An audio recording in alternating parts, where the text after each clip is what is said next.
South Africa and the Transvaal War. Chapter 1. To Queen Victoria. May children of our children say, she wrought her people lasting good. Her court was pure, her life serene. God gave her peace, her land reposed. 1,000 claims to reverence closed. In her as mother, wife and queen. And statesmen at her council met, who knew the seasons when to take occasion by the hand and make the bounds of freedom wider yet, by shaping some august decree, which kept her throne unshaken still, broad-based upon her people's will, encompassed by the inviolate sea. Tennyson. Pretoria. Pretoria, like most South African towns, dozes in the lap of the hills, dozes tranquilly in a haven of generous nature, as dozed her Dutchmen in the midst of growing civilization. The place from the distance is fair to the eye, poplar-groved, verdant and picturesque, with the glimmer of red roofs cutting against the green, and veils of gauzy clouds, now grey, now purple, now azure, interlacing the hills and linking them with the sky. Its quaint, old, low-storied houses, in some cases thatched like bungalows, and its more modern tenements roofed with zinc, and bounded by pleasant rose gardens tangled with flowers, seemed to the newcomers strangely suburban in contrast with the imposing government buildings and shops, which were soon alive with all the fluster of 19th-century money-getting. For the great entry made, the capital was swift to resume its everyday aspect, and trade grew even brisker than before. Famine prices reigned, though in some hotels where comforts were many, baths and sanitary arrangements were primitive. The Boers were busy making hay while the sun shone, consequently living became twice as expensive as in England, and what was worse, with the enormous and somewhat voracious army to be fed, supplies threatened at no very remote date to become exhausted. At first all things seemed to denote that the war was practically over, that nothing remained but to accept the surrender of the defeated Boers and to settle quickly the administration of the conquered republics. By degrees, however, disappointment set in, disappointment not unmixed with alarm. The redoubtable Christian de Wet had theories of his own. He put on his shoulders the mantle of the deposed Cronje and set to work to show his generalship by destroying the railway in the south, cutting the telegraph wires, and generally harassing the lines of communication. Indeed, there was every appearance that the late investing forces might in their turn become invested in the capital. Postal and telegraphic communications were cut, supplies and reinforcements were menaced, and gradually the sunny outlook of conquest grew nebulous.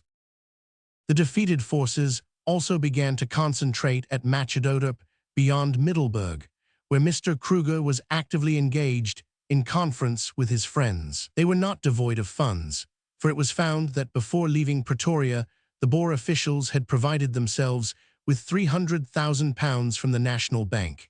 And while this sum lasted and he remained in the country, it was argued that Mr. Kruger's schemes of bribery and corruption might be expected to continue and even develop. Still, Lord Roberts was undismayed. He had foreseen attacks on his communications, but had hazarded all on the one throw of reaching the capital before the Boers could gather together their forces for organized resistance, pushing forward in the only way possible if the conquered were to be left breathless. Napoleon's advice to one of his marshals, a commander-in-chief should never give rest either to the victor or the vanquished, had been followed to the foot of the letter, as the French say. In this notable march, the marvelous genius of Lord Roberts had been shown in many ways, but in courage before all. He had adapted his fighting dispositions on a system specially suitable to the idiosyncrasies of the Boers, had observed their natural disinclination to take the initiative, their failure to act on the offensive rather than the defensive, and on this discovery had invented new tactics which were exactly appropriate and eminently successful. His infantry had made the center of the advancing line to east and west of the rail, perpetually threatening the enemy with frontal attack, while active and competent wings of mounted troops unceasingly wheeled round both flanks, threatening to turn them so soon as opportunity should offer. Thus the Boers, for fear of being outflanked, were forced to extend their front till the central position, at the railway line, became too weak for resistance, and they had of necessity to retreat and continue to retreat till they were too exhausted to do more than run. At the chief's masterly combinations, his ingenious synchronal schemes, his almost prophetic foresight regarding the positions of the enemy, and the effect of his every move upon those positions, it is impossible not to marvel, as at the amazing boldness and rapidity of execution with which was developed a design which brought him, with his enormous army, in little more than a month, from Bloemfontein to Pretoria. From the following general order issued on his arrival at his destination, it is possible to understand the magnitude and the daring of the chief's plan, which, merely to read of, renders one almost breathless. Pretoria, June 7.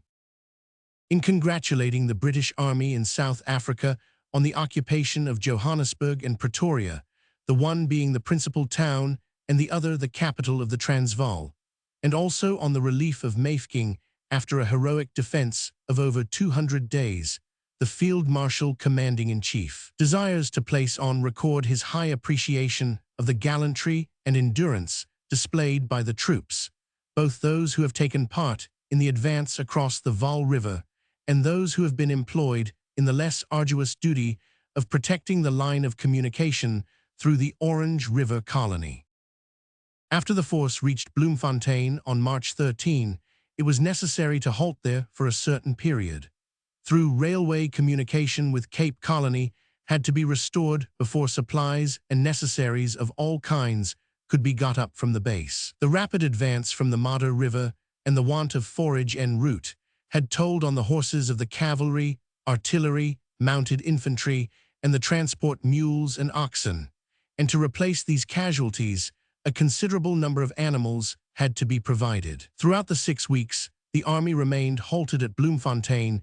The enemy showed considerable activity, especially in the southeastern portion of the Orange River colony, but by the beginning of May everything was in readiness for a further advance into the enemy's country, and on the 2nd of that month, active operations were again commenced. On May 12, Kroonstad, where Mr. Steyn had established the so-called government of the Orange Free State, was entered. On May 17, Mafeking was relieved. On May 31, Johannesburg was occupied, and on June 5, the British flag waved over Pretoria. During these 35 days, the main body of the force marqué miles, including 15 days' halt, and engaged the enemy on 6 different occasions. The column, under Lieutenant General Ian Hamilton, marqué miles in 45 days, including 10 days' halt. It was engaged with the enemy 28 times. The flying column, under the command of Colonel B. Mann, which relieved Mafeking, marched at the rate of nearly 15 miles a day for 14 consecutive days, and successfully accomplished its object, despite the determined opposition offered by the enemy. The newly raised battalion of the City of London Imperial Volunteers marqué miles in 54 days, only once having 2 consecutive days' halt. It took part in 26 engagements with the enemy. During the recent operations, the sudden variations in temperature between the warm sun in the daytime and the bitter cold at night have been peculiarly trying to the troops, and owing to the necessity for rapid movement, the soldiers have frequently had to bivouac after long and trying marches without firewood and with scanty rations. The cheerful spirit in which these difficulties have been overcome and hardships disregarded are deserving of the highest praise, and in thanking all ranks for the successful efforts to obtain the objects in view, Lord Roberts is proud to think that the soldiers under his command have worthily upheld the traditions of Her Majesty's Army in fighting, in marching, and in the admirable discipline which has been maintained throughout a period of no ordinary trial and difficulty. Signed, Roberts, Field Marshal. As may be imagined, the man who could accomplish so much in so short a span of time remained unperturbed by a vision of clouds on the horizon. He knew that, though with the fall of Pretoria the campaign nominally ended, there were many minor passages at arms to be expected in various parts of the two republics. There were the remnants of Botha's army to north and east. There were De Wet and his marauders playing havoc with lines and telegraph wires, prowling in search of ill-defended convoys, and inspirited to fresh deeds of aggression by the successful capture of Colonel Sprague's yeomanry. There were Potchefstroom and Klerksdorp to be occupied by Sir Archibald Hunter, and Griqualand to be finally pacified by Sir Charles Warren. Map of the seat of war. Still, it was unpleasant to receive the report that while the main army had been advancing, an immense force of Boers, through a series of unfortunate mistakes, had succeeded in capturing in the vicinity of Vredefort Road a convoy and an escort of a company and a half of Highlanders on its way to Heilbronn. The outline of the unhappy affair was painful in the extreme. As the mysterious circumstances attending the movements of the convoy have not yet been fully sifted, it would be unfair to accept the numerous criticisms offered on the subject, and details regarding the capture are so lost in the fog of war that it is difficult to give an account of the series of muddles that brought about disaster. It appeared that though the enemy were lurking everywhere, the convoy was traveling from Winburg under escort of only a company and a half odd men of the brigade, with orders to pick it up at Kroonstad, which place was subsequently changed to Heilbronn. At Vredefort, the party were to leave the rail and go by road, but shortly it received orders to await an escort that was being sent from Heilbronn. General Hector MacDonald wired that it should not proceed further till escorted by a strong force of mounted troops, infantry, and artillery, as he himself, during his 5 days' march, had been repeatedly in collision with the foe. The officer in command lagered up. Next day an orderly reconnoitered and failed to detect the presence of the enemy.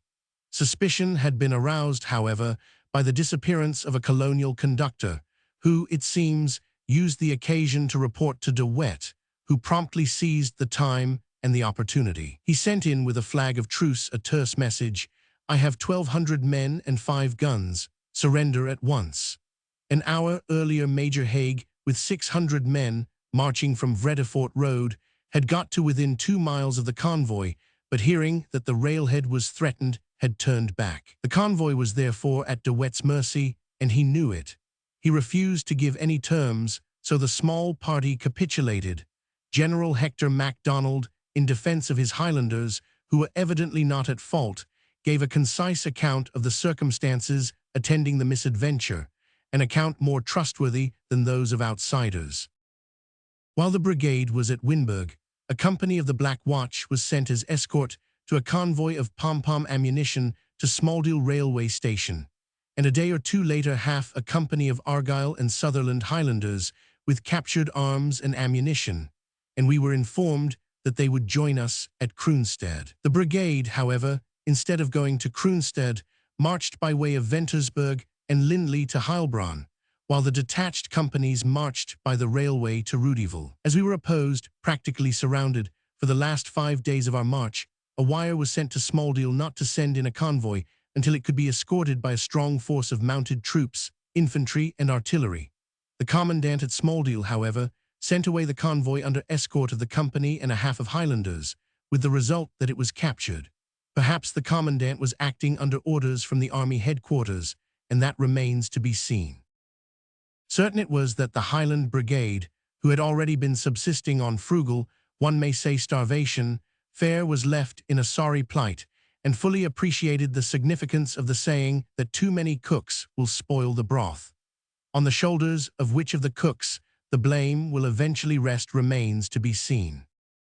It was the opinion of some that sufficient precautions were not taken to ensure the expedition's transmission of supplies, and the entrenchment and strong fortification of small bodies of troops sent to guard the line of rail, and also that there was an insufficiently coordinated system of intelligence, in consequence of which commanding officers moving with detached forces were without definite information regarding the movements and destination of other forces, friendly or inimical, which might have to be encountered.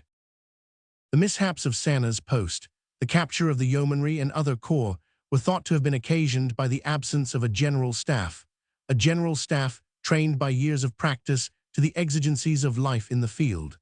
Such a staff of trained and picked officers was educated by Napoleon for his use under his personal supervision, while Lord Roberts, with a gigantic army of 200,000 men, had a merely improvised machine. He had certainly Lord Kitchener at his elbow, but this officer's duties developed into those of the handyman, now organizer, now fighter, now administrator in rebellious districts, thus depriving the chief of the clockwork apparatus that should be represented by the general staff, at a time when generals and troops, like engines and railway carriages, had to be timed to arrive and depart from stations on the hard and fast principles of Bradshaw. At this date, with Lord Roberts in Pretoria, were 2.5 infantry divisions, a cavalry division, and a mounted infantry division, Wavell's brigade having been left at Johannesburg, while the other half proceeded to the capital. General Hunter's division, joined by Colonel Mann's force, was operating at Venterstorp, while Colonel Plumer, without opposition, occupied Zeerust, the officials agreeing to take the oath provided they were protected from their fellow countrymen. Elsewhere across the Orange River colony, the troops were fairly well expanded. General Colville with the Highland Brigade was near Heilbronn, and south of him Lord Methuen, while at Lindley was General Paget. At Senekal and Hammonia were General Clements and General Rundle respectively.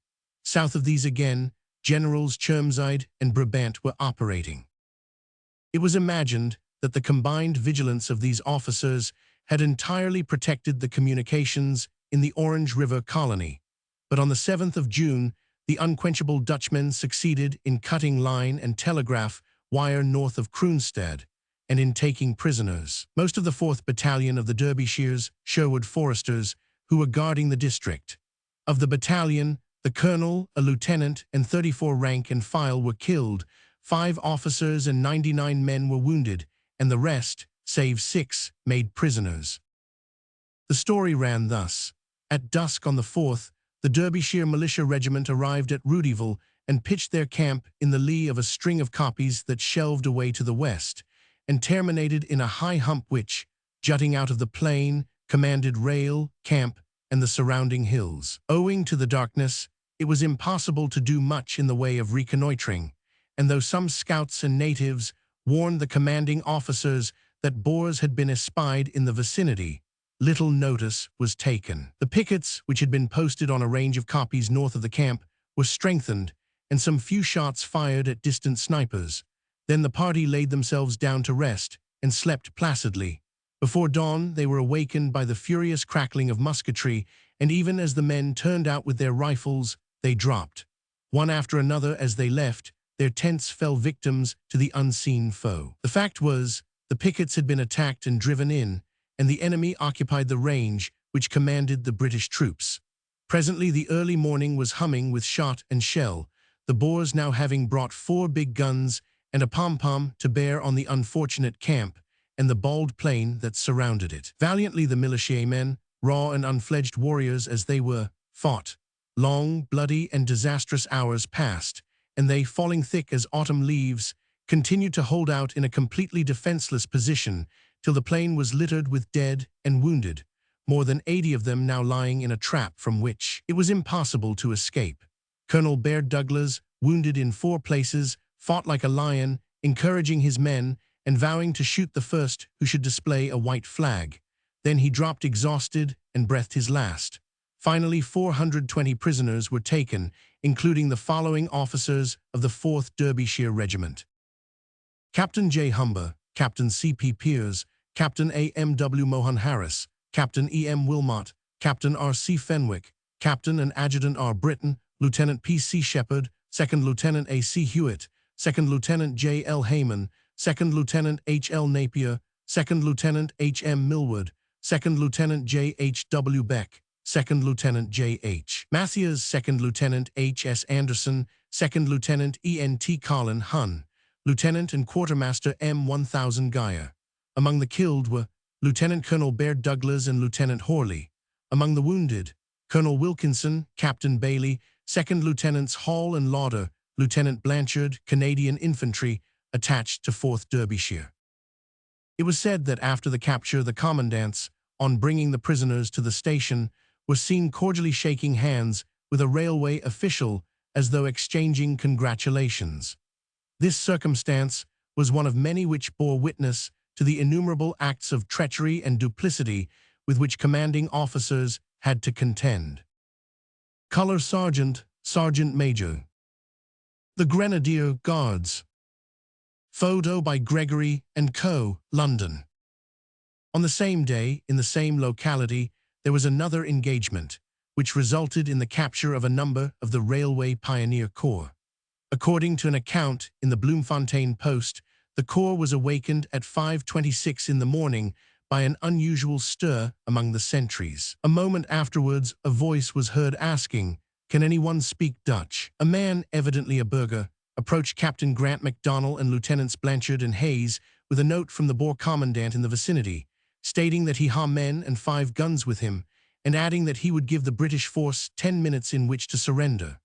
The bearer, after delivering the note, went back to a large body of Boers mounted on horses, who had by this time approached so close as to be plainly visible.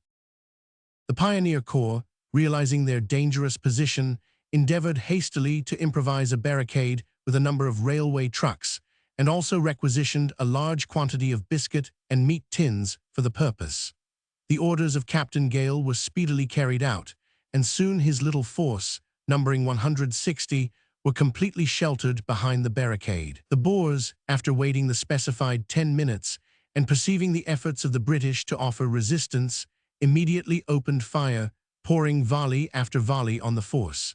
Captain Gale and 2 pioneers fell from the rifle fire, while shrapnel shells bursting near killed 3 men. The enemy then directed their heavy artillery on the barricades and station buildings, the latter being practically destroyed. The Boers were now only 1,400 yards away and well hidden. An endeavor was made to have the wounded conveyed to safety behind a large tank, but a shell from the Boer guns exploded among the horses and the animals stampeded. Firing from heavy guns was afterwards heard, coming from the opposite direction to the Boers. Hopes were high among the gallant force that relief was at last arriving from Kroonstad. The pioneers, however, soon became too painfully aware that the firing came from another body of the enemy who had surrounded the 4th Derbyshire Regiment the same morning. Although the firing continued, an outlying patrol attempted to reach the pioneers. The whole of the Boer guns were now worked with increased energy, and soon the want of ammunition compelled the British force to surrender. The report then went on to say that Commandant de Wet, mounted on an English charger, advanced and asked the number of British killed. Looking at the dead body of Captain Gale, the Boer commandant remarked sympathetically, "Poor man, very sad, bury him at once." He also courteously allowed the body to be wrapped in a Union Jack. De Wet is a tall, heavily built man with a brown beard. He wore a tweed suit and an overcoat and carried a rifle and bandolier. Attached to his gold chain was a medal on which was a representation of Kruger's head. De Wet was very polite to his captives and kindly expressed his sorrow at having to destroy 2,000 bags of mails. Unless he did so, he added, the young Boers would open the letters. The bags were afterwards ripped open, and the Boers looted the baggage.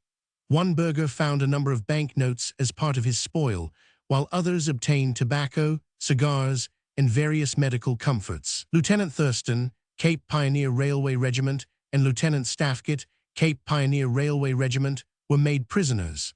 Some of the prisoners were called together and made to take off parts of their dress, which the Boers then donned. The British wounded were well attended to and were subsequently removed to the Yeomanry Hospital at Kroonstad. As a consequence of these attacks, De Wet obtained possession of the line, which became so twisted and uptorn as to resemble unfinished Jacob's ladders to heaven, while Pretoria found itself minus its longed-for home letters and standing hourly in fear of running short of food. Still affairs were going on as though nothing had happened. The town council temporarily continued its duties. An English burgomaster was chosen, and a new court of justice was established. Colonel Max became the head of the police, and many colonials who volunteered for civil employment were given posts of importance. Owing to the many acts of duplicity practiced by the Boers who had surrendered, more stringent regulations regarding oath-breakers were promulgated. The publication of malicious and false reports was forbidden, and a sharp lookout was kept over the movements of the spies with which the capital was still swarming. 148 officers and men were released, and these were rearmed from the 2,000 stands of arms which were given up in Pretoria on and after the British occupation. The list of the officers who had been suffering imprisonment at the hands of the Boers is a long one and dates almost from the outset of the war. 18th Hussars, Lieutenant Colonel B. D. Mahler, Major H. A. F. Greville, and Captain and Adjutant W. P. M. Pollock. Army Veterinary Department, Veterinary Lieutenant F. H. Shaw. 1st King's Royal Rifles, Lieutenant B. J. Magendie and Lieutenant F. M. Crund. Royal Dublin Fusiliers, Captain M. P. E. Lonsdale, Lieutenant C. Garvis, Lieutenant C. T. W. Grimshaw and 2nd Lieutenant T. H. C. Franklanth Mountain Battery Royal Garrison Artillery, Major G. E. Bryant, Lieutenant G. D. Wheeler, Lieutenant G. R. Nugent, Lieutenant W. H. Moore, and 2nd Lieutenant G. T. W. Webb attached. 1st Gloucester Regiment, Major S. Humphrey, Major W. R. P. Wallace, Captain S. Duncan, Captain Connor, Lieutenant A. Bryant, Lieutenant F. C. Nisbet, Lieutenant R. M. M. Davey, Lieutenant F. A. Brent, Lieutenant C. S. Knox, Lieutenant W. A. M. Temple, Lieutenant A. H. Radis, Lieutenant J. Ingram, Lieutenant P. H. Short, Lieutenant R. L. Beasley, 2nd Lieutenant W. S. Mackenzie, 2nd Lieutenant H. H. Smith, Lieutenant and Adjutant W. L. B. Hill, Lieutenant and Quartermaster R. J. Gray. 1st Royal Irish Fusiliers, Lieutenant Colonel F. R. C. Carleton, Major F. H. Munn, Captain A. R. Burrows, Lieutenant A. E. S. Hurd, Lieutenant C. E. Southey, Lieutenant W. G. B. Phibbs, Lieutenant H. B. Holmes, Lieutenant A. H. C. MacGregor, Lieutenant A. L. J. M. Kelly, 2nd Lieutenant R. J. Kentish, 2nd Lieutenant C. E. Kinahan, and 2nd Lieutenant R. W. R. Judwine. Rhodesian Horse, Lieutenant A. E. Haranick. Natal Carabineers, Lieutenant A. J. Galway. 2nd West Yorks Regiment, Major H. de T. C. Hobbs. 2nd Northumberland Fusiliers, Major W. E. Sturges, Captain E. W. Fletcher, Captain F. B. Morley, 2nd Lieutenant G. R. Wake, and 2nd Lieutenant L. B. Coulson. 2nd Dorsetshire Regiment, Lieutenant F. W. Radcliffe. 2nd Royal Irish Rifles, Captain A. V. Weir, Lieutenant E. J. Christie, 2nd Lieutenant L. G. B. Rodney, 2nd Lieutenant P. G. W. Maynard, Captain V. J. Kelly, Captain W. J. 1000 Winnie, Captain A. C. D. Spencer, Lieutenant E. H. Saunders, 2nd Lieutenant T. L. B. Sowtry, and 2nd Lieutenant J. C. Boeing Colthurst. 1st Suffolk Regiment, Lieutenant S. J. B. Barnardiston, Captain W. G. Thompson, Captain C. A. H. Brett, and 2nd Lieutenant F. W. Wood Martin. 2nd Devonshire Regiment, Lieutenant Colonel G. M. Bullock, Major J. 1000 N. Walter, and Lieutenant G. N. F. Smythe Osborne. 2nd Essex Regiment, Lieutenant W. F. Barnum. Royal Field Artillery, Lieutenant Colonel H. V. Hunt. 66th Battery Royal Field Artillery, Major W. Y. Foster and Lieutenant G. L. Butler, attached. 14th Battery Royal Field Artillery, Major A. C. Balewood, Lieutenant A. C. Birch, and 2nd Lieutenant C. F. Halford. Royal Scots Fusiliers, Captain D. H. A. Dick, Captain H. H. Northey, Lieutenant E. Christian, Lieutenant M. E. 1000 Canaghy, Lieutenant C. F. H. Rumbold, and Lieutenant G. C. Briggs. 1st Connaught Rangers, Captain G. H. Ford Hutchinson and 2nd Lieutenant E. V. Jones. Cape Mounted Police, Inspector E. W. Blyth, and Sub-Inspector W. A. Genland. South African Light Horse, Captain H. Fitzherbert. 12th Lancers, Lieutenant N. M. H. Tristrand Coldstream Guards, Lieutenant H. Shandos Polgel. Reserve of Officers, Lieutenant C. M. Grenfell, late 10th Hussars. 6th Dragoon Guards, Lieutenant F. E. Till, Royal Horse Guards, Captain W. F. Ricardo. 2nd Lancashire Fusiliers, Captain W. F. Elmsley and Captain G. H. B. Freeth. Royal Lancaster Regiment, Major G. A. Carleton. King's Royal Rifles, Major O. S. W. Nugent. 2nd Wiltshire Regiment, Major H. A. Stark.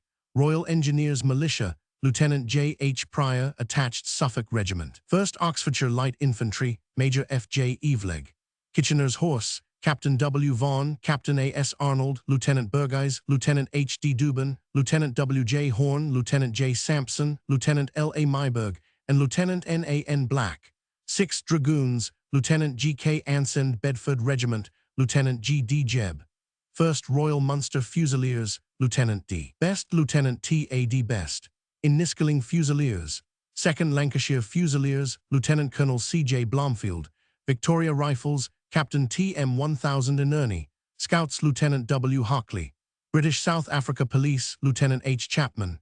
Royal Horse Artillery, Major J. C. Ray, Captain H. Rouse, Captain G. H. A. White, Lieutenant F. H. G. Stanton, and Lieutenant F. L. C. Livingstone Learmonth. Northumberland Fusiliers, Lieutenant H. S. Toppin. Duke of Cornwall's Light Infantry, Lieutenant H. T. Canton. 2nd Royal West Kent, Lieutenant R. J. T. Hildyard. Army Service Corps, Lieutenant C. J. Croxford. Indian Staff Corps, Lieutenant R. J. Stewart, Attached Army Service Corps. Roberts's Horse, Veterinary Captain P. D. Bray, Lieutenant J. F. Hawkins, Lieutenant H. R. Horn and Lieutenant T. J. Truder. King's Royal Rifle Corps, Lieutenant G. H. Martin. Welsh Regiment, Lieutenant R. H. Metch. 1st Royal Dragoons, 2nd Lieutenant T. D. Pilkington. Royal Artillery Staff, Captain H. T. Tennant. Durham Light Infantry, 2nd Lieutenant L. J. P. Butler. South African Light Horse, Captain J. C. Kirkwood. Cape Police, Captain A. Bates. Brabant's Horse, Captain P. M. W. Little and Lieutenant H. A. Steele. 9th Lancers, Lieutenant S. R. Theobald. Yorkshire Light Infantry, Captain G. G. Otley. 1st Australian Horse, Lieutenant J. W. Wilkinson. 6th Dragoons, Lieutenant N. W. Haig. Prince Alfred's Volunteer Guards, Lieutenant W. B. Everton. Lumsden's Horse, Lieutenant C. E. Crane. Royal Engineers, Lieutenant M. T. Webber. 10th Hussars, Lieutenant Anderson Pelham and Lieutenant Crichton. 2nd East Kent, Lieutenant W. G. F. Barnard. Eastern Province Horse, Lieutenant J. M. P. Boker. 16th Lancers, Captain C. J. Eccles. Cameron Highlanders, Captain Mac Ewan. Intelligence Department, Captain L. G. Dennison. Police Magistrate C. H. Hilliard. Newspaper Correspondents, Lord Rosslyn, Lord C. Manners, and M. H. Donoghue. The following officers, prisoners of war, were found in hospital. Lieutenant the Hun, D. R. H. Anderson Pelham, and Lieutenant C. W. H. Crichton, 10th Hussars, convalescent after enteric fever. Lieutenant H. Chapman, British South Africa Police, contusion, convalescent. Lieutenant G. H. Martin, King's Royal Rifle Corps, tonsillitis, cured. Lieutenant R. H. Metch, 1st Welsh Regiment, neuralgia, cured. Lieutenant G. C. Briggs, 1st Royal Scots Fusiliers, doing well.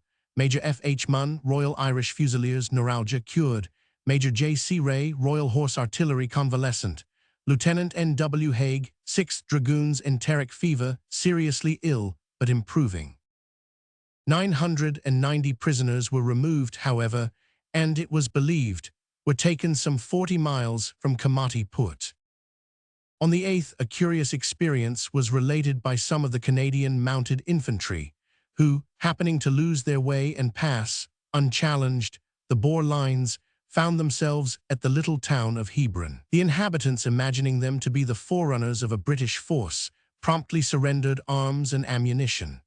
The Canadians, with a due sense of humor, engaged in the formalities with becoming gravity, commandeered an ox wagon, loaded it with their booty, and returned again through the Boer lines, plus 88 rifles and a big store of ammunition. The Battle of Diamond Hill. The outlook was not a cheery one.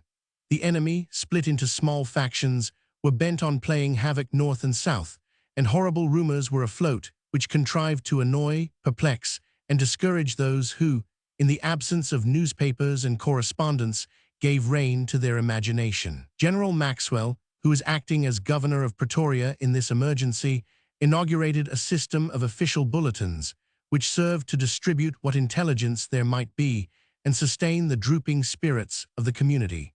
The prolongation of the war, after all seemed to have been skillfully accomplished, was depressing to even the most ardent and bellicose mortals. Still more so was it to those who had had their fill of fighting, and who could not number the list of their engagements even with the fingers of both hands. It was known that Botha, after the surrender of the city, had retired with a small force to a crevice in the hills some 15 miles east, astride the Delagoa Bay Railway, and that round him he was gathering a goodly number of burghers, who assisted him in intimidating other burghers who might have been willing to tender their submission. As all overtures towards peaceable negotiations failed, it was necessary to take definite action, and this, on the 11th of June, Lord Roberts accordingly did. A great combined enveloping movement was planned out. General French, with Porter's and Dixon's cavalry brigades, and Hutton's mounted infantry, marched out on the left of the chief, while General Ian Hamilton with Broadwood and Gordon's cavalry brigades, and Ridley's mounted infantry, and General Bruce Hamilton's infantry brigade on his right, prepared to assail the tremendous frontage of the left of Botha's position. The Dutchman, perched on a series of steep and irregular hills and strongly protected in front, had placed most of his force on his flanks. These he knew by experience to be his vulnerable points, and against these he divined that Generals French and Ian Hamilton would be operating. General Paul Carew, in the center, advanced his division, numbering some 6,000 bayonets and 20 guns, in support of General Ian Hamilton. He moved eastward along the line and engaged in a duet with the enemy with long-range guns, a duet which lasted during the whole day. It was found that the enemy's position extended some 16 miles, their left, the Diamond Hill, being so strong and so extended that movement of an enveloping kind was thought to be almost impossible. Nevertheless, while General French, assisted by Hutton's mounted infantry, through country inimical to cavalry operations, was perilously and vigorously engaged in making a wide detour in order to envelop the right flank of the enemy and hold him from swelling his numbers elsewhere. General Ian Hamilton on the enemy's left flank, some 6 miles south of the line, his ambitions centered on Diamond Hill and the line of rail beyond, operated correspondingly. Far to right, in a somewhat crab-like fashion, moved the cavalry, Gordon's brigade, the outer pincer as it were wheeled round the almost impregnable stronghold of the Boers. To left, Ridley's brigade and Delisle's corps of mounted infantry, forming the left or inner pincer, twisted towards Pinar's Poort, while Broadwood's brigade, the head and front of the creature, endeavored to spit forth and pierce through this central gap, and if possible get behind the Boers on Diamond Hill. Early in the day, the southern slopes of Diamond Hill became the scene of contest between Ridley's brigade and the enemy, whose rifles poured their sleet over the advancing mass and whose guns clamored loudly in the distance. Broadwood's brigade, meanwhile, began a bold advance across a spruit and over a plain to passage towards the railway line, an advance which was hailed more boisterously than pleasantly by a converging storm from the enemy's heavy guns. Still, the cavalry pushed forward, while Lieutenant Connolly with 2 horse guns was set to clear the course. But the Boers, inch by inch, stubbornly contested the way. The stentorian tones of warring artillery were heard in an argument that lasted hours, while parties of Boer riflemen approached with such audacity with a view to the annihilation of the gunners of Kew Battery and the capture of their pieces, that for protection's sake, the 12th Lancers were ordered to charge. Unfortunately, at this critical juncture, their commander, the Earl of Airlie, who already had had his horse shot under him, was seeking a new charger. He joined his regiment in time to lead to the attack, but taking a more northerly direction than was intended, he found himself exposed to a murderous tornado from the southern slopes of Diamond Hill. Nevertheless, the charge of the valiant band, small though it now was, had a glorious result. Away scudded the Boers to both sides, scattering over the distance towards Diamond Hill, while their oppressive propinquity to the British guns and Broadwood's right flank was brought to an abrupt close. This done, Lord Airlie decided, as the horses were too jaded and overworked to engage in effective pursuit, to become no further involved. He was about to withdraw his regiment when suddenly a bullet caught him, and almost instantly he fell dead. Thus the Empire lost one of its finest soldiers, one of its most honorable, well-beloved of men. The charge cost the regiment 2 officers and 17 troopers, a deplorable loss considering its diminished size since the commencement of operations. At the same hour, while Gordon's brigade was heavily engaged on the right, the Boers became so obstreperous that the household cavalry had been ordered to charge.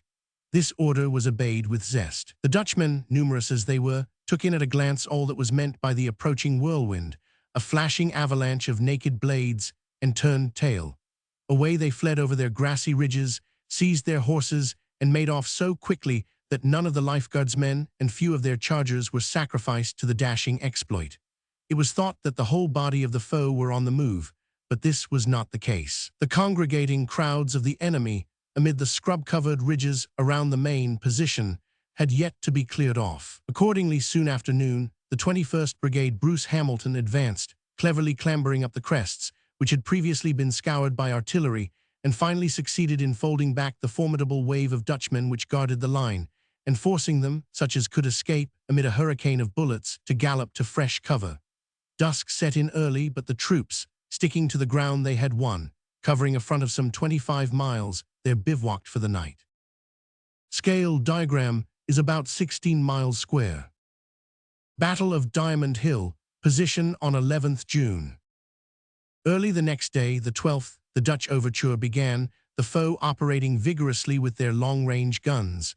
They were evidently unappeased and meant a dogged resistance. General Ian Hamilton was among the first to be hit, but not dangerously. The incident caused not a little concern, for this remarkably energetic officer had become, as it were, almost hoary with fighting the Boers. From early days, when he commanded the infantry at a landslacht to the splendid defense at Wagon Hill, he had been eternally to the fore, brilliant in intellect and unfailing in dash and daring. After his entry to the Free State, he had fought his way from Israel's Put, Thabanchu, Houtneck, and on through all the varied phases of the advance of the right wing of the army towards Pretoria. It was no marvel that the thought of his even temporary disablement caused consternation. Fortunately, it was discovered that no bones were broken, and the gallant officer, though in some pain, refused to leave the field. Battle of Diamond Hill, position on 12th June. At midday, General Bruce Hamilton's brigade made a brilliant attack on the Diamond Hill Plateau. The Derbyshires to the right, the City Imperial Volunteers in the middle, the Sussex on their left, grandly advanced amid an enfilading fire of considerable warmth, which only ceased its horrible activity when the 82nd Field Battery, under Major Cannoli, by feat of Herculean energy, was dragged to the rocky heights and vomited vengeance at a distance of 1,700 yards from the stubborn enemy.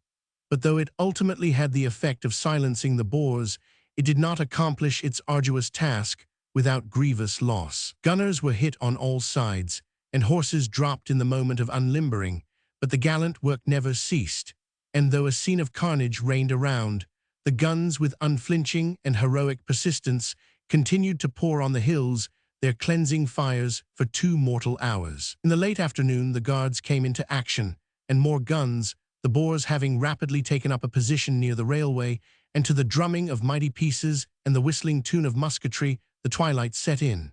Face to face, the belligerents grew lost in mist. Preparations were then made for the complete rout of the Boers on the morrow, but when morning arrived, it was found that the Dutch hordes had made themselves scarce. Pursuit was attempted, but the horses were too exhausted for more heavy work. The Westralians, however, 150 of them belonging to Colonel de Lisle's corps, were unappeased. They pushed on to a point whence the Boer army, a crowd of some 4,000, with wagons, cattle, and guns, could be seen crossing Bronckhorst Spruit.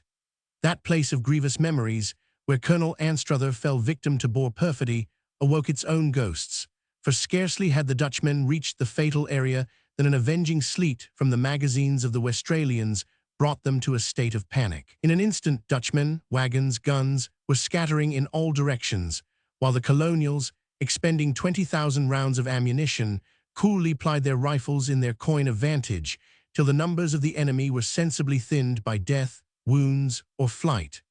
Thus was given the finishing touch to a battle which had a double purpose. It served to clear the way for 40 miles to the east and relieve Pretoria of the too close attentions of the massed enemy, and it engaged many of the Boers who had fallen back from laying Esnek on the taking of Pretoria, thus assisting General Buller's operations at Volksrust, which have yet to be described. Sir Redvers, in his turn, aided the main scheme by causing the Boers to feel that their rear would shortly be threatened, and that even retreat to the east must now have its geographical limits. Loot, Colonel the Earl of Airlie, 12th Lancers. Killed at Battle of Diamond Hill, June 11th. Photo by Bassano, London. General French was unable to fulfill his part of the program, firstly, because the Boers saw through his plan, and secondly, because his division was merely the shadow of the goodly division that had flown to Kimberley in February, and his operations were entirely handicapped, not only by the nature of the country, but by the nature of his tools. General Ian Hamilton was little better off.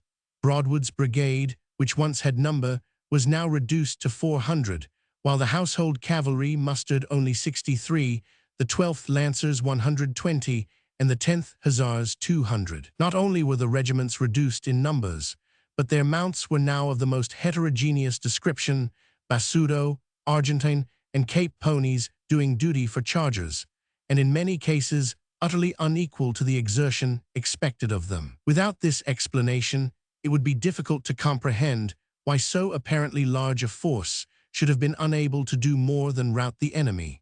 But when it is once understood that a considerable part of Lord Roberts's army was now represented merely on paper, the difficulties of the latter part of the campaign may be better conceived.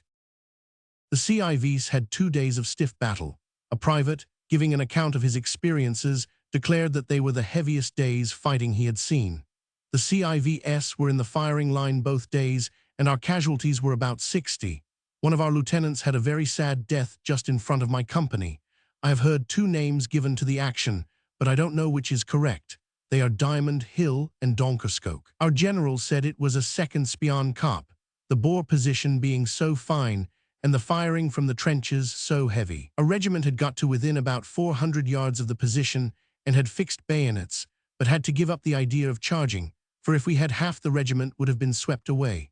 One of the Boer doctors was down at our hospital after the first day's fight, and he told us that the Boers had lost about 600 that day. They must have lost another 600 the next day, as our artillery was much nearer and simply poured shells into them all day. The total losses were about 200, but most deeply deplored by all ranks was the gallant commander, the Earl of Airlie. He was as brave as he was popular, and like all his famous fighting race, was a soldier born, not made.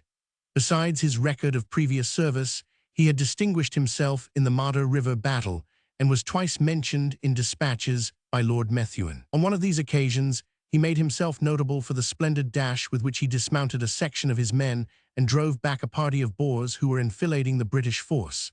In May, he was wounded in the fighting round Velcom, was nursed to health at Bloemfontein by Lady Airlie, and went again to the front just before the surrender of Pretoria. 2 other distinguished officers fell, Major the Hun, L. Fortescue, and Lieutenant the Hun. See Cavendish, 17th Lancers. Besides those already noted, the list of casualties during the various engagements contained the names of killed 12th Lancers, Lieutenant G.C. de Seawright, 82nd Battery Royal Field Artillery, 2nd Lieutenant W.S. Luce, New South Wales Mounted Infantry, Lieutenant Drage, 1st Royal Sussex Regiment, Captain C.J.K. Maguire, City Imperial Volunteers, Lieutenant W.B.L. Alt, wounded, 12th Lancers, 2nd Lieutenant H.R. Milvain, F Battery Royal Horse Artillery, Captain R. England, Royal Lancaster Regiment Mounted Infantry, Captain J. M. Graham, Indian Staff Corps, Captain E. Barnes, New South Wales Mounted Infantry, Captain W. Holmes, Lieutenant W. R. Harrison, Kitchener's Horse, Lieutenant J. S. Cape, 1st Royal Sussex Regiment, 2nd Lieutenant G. C. Morfitt, 1st Derbyshire, Captain T. H. M. Green, Lieutenant A. S. Murray, 2nd Canadian Mounted Rifles, Captain A. C. MacDonath Hussars, Captain E. A. S. O'Brien, 1st Coldstream Guards, Lieutenant Brett, Royal Army Medical Corps, Major H. G. Hathaway, missing, 12th Lancers, Captain F. Edgerton Green. Guarding the communications, Lords Methuen and Kitchener. While the battle for the Delagoa railway line was being planned, Lord Kitchener, with a small force, pushed south and joined Lord Methuen, whose force was at Heilbronn at Vredefort Station on the evening of the 10th of June. Together, they decided to hunt the marauders. In passing, it is interesting to note that at this time, the following militia corps were doing unostentatious, but valuable and perilous service on the lines of communication. 3rd Royal Scots, 3rd Royal West Surrey, 3rd East Kent, 3rd Royal Lancaster, 4th Royal Lancaster, 6th Royal Warwickshire, 3rd Norfolk, 4th Somerset Light Infantry, 4th West Yorkshire, 4th Bedfordshire, 3rd Yorkshire, 6th Lancashire Fusiliers, 4th Cheshire, 3rd South Wales Borderers, 3rd King's Own Scottish Borderers, 4th Scottish Rifles, 3rd East Lancashire, 4th East Surrey, 4th South Staffordshire, 3rd South Lancashire, 3rd Welsh, 4th Derbyshire, 6th Middlesex, 9th King's Royal Rifles, North Cork Militia, 4th North Staffordshire, 3rd Durham Light Infantry, 4th Argyll and Sutherland Highlanders, 3rd Leinster, 5th Royal Munster Fusiliers, 5th Royal Dublin Fusiliers. On the 11th, Lord Methuen proceeded to scour the railway line and found the enemy prowling within rifle range on either side of his route, whereupon, at Renoster River, he overtook and engaged De Wet, over whom a temporary victory was gained. The British commander succeeded in capturing camp and etceteras, and scattering the Dutchmen in all directions, though De Wet himself, with his usual nimbleness, disappeared. During the day's engagement, Lieutenant Earl, 12th Battalion Imperial Yeomanry, was slightly wounded. On Tuesday the 12th, the force hurriedly advanced towards Kroonstad, owing to a report that that town, garrisoned by a single battalion of the Argyll and Sutherland militia, had fallen a prey to the enemy. Fortunately, it was discovered that the rumor was groundless, and Lord Methuen continued his southern march. On the 13th, the Boers pursued their system of annoyance around the railway and directed a storm of bullets on a construction train which had arrived under the personal direction of Colonel Gerward, R.E., for the purpose of repairing the depredations of the past few days. Luckily, thanks to the pluck of the construction party, they were short of rifles, owing to many having been left in the rear train. A very able defense was kept up all night, until a party of mounted infantry, who at the first sound of firing started to the rescue, arrived with their guns and routed the foe. They came none too soon, for the Boers had made a fairly big haul and carried off some 40 of the construction workers as prisoners. The mounted infantry scurried after the retiring Dutchmen, but as usual, these had knowingly melted into 2s and 3s and were uncatchable. In the attack on the train, 1 man was killed and 11 wounded, including Lieutenant Micklem, Royal Engineers, 2nd Lieutenant Big, Volunteer Royal Engineers. Meanwhile, at Virginia, the garrison had an exceedingly trying time, but owing to the energy of Colonels Capper and North and the troops under them, and the conspicuous coolness and valor of Lieutenant Mitchell, the Boers were repulsed. At daybreak on the 14th, some 800 Boers, with 1 or 2 pom-poms, a Maxim, and a field gun, ensconced themselves in the dense scrub surrounding the Zand River post. The garrison consisted of 4 companies 3rd Battalion Royal Lancasters under Colonel North, about 250 fit for duty, 4 companies Railway Pioneer Regiment under Major Seymour, 300 fit for duty, and some 25 men of the Royal Irish Regiment, 16 fit for duty, under Lieutenant Davenport. The position was a somewhat extended one, the left being in advanced trenches on broken and jungly ground. This point the Boers attacked with determination and were as determinedly resisted by Lieutenant W. Mitchell and No. 3 Company Railway Pioneer Regiment. The enemy in the dense bush were practically surrounding the British party, but these fought doggedly, engaging their assailants at very close quarters and keeping them at bay till nearly noon, when the Dutchmen were ultimately driven out of their hiding places by an advance through the scrub of a line of reserve Railway Pioneer Regiment aided by half a company of militia. Thus driven forth, they made haste to retire before the arrival of a body of 170 yeomanry under Lieutenant Crane, which had hastened to the rescue from the south. The losses were comparatively small, owing to the marvelous grit of young Mitchell, who, though wounded at the onset in both thighs, continued for 6 hours to encourage and direct his men. There were only 22 of them scattered in several small trenches, ordering them not to waste ammunition, cheering them, and concealing from them, till the worst was over, the fact that he himself was seriously wounded. Another gallant officer, Major Seymour, distinguished himself, but he paid for his valor with his life. He was killed while advancing with the extended line through the bush to clear out the snipers. Lieutenant Clement of No. 2 Company of the Railway Pioneer Regiment was mortally wounded.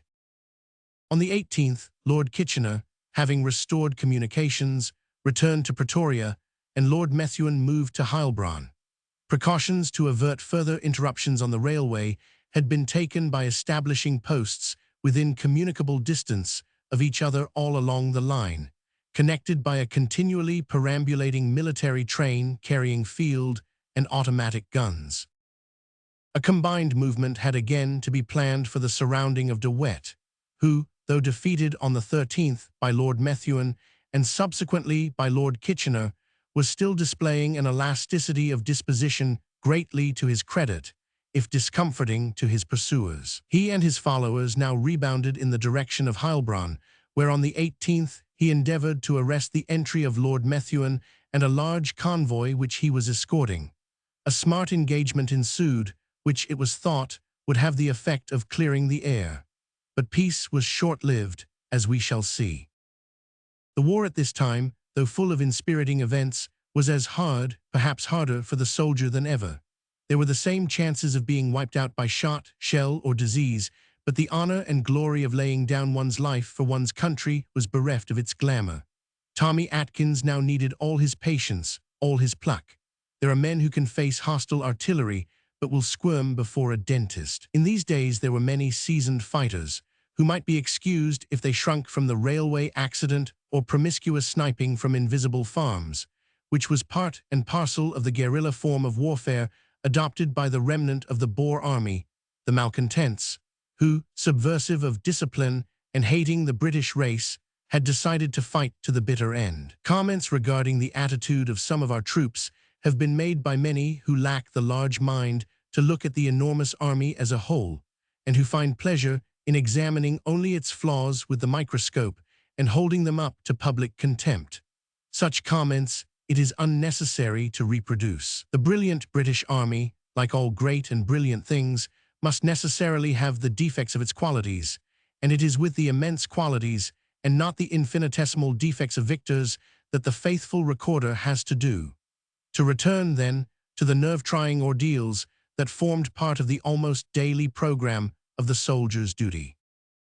At Honingsproot, situated on the rail 21 miles north of Kroonstad, an exciting affair took place on the 22nd of June, all the more exciting as those engaged had but a few days previously been rescued from Transvaal in Pretoria prison.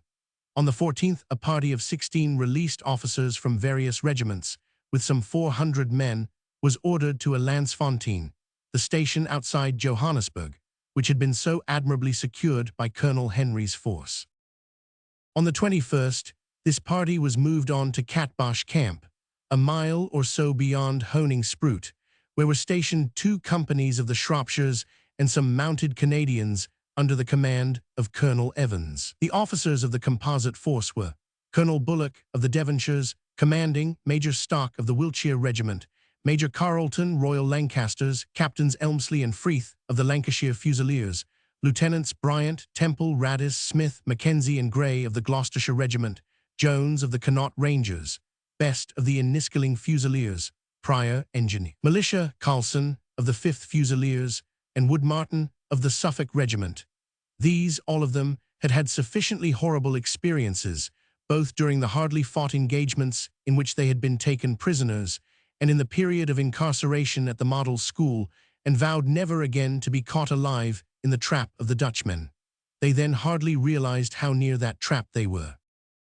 Lines torn up by De Wet near Kroonstad. Photo by D. Barnett. The night was unusually cold, and traveling in coal trucks was scarcely an inspiriting beginning. In the gloom of early dawn, the train reached Honingsproot station. Some of the officers alighted and exercised themselves to restore circulation. They were numb and weary, and in doing so espied, in the east, the dark outlines of mounted figures approaching. They promptly gave the alarm. Colonel Bullock proceeded in all haste to get the men out of the trucks, and speedily they were formed up round the station. An effort was then made with such picks and shovels as were at hand to dig trenches, but these were a mere apology for shelter. They made, however, according to an officer who scraped his little burrow for himself, a moral support. Of other support, it must be owned, they had little. A few officers were provided with Mausers, carbines, and bandoliers of ammunition, but the force for the most part were saddled with Martini Henry rifles and black powder ammunition, rifles discarded by the Boers and left by them in the arsenal at Pretoria. These venerable weapons were sighted at 1,200 yards. The ordinary range of Lee Mitford or Mauser may be taken at 1,500 to 2,000 yards, and were served out of necessity, owing to the insufficiency of ammunition for Mauser rifles. Thus handicapped at the outset in the way of weapons of defense, ragged and tattered, some in boots that were dropping to pieces, some partly in uniform, partly in mufti, garbed exactly as they had been in the prison, they found themselves once again in presence of the enemy. Colonel Bullock, stout-hearted and truculent as ever, at once wired for help to Kroonstad, and with the line cut on both sides of him and the Boers blowing up culverts as they came along, prepared to make a stand against the advancing foe. Meanwhile, bang, bang, went a series of explosions on every side, voicing a vindictive tale and promising unthinkable horrors to come. According to their slim tactics, and to find out the strength of the party most probably, the Boers now sent forward a man with a white flag, declaring by the messenger that they had many men and guns, and that if the force refused to surrender, they would be annihilated. But the Boers had got hold of the wrong man. The officer who had doggedly held firm in the blood-dyed donga at Colenso till the Dutchman had threatened to murder the wounded unless he gave in, was not the man to surrender without a tussle. Colonel Bullock quickly sent the messenger and his white flag to the right about, and made preparations for stout resistance till help should arrive. But it was a sorry piece of bluff. They were gunless, the old muskets were of little use, and the black powder was objectionable, as it would have betrayed their positions and the smallness of the force. It was therefore necessary to tackle the Boers with extreme caution. At first, said an officer who was engaged, they were only near the line to the north of us, covering the men who were destroying the culverts and telegraph lines, but they gradually worked round to the east, and about 8:30 down came the first shell, shrapnel, from about 2,000 yards away. The train all this time was in the station, and I think they wanted to damage the engine, but their shooting wasn't good enough. The engine went a little way up the line, but found it cut, and had to return. Shells were pretty frequent now, and bullets too numerous to be exactly pleasant, but Colonel Bullock and Major Hobbs, who was second in command, were walking about seeing to everything in the coolest possible way. No. One company, under Captain Elmsley of the Lancashire Fusiliers, had made some small trenches facing north, but when the Boers worked round to the east we were, of course, enfiladed, so we got into a ditch running along the side of the line north and south. They peppered us pretty well while we were getting there, but only one man was hit in the arm. Previous to this, poor Major Hobbs, who, with the colonel, had been sitting behind one of our small shelters, which did not anything like cover them, was shot through the heart and killed. Major Hobbs, it may be remembered, was the gallant officer who was taken prisoner while tending a wounded man in the brilliant engagement at Willow Grange. Young Smith of the Gloucesters had been sent down the ditch near the line with 7 men to try and get a bit nearer to the Boers who were damaging the culverts.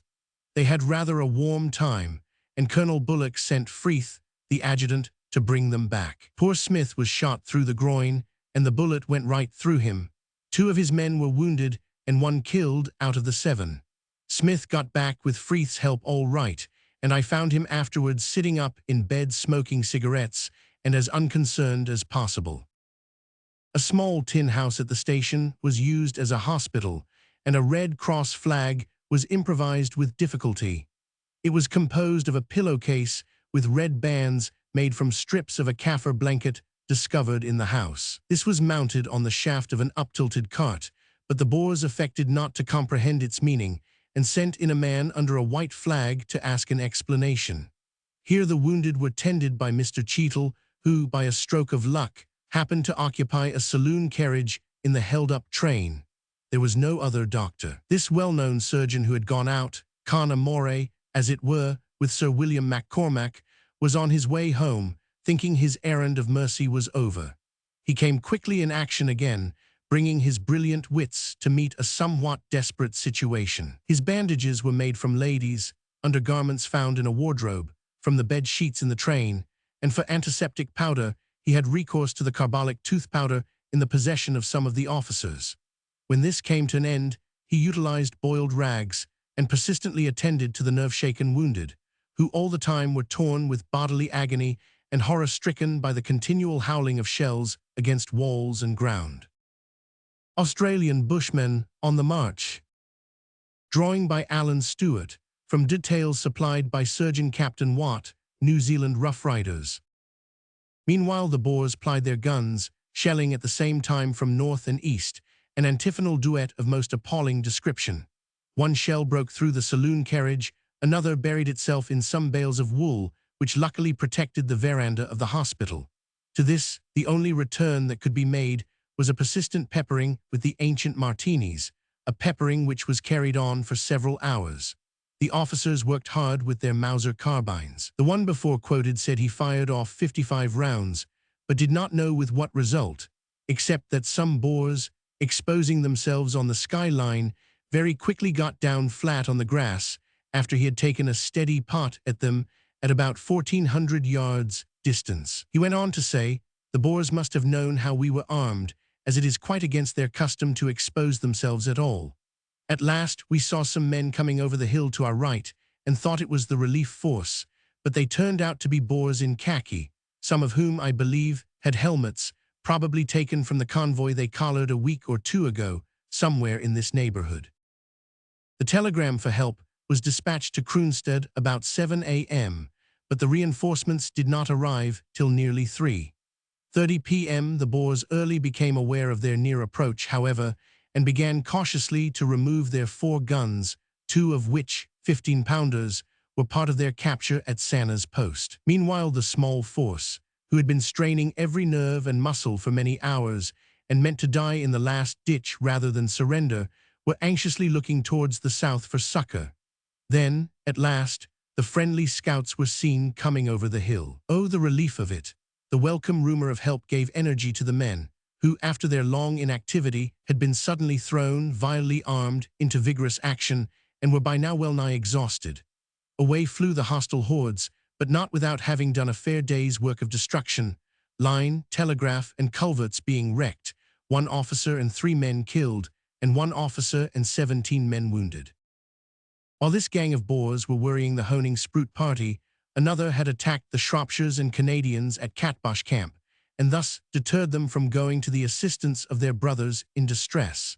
But it was owing to the splendid fighting of the Canadians that the Dutchmen had found it impossible to close in round Honing Spruit, and the party at the railway station were enabled to hold out till the relieving force arrived. After the Boers left, the troops still remained in the trenches and strengthened them as much as possible, but the Argyll and Sutherland militia and some mounted infantry and a battery arrived from Kroonstad, and the battery shelled some copies 3 miles away, where the Boers, some 700 to 1,000 of them, with 3 or 4 guns, were collecting. It was said that the Boer loss was 6 killed, and that they took away 3 wagons full of wounded, but this, of course, could not be verified. Some circumstances attending the brilliant resistance of the colonials are almost heroic. Lieutenant Inglis, with 8 men of the frontier police on worn-out ponies, were sent from the Catbosh camp to reconnoiter. They were suddenly surrounded by Boers, but fought furiously, with the result that they made their way through, with the loss of 4, to an embankment which offered shelter. 50 Boers then came within short range and fired on them. A response from the British remnant followed. There were presently only 4 of them, commanded by Corporal Morden, who, Lieutenant Inglis being disabled, took his place. Here, in the face of these terrible odds, the corporal sent off Private Miles to inform Colonel Evans of his plight. The messenger executed his errand and returned to assist his comrades. He was hit, but still persisted in having a go at the enemy. Then Corporal Morden dropped with a bullet through the brain. Miles, wet with his own gore, fainting, supported himself against a tussock and continued to direct the firing of his brother and Private Care. Eventually the Boers made off, but not before Care had been killed by a parting shot. Finally, the relief party arrived and carried the few remaining heroes back to camp. Among the day's casualties were Major H.T. de C. Hobbs, West Yorkshire Regiment, killed; 2nd Lieutenant H.H. Smith, 1st Gloucester Regiment, severely wounded; Lieutenant W.M. Inglis, 2nd Canadian Mounted Infantry, severely wounded. The total casualties amounted to 31. The program of surprise parties, trapping of small forces, and abuse of the white flag continued with little variety. Owing to the disposition of the British troops to east of the railway and the scarcity of supplies and transport that militated against their mobility, the Boers were temporarily in the ascendant. It was no easy matter to have, and to hold the arteries of the great army whose head was Pretoria, and yet to guard the railway lines and send reinforcements at a moment's notice to points menaced by the agile commandos of the enemy, and consequently those who were responsible for the safety of the communications lived the life of Damocles, without that personage's certainty of whence the fatal blow might be expected. The maintenance of the safety of the line from Kroonstad to Pretoria was in the hands of General Smith-Dorrien, who placed at every post 2 companies with 2 or more guns. He himself eternally perambulated the line, now repairing, now mounting guns, now dispatching patrols, in fact, playing with almost superhuman energy and vigilance the game of fox and geese, the fox duet, the geese the long tail of communications. In spite, however, of the surprising energy of the general, the dog Fox, the wiliest reynard that ever challenged chase, redoubled his activities. Chapter 2. General Buller's operations, routing the Boers from Laing's Neck. The Natal Field Force, after the departure of Sir Charles Warren, was composed as follows. 2nd Division, Lieutenant General Sir C.F. Cleary, 2nd Brigade Major General Hamilton, 2nd East Surrey, 2nd West Yorks, 2nd Devons, 2nd West Surrey, 4th Brigade Colonel C.D. Cooper, 1st Rifle Brigade, 1st Durham Light Infantry, 3rd King's Royal Rifles, 2nd Scottish Rifles, Cameronians, 7th, 14th, Anthfield Batteries. 4th Division Lieutenant General Littleton, 7th Brigade Brigadier General F.W. Kitchener, 1st Devon, 1st Gloucester, 1st Manchester, 2nd Gordon Highlanders, 8th Brigade Major General F. Howard, 1st Royal Irish Fusiliers, 1st Leicester, 1st King's Royal Rifles, 2nd King's Royal Rifles, 2 Brigade Divisions Royal Artillery, 13th, 67th, 69th Field Batteries, 21st, 42nd, 53rd Field Batteries. 5th Division Lieutenant General H.J.T. Hildyard, 10th Brigade Major General J.T. Coke, 2nd Dorset, 2nd Middlesex, 1st Royal Inniskilling Fusiliers, 11th Brigade Major General A.S. Wynne, 2nd Royal Lancaster, 2nd Lancashire Fusiliers, 1st South Lancashire, 1st York and Lancaster, 19th, 28th Anthfield Batteries. Corps Troops 1st Royal Dublin Fusiliers, 2nd Rifle Brigade, 1st King's Liverpool, Imperial Light Infantry, 61st Field Battery Howitzers, 2 Nordenfeldts taken from the Boers, Natal Battery 9-pounders, 14 Nova-pounder quick-firers, 4th Mountain Battery, 10th Mountain Battery, 2 guns, 447 naval guns, Nava-in, gun, part of siege train. Cavalry Division, 1st Brigade, Major General J. F. Byrne Murdoch, 2nd Brigade, Major General J. F. Brockleyhurst, 3rd Brigade, Major General the Earl of Dundonald, 5th Dragoon Guards, 1st Royal Dragoons, 5th Lancers, 13th Hussars, 18th Hussars, 19th Hussars, a battery Royal Horse Artillery, South African Light Horse, Thornycroft's Mounted Infantry, Bethune's Mounted Infantry, Natal Carabineers, Natal Mounted Rifles, Border Mounted Rifles, Umvodi Mounted Rifles, Natal Police, Colt Battery. At the request of Sir Redvers Buller, on the 2nd of June, Christian Botha, brother of Commandant Louis Botha, accompanied by Forey and Pretorius, met him near Majuba for the purpose of holding a conference regarding terms of surrender of Laing's Neck. A proposition was made, of course involving unconditional surrender, and hostilities were suspended for 3 days in order that it might be digested by the Dutchmen. It was found unpalatable and rejected, whereupon the belligerents resumed their warlike attitude. The interval had been utilized by the Boers, who had entrenched themselves for about 10 miles from Pagwani, east of the Buffalo, to the fringes of Majuba, and further westwards still. The natural barriers of Natal, the historic barriers that had made the grave of reputations, were now terraced with trenches and nodulos with gun pits. Another Gibraltar, frowning with menace, was prepared to accommodate 5,000 desperate Boers, but they had not calculated that a way round might be found, and that they in their fastnesses might be turned before they could utilize that cleverly arranged system of self-defense. Yet the unforeseen occurred, and we shall see. The last battle of Majuba Hill, the Battle of Almon's Neck. From a sketch by Lute, E.B. Knox, R.A.M.C. On the 6th of June, Sir Redvers Buller began his new move. General Talbot Coke, and the 10th Brigade and South African Light Horse, after some brisk skirmishing with the enemy, seized Van Wyck's Hill, whereupon, during that day and the following day, the 7th 247 in guns and two 12-pounder naval guns were mounted on the eminence, while two 5-in guns were perched on the southwestern spur of Inquilo. General Hildyard, who during the armistice had moved across from Utrecht to Ingogo, concentrated his division for advance over Botha's Pass, while General Clery kept an eye on Laing's Neck, and beyond him General Littleton, cooperating, brushed the enemy away from the right flank and kept clear the country between Utrecht and Wakkerstroom. Thus was prepared the way for General Hildyard's brilliantly planned and admirably executed assault of the spur of the Berg between Botha's Pass and Inquilo, which took place on the 8th, with the result that the enemy, some 2,000 strong, were outflanked and routed from their mountain strongholds, and the pass was captured without serious loss. The 9th was spent in a general halt on the summit of the pass, getting the transport through the Drakensberg, hauling baggage up the steeps, and skirmishing with Boers who hovered on the outskirts of the hills.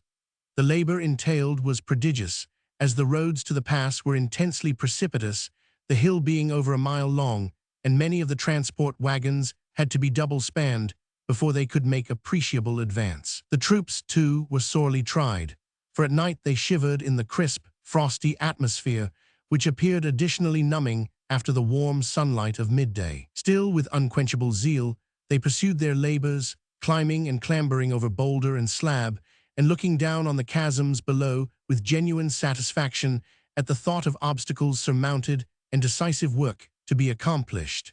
They had now secured a commanding position, which in a very short space of time they hoped to make unchallengeable.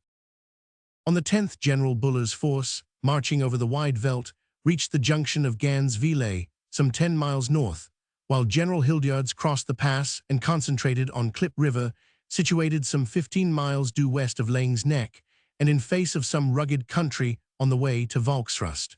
The Dutchmen were there congregating and preparing in the Almond's Neck region to intercept the passage. The South African Light Horse, before the arrival of the main column, had captured a useful copy, and they, and some squadrons of the irregulars, made a dashing attack on the mass of Dutchmen who were barring the main road. A most animated engagement was fought, which cost the South African Light Horse 6 killed and 8 wounded. The enemy after the encounter slowly retired, harassed by the 2nd Cavalry Brigade. The main column, frostbitten and weary, bivouacked in the shadow of the captured copy, the 11th Brigade immediately below, and further down, the 10th Brigade, while still lower down came the 2nd Brigade, commanded now by General Hamilton in place of General Hildyard, who, as we know, was raised to divisional rank. On the 11th, the advance was continued in the direction of Volksrust, and General Hildyard, 5th Division, made a brilliant frontal attack against the Boers, who were now holding a formidable position with several guns at the east of Almond's Neck, which place stands about 7 miles north of Gansville. After the artillery had been pounding a dangerous hoop of ridges for a considerable time, filling the whole atmosphere with reverberating roars, the 10th Brigade, the Dorsets in the firing line, the Middlesex in support, advanced on the right of the ridge beyond, which were the mounted infantry, while the 2nd Brigade, the East Surreys and Queens leading, treading the open, made a bold dash for the foe. These, concealed among the steep boulders, proceeded to pour a thunderous and fiery welcome on all who approached. The stertorous rampage continued for hours, but fortunately, in their fastnesses, our big guns, 247 in monsters and 6 little, handy 12-pounders, eventually searched them out, and subsequently a gallant charge, one of the most brilliant in the campaign, the charge of the Dorsets, who, in a blizzard of lead, swarmed upon the position with fixed bayonets, decided the fortunes of the day. The superb manner in which those seasoned warriors launched themselves at miles and miles of entrenched positions, a veritable phalanx of church steeples, was beyond praise. Their great assault cost the valiant regiment 10 killed and 40 wounded. Some Boer prisoners were taken, and 5 or 6 Dutchmen bit the dust, but most of them had bolted before the gleam of the bayonets, and in their flight had set fire to the grass so as to render pursuit impossible.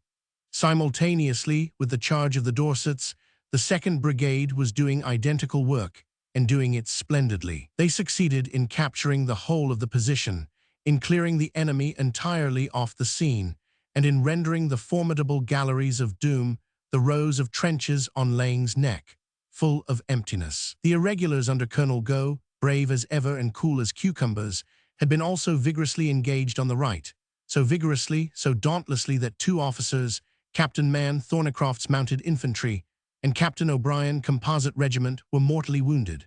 But losses apart, the day's work was in every way effective, as the Boers, by evacuating Laing's Neck, left open the Volksrust Road and virtually ceased from defacing British soil. Thus in 2 marches, Sir Redvers Buller had succeeded in effectively sweeping northern Natal, a feat of which his army was very justly proud. There was no doubt that the chief had now made himself master both of the tactics of the enemy and the peculiarities of the country over which he had to travel.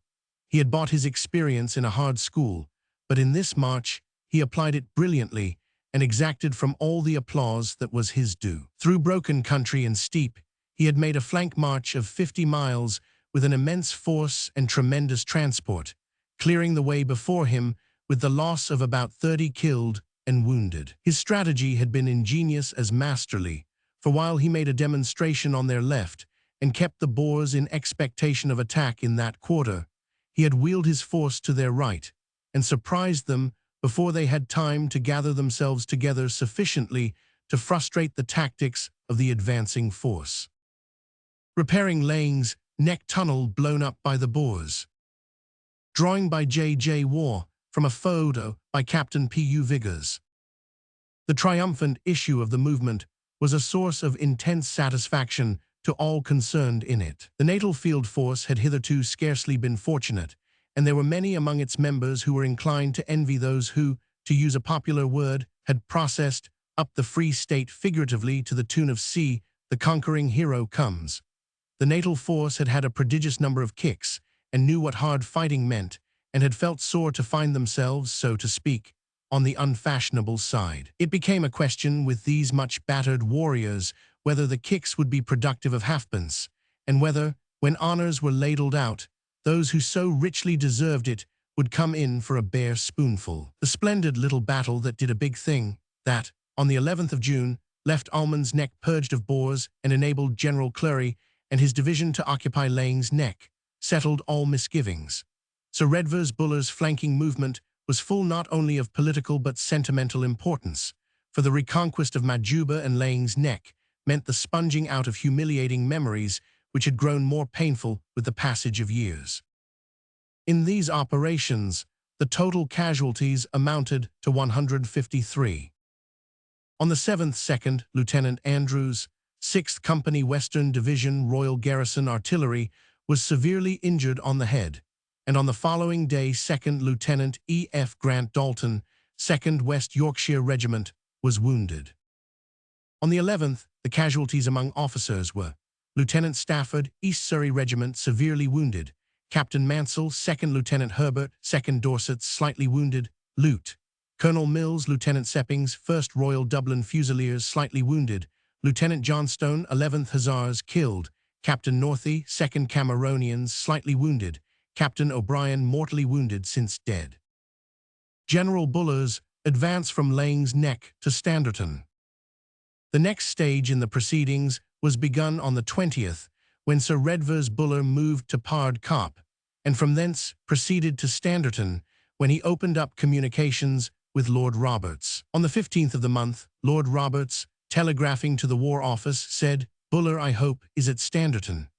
But this was not the case, the Natal Force being delayed at Laing's Neck for various reasons connected with transport and the rearrangement and recuperation of the troops and the repair of the Laing's Neck tunnel. Doubtless the inability of the general to proceed had considerable effect upon the main war program, and many imagine that if the force had been able to occupy Standerton, which lies directly between Machadodup, where President Kruger had fled, and Rates, where President Steyn had located himself, concerted action between the two presidents might have been nipped in the bud.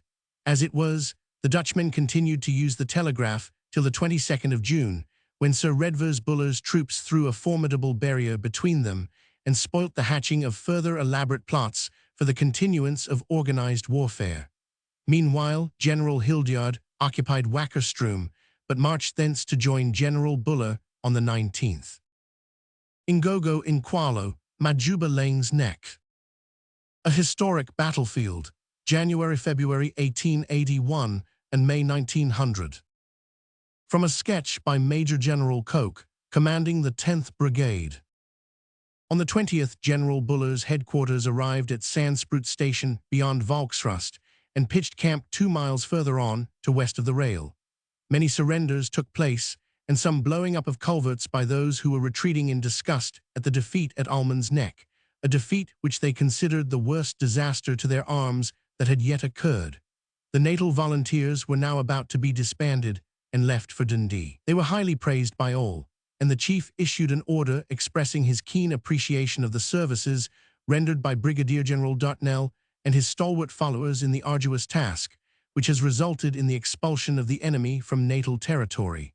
General Littleton now moved from Coetz's Drift to Laing S Neck to protect the line from Newcastle to Volksrust, while General Koch's brigade mounted guard over the latter place. The next day, the 21st, the advance column reached Paardekkop, situated some 30 miles from their destination. Standerton was neared by Lord Dundonald's mounted force on the 22nd, while the infantry followed some 8 miles behind, the 10th Brigade only being left at Paardekkop. As Major Gough and a squadron of the Composite Regiment entered Standerton, a party of Boers made off, leaving the place to be occupied without resistance. The railway bridge was found to be injured, as also were some engine trucks and engines. The Hollander railway officials, for whose idle hands the devil had invented this mischief, were imprisoned. Railway map showing lines from Pretoria to E and SE. Scale 1 inch equals 64 miles, by permission of the publishers of South Africa. While these activities were taking place, and General Buller was slowly making his way into the Transvaal from the east, guarding every inch of the rail in his rear, so that when he should reach Heidelberg, the Natal field force would be extended all along the line. General Ian Hamilton, in order to join hands with him, was moving with a mobile force via Springs to Heidelberg, which was occupied on the 23rd. Both armies thus approaching were now capable of frustrating, concerted, and combined action between the hostile bands of the Transvaal and those still lingering in Orange River Colony. Lord Dundonald's brigade, meanwhile, had been joined by Strathcona's horse, a picked body of sporting men who were tingling for fight. This experience they soon enjoyed, as in the course of the march towards Heidelberg, they came on a gang of Boers and had an animated encounter which cost them a man killed and 2 missing, including the officer who was in command of the party. 4 Boer victims were left on the scene of the fray. The Boers, though many were surrendering, were sustained in their dogged determination to fight by the exquisite inventiveness of Mr. Kruger, who, undoubtedly, is a Defoe or a de Rougemont lost to the world. He caused a proclamation to be issued, stating that the Russians had declared war on Japan, and that Great Britain was bound by treaty to support the Japanese, and must therefore withdraw her troops from South Africa. The proclamation also stated that Lord Roberts had no supplies and implored the burghers to keep up their courage. About 1,000 burghers accordingly collected in the neighborhood of Sandsproot with the wily ambition of severing the lines of communication. The Komati Poort Bridge had been threatened, and the cauldron of Boer machination was simmering portentously in the neighborhood of Machadodorp. With Buller's force on the east, Rundle's on the south, Hunter S to the west, it was hoped that the animated De Wet might be trapped as Cronje had been trapped. Still the wily one, slim by instinct, slimmer now by experience, contrived to become slippery as an eel whenever the fingers of the enveloping British hand began to curve in his direction. There was no doubt about it that this sometime butcher of Barberton, this late speculator in potatoes, who, it is stated, went bankrupt in an unsuccessful attempt to establish a potato corner on the Johannesburg market, was a born genius in the art of war. He was aware of his own potentialities, and is reported to have said that he gave Lord Kitchener, if he put his mind to it, 10 days to catch him in, while to Lord Roberts he allowed 3 weeks, and to Lord Methuen the rest of a lifetime. And the statement was not all Boer bounce, as time proved. General Hamilton from the west approached Heidelberg on the 22nd and exchanged shots with the Boer patrols.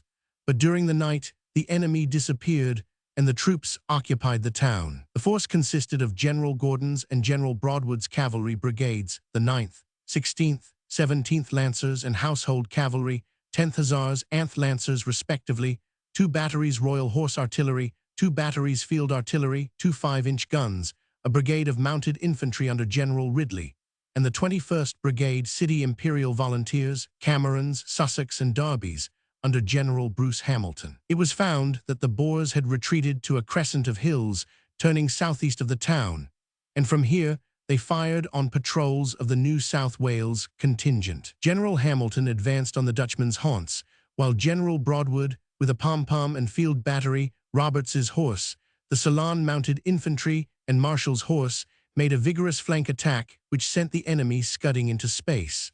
The casualties were few. Among the wounded were Captain F. Whitaker, Roberts's horse, since dead, Captain H. Carrington Smith, Royal Dublin Fusiliers, Captain M. Brown, Roberts's horse, Lieutenant C. Livingstone Learmonth, Roberts's horse, Lieutenant E. Rex King, Roberts's horse. General Ian Hamilton unluckily fell from his horse and sustained a fracture of the collarbone.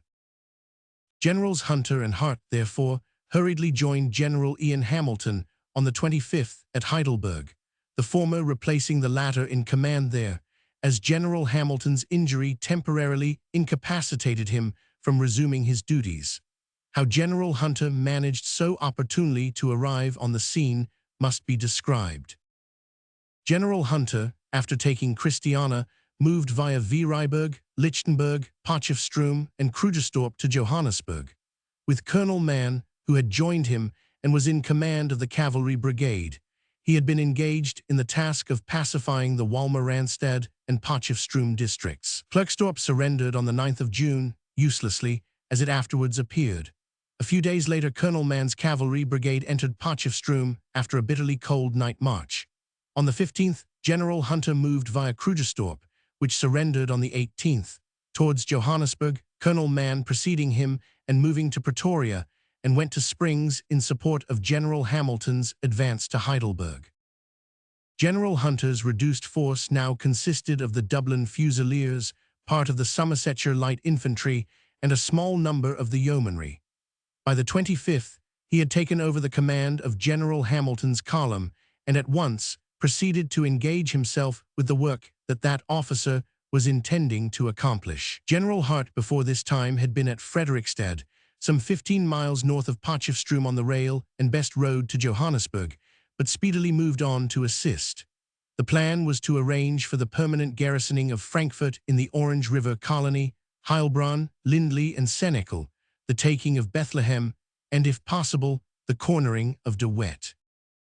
General Hunter marched from Heidelberg towards Frankfurt with a view to finding out the haunts of the malcontents, but encountered no opposition and reached his destination on the 1st of July.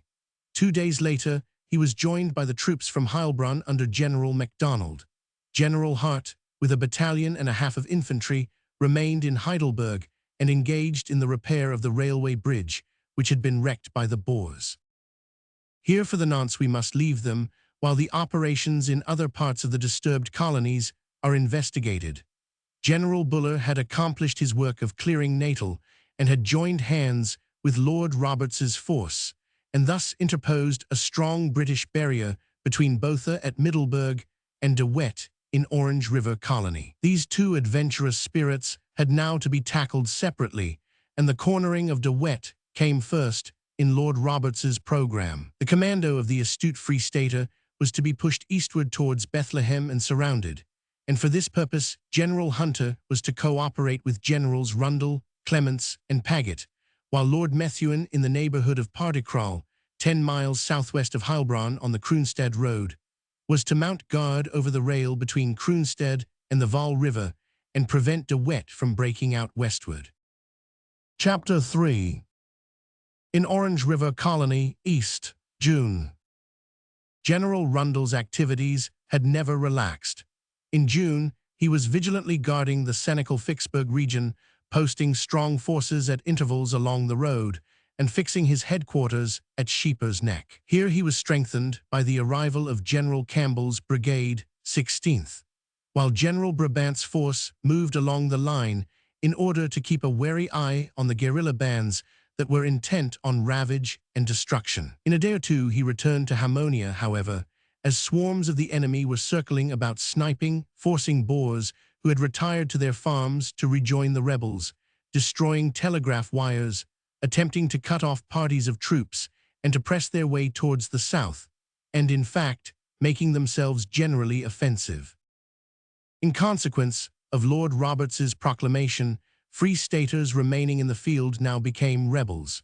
But Mr. Steyn issued a counterblast, warned burghers to take no notice of the proclamation at their peril, and declared the country was still an international sovereign state, with a president and properly constituted government. The unfortunate burghers, therefore, found themselves between two fires, and their sentiments must have resembled those of the man who, torn between rival fair ones, cried, "How happy could I be with either, were t'other dear charmer away." Botha, it was said, desired to surrender, but from sense of loyalty to De Wet was prevented from so doing, both Dutchmen having agreed to hold out so long as one remained uncaptured. De Wet was reported to be still keeping together some 6,000 men in the Orange River colony. Botha, with some 5,000 more, broken into marauding bands, was guarding the east of the Transvaal, while Mr. Kruger and his allies between Machadodorp and Nelspruit resided in a railway carriage, awaiting the whistle that should warn them to steam off.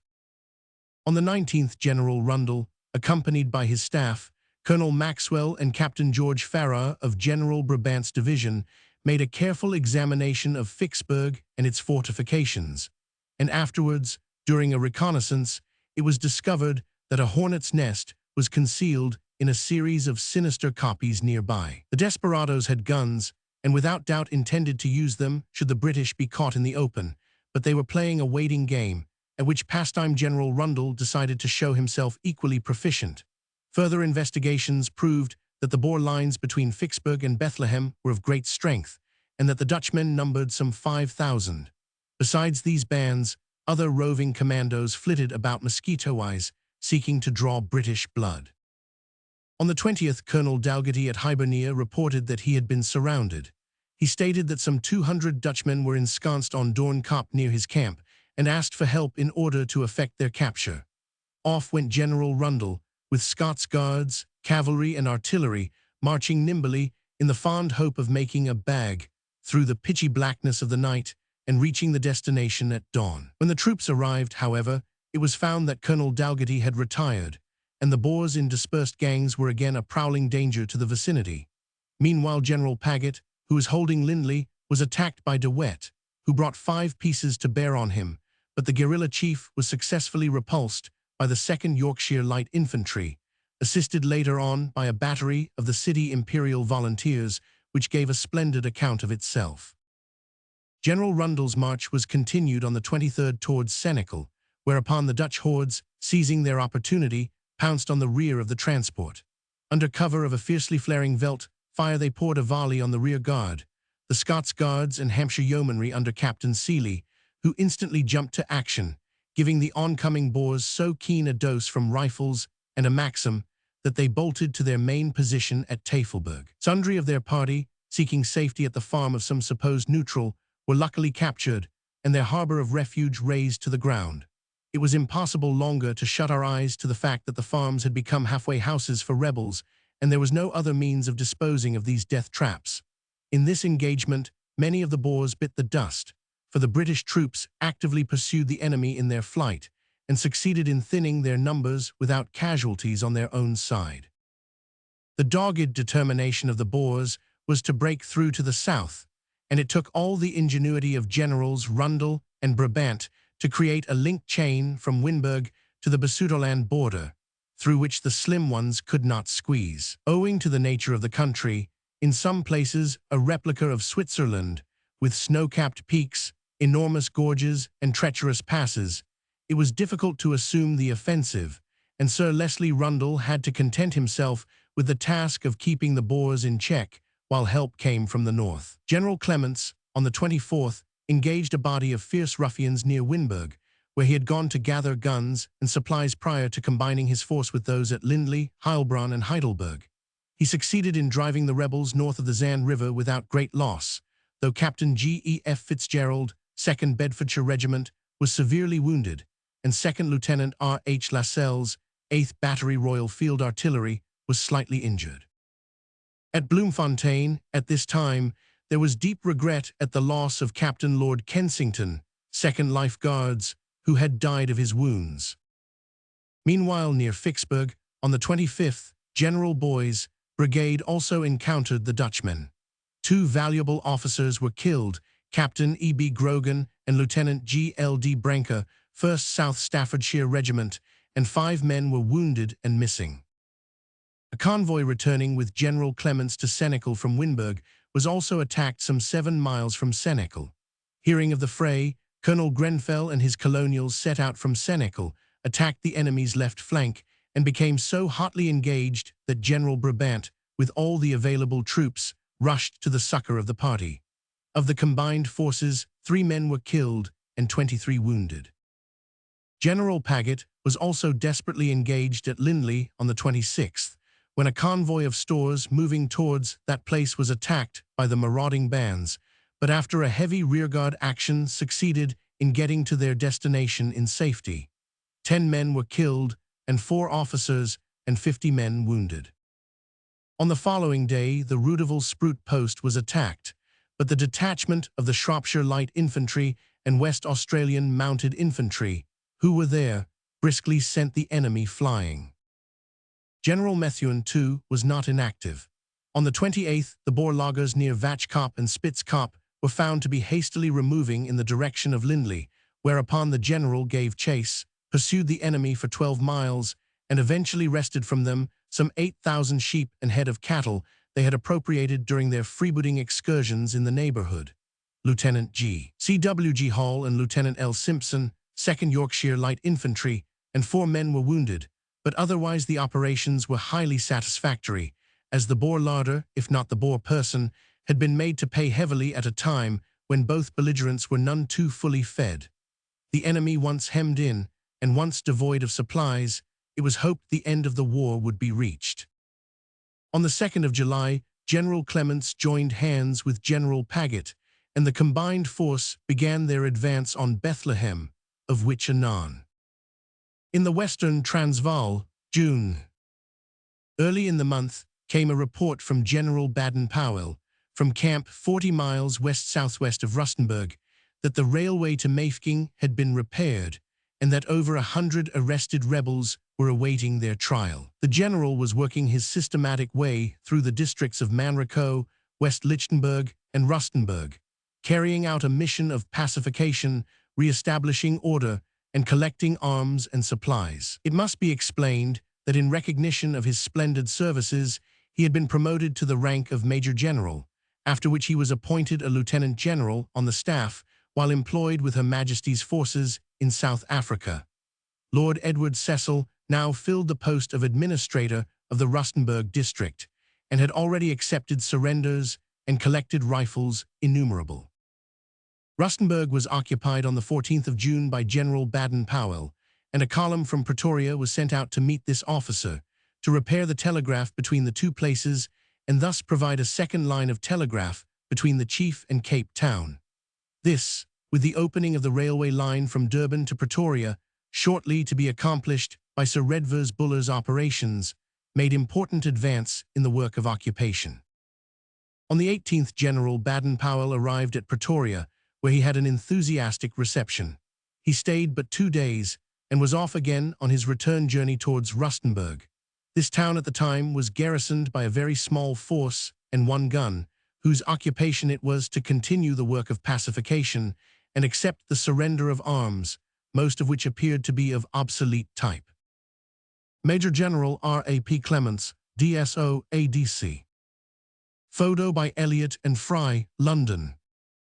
At this date, between Rustenburg and Pretoria, a body of the enemy under Commandant du Plessis were roaming about, and these were met on the 19th by Hutton's mounted infantry, who came out of the fray with 2 guns to their credit. It was not often in the history of the war that Boer guns were seized, and the little British force was justifiably pleased with their prowess.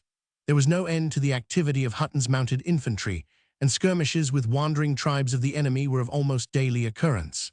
On the 24th, Captain Anley had a smart set to with Boer patrols south of Pretoria, in which Lieutenant Crispin and 1 man of the Northumberland Fusiliers were wounded. Railway map showing lines to W and S, W of Pretoria. Scale 1 inch equals 64 miles, by permission of the publishers of South Africa. About this period, an informal armistice was in operation, both having been given time to consider the philosophy of fighting against the inevitable. Lord Roberts made the suggestion that the Boer commandant should disarm his forces and thus avert unnecessary bloodshed, but the Dutchman doggedly refused to surrender without the consent of his government and demanded further respite to obtain the same. This being probably another ruse to enable the Dutch rebels, mercenaries, and others, who were gathering round the standard of the commandant, to gain breathing time, the request was refused, and hostilities were resumed. An official warning was given to the effect that any further activities in the form of the destruction of railway lines and sea would be met with prompt punishment and involved the demolition of all farms within 5 miles of the point molested. Colonel Gerard was also authorized to compel leading residents to accompany trains, a wise precaution reminiscent of the policy of the East, which forces the Grand Vizier to taste of every dish prepared for his sovereign. When the cat is away, the mice may play, and the opportunity for a game was not lost on the Boers. During General Baden-Powell's absence from Rustenburg, a party of Dutchmen under Commandant Limmer made an effort to lodge themselves on the heights commanding the town and demanded its surrender. Major Hanbury Tracy, who with 120 men was in charge of the place, replied that he held Rustenburg for Her Majesty's government and intended so to do. Thereupon hostile artillery began its thunderous detonations, and things grew frowning. But Colonel Holdsworth, 7th Hussars from the region of Zeerust, 48 miles off, scenting fight from afar, made a brilliant march, and assisted by Colonel Airy and his mettlesome bushmen drove back the enemy. 2 bushmen were slain, and Captain Machete and 3 men were wounded. This was the state of affairs when General Baden-Powell returned on the 9th of July. By the 10th, the Boers had betaken themselves to Oliphant's Neck in the Magaliesburg Range, and so as to secure the other pass, Magato Neck, the Rustenburg party seized it. Unfortunately, nearer Pretoria was another neck, the Commando Neck, and here, as we shall see anon, the Boers, on the 11th of July, managed cunningly to locate themselves, thus cutting off General Baden-Powell from Pretoria. Chapter 4. July. The Battle of Bethlehem and the surrender of Prinsloo. The drama in Natal having been concluded, the curtain rose on the last act of the drama in Orange River Colony, the final scenes of which went on greased wheels, as it were, owing to the tremendous energy and talent in the field of, first, General Sir Leslie Rundle, who had had all the hard preliminary work to do, second, Generals Clements and Paget, and finally, of the greatest martial performer of all, General Sir Archibald Hunter.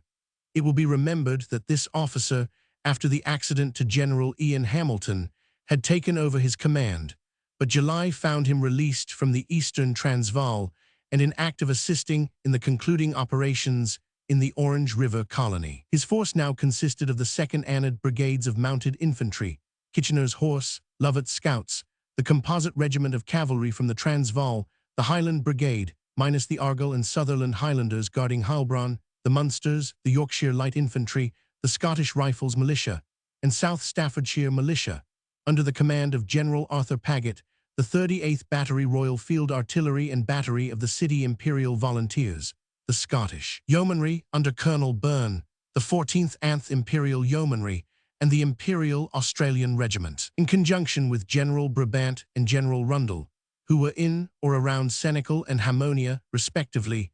He moved steadily to the southeast, the main object of the operations being to dislodge the Boers from Bethlehem and sweep them off from the rich grain country on the eastern side of the Orange River Colony, and prevent them from penetrating lower and disturbing already pacified districts. Near Lindley, As we are aware, as a commencement of the combined closing-in movement, Generals Clements and Paget had effected a junction. The Boers clustering in the neighborhood of Winburg and Senekal were known to be yet active, though many of their number came in at times and surrendered, while others, longing to do likewise, were caught sneaking forth and were sjambaked by their compatriots. In fact, strong guards had to be posted round the lagers to prevent the desertion of Boers of Pacific tendencies. Still, when they fought well and tenaciously, and managed to give a vast amount of trouble at every turn of the road. General Paget, on the 3rd, attacked the Dutchmen in their strong position at Plesserfontein, driving them off across Leo Kap to Brancrefontein. He bivouacked for the night in the position he had secured, not without some fierce fighting, an account of which was given by one of the Imperial Yeomanry. We moved from Lindley on the morning of July 2, and by midday were in touch with the enemy, who had taken up a position on some koppies overlooking the road on which we had to pass. We opened fire with the 38th Battery Field Artillery 15-pounder and also with the CI pounder quick-firing guns. The Boers replied with 2 15-pounders, but we were too much for them, and by 2 p.m. we had driven them off, and our mounted infantry and yeomanry had taken the position. It was a miserably cold day with drizzling rain, so you may imagine it was anything but pleasant. We camped that night at a farm which the enemy had occupied all day. They retired some distance and continued shelling our camp till dark, and though some of their shells fell into our camp and among the wagons, no harm was done. Our casualties were 2 of our men wounded. After we had pitched our camp, it came on to rain, so we had to lie down in our wet blankets on the damp veldt. We were, however, able to get plenty of wood from the farmhouse, so we made a large fire which, with some warm tea, was a comfort. Next day we moved camp at 8 a.m. and proceeded, after the Boers had dropped a few shells into us. Our artillery went on ahead and took up a position on a koppie, and shortly after we located the Boer guns on another koppie. Today we found they had a large gun, a Crusaut, which outranged ours. The artillery duel lasted all day t.p.m. when a general attack was made by the infantry and yeomanry on the koppie. While this was going on, a force of Boers dressed in khaki and helmets, the same as those used at Lindley, managed to creep up on the 38th Battery, who had run short of ammunition, and shot the men down at the guns. The captain and lieutenant were killed, and Major Oldfield was mortally wounded. Prinsloo's commando retreating to the Brandwater Basin after the fight at Retief's Neck. From a sketch by M.F.R. It's maybe imagined the situation was now verging on disaster. Major Oldfield had received his death blow, Captain Fitzgerald was helpless with a bullet in the thigh, Lieutenant Belcher was shot at his guns. The gunners and drivers of the guns had nearly all dropped dead or were disabled, their horses in death agonies strewing the ground. It was impossible, therefore, to remove the guns. The Bushmen had been forced to retire at a critical moment, and it seemed as though the day were lost. Then up came the CIV battery, and with the assistance of Captain Budworth, whose wits and gallantry were never better displayed, fired their 2 guns trail to trail over the heads of the 38th, battered the triumphantly advancing foe on the left front, and, in a word, saved the situation. Off scudded the Boers.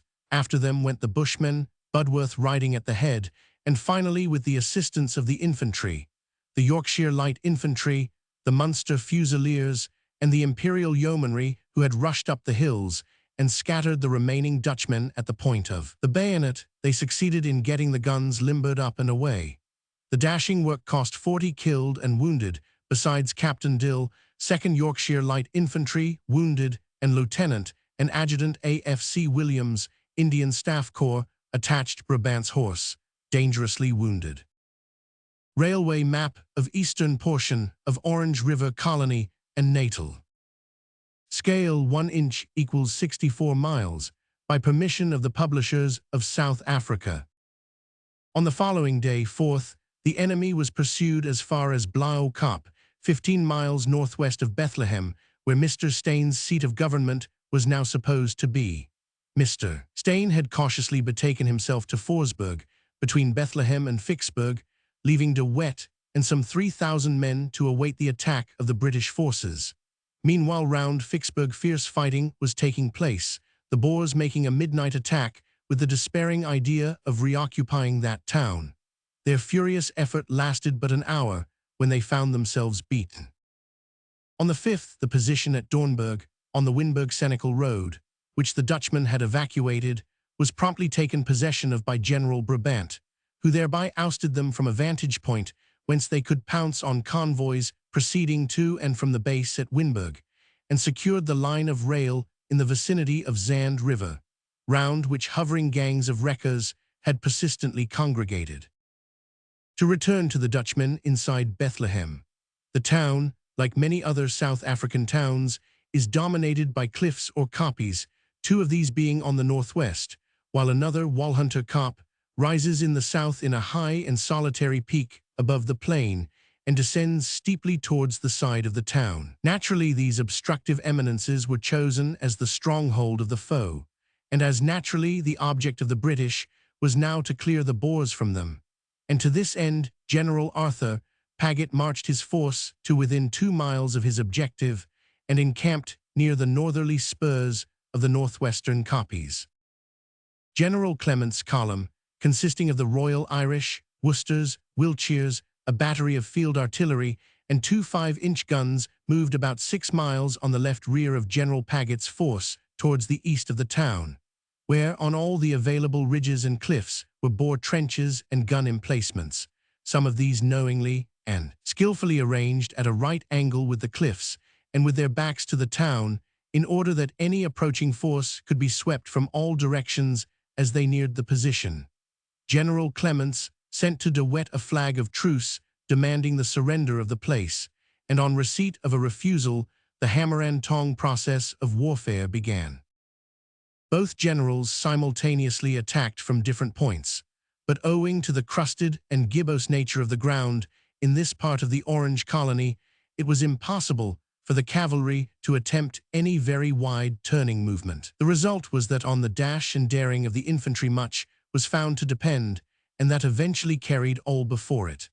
The cavalry, the 14th th Imperial Yeomanry, and Imperial Australian Regiment operated on the right, and made themselves masters of a position on a koppie at the northerly ridge of the eminences held by the Boers. General Clements engaged the foe in his eastern fastnesses, capturing them on the following day through the gallantry of the Royal Irish Regiment, while the infantry with General Paget fought with splendid persistence, till their ammunition being exhausted they finally charged with the bayonet so gallantly, so effectively, that the Boers were routed, and General Paget at nightfall found himself in possession of a koppie which faced and was the key to the terrific steeps leading to the precipitous peak of Walhunter's Kop. This charge of the Munsters, supported by the Yorkshire Light Infantry, was described by one of the officers of the former splendid regiment in glowing terms.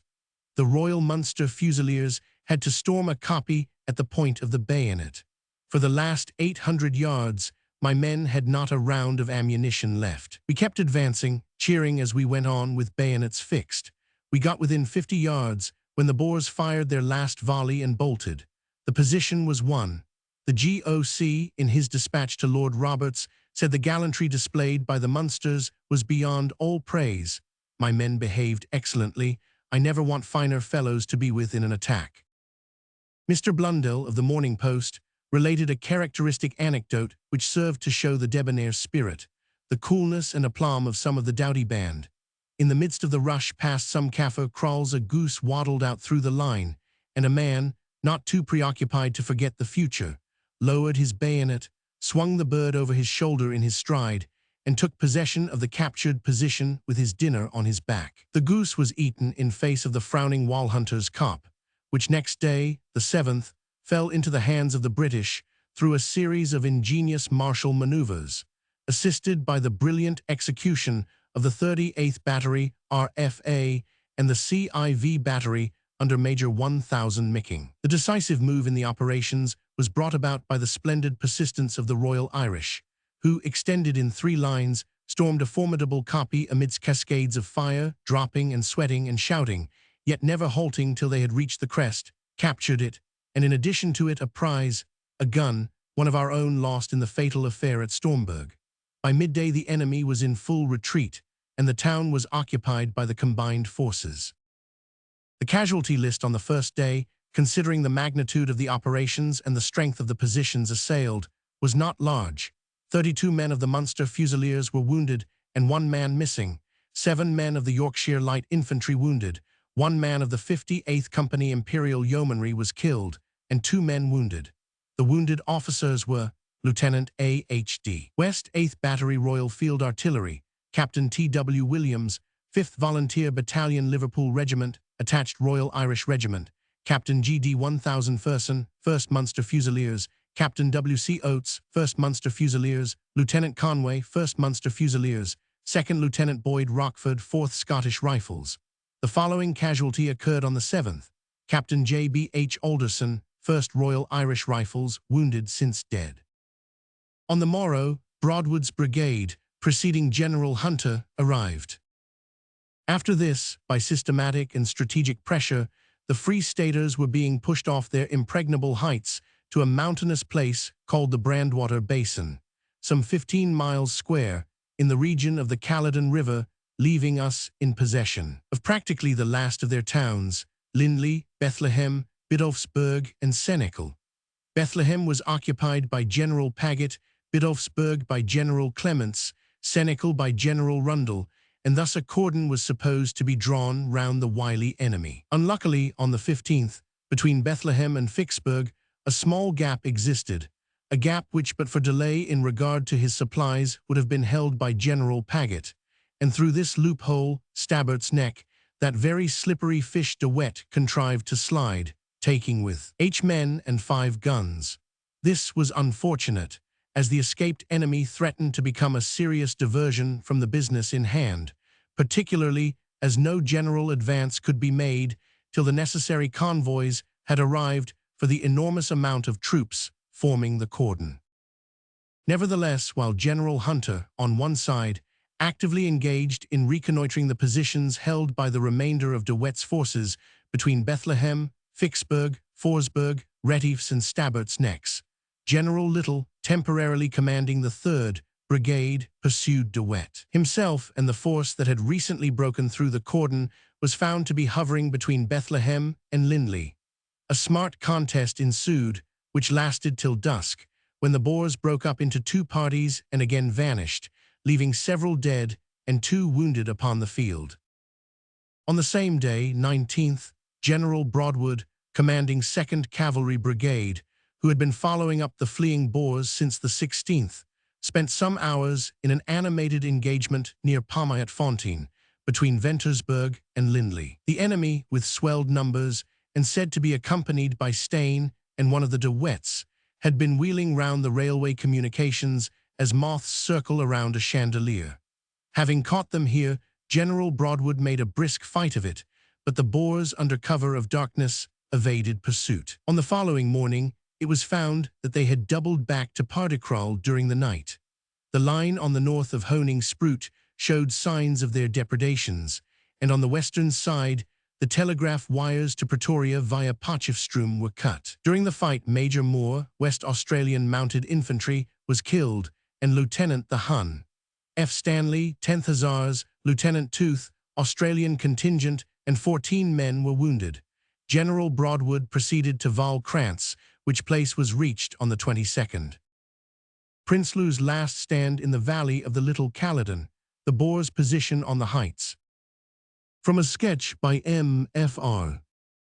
Meanwhile, the desperadoes, routed on all sides, made a rush upon the line near Rudyville, tore up the rails, and succeeded in capturing on the night of the 21st, between Kroonstad and the Vaal, a supply train with 2 officers and 100 men of the Royal Welsh Fusiliers. De Wet's force, doubtless well pleased with itself, then moved via Vredefort in a northeasterly direction, quickly pursued by General Broadwood, who, in his turn, was followed by General Little. The former officer succeeded on the 23rd in capturing some of de Wet's wagons at Vredefort, at which place he halted till joined by General Little. On the 25th, de Wet, ubiquitous, was found posted on some comfortable heights at Ratesburg, some 7 miles south of the Vaal, while General Broadwood, like a cat watching a bird, was preparing to spring. But the bird was too wary and kept his wings flapping for flight at the first provocation. Indeed, he had dodges at his fingers' end, and tried a new variety every time he was warned of the British approach. One of these was at a certain place to keep a dozen or so Boer hats, which had previously been strung on a line, continually bobbing over a certain entrenched spot in order to impress the British and lead them astray, while he and his horde took an opposite direction. While the chase was going forward, some fighting took place, in which the Berkshire Yeomanry, the Imperial Bushmen, and the 38th Field Battery took part. They disputed the possession of a high hill to west of Bethlehem, but as possession makes 9 points of the law, the Boers, posted in strength upon the hill, caused the small force to retire. During the retirement, 1 officer and 9 men were lost. General Bruce Hamilton also engaged in some active work, which cost him 3 of the Cameron Highlanders, whose regiment, assisted by 500 mounted infantry and the 82nd Battery, succeeded in securing a strong position on Spitzray. Captain Keith Hamilton, Oxford Light Infantry, was wounded severely, and Captain Brown, Captain A.C. 1000 Lean, and Lieutenant Stewart, Cameron Highlanders, Captain E.S.C. Hobson, Mounted Infantry Worcester Regiment, and 13 Cameron Highlanders were all more or less severely injured. Of the terribly hard work done by the 21st Brigade, it has been impossible to take due note.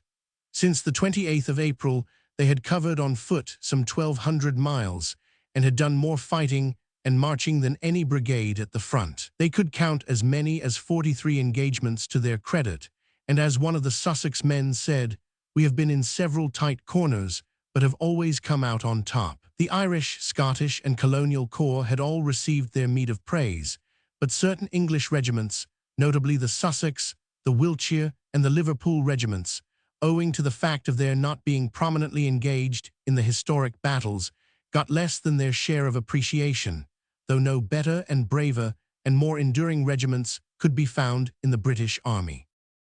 Position of troops round the Brandwater Basin before the surrender of Prinsloo. Operations were now carried forward with additional vigor, for it was known that Boers, some 6,000 of them, led by Roux and Prinsloo, who had not bolted with De Wet, must still be in the neighborhood of the Caledon Valley, the river behind them. The only passes available among the snow-capped mountains, Commando Neck below Forsberg, Stabberts and Retief's Necks near Bethlehem, and Golden Gate, leading out of the valley. But these, it must be remembered, were fairly far apart, and loopholes of necessity were many. At all these points the British, lynx-eyed, furious at being given the slip by De Wet, crouched. General Hunter himself observed Retief's Neck, while General Bruce Hamilton barred Golden Gate, and Generals Paget and Rundle took up positions watching Stabberts and Commando Necks respectively. To appreciate the nicety of the movement, a glance at the map is necessary. The geographical nature of the situation in which the Boers found themselves after the Battle of Bethlehem was thus concisely sketched by Mr. Spencer Wilkinson. The Boers were holding a great mountain horseshoe, of which the curved end is at the north, and the open end or back is on the Caledon River, the inside of the shoe being the basin of the Brandwater.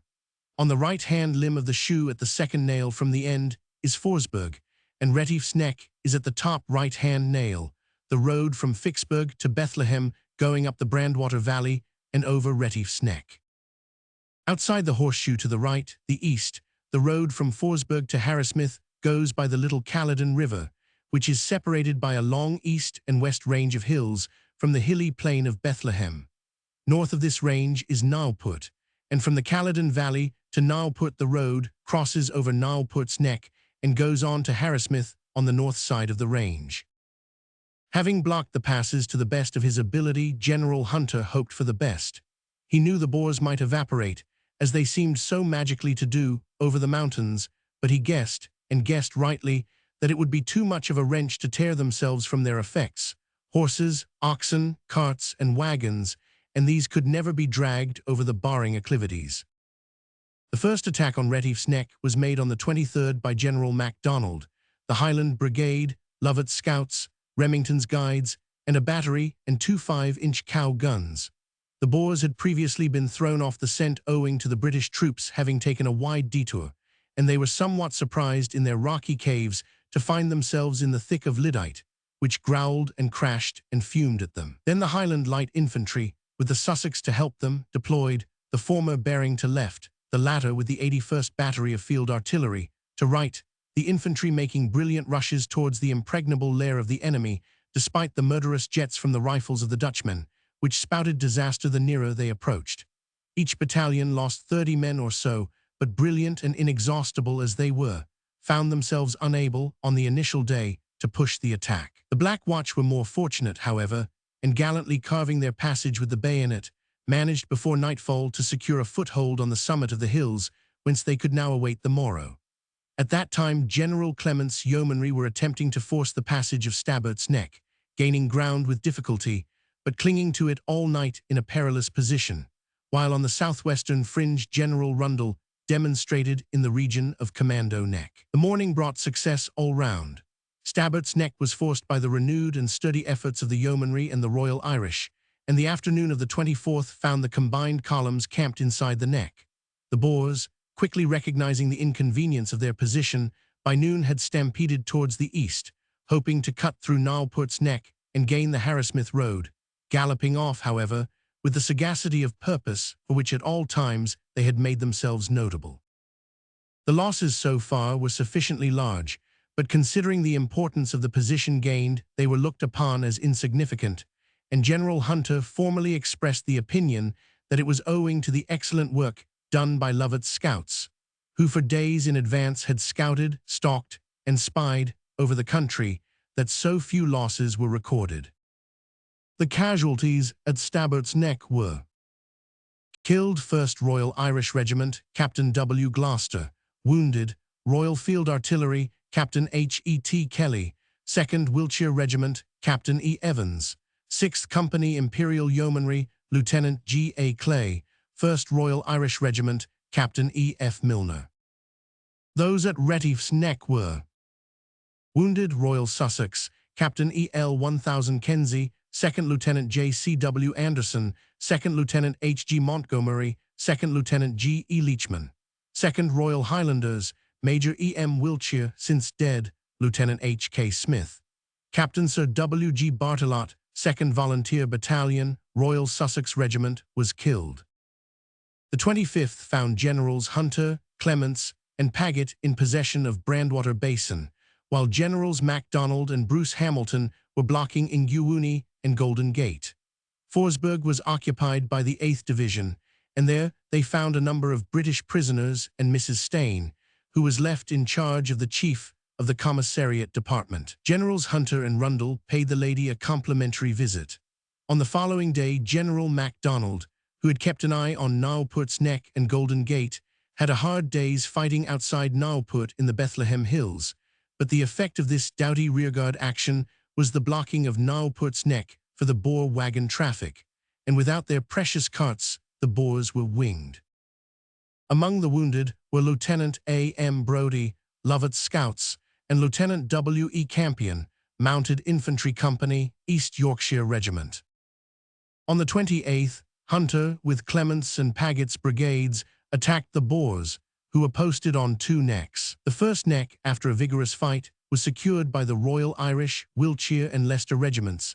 The final position, Slopkrantz, later on and under cover of the dusk, by the brilliant dash of the Scots Guards.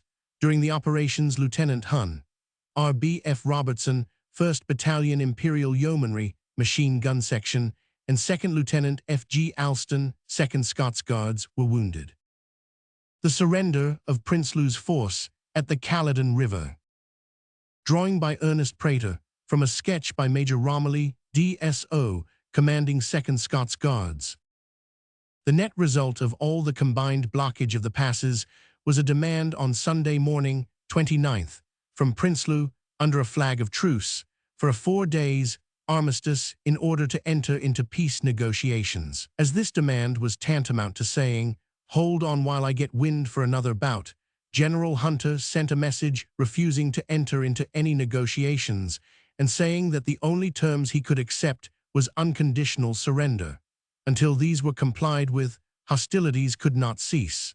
This settled the matter. Prinsloo, knowing it was impossible to get his guns and wagons over the mountains, forthwith handed himself over, arms, ammunition, and the rest of his warlike impedimenta, to the conqueror. With him were Villiers and Crowther and about 1,000 men, but other Boer leaders, Olivier among them, who had succeeded in slipping to the farther side of the hills, refused to abide their chief's ruling and declined to submit. Hostilities in respect to these malcontents had consequently to be resumed, but the surrender of Prinsloo, and with him the Vicksburg commando of some 550 men and the Ladebrand commando, about 450 strong, together with 1,500 horses, 3 guns, 2 of which were our own, lost at Corn-Sprout, 50 wagons and carts, may be considered as the closing scene of the Free Staters' resistance. The finale at Forsberg was an impressive affair. The generals, their staffs, Sir Godfrey and Lady Lagden from Basutoland, grouped on horseback, were surrounded by the troops drawn up in 2 lines on the hills overlooking the valley. Between the lines thus made rode Prinsloo, tall, fair, even prepossessing. He handed up his rifle to the general, setting the example to his followers, an agriculturalist rabble, motley of mien as of habit, who, on their small, nimble ponies, galloped up, throwing down rifle and bandolier with a certain effort at swagger, though seemingly nothing loth to finish their fighting career. In cart and wagon they came, too, with all their curious nomadic luggage and blankets, cookpots and the like, some laughing and some chaffing as they gave up arms and ammunition, and then moved on to the camp of Brabant's colonials, with whom they soon got on the best of terms. The formalities occupied 3 days, the haul of cattle that were hidden in the neighboring gorges being enormous. The condition of the captured Boer horses contrasted strangely with that of the dilapidated hacks which now remained to the British force, and as may be imagined, remounts were more than acceptable. July ended with a triumphant flourish of trumpets in honor of the united labors of, first, General Sir Leslie Rundle, who may claim the east of the Orange Colony as his military perquisite, and finally General Sir Archibald Hunter. Prinsloo's surrender was followed by that of 1,200 more Free Staters, and the commandants Roux and Fontenelle. To General Bruce Hamilton came Commandants Deploy, Potgieter and Joubert, and Lieutenant Alderson, a Danish officer of Staatsartillery, and with the rifles, 650 ponies, and an Armstrong gun. The Free State Army was therefore only represented by De Wet and his followers, some 1,500, who were hovering in the neighborhood of the Vaal, and Olivier, who, having refused to consider himself bound by Prinsloo's actions, had taken up a position in the direction of Harrismith, where he was being tracked by General Rundle. Affairs in and around Pretoria, the capture of Middelburg. Late in June, at the time of the armistice before mentioned, there seemed to have been some hesitation on the part of Botha and Kruger whether they should unconditionally surrender, but they were incapable of decisive action, while Steyn, who now had nothing to lose and everything to gain, kept the field. The position was best described by Mr. Spencer Wilkinson when he likened Kruger and Steyn to Hannibal and Hasdrubal. The strongest proof that his cause was lost that could be given to Hannibal was Hasdrubal's head sent into his camp. Another important consideration influenced the president in his hesitation. He bargained, or wished to bargain, that he might remain in the country, a condition which of course could not be entertained. Both Mrs. Kruger and Mrs. Botha exerted themselves to bring about the termination of the useless struggle. One went to her husband's camp in hope to influence him, while the other wrote imploring her better half to come to terms. But their efforts were of no avail. According to some accounts, the president was in the hands of his generals, who, declaring he had played his cards and played them badly, arrogated to themselves the right to judge when hostilities should cease. He was, moreover, in bad odor even with his own burghers, and many of them were openly denouncing him for his conduct in feathering his own nest, and leaving his compatriots alone to face ruin and extricate themselves from the hurly-burly into which he had inveigled them. His foreign mercenaries, too, were furious. They had been calculating on magnificent rewards for their championship of the Boer cause, and now found it hard to digest the philosophically maxim, "Blessed are they who expect nothing, for they shall not be disappointed." On the 24th, 25th, of June, efforts were made to surround the enemy in the hills some 15 miles to the east beyond Silverton. General French on the left, General Ian Hamilton on the right, and the 11th Division in the center engaged in the enveloping movement. But by the night of Tuesday, the 26th, there was nothing to envelop. The Boers had vanished along the Delagoa Bay Railway. The operation caused a loss of about 150. Stringent measures had now to be adopted to frustrate the wily efforts of the Boer generals to obtain news of the military movements of the British. The town was teeming with spies who actively communicated to the foe the secret doings of the authorities and diffused intelligence in relation to the intentions of the Boer forces, which was both alarming and paralyzing to the inhabitants. It was reported that a combination existed between the Boer leader without the town and the burghers who had surrendered within it to join forces and attack the place, and in consequence of these rumors, extensive precautions were adopted. The number of guards around the capital were increased, and armored trains patrolled the line daily. Nevertheless, in other ways the town was assuming a more businesslike and settled aspect. Some of the Dutch women, knowing themselves safe in the hands of the British, continued to flaunt their national colors, while others flung insulting epithets at the officers, thus unintentionally and subtly complimenting them, as such demeanor demonstrated a firm conviction on the part of the ladies that those whom they insulted were too chivalrous to retaliate. Revelations respecting the intrigues of the late Transvaal government came gradually to hand, and documents found in Pretoria divulged some unpleasant secrets. First, that large bribes had been paid to sundry prominent foreigners who had visited the Transvaal during the war and promised intervention. Second, that letters of dubious complexion had been sent by certain members of the British House of Commons to the Boers, letters which those who were apt to dub a spade called traitorous, and others who talked of implement of agriculture styled unpatriotic. The enemy, who had succeeded in capturing Lieutenant Rundle, 6th Dragoon Guards, and some men of his patrol, continued to engage himself in mischief around the right flank, so much so that Lord Roberts decided that he must make a clean sweep towards the east of Bronkhorstspruit. It must be remembered that after the Battle of Diamond Hill, the Boers had moved off, only to widen, if to thin, their half-circle round the neighborhood of Pretoria. Botha remained astride the Delagoa railway line toward the east, threatening with his left, so far as he dared, the southeast of the town. Grobler gathered his force on the north, while beyond him to northwest went de Lery and his hovering hordes, bent on menacing the road to Rustenburg. It was impossible as yet to engage in very decisive operations owing to lack of remounts, but some action was necessary.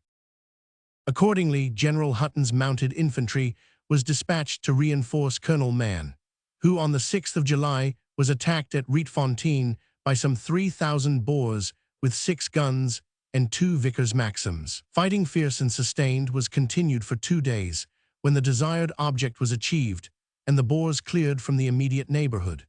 The Imperial Light Horse, brilliant as ever, unhappily lost 2 officers, Captain Curry and Lieutenant Kirk, and 13 men, their unusual loss being occasioned by the gallantry of B Squadron in pressing to the assistance of a wounded comrade in the teeth of a host of the enemy.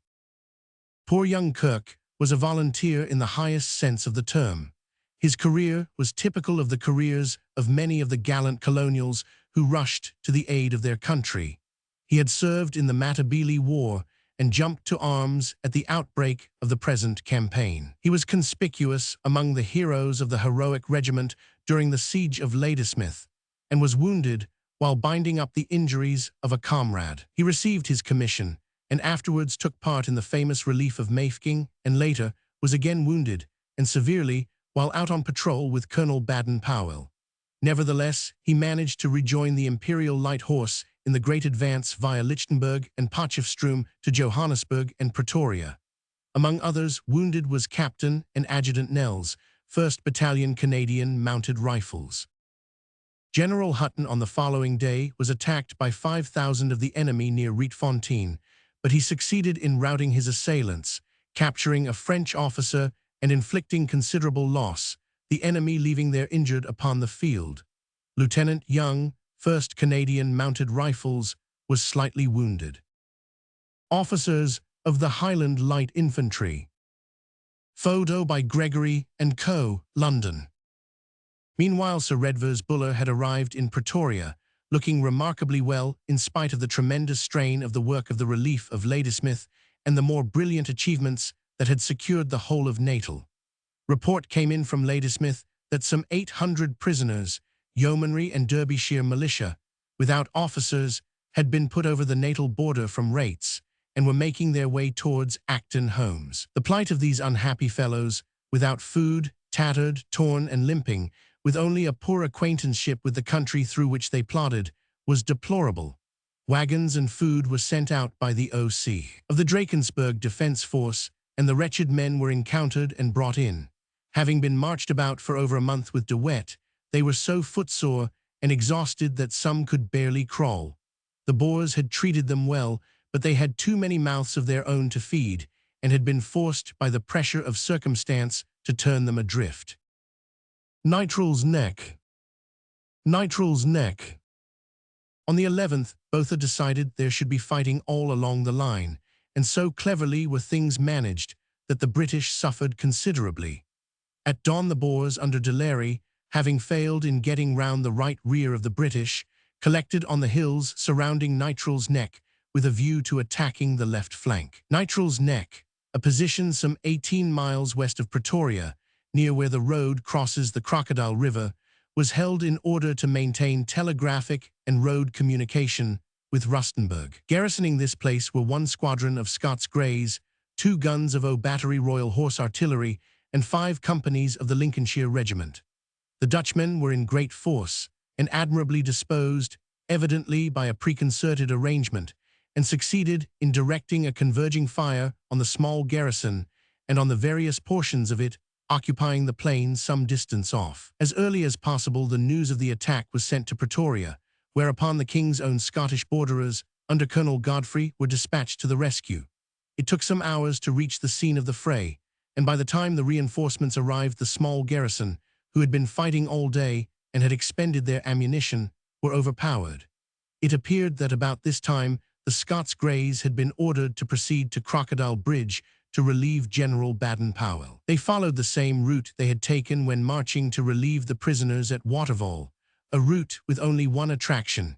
It passed through one of the most golden orange groves of the Transvaal, and jaded and depressed as they were, they felt thankful that their ways were cast among the refreshing fruit. A squadron was left at Chillicot's or Nitral's Neck, while the rest of the party, cold, worn and famishing, reached camp at 10 p.m. on the 7th.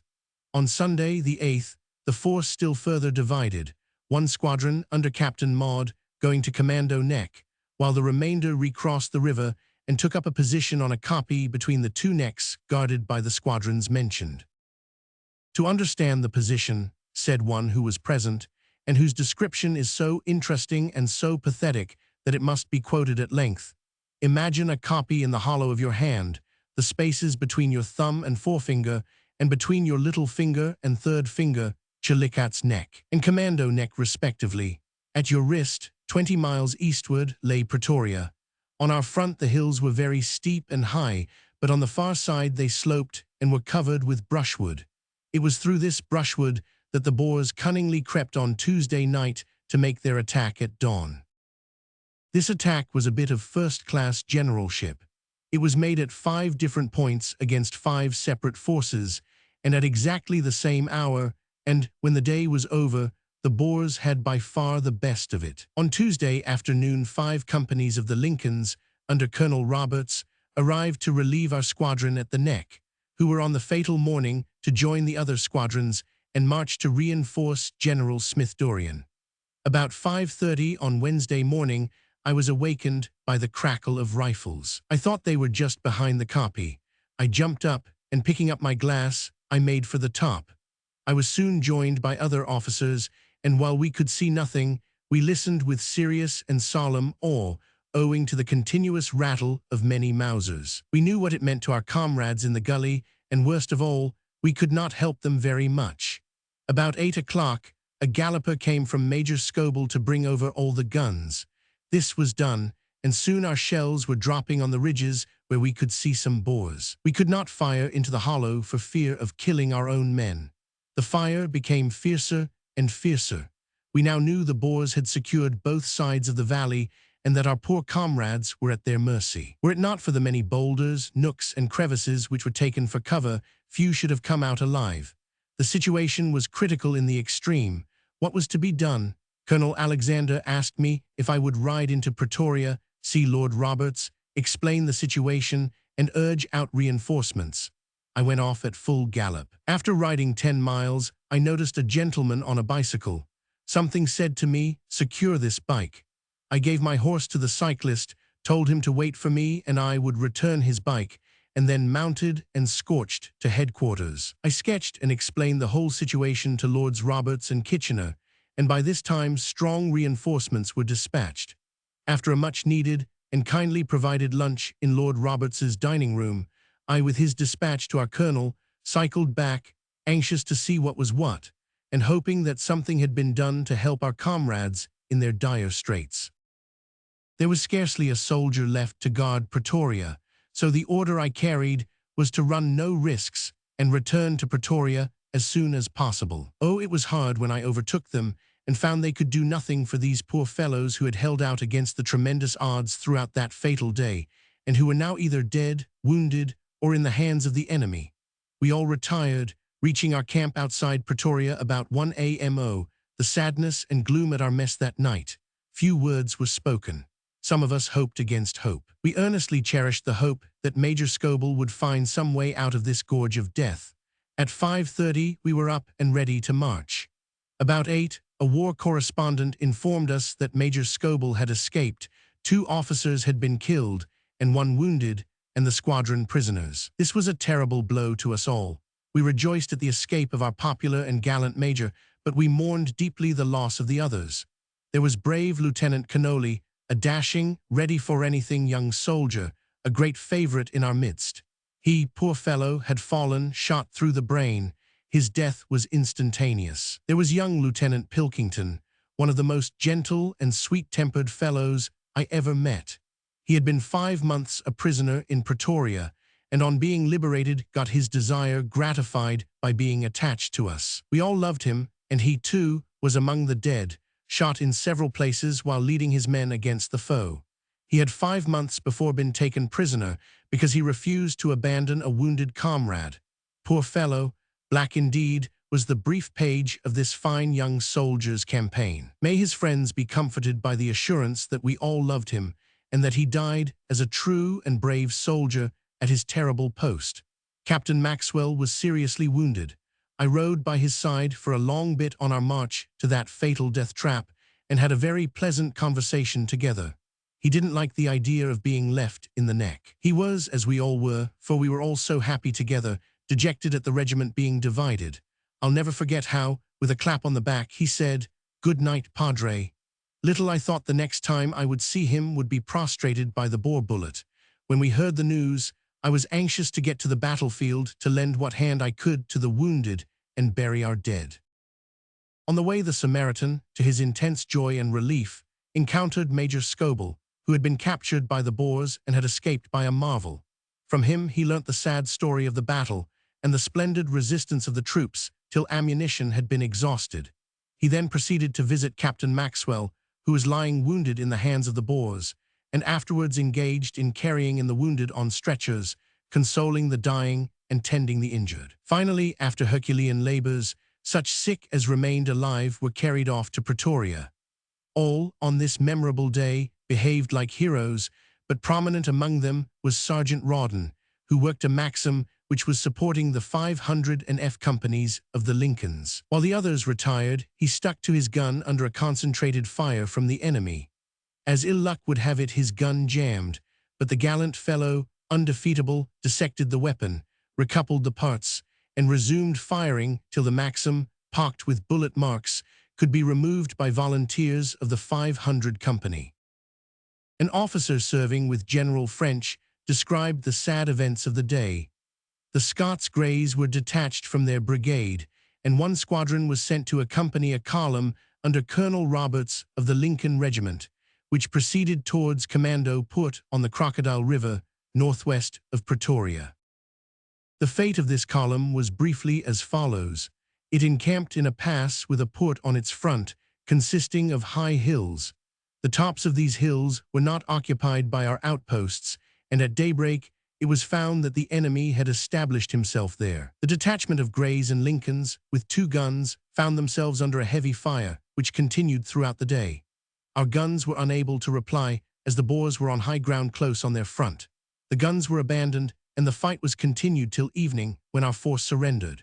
Major Scoble, the squadron leader, escaped after having been taken prisoner, and about 50 horses of the Greys were cut loose by the sergeant major and found their way back to our lines. Simultaneously, an attack was made by a commando under Grobler on the outposts at Deerdeput, about 8,000 yards north of Wonderboom Fort. The 7th Dragoon Guards were briskly engaged, and Colonel Lowe, with great skill, tackled the enemy, keeping the Dutchmen in check and preventing them from making a turning movement towards the extreme left of General Polkero's position. Some 17 losses were sustained, however, owing to the fact that the scouts mistook a party of Boers dressed in khaki for the 14th Hussars and were fired on at a range of 100 yards. Few escaped, but these had managed to warn the regiment of the approach of the enemy. General Hutton, in the meantime, was opposing the southern detachment of Boers near Luput. He had 4 days fighting, and finding that he was being outflanked, asked for reinforcements. The 1st Cavalry Brigade left Cameldrift on the 9th of July, the 8th Hussars taking the place of the Greys. On the 11th, the brigade carried Luput Hill at the gallop, the position for which General Hutton had been fighting before. Only 1 man was lost in this operation. The Cavalry Brigade then went into camp at Olifantsfontein, on the right of General Hutton's position at Rietvlei. The whole force continued to draw its supplies from Springs Station, the terminus of a short mineral line from Johannesburg, where at the end of June, the Boers had been routed by the Canadians who garrisoned the place. The Dutchmen moved to some copies and infested the high ground on the east of Bronkhorstspruit. The outposts of the 2 forces were continually in contact, and sniping was part of the daily program. The cavalry remained at Olifantsfontein till after the 21st of July, while preparing for a general advance towards Middelburg. The list of casualties on that fat earth was a long one. Near Deerdeput, killed, 7th Dragoon Guards, 2nd Lieutenant K.K. Mackeller, wounded Captain B.E. Church, Lieutenant H.A. Chomley. At Nitrel's Neck, killed, Royal Scots Greys, Lieutenant Connolly, Royal Dragoons, 2nd Lieutenant Pilkington, 2nd Lincoln, Lieutenant G.F. Pritchard, wounded, Lincolnshire Regiment, Captain J.J. Howley, Lieutenant C.J. Rennie, Major E. Herapath. Made prisoners, Lincolnshire Regiment, Colonel H.R. Roberts, wounded, Lieutenant C.G. Lyall, unwounded. At Kalbushfontein, Royal Scots Greys, Captain C.J. Mitchell, severely wounded. Owing to the disaster at Nitrel's Neck, it now became evident that all the British movements within the capital were reported to the Boers, that, in fact, they had organized an elaborate intelligence department, some of their spies attending the markets as innocent farmers, while others figured in khaki in the guise of British officers.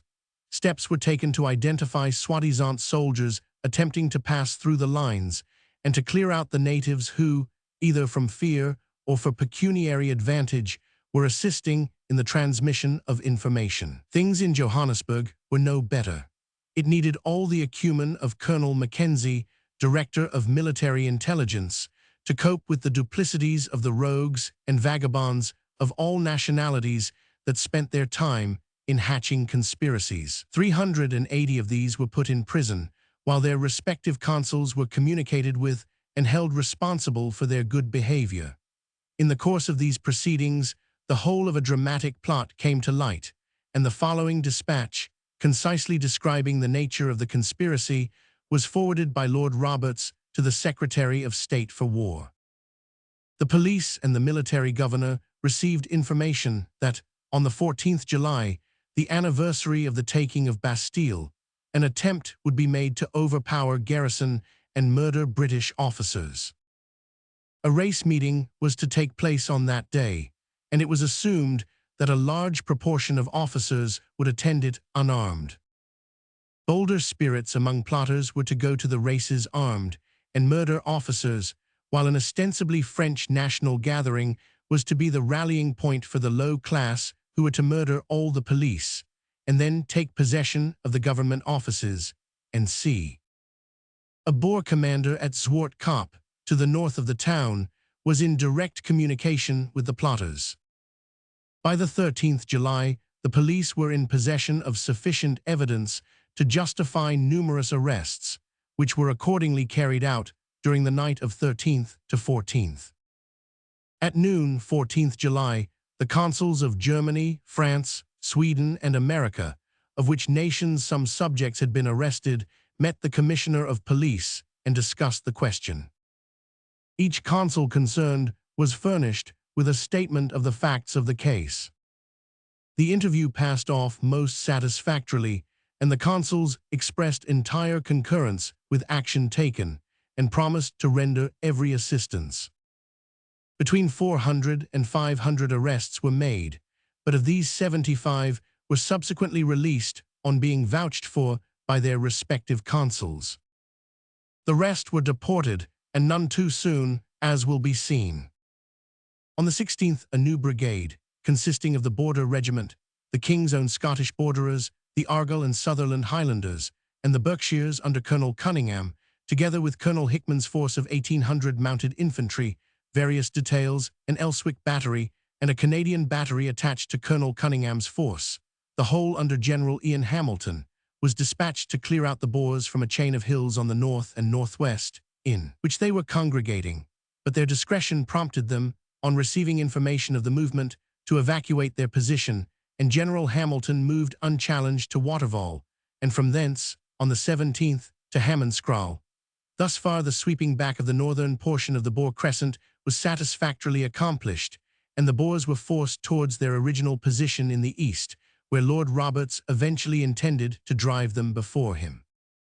The fact was the Dutchmen, having found the right flank well guarded on the 16th, had made a ferocious lunge at the left of General Polkero's position, and simultaneously all along the left. A tremendous day's fighting followed, during which the posts held by the Royal Irish Fusiliers under Major Munn, the New Zealanders under Captain Vaughan, the Canadians under Colonel Alderson, were defended with amazing valor and persistence. So many officers distinguished themselves that it was almost impossible to record their names.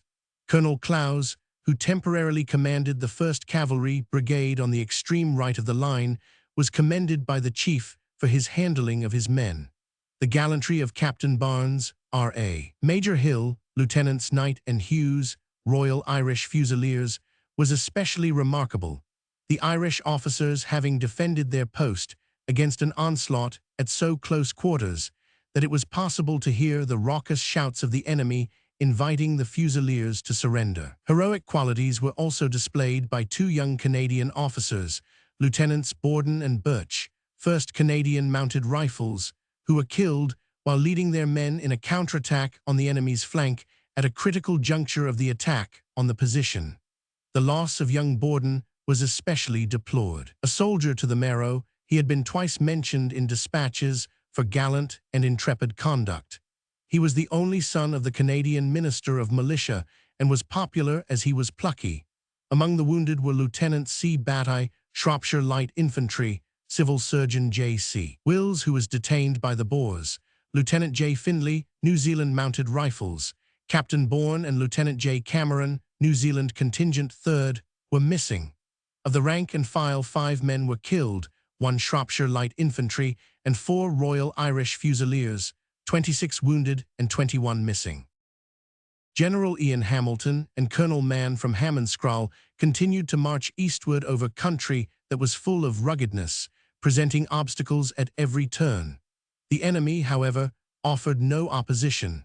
Their destination was Eerstefabriken Station, where they joined hands with General Polkero's division. Map illustrating the eastward move from Eerstefabriken to Middelburg.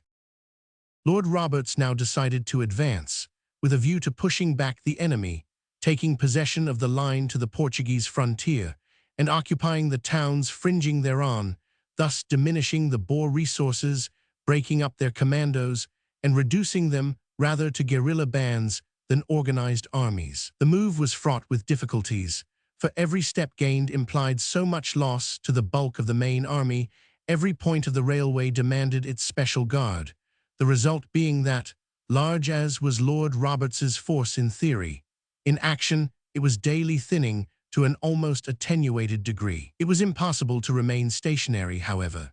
In the advance, the same principles were adopted as in the march from Bloemfontein to Pretoria, only now, while General Polkero continued to proceed along the railway, Generals French and Hutton were to cooperate on his right, and General Ian Hamilton to form the left wing and menace such Boers as hoped to retreat to the north. Algoa Bay and Port Elizabeth from the lighthouse. Photo by Wilson, Aberdeen. On the 23rd, General Ian Hamilton took possession of Dornkraal, while General Stephenson's brigade occupied Eland's River and proceeded due north of Bronkhorstspruit, thus so completely threatening the enemy's line of retreat that they were forced to abandon the strong position which they had hitherto been holding in face of General Polkero's division. It was possible now to make an appreciable advance to the east. The right was protected by the 1st Anth Brigades of Cavalry, French, and Hutton's mounted infantry, the former crossing to east of Wilge River. There they came upon a huge body of the enemy and succeeded in driving them still farther back and in taking many prisoners. One officer, Lieutenant Ebsworth, 1st Australian Horse, was mortally wounded during the encounter. The Boers, seeing the trend of affairs, quickly scudded towards Lydenburg, whither Mr. Kruger was said to be travelling. A certain number of the Burley gang remained ensconced in the bush veldt, where they hoped a few bridges might yet be destroyable, and unguarded gaps of the line would offer invitation for the exercise of mischievous ingenuity. Neither their position nor that of their hunters was to be envied, for the rainy season had set in with roar and rampage, the wind, blowing through the puts that claved the ridges with which the landscape was studded, roared like a giant through a foghorn. At night the freezing atmosphere nipped nose, toes, and eyelids, rain deluged, and converted the whole surroundings into a vast universe of slime, till the duties of the camp had to be executed in a series of ploughings and plungings which were exhausting to man and beast. On the 24th, the Boers engaged French's cavalry and Hutton's mounted infantry about 6 miles south of Balmoral. Alderson's mounted infantry attacked their right, while French made a wide turning movement to their left, which proved entirely discomfiting, for the enemy rapidly broke and fled, followed by both forces. One officer, Lieutenant Wilson of the Imperial Yeomanry, was wounded. On the 25th, Generals French and Hutton continued their pursuit of the Dutchmen, and the former, having crossed Oliphant's River, could view, from the east bank, the enemy about 7 miles off, retiring in disorder towards Middelburg. Violent efforts were made to be even with them, but morass and sludge and temperature were in favor of the Boers. Finally, the pursuit had to be abandoned. Rain descended in torrents, the east wind blustered, and the mounted infantry spent an ever-memorable night of anguish on the west of the river where they bivouacked. One man died of exposure, while the mules and oxen, uttering sounds that added horror to the already horrific night, suffered so exceedingly that many were dead by the dawn. Owing to the exertions of the right and left wings of the advance, the main army, without seeing a vestige of the Dutchmen, marched to Balmoral, where Generals Polkero and Ian Hamilton concentrated, while General French untiringly scoured more distant tracks towards the east. By the 28th, the cavalry commander, having by his wide-turning movement driven the Dutchmen from the Wilge River beyond Middelburg, occupied the latter place. He was now 80 miles east of Pretoria and within 60 of Machadodup, whither the Boers were trekking. Reinforced by Hutton's mounted infantry and 2 regiments of infantry, General French held the line of the Klein Olifants River. General Polkero with the Guards Brigade followed to Brugspruit, 20 miles to west of Middelburg, but Lord Roberts himself returned to Pretoria. The closing month found the British firmly posted some 10 miles west of Machadodup, where they were temporarily checked by the enemy, while General Ian Hamilton's column, looking very fit and workmanlike, were once more moved back to Pretoria. Protecting the Krugersdorp-Potchefstroom Railroad. Lord Methuen continued his task of diligently patrolling the district from Heilbronn to Kroonstad, and succeeded in capturing at Paardekraal, halfway between the two places, the commandant of De Wet's scouts and also Andries Wessels, a person of some magnitude in relation to the Afrikaner bond. Just before the tragedy of July, General Smith-Dorrien sent out orders that the 19th Brigade, consisting of the Shropshire Light Infantry, Gordon Highlanders, Duke of Cornwall's Light Infantry, and the Royal Canadians, were to proceed by train to Krugersdorp, and marching northwards were to cooperate with the Scots Greys, who were supposed to be marching on the 7th of July to meet them.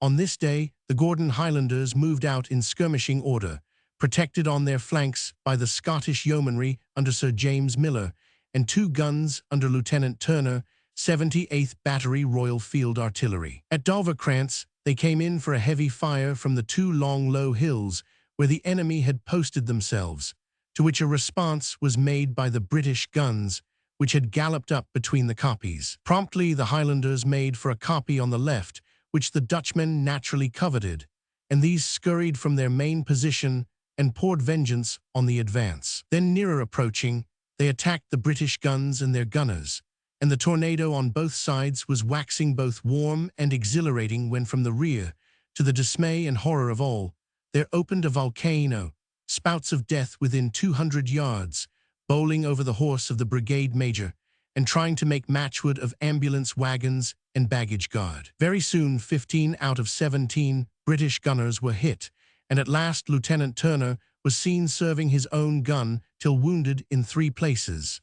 In the midst of the rampage, horror followed horror. Just as the troops, thinking themselves surrounded, were preparing to rush and capture the ridges of the main position, which might shortly be remanned by the enemy, Lord Roberts sent a message reporting the discomfiture of the Scots Greys at Nitrel's Neck, and commanding the cancelling of operations. Here was a situation. Colonel Macbean hesitated. Was he to retire his Gordons and leave the guns in the enemy's hands? Never. He called for volunteers to bring in the pieces, and his Scotsmen leapt to the word. All could not be accepted. Too large a number must not be risked. Captains Gordon, Younger, and Allen, leading a band of 10 men, pushed forward in a blizzard from the Mausers of the foe. Captain Younger, hit in 3 places, dropped. The others gloriously struggled on, but in vain, to rescue the prized weapons of war. Still undaunted, the colonel asked permission to effect his object after dark, and biding his time, held his fire-beaten ground till, in the gloom of the evening, he could bring his team alongside of the guns and drag them off into a place of safety. This was eventually accomplished. Meanwhile, Captain Younger, helpless, dying, had been borne out of the fray on the back of a glorious fellow, 1000K by name, who was no new hand at deeds of valor, and had repeatedly faced death in order to tend the suffering. Among others who were wounded was Captain Higginson, 2nd Shropshire Light Infantry. This hard day's work, the day of many heroes, set a brilliant seal on the wonderful record of the 19th Brigade, which had been engaged in nearly all the momentous actions in the Free State and Transvaal. Since its formation on 12th of February, it had marqué miles, often on half rations and seldom on full. It had taken part in the capture of 10 towns, fought in 10 general actions, and on 27 other occasions. Within a period of 30 days, it had fought 21 times and marqué miles. The casualties had been between 400 and 500, the defeats nil. The enemy continued active. Some of them, flitting about in the neighborhood of the line between Potchefstroom and Krugersdorp, succeeded on the 19th in wrecking a train near Bank Station which was carrying 2 officers and 21 sick men to the latter place. The officers were Lieutenant Harris, Welsh Fusiliers, and Lieutenant French Brewster, Royal Fusiliers. Luckily no one was injured, for most of the men were fairly convalescent. Lord Methuen, who was clearing the country between Krugersdorp and Rustenburg, occupied with little opposition the town of Hekput, which lies on the road to Rustenburg, some 15 miles northwest of Krugersdorp. He then continued his march and engaged the enemy's rearguard near Zandfontein on the 20th, during which engagement 1 man was killed and another wounded. Early on the 21st, he was up and doing, caught the enemy again at Oliphant's Neck, and left him dilapidated and retreating, thus, as he thought, saving Rustenburg from the overpowering attentions which were at this time being lavished on General Baden-Powell. On the 22nd, Colonels Airy and Lushington drove off 1,000 Boers from a strong position west of Pretoria, inflicting considerable loss and sustaining some. Captain Robinson, Royal Marines, was killed, and 19 men were wounded.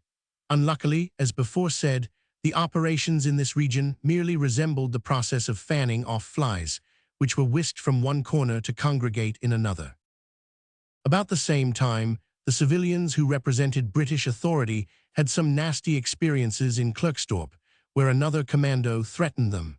The place was protected by some 120 armed men, and these, finding themselves surrounded, had to take their choice between surrender or stout defense. Many of the party belonged to the Kimberley Mounted Corps, who at once made preparations to protect the town and hold it till their last breath. But the gallant fellows received orders to surrender and had the humiliation of seeing the British flag torn to tatters and trampled on by the burghers, who were only too glad to revenge themselves for being thrust out of Klerksdorp some weeks before.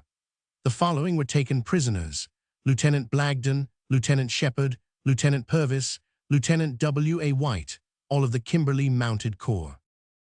At Krugersdorp, General Barton reconnoitered along the line to the station where the train was wrecked on the 19th, and replenished the supplies of Lord Methuen, who was moving on Potchefstroom, which place was reached at the end of the month. On the 18 miles march from Frederikstad, though the troops were engaged with the enemy the greater part of the day, the casualties were few, but the Dutchmen, revenging themselves, took up some of the rails on the Krugersdorp-Potchefstroom railway, and threw a supply train escorted by a detachment of the Shropshire Light Infantry off the line, killing 13 persons, including the engine driver, and causing injuries to 39 more. This made a bad termination for July, particularly disappointing, as General Smith-Dorrien had told off special patrols to prevent trains from passing over damaged parts of the rail, and a reason for the accidents was not forthcoming. The troops encamped near Frederikstad were set upon by Commandant Liseberg and his hordes, who, having requested the commanding officer to surrender, had received the usual reply. The Dutchman was gallantly routed by Colonel 1000 Kinnan and his dashing CIV, assisted by the Suffolk and Bucks Yeomanry, before the arrival of Methuen's force, which had been signalled for. In the course of the fray, Captain A.V. Pointer, 10th Battalion Imperial Yeomanry, was dangerously wounded. This somewhat inexplicable forward and backward march on the part of Lord Methuen was due to the necessity of acting in cooperation with the movement of troops on the northwest of Pretoria, and thus saving any particular portion of the position from affording loopholes for the junction of Boer commandos. Chapter 5. In the western Transvaal, chasing De Wet, the sieges of Rustenburg and Elands River. Before entering on the complications which occurred in the western Transvaal immediately after the return of Lord Roberts and General Ian Hamilton from the Middelburg campaign, it is necessary to remember that, while the chief's back was turned and most of the army was moving to the east, and a certain portion was forced to guard Pretoria, de Lary's gang had been mustering round the Magaliesberg range. Here, as we know, the passes were but poorly, if at all, protected owing to the disasters at Dierdepoort and Nitral's Neck, which thinned the already thin British forces. Therefore, the direct road from Pretoria to Mafeking, the road past Rustenburg, Elands River and Ottershoop, which it was imperative to guard, and which was guarded by Colonel Hoare at Elands River, General Baden-Powell at Rustenburg, and Sir Frederick Carrington further on, was seriously menaced by the hovering hordes of the enemy. Indeed, the Boers, after their petty triumphs at Nitral's and Commando Necks, had continued so to cluster around Rustenburg, that towards the end of July General Baden-Powell was in danger of enduring the miseries of a second siege. The general prepared himself for all emergencies and investigated all the Boer arrangements for bombardment which were in course of completion. Meanwhile, he was aware that to his support Methuen, with a force of 6,000 men, was approaching Oliphant's Neck, and Colonel Plumer prepared himself to cooperate. Unluckily, the synchronal arrangements were imperfect, and the result was that the passes which should have been blocked to the Boers were open, and their several forces succeeded in effecting a junction and menacing not only Rustenburg and the Elands River Station, but the Krugersdorp-Potchefstroom railway line. Therefore, Lord Methuen promptly retraced his steps, and by the 23rd of July, as we have seen, had moved back to Krugerstorp, leaving General Baden-Powell to rely on the wits that had hitherto stood him in such good stead. At this time, Colonel Airy sent information to Rustenburg, which promised to bring about the capture of Boers who were threatening a convoy that was expected from Mafeking, and accordingly reinforcements were sent out, but only to find that Colonel Airy's Australians had got into difficulties, and that the enemy, having killed 6, wounded 19, and shot down their horses, were very much in the ascendant. The colonials were fairly trapped, and surrender stared them in the face. Fortunately, at this juncture, Captain Fitzclarence and the Protectorate Regiment galloped up, threatening the rear of the assailants, and forced them to make off with all possible speed. But from this date until at the beginning of August, when relief was sent from Pretoria, Rustenburg remained cut off from the outer world. General Ian Hamilton, with the opening of August, started towards the west on his way to Rustenburg to the rescue of General Baden-Powell's garrison. Near Witbal Neck, he encountered some opposition, but skillfully brushed away the Dutchmen, losing in the fray 2 officers and 5 men wounded. He succeeded in turning the enemy entirely off the Magaliesberg range, a feat which was mainly accomplished by the gallantry of the Berkshires and the Argyll and Sutherland Highlanders. The officers wounded were Lieutenant Colonel Rhodes, Berkshire Regiment, and Major G.D. Williams. 39 men, 26 of whom belonged to the Berkshires, were also injured. Their wounds were mostly of a serious nature, as the 17 prisoners who were taken owned to the fact that they had had soft-nosed bullets served out to them and used them. The general reached Rustenburg on the 5th and scattered the investing Boers. He then heard the sound of firing in the direction of Eland's River, and soon it became known that the small force mounting guard there was also in trouble. The fact was that at dawn on the morning of the 4th, the garrison at Eland's River, they arrived there on the day before to guard the line between Zeerust and Rustenburg, was attacked by the Boers. The force, which was commanded by Colonel Hoare of Mafeking fame, consisted of 140 Bushmen, 80 Rhodesians, and Rhodesian volunteers. Sir Frederick Carrington, with a smart force of yeomanry, Paggett's horse, and Bushmen, about 700 rifles, and a 15-pounder battery manned by New Zealanders, who was on his way to that region, being warned of the trouble, had instantly hurried to the succor of the garrison. His troops had reached Zeerust on the 1st, the Boers who were there decamping before them in the direction of Eland's River. The force followed them up and fought them, but more Dutchmen, those pushed off from the neighborhood of Rustenburg, had added to the already large mass of the enemy and made further advance impracticable. General Carrington had barely realized the impossibility of proceeding when the report came in that Eland's River garrison had surrendered. He therefore decided to go no farther, but fall back on Mafeking. This he did on the 9th, moving afterwards to Ottershoop with supplies for Lord Methuen and engaging the enemy en route. His casualties were somewhat large, but the fighting was of a desperate kind, and the mettlesome New Zealanders were as usual to the fore. Captain J.A. Harvey, New Zealand Mounted Infantry, and Lieutenant Gilpin, Victoria Bushmen, were killed. Captain H.F. Fulton and Lieutenant R.W. Rowlands, New Zealand Rough Riders, were wounded. Captain R. Arbuthnot, Royal Irish Regiment, was dangerously wounded. In the engagements prior to the return to Mafeking, Major Paget, 20th Battalion Imperial Yeomanry, and Lieutenant Webb were among the 12 wounded. To return to General Hamilton, having accomplished his mission and freed General Baden-Powell, and being advised that Colonel Hoare had surrendered, he was returning with General Baden-Powell and Colonel Plumer to Commando Neck, when in came contradictory yet joyful news that Eland's River garrison was still holding out.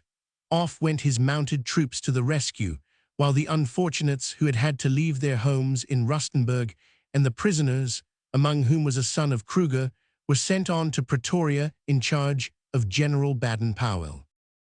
Meanwhile, the small garrison at Brackfontein, Eland's River, to whose aid 2 forces had been moving, were fighting like demons and making one of the most magnificent stands of the war. Very little is known of their pluck, their dexterity, and their heroism, but what little we do know goes to prove that these Australians and Rhodesians were made of the stuff that supplies the conquerors of the world. No sooner had they comfortably settled down than they became aware of the close proximity of Boers. Their camp was on a flat plain near a boulder-strewn kopje, enclosed by a girdle of menacing hills, which commanded not only them, but the nearest point of the river half a mile off. The colonials looked and saw and came to their conclusion with rapidity. They were in a trap as close as crans, a trap which must be kept open as long as possible. There were Boers already in the hills, but it was only on the morning of the 4th that they knew the Boers had big guns, 6 of them, in position and meant to use them. Officer of the Victoria, mounted rifles. Photo by Gregory and Co., London. With dawn the overture had begun, an overture to a murderous opera, for shells, 1,500 in number, during that dismal day, were hurled over the little British band. But these were not the fellows to be bombarded with impunity. They examined their resources, looked ruefully at their one gun, a muzzle-loader, which before long jammed, and became more of a danger than a defense. The Boers' fire was too hot and snipers too numerous to allow of remedy to the damage, so nothing could be done but wait for the kindly cloak of night. Then the besieged set to work with a will, brawny arms and knowing heads helping to construct trenches and shelters, splinter-proofs and tunnels, which should defy the snorting weapons of the Dutchmen. But these, despite the darkness, continued to snort and to shriek, and went on persistently till daybreak. Then the besiegers varied the entertainment by directing at the defenseless ones a pom-pom. This was as the last straw that breaks the camel's back. Off rushed gallant young Arnott with 25 dashing daredevils, creeping, rifles in hand, into the bush, and then the pom-pom was silent. The Boers, chastened, were too cautious again to approach it. But alas, at night this remarkable young Queenslander, so full of grit and gallantry, dropped dead, a victim to the shells that still poured intermittently into the camp. But his good work was done, and the valiant lieutenant, though he knew it not, had struck the keynote of victory. His comrades swore with a tremendous oath that they would die rather than give in, that the white flag should never float over those 5 acres that were then the melancholy and diminutive symbol of British Empire. The battlefields of Pretoria, from a personal survey, scale 17 miles to an inch. The battlefields of Pretoria, from a personal survey, scale 17 miles to an inch. The next day de Lery sent in to say that Rustenburg and Zeerust were occupied by Boers, that they presently would be in possession of the whole country, and he further mildly suggested that if they refused to surrender, his 94-pounder would blow them off the face of the earth. Colonel Hoare's reply stated that he was in command of Imperial troops who would not surrender, and the ultimatum was met with renewed bombardment. All day long, the tempest of artillery raged. Then, to their joy, and also to their anxiety, they heard the guns of Carrington coming to their relief, the echo of them in the distant hills, and hope grew and waned. Carrington, as we know, had heard the report of their surrender, and having given battle to an overwhelming force of Boers for what he thought no purpose, had retired. So the 3,000 Republicans in their hills laughed together, and trained their guns on to the spot where, at night, they knew the gallant men who defied them must water their horses and refresh themselves after their long days burrowing in the bowels of the earth. But these, emerging parched and sinking from their subterranean holes, were still equal to the ruses of their tormentors. Some took one way, the way towards the longed-for river, while others took another, and went forth on sniping operations which subdued, if they did not vanquish, their enemies, and protected those who had to run through fire to reach the longed-for draft. And so for 11 days, the contest between Boer obstinacy and British determination continued, till at last on the horizon the dust rose, and a rumor of the approach of Broadwood's cavalry brought gladness into a scene of desperation. But the little garrison by now was sadly thinned, and the nature of the warlike activities may be guessed by the casualty list. 5 were killed, 7 were mortally struck down, 11 were wounded, and 27, though slightly injured, remained combatants to the end. What the losses might have been had not the ingenious colonials applied their pluck and their wits to the scientific construction of trenches, which defied the 6 big guns of the enemy, cannot be discussed, for surrender would have been inevitable. However, on the 16th, Colonel Hoare and his doughty warriors were still holding out when, to his intense relief and that of his emaciated band of heroes, the Boers were routed. Lord Kitchener had pressed to their succor from the southeast. How Lord Kitchener contrived to push up and arrive on the scene may be told in a few words, but to make the movement intelligible, it is necessary to go back several days. On the 5th of August, Lord Kitchener, who was operating south of the Vaal, was joined by a strong detachment of what was familiarly known as Brabandidi, and also by the Canadian Regiment. The late Sirdar was personally superintending the hunt after the wiliest of foxes, De Wet, whose nimbleness since his rush from Stabbert's Neck was a matter for marvel and admiration even to his opponents. On the one side of the quarry was Lord Kitchener, with cavalry and mounted infantry, while on the right bank of the Vaal was Lord Methuen, preparing to pounce on the Dutchman's advance guard, which was known to have crossed the river. Early on the 7th, Lord Methuen engaged a portion of De Wet's force, which was occupying a strong position on a succession of koppies near Venter Scroon. In brilliant style, the Scots and the Welsh Fusiliers charged hill after hill, driving the Boers therefrom, but without frustrating the designs of De Wet, who had succeeded in getting across. The fighting was costly, for 7 men were killed, and among the wounded officers were Major F.C. Merrick and Lieutenant H. Gurney, both 5th Battalion Imperial Yeomanry, Major A.P.G. Gough, Captain G.F. Bartelot, 2nd Lieutenant E.A.T. Bailey, all Royal Welsh Fusiliers, and also Lieutenant E.S. St. Quintin, 10th Battalion Imperial Yeomanry. On the 9th, Lord Methuen fought a rearguard action near Buffels Hoke, captured 6 wagons, 2 ambulances, but no De Wet. Lieutenant Knowles was killed, and Colonel Younghusband was wounded. The fugitive, fleeing before the forces of Kitchener at Gatsrand, south of the Krugersdorp-Potchefstroom Railway, and those of Methuen still further to the southwest, now strove to cross the rail at Welverdian Station, and in so doing dropped almost into the jaws of Smith Dorrien, who promptly engaged him. Into the plan for frustrating the Dutchman's designed the City Imperial Volunteers, and the 2nd Shropshires flung themselves with zeal, the former regiment marching 30 miles in 17 hours, the latter 43 in 32 hours, in order, as they hoped, to be in at the finish. But De Wet accomplished his purpose and eluded all. Later Lord Methuen, after a forced march of 32 miles, came in contact with the Boer convoy, fought vigorously a whole day, recaptured one of our guns lost at Stormberg, 16 wagons of stores and ammunition, but again, no De Wet. Still the troops were full of hopes, and telegrams home said, "His capture is only a matter of hours." But the Dutchman was more than their match. He blew up 3 wagons rather than be impeded by them. He always attributed Cronje's downfall to the tenacity with which he clung to his wagons, and let loose from his camp 60 British prisoners and an officer, left behind 30 wrecks of horses at Schoolplatz, and even flung away ammunition. Having thus thrown out ballast, as it were, he soared into the unknown.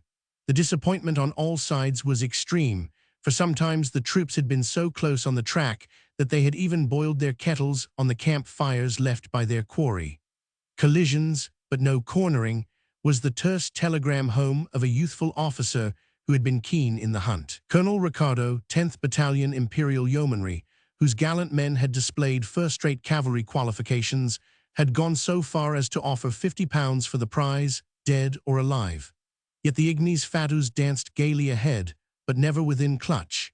Still, clever as he showed himself to be, it must be remembered he had everything in his favor. His spies were in every farmhouse, and no inch of the country was strange to him. He could burrow, circle, or climb by day or by night, while his pursuers, though their wagons had double teams of picked animals, were forced to relinquish their vigilance at sundown. So both Lords Methuen and Kitchener found themselves outmarched, and De Wet, who had gone off through Oliphant's Neck in the Magaliesberg Range, while Methuen was blocking Magato Pass, some 12 miles further westward, doubtless plumed himself on his ingenuity. The reason for his success lay in the fact that, owing to some synchronal accident, General Baden-Powell, on vacating Oliphant's Neck, had not been immediately relieved by General Ian Hamilton, who was due on the 13th. Lord Methuen, unaware of this hitch, thought that by veering towards Magato Pass De Wet must effectually be cornered, and discovered too late that his mighty marches and spirited efforts had been thrown away. Thus, in following De Wet's evolutions, we learnt not so much a lesson in strategy as a lesson in quick-wittedness. Moral maxims teach us to catch time on the wing. De Wet taught us more, to leap to the back of opportunity and fly with it where it may lead. As at corn-sprout, so elsewhere. He jumped to his decisions and acted on them at one and the same moment. At corn-sprout, it was a matter of minutes that made him master of the situation. At Stabbert's Neck, it was little more. He was informed that there must be some hours' delay in the clicking of the padlock round the Brandwater Basin, and he used those hours, exactly as he had now used the synchronal hitch that left a gap at Oliphant's Neck between the evacuation of General Baden-Powell and the arrival of General Ian Hamilton. Deliberation in all three cases would have been fatal. He did not deliberate but acted, and in getting across from the south of Orange River Colony to the north of Pretoria, he showed himself a born genius in the art of war. Lord Methuen, knowing further pursuit to be useless, moved afterwards to Mafeking, where he could recoup his force, and allow it to recuperate after having fought 14 engagements, besides skirmishes innumerable, since his march from Boshoff in May. Lord Kitchener, saving his strength, diverted his course and rushed to the rescue of Colonel Hoare. He arrived, as we know, on the 16th, and scattered the enemy with small loss to himself. Unluckily, in the collision, one of the most active and brilliant of the heroes of the campaign, Colonel de Lisle, Durham Light Infantry, was seriously wounded. To resume, General Carrington, as we know, was at Ottershoop, and General Ian Hamilton, freed from the necessity to relieve Colonel Hoare, was now able to occupy Oliphant's Neck in the Magaliesburg, which he did on the 17th, meeting with considerable opposition from the enemy. His advanced troops, under Colonel Mann, having reached rude copies on the west bank of the Crocodile River, came in for a full share of fighting, but the operations were crowned with success, and finally General Hamilton crossed the Crocodile River in a northeasterly direction, plus 2 Krupp guns, some transport and ammunition wagons, and 7 Boer prisoners. The losses on our side were small, but unhappily Lieutenant Henry Bradburn succumbed to his injuries. Commandos Neck, Magaliesburg. Commandos Neck, Magaliesburg. An interesting case of diamond-cut diamond took place elsewhere, which resulted in the temporary tracing of De Wet. General Baden-Powell, who was now holding Commando Neck, received a messenger with a flag of truce from the Boer commandant requiring him to surrender, his real purpose being to discover the strength of the garrison. The general, with his usual slimness, replied demanding what terms he was prepared to offer, his demand being formulated with the object of ascertaining whether De Wet himself was conducting the operations. Each of the slim ones having obtained the information he required, having crossed the swords of intellect, as it were, De Wet proceeded on his way to the north, probably to effect a junction with De Lary, and General Baden-Powell, chuckling, shadowed him. The 20th found an animated chase taking place on the northwest of Pretoria. De Wet was scurrying northeastwards from Hebron, which is 19 miles northwest of the capital, with Colonel Mann at his heels, General Paget menacing his right rear, and General Baden-Powell, who was now encamped at Waterville, and whose soldierly defenders of Mafeking had there been inspected and complimented by the chief, in readiness to assist. Both the latter officer and General Paget, while moving up the Pietersburg Railway between Hammond's Kraal and Pinar's River Station, became engaged with some of the roving commandos, and unfortunately a gallant young fellow, Lieutenant Fordham Flowers, Warwickshire Yeomanry, was killed. Lieutenant Kirkby, 49th Company Imperial Yeomanry, was severely wounded, and 6 men of various corps were also injured. The whole of the 21st was spent in warm contest with Grobler's forces, with the result that the enemy was driven off, prevented from going west, and the railway station was occupied by General Baden-Powell's forces. But these hard marching days in the bush veldt, groping after the enemy, involved lamentable sacrifice. The splendid Rhodesian regiment lost many of its fine fighters, but most notably Colonel Spreckley, whose services throughout Colonel Plumer's operations had been invaluable. Lieutenant Irvine and 6 men were wounded, as also was Captain Kinsman, Dublin Fusiliers. Captain Bolton, 1st Wiltshire Regiment, was also wounded during General Paget's operations. De Wet, finding himself cornered towards the east, had now whisked back in the direction of the Magaliesburg with the intention of again trying his success in Orange River Colony. His excursion from Bethlehem had been costly. Starting, he had some 1,500 men and 6 or 8 guns, while behind him in the hills were Prinsloo and some 5,000 Dutchmen. He now was returning to find the Bethlehem band on its way to Ceylon and his own force thinned to attenuation. Poor De Wet. At this juncture, his display of talent in the field had bred a feeling of pity which was akin to love, and those who were most interested in his capture were those loudest in appreciation of his sporting proclivities, and pronounced him a first-class fighting man. He certainly seemed never at a loss, and even now, in making his way back to Orange Colony, chaste and jaded as he was, he pursued the mosquito tactics which worried, annoyed, and wore out those who were subjected to them. To cover his crossing of the rail near Bank Station on the Potchefstroom line, his ally de Lery with a large force summoned the garrison, the City Imperial Volunteers, under Lord Albemarle, to surrender. Of course, the summons was declined, but the little interlude served De Wet's purpose and gave him the time he needed to save his skin and gather himself together. Still, as he was fairly crippled and the recuperative period promised to be a long one, the main operations against Botha on the east, which had been gradually planned out, could now be begun. De Wet. From a photograph. Plots and proclamations, August, the trial of Cordon. Affairs in Pretoria and Johannesburg that preceded the warlike movements connected with the Lydenburg campaign must now be briefly discussed. On the 1st of August, the Railway Pioneer Regiment arrived at Johannesburg and entered on its new duties, that of policing the mines. The Transvaal Constabulary, under Colonel Max, continued to increase in size.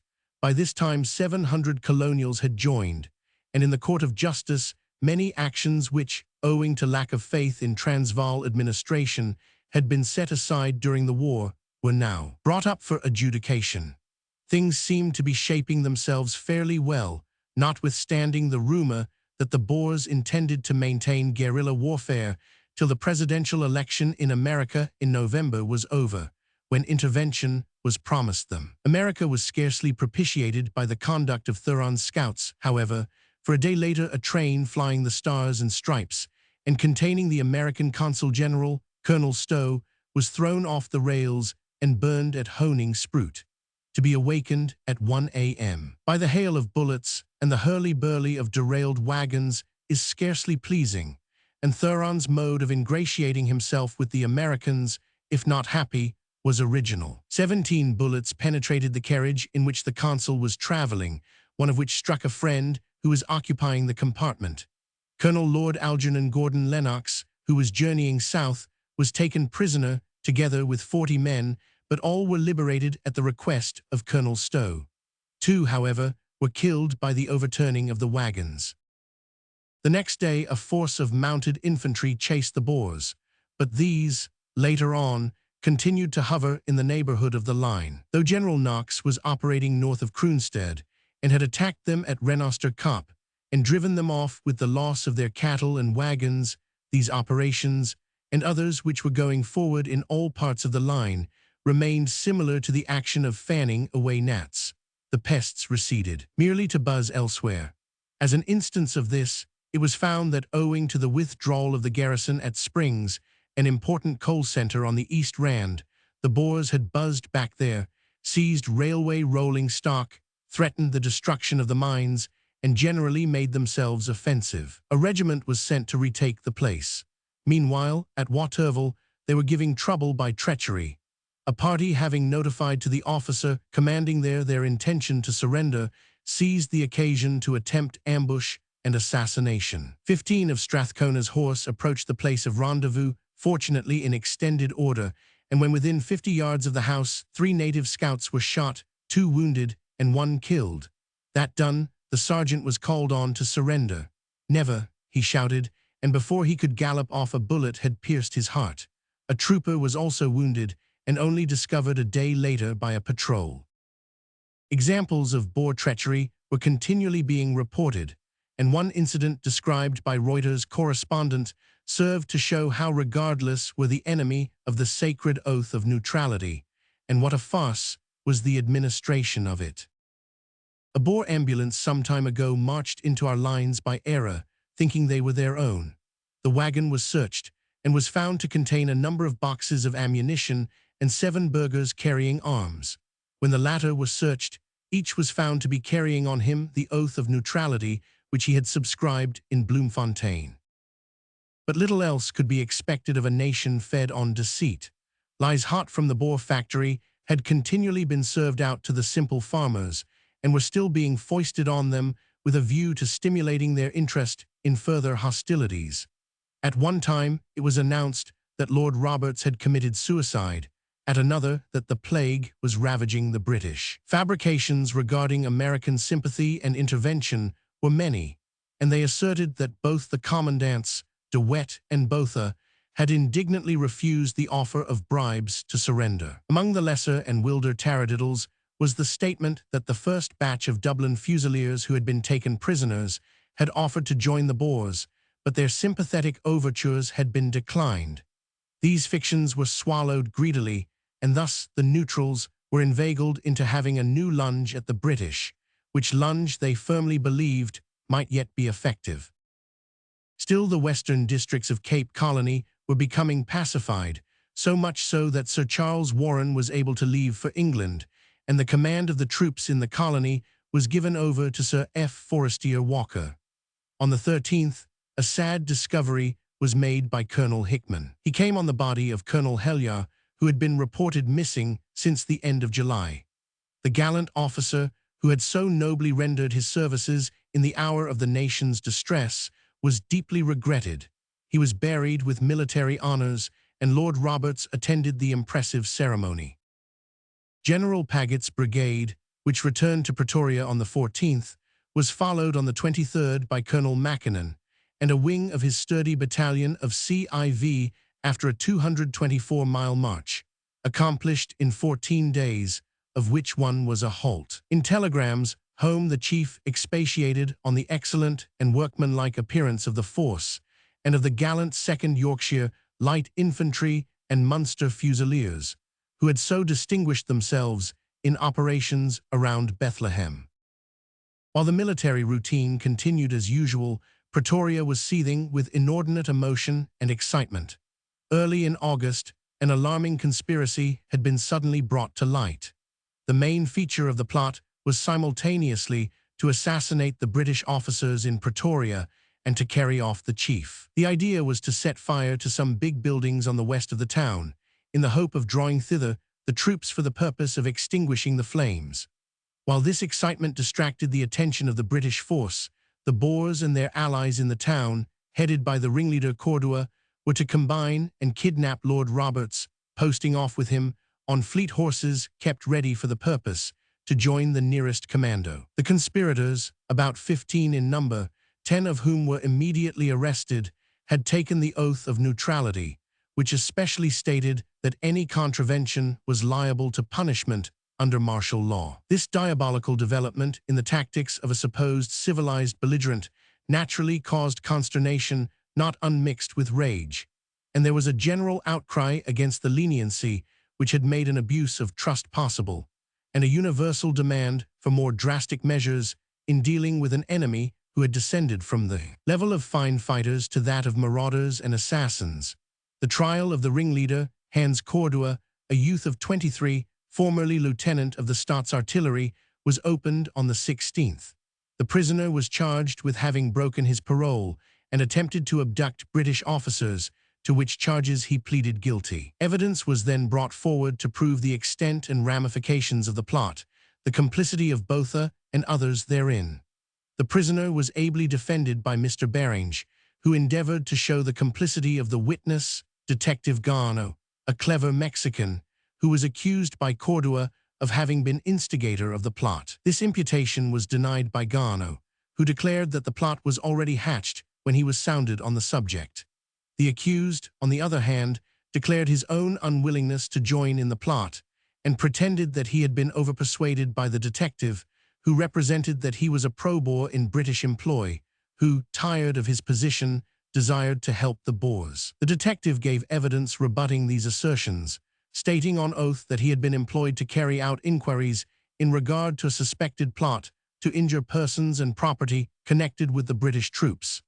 He obtained close acquaintance with the prisoner for the purpose of discovering, in his capacity as Secret Service agent, the nature of the plot, and his actions in relation to Cordua were conducted with a view to that end. With this object he affected a desire to join the enemy, and had purposely behaved so as to arouse suspicion and cause his own arrest, and with it that of the prisoner. The trial was conducted with the utmost impartiality, and at the close of the address for the defense, the prisoner's counsel thanked the court for all the facilities which he had been afforded for the conduct of that defense. The prisoner was found guilty on all charges and was condemned to death. On the 24th, he met his fate like a brave man within the precincts of the jail, General Maxwell, Colonel Max, the chaplain, the doctor, and the firing squad being the only persons present at the execution. So ended one of the most remarkable episodes of the campaign and the career of a young enthusiast, whose curious ambition renders more convincing the old aphorism that every blackguard is a hero spoilt. Regarding the clever capture which averted a crime calculated to stagger humanity, the Bloemfontein Post reproduced some details. These were given to an interviewer by Garneau himself.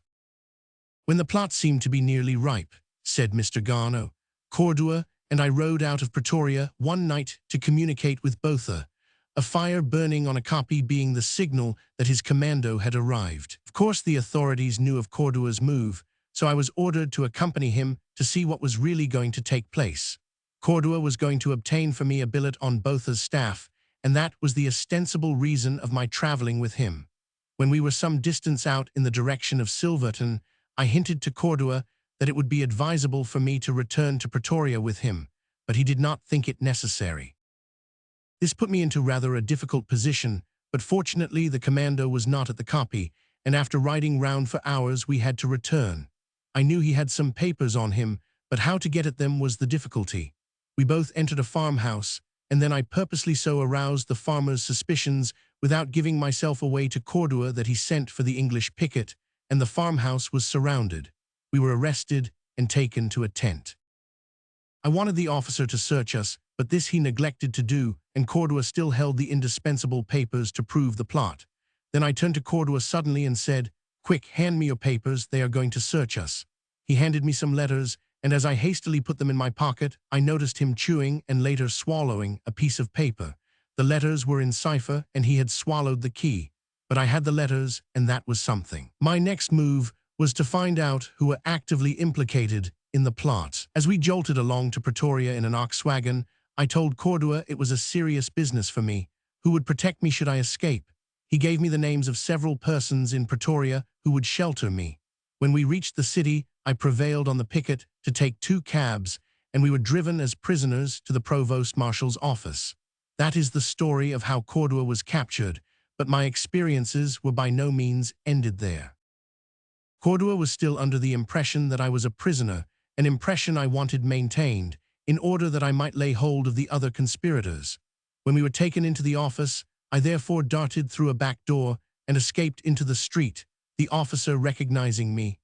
I was instructed to continue my investigations and went as an escaped prisoner to the house to which I was directed by Cordua, where I was concealed. The police, of course, kept searching for me, and soon after I was settled, they came along. I was changed from one house to another with great rapidity. Sometimes there were shots fired during the operations, sometimes not. Sometimes I even fired myself. I became quite expert at jumping out of back windows and over fences, but it was necessary in the interests of the service. After a short experience of this kind, I was allowed to relinquish my role of escaped prisoner and return to my ordinary duties. It was now admitted that the Boers had misunderstood the principle of leniency. They had used it as a cloak for further resistance, with the result that precious lives were sacrificed, owing to the impossibility of distinguishing between combatants and non-combatants, between supposed neutrals and intending guerrillas. Lord Roberts, therefore, found it necessary to revoke his former proclamation, except in regard to those who had already taken the oath, and promulgate a new set of rules of a more stringent nature. In future, all persons who had taken the oath and broken it would be punished with death, imprisonment, or fine. All burghers in districts occupied by British forces, except those who had sworn the oath, would be regarded as prisoners of war and transported, and all buildings, structures, and farms where the enemy's scouts were harbored would be liable to be razed to the ground. All fines under the former proclamation would be rigorously exacted, and prisoners were warned to acquaint Her Majesty's forces of the presence of the enemy on their farms. Otherwise, they would be regarded as aiding and abetting the enemy. This new move afforded general satisfaction to those who had suffered from the duplicity of the foe, and it was felt that the time was ripe for the formal annexation of the country, whose capital was in our hands, and for the intimation to Mr. Kruger that no longer could his scattered knots of burghers be viewed in the light of belligerents, but merely as irresponsible marauders. In reference to Lord Roberts's proclamations, it is of interest to read the following letter, which was addressed by the envoys of the South African Republic and of the Orange Free State to the Right Honourable the Marquis of Salisbury, K.G., by the Consul General temporarily in charge of the interests of the South African Republic. St. Petersburg, August 18, 1900. Excellency, according to a publication issued at Pretoria on June 25, 1900, under the designation Government Gazette Extraordinary, Vol. I No. 7, some proclamations have been addressed to inhabitants of the South African Republic by Lord Roberts, Field Marshal, Commander-in-Chief of Her Britannic Majesty's troops in South Africa. By the first of those proclamations, dated Johannesburg, May 31, 1900, it is, inter alia, announced to all burghers who have not taken a prominent part in the policy which has led to the war between Her Majesty and the South African Republic, and who are willing to lay down their arms at once, to bind themselves by an oath to abstain from further participation in the war, that they would be allowed, after taking the oath, to return to their homes, Section 2 of the proclamation. By the second proclamation, dated at Pretoria, June 6, 1900, it is, inter alia, notified that, in the event of any burgher being granted a pass under paragraph 2 of the above proclamation, he would be allowed to retain possession of his stock, or should any or all of this stock be required for the use of Her Majesty's troops, he would receive current market value for the same in cash.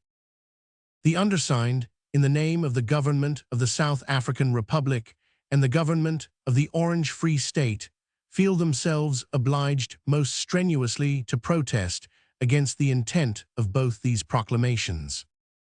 Because from these proclamations, taken in their mutual relation to each other, there appears to be no other deduction than that the burghers are only guaranteed retention of their property if they shall first have taken the oath referred to in paragraph 2 of the first-named proclamation clearly. The declaration set forth in the proclamation of June 6, 1900, only has sense if it is assumed that in the judgment of Field Marshal Roberts the property of burghers, even of those who have taken no prominent part in the policy which led to the war, may be taken away from them by him solely on the ground of there being war between England and the South African Republic.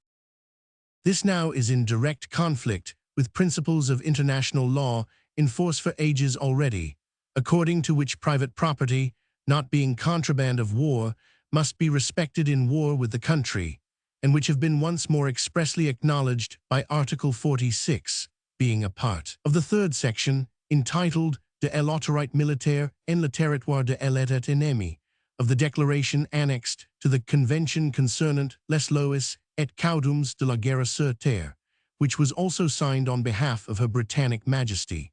Said article reads as follows.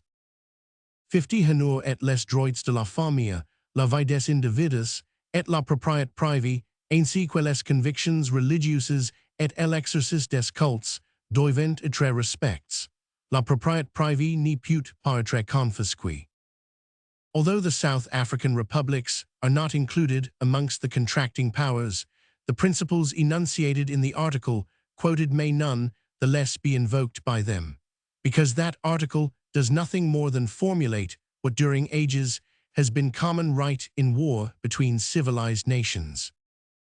By further proclamations of June 16, marked a 1 and a 2, the threat is made in case of damage, occasion to railways and telegraph lines, that the principal inhabitants of the villages and districts affected would be held jointly and severally responsible for such damage. Moreover, a heavy fine would be imposed and nothing be paid for goods delivered. Also that houses and farms in the neighborhood would be devastated, and that one or more of the inhabitants would be taken along in trains used for purposes of war. By these proclamations, punishments are threatened for actions whereto a belligerent party has every right, and the infliction of those punishments are by anticipation provided for even for cases wherein no proof whatever of guilt is furnished. Private property is confiscated and destroyed, and an attempt is made to make burghers appear against one another. Against the intent also of both these proclamations, which violate every sense of right, the undersigned desire to record their most strenuous protest. The envoys: W. J. Lades, A. Fisher, C. H. Wessels, A. D. W. Walmerans. His Excellency the Right Hun, the Marquis of Salisbury, Prime Minister, Minister of Foreign Affairs, and C. London. Elsewhere the Dutchmen continued to make themselves obnoxious. On the morning of the 27th, Major Brooke, R.E., commanding at Crye Railway Station, had come in for his share of annoyance, some Boers having lodged themselves in a copy preparatory to pouncing on the rail. The Major with 100 men promptly went forth to tackle the conspirators, and with the assistance of this small but plucky crew, notable among them the brave fellows, Lieutenant Maurice Griffith and Sergeant Hannam, Volunteer Company Royal Welsh Fusiliers, and Sergeant Southrood, Cape Garrison Artillery, he succeeded in completely routing the Dutchmen, who left 5 dead on the field. Chapter 6. General Buller in July and August, clearing the country from Volksrust to Belfast. Before narrating the events which concluded the month of August, it is necessary to return to General Buller and follow his sweeping operations on the natal frontier, which operations allowed him to penetrate further into the Transvaal and eventually to scour the country from the natal railway line to that of the Delagoa Bay Railway. By glancing at the map, it is possible to draw a straight line from Volksrust and Amersfoort via Ermelo to Wonderfontein near Belfast, and having drawn it to understand the object of the movements which occupied the end of July and the beginning of August. Before that straight line, which represents Sir Redvers Buller's march to join hands with Lord Roberts's force, could be followed, it was imperative to secure the whole railway line from Volksrust to Johannesburg, and that being guarded behind him, it was possible for the general to march straight across country, brushing back, as he went, the Boers who gradually were being heaped like a wave to northeast of him, and further on, astride the Delagoa Bay line. First then to watch the securing of the Natal and Johannesburg line. General Clery occupied Graelingstad, midway between Standerton and Heidelberg, on the 2nd of July, and though there was some sniping and several men were wounded, very little serious opposition was offered. Meanwhile, General Talbot Coke with the 10th Brigade was reconnoitring the ground towards Amersfoort, situated between Volksrust and Ermelo, where the enemy in some force made himself known, killing 2 and wounding 6 men. After having retaliated with his guns, the general retired. On the 3rd, General Hart, who, as we know, had joined General Hunter after General Ian Hamilton's accident, received the surrender of many respectable Boers in Heidelberg, and the soldiers' home was opened, the inhabitants assisting in the initial outlay to the tune of £40. On the 4th, Generals Clery and Hart joined hands at Vlakfontein, thus securing the line. Progress was slow and sure. Trains were now able to run from Natal to Graelingstad, though beyond that place there were still damaged culverts and ruined rails. But these were immediately taken in hand, and the line to Heidelberg restored, thereby rendering the railway communication between Natal, Johannesburg, and Pretoria complete.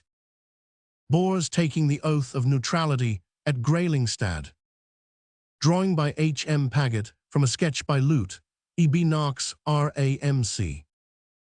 Thus ended the first stage of the new campaign, but the Boers were by no means inactive, and Botha kept a hungry eye on the improving communications. A convoy on its way to Vlakfontein was vigorously shelled by the Dutchmen from a formidable position among the hills. Their nearest shell fell within 20 yards of the wagons. The bombardment continued for an uncomfortable period, until the Boer duet became a quartet by the prompt action of a section of the Chestnut Battery under Lieutenant Eden, whose 2 guns in the open finally outvoiced those of the Boers on the hills. 1 brave gunner was killed and 1 wounded, 6 horses were disabled, and an ammunition wagon overturned, but the valuable convoy was saved. To check the activity of the Boers, General Clary on the 12th moved east from Graelingstad to a point on the road between Standerton and Heidelberg, while Lord Dundonald and his invaluable South African light horse routed the Boers and captured a camp belonging to them in the region of Vlaklag Station. Thornycroft's horse and Strathcona's gallant corps were also playing a rival game of indefatigability with the Boers. On the 21st, Major English Royal Dublin Fusiliers, who was commanding a post at Railhead, 13 miles east of Heidelberg, was attacked at daybreak by Botha, who was evidently anxious to imitate the tactics of de Lery at Nitrel's Neck. The position was garrisoned by 2 companies of the Dublin Fusiliers, 110 Royal Engineers, and 10 Yeomanry. Fortunately, Major English had skillfully fortified his post and prepared himself for such surprises. He instantly telegraphed for assistance to Heidelberg, whereupon General Hart started to his succor with 2 guns, a pom-pom, and Marshall's horse and yeomanry. The Boers, meanwhile, had begun to pound the garrison with 3 guns and a pom-pom, and they having entirely surrounded it, the position at noon was scarcely enviable. But owing to the first-class fighting quality of the Irishmen and the military prescience of their commander, the Boers were worsted.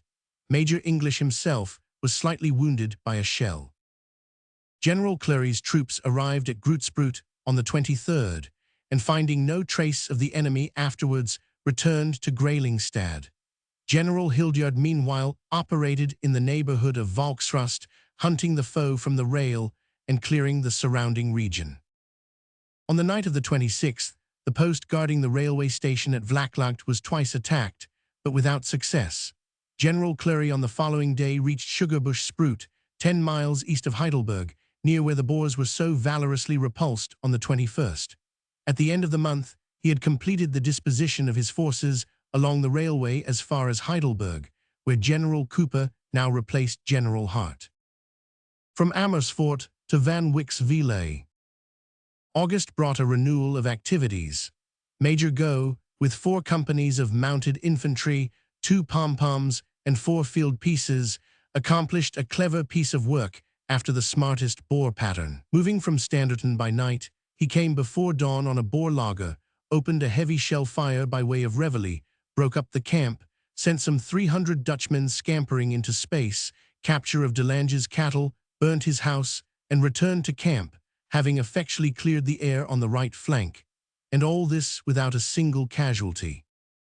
Through the defeat of Prinsloo in the Orange Colony, Sir Redvers Buller was now freed from the task of dividing the southern from the northern Boer forces, and was able to plan a move from Paardekkop, which should cut due north over the open veldt towards the Delagoa Bay Railway, and enable him to assist the movement already begun by Lord Roberts, but at that time somewhat checked in consequence of lack of horses and supplies. On the 7th, the general began the cross-country march in the direction of Ermelo, squeezing back his adversaries towards Machadodorp as he went.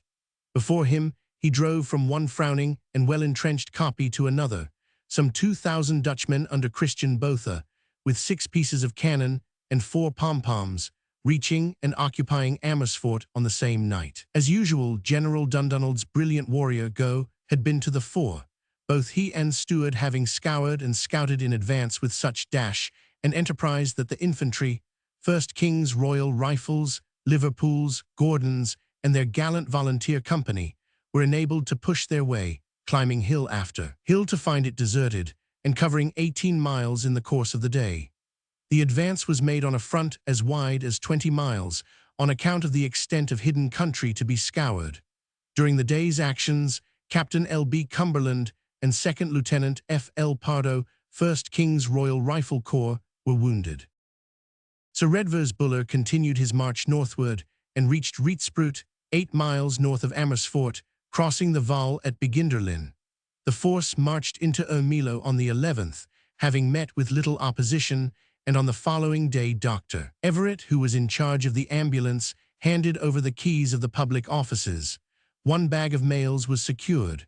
On the safes, according to Reuters correspondent, a Boer official had chalked, "No blooming oof," a truthful and terse statement which was, however, characteristic of the blossoming Britain. On went the troops, the cavalry to Carolina, meeting with no opposition, owing to the fact that in the interval some 182 burghers of the Standerton Commando had surrendered to General Clery, while others were evidently oscillating between discretion and valor. General Buller himself halted at Twyflaar till the 21st in order to replenish his supplies and establish communication with Pretoria. His scouts came in touch with those of General French, who was operating round Wonderfontein. Meanwhile, on the 14th of August, General Clery had continued his activities. Captain Reynolds and 22 non-commissioned officers and men of the 5th Dragoon Guards completely surprised the Boers near Doornkop and caused them considerable loss, though Captain Reynolds was himself wounded in the spirited encounter. The Boers were still gathered some 10 miles beyond Carolina, peeping in there occasionally with caution, but soon making off in fear of a surprise. Between Carolina and Machadodorp were the Boer leaders, Botha, Meyer, Schockberger, Forey, and Smuts. The last wounded seriously were said to be. There were many lagers, all of which were carefully located by Strathcona's scouts. On the 21st, General Buller moved to Van Wyksville, 15 miles due south of Belfast. Near here, a British detached party encountering the enemy, who seemed to be in force, had a very rough time. The Gordons were forced to return to camp under cover of dusk, while the Lancers, who were acting as scouts, remained for some hours dodging the heavy fusillades of the enemy, who had contrived to spring up on 3 sides of them. Lieutenant Field, 18th Hussars, and Captain Ellershaw, Royal Artillery, were wounded. 7 of the Gordon Highlanders were slain, and 20 men were wounded, while 5 were missing. An exciting episode also took place on the 22nd at Newcastle, where were stationed the 13th Hussars. A portion of this regiment came into collision with some of the enemy, and during the encounter Major W.C. Smithson and 2nd Lieutenant C.E. Jenkins were wounded. 1 man was killed and another wounded. Young Jenkins was taken prisoner under somewhat heroic circumstances. While he was lying helpless, a trooper came to his aid and insisted on giving up his own horse in order that the young officer might escape. "It won't matter if they collar me," argued the brave fellow, but Mr. Jenkins sturdily refused to accept the sacrifice and thus fell into the hands of the Boers. The enemy made a desperate effort on the 23rd to prevent General Buller from reaching Belfast. They endeavored to lay a trap for the cavalry, opening on them at fairly short range with a long-range 15-pounder and pom-poms.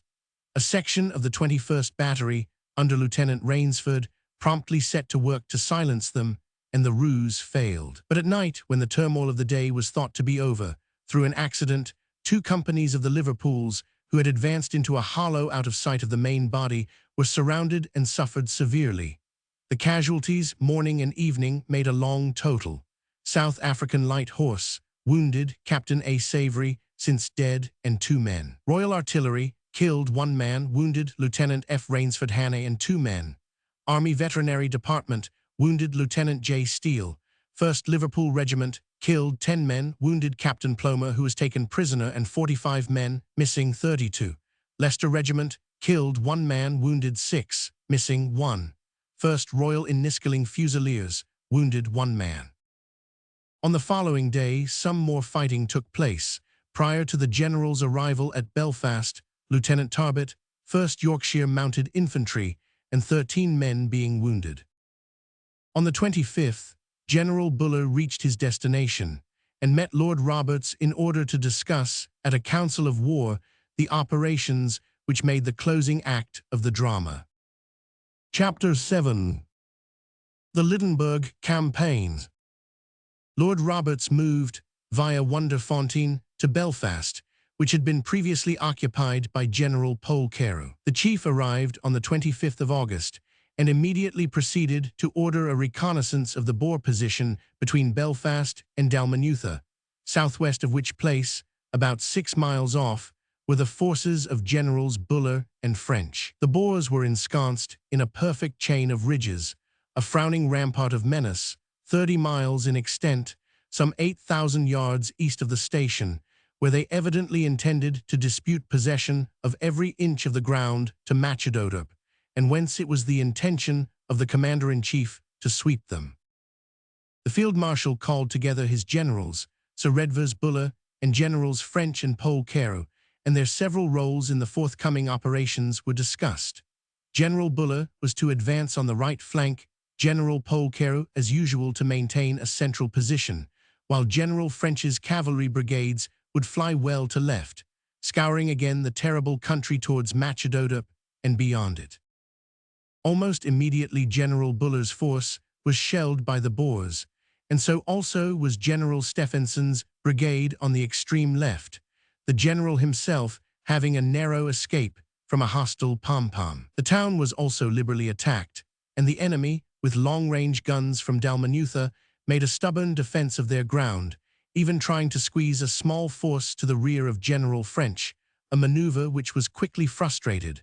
General Buller continued to push steadily forward, with General French on his flank, driving back Boers as he went, and bivouacking on the ground he had gained. The whole of the 26th was spent in furious fighting over the whole 30-mile radius, the bellowing of guns multifarious continuing from dawn till sunset.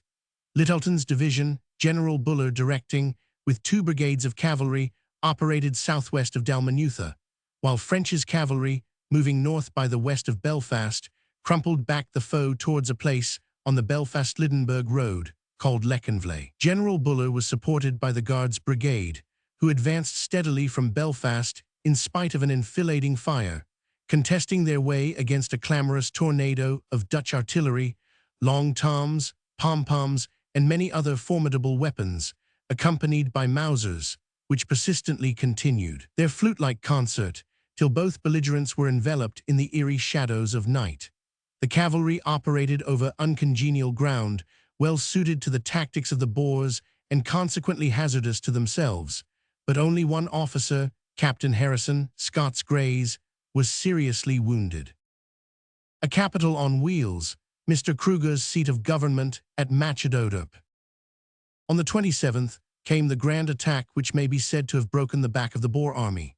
General Buller, having found it impossible on the previous day to find an artillery position whence the infantry could be assisted in an attack, sent forward on the morning of the 27th the 2nd Cavalry Brigade, General Brocklehurst, a Battery RHA, Major Burrows, 53rd Battery RFA, Major Gordon, 2 pom-poms, and the 4th Division Mounted Infantry, Major Stewart, towards a commanding ridge which ran from Belfast on the south side of the railway towards Dalmanutha. Here the Boers occupied about a mile or 2 of frontage, the centre being a picturesque homestead called Burgendal Farm, the copies on the left being thickly peopled with the enemy. Having obtained excellent artillery positions, the general directed the fire of all the British guns on this farm. Quickly, the gunners got to work, and a fierce bombardment commenced and continued to grow heavier and heavier as the moments wore on, till at last the roar and rampage sounded as though Vulcan were holding festival in the bosom of the hills. The place was described by General Buller as a natural fortress surrounded by a glacis of about 1,500 yards, absolutely without cover. Others who saw it looked upon it in the light of another Spion Kop, yet this the infantry were ordered to assault. General Kitchener directed Colonel Metcalfe to move the 1st Battalion Rifle Brigade under cover of the ridge from which the guns were firing, and place his battalion across the main east and west ridge, on which the farm stood, and assault it frontally from the west. Colonel Payne was at the same time to move the Inniskilling Fusiliers down the face of the gun ridge, and assault the flank of the position from the south, the 1st Devons supporting the left center, the 2nd Gordon's the right attack. At the moment of starting, the leading companies of Inniskillings were assailed by an accurate and deadly fire from the Boer pom-pom, which was somewhat staggering, but nevertheless without loss of time they reformed themselves, and, admirably led by their commanding officers, pressed on and on against the stubborn foe. These only gave way when the troops were absolutely in among them, many continuing to fire till actually made prisoners. General Buller described the attack made without the assistance of any cover as a most gallant one. The moment the copy was carried, the rifle brigade, although they lost their colonel, who, to our great regret, was wounded while gallantly leading the advance, at once reformed and swept on their own initiative up the plateau, carrying all before them, supported by the Devons, who had got up on the left, and the Gordons and Inniskalings, who joined in on the right. He went on to say, the honors of the assault belonged to the rifle brigade, as they had to attack that part of the copy which had been most protected from our artillery fire. But all the troops did splendidly, and the carrying of such a position, held as it was by resolute men, will always remain present to the minds of those who witnessed it as a most gallant feat of arms. The gunners had a terrific day's work, but on this occasion they seemed to have surpassed themselves, for though the Dutchmen had stubbornly decided to contest the principal heights, by noon the whole of the Johannesburg police, by whom this vantage point was defended, had fallen victims to the excellence of their execution. A noticeable incident in the attack was the great tactical skill with which the Maxims of the Gordons, Inniskalings, Rifle Brigade, and Devons were handled by their respective detachments. The fire of these guns contributed materially to the successful result of the assault. An eyewitness describing the operations said, "It was a sight never to be forgotten. It was truly grand, the shells from some 60 guns or more all bursting within a circle of 200 yards diameter, shrapnel with its white puff of smoke in the air, lyddite raising a dirty brown cloud as it struck. It was awful. I must say one could not but admire the courage of the defenders. They were the Zarps, Johannesburg police, 130 of them, and were killed or wounded in that one spot. Then Buller advanced his infantry across the open, the rifle brigade bearing the brunt of it. It was splendid, and the Boers gave way all along the line. Lord Roberts rode out to meet Buller on the copy, and on his way back told our men the news, and they cheered him. The casualties were chiefly among the rifle brigade, whose stiff work has been described. Captain G. L. Lisley and 13 men were killed, and the following were wounded: Lieutenant Colonel C. Metcalf, Captain R. Alexander, Captain J. D. Heriot Maitland, Captain Ernest G. Campbell, since dead, Captain W. H. W. Stewart, since dead, Lieutenant B. A. Turner, Second Lieutenant W. F. Bassett, and 57 non-commissioned officers and men. 19 prisoners and a pom-pom were captured from the foe. Captain O'Neill, RAMC, met a tragic fate. When the heat of the battle was over and night had fallen, he went forth with an ambulance to grope for wounded and dead. While performing this merciful act, lantern in hand, he approached a Boer picket and was at once shot dead. In the moment of warfare, it is impossible to stop to eulogize the splendid heroism of the doctors and chaplains who, deprived of the intoxication of contest, have yet risked their lives in the service of their fellow creatures. The coolness and daring of these non-combatant, death-defying men has often passed unnoted, and will need to find a memorial in the hearts of those at home, whose dear ones have enjoyed safety and skill and consolation at their hands. On the following day, 28th, the enemy, chased over difficult country by Lord Dundonald's force, was retiring northward, while Buller's advanced troops occupied Machadodorp, whither Mr. Kruger had fled to Nelspruit. Beyond them, General French, arriving at Alandsfontein, removed the enemy with such scant ceremony that they left their dinners behind them. He now got into signaling communication with General Buller, while General Polkero marched towards Waterval-Ander. Lord Dundonald's cavalry pushed forward as far as Helvetia, beyond which his mounted force could not proceed owing to the strong position taken by the Dutchmen in the Crusted and Gibbous country, which was growing more and more alpine as the troops advanced. A few officers were wounded in General Buller's force: Major W. R. Birdwood, 11th Bengal Lancers, Captain F. R. Ewart, 1st Liverpool Regiment, 2nd Lieutenant H. Wadlow, 16th Company Southern Division, Royal Garrison Artillery. British prisoners waiting for release. The camp at Nuitjadacht. Drawing by Frank Dadd, R.I. from a sketch by Lute, Essex Capel, one of the prisoners. The Boers, owing to their crushing defeats at Bergendal and Dalmanutha, were now forced to let loose most of their captives, and, to the great delight of their comrades, over 1,700 of our countrymen trickled into camp and were sent to Pretoria. The following officers were kept as prisoners and moved to Barberton: Lieutenant Colonels Spragg and Holland, Captain Robinson, Lieutenants Lord Ennismore, Rutledge, Craig, Duper, Lane, Wright, Woodhouse and Mitchell, all of the yeomanry, Lieutenants Mowbray, Black Watch, Capel, Bethune's Horse, Bentnat, Eastern Province Horse, Burble, Brabant's Horse, Boys, Border Horse, and Captain Howard, Strathcona's Horse.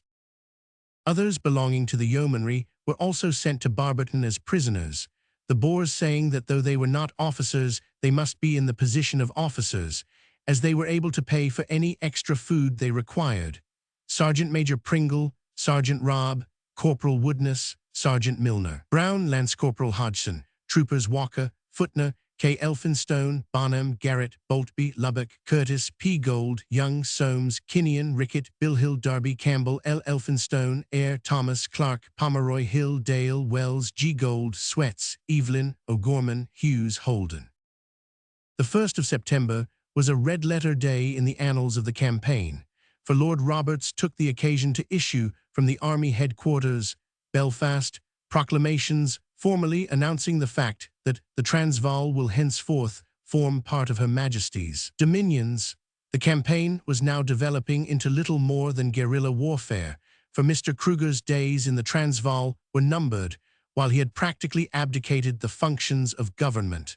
Certainly, he had gone through the form of appointing Mr. Schockburger to take his place, but the action was a mere figure of speech, this Dutchman being nicknamed Flyting General by his own burghers, and his nomination was of no account in regard to the proceedings which were expressly made public to bring home to the minds of the burghers the real facts of the situation and the futility of flying longer in the face of the inevitable.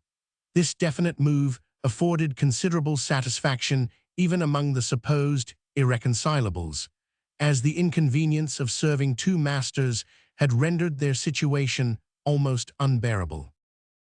The 2nd of September found Lord Dundonald's mounted troops at Nuitgedacht and General French's cavalry at Waterval-Onder, while General Buller was engaged in making a reconnaissance of the Boer position towards Lydenburg, the dispersed parties having so disposed themselves that the complete scouring of the surrounding country became necessary. It must be noted that the natal field force at this time was divided, part of it being occupied in guarding the line of communications.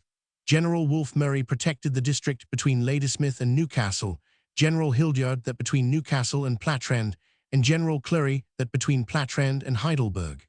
In the passes of the impenetrable mountains overlooking the town of Lydenburg, Botha, with 2,000 burghers, was found to have fortified himself. He took care on the advent of the South African light horse to give the dashing colonists a reception with 3 long toms and a high-velocity gun, which put to the test their admirable courage, and that of the composite regiment, which occupied the right of the basin into which murderous missiles poured the whole day without stint. The Boers in their precipitous cliffs and their forbidding ravines were too strong to be turned, and fortunately there was no necessity now for the frontal attacks which had been forced upon General Buller in the early days of the war, when he had been left to fling himself against living mountains with the thinnest of thin red or khaki lines. He forthwith called for reinforcements and quickly got them.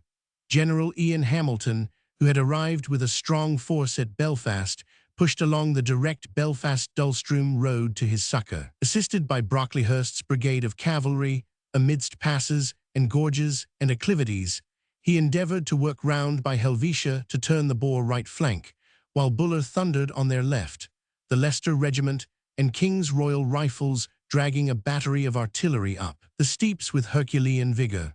The foe were ensconced in bush and scrub and tangle, and were protected by the creeks into which they had burrowed, but nevertheless, by Ian Hamilton's turning movement, the way was cleared for Buller's force, and on the 6th, Lydenburg was occupied. An officer of the Royal Scots gave some interesting details of the stupendous undertaking. On the 2nd September, General Smith-Dorrien, to whose brigade we had been posted, inspected us with a similar result. That night we got orders to move next day. At 6:30 a.m. on the 3rd, we moved off. We were with the advanced guard, besides CIV, mounted infantry, 2 pom-poms, and a battery Royal Artillery. At about noon, as we neared Zwarteskopje, our advanced mounted men came in contact with the enemy. We pushed on, and presently, and I must confess to everyone's surprise, bang, and a long twinge shell burst 200 yards from us, a bad shot. The Boers were in position on our right front. We at once opened out the companies and moved to the left behind the brow of a spur, changing front so as to face the Boers. The men did this splendidly, and though we were shelled throughout the movement, at a range of about 5,000 yards, never a man was hit. 2 were knocked down by a shell that burst between them, and another had his helmet plugged, and a shell fell in the middle of the band, but no skin was broken. Our guns came into action. 4 of our companies attacked in front, 2 to the left to seize some copies. The Boers decamped, and we bivouacked on the position 1. Next morning we were off again, found our friends, the long toms, which greeted us, but our cow guns, 5-inch naval guns, were up, and the long toms made off, we after them. We were in the mountains now. The scenery was magnificent, quite Himalayan, but it was awful work for men and animals. We passed through Dulstrom that day, where we found the remains of a large Boer lager. On the 5th, we reached Palma-at-Fontein, rifle firing daily.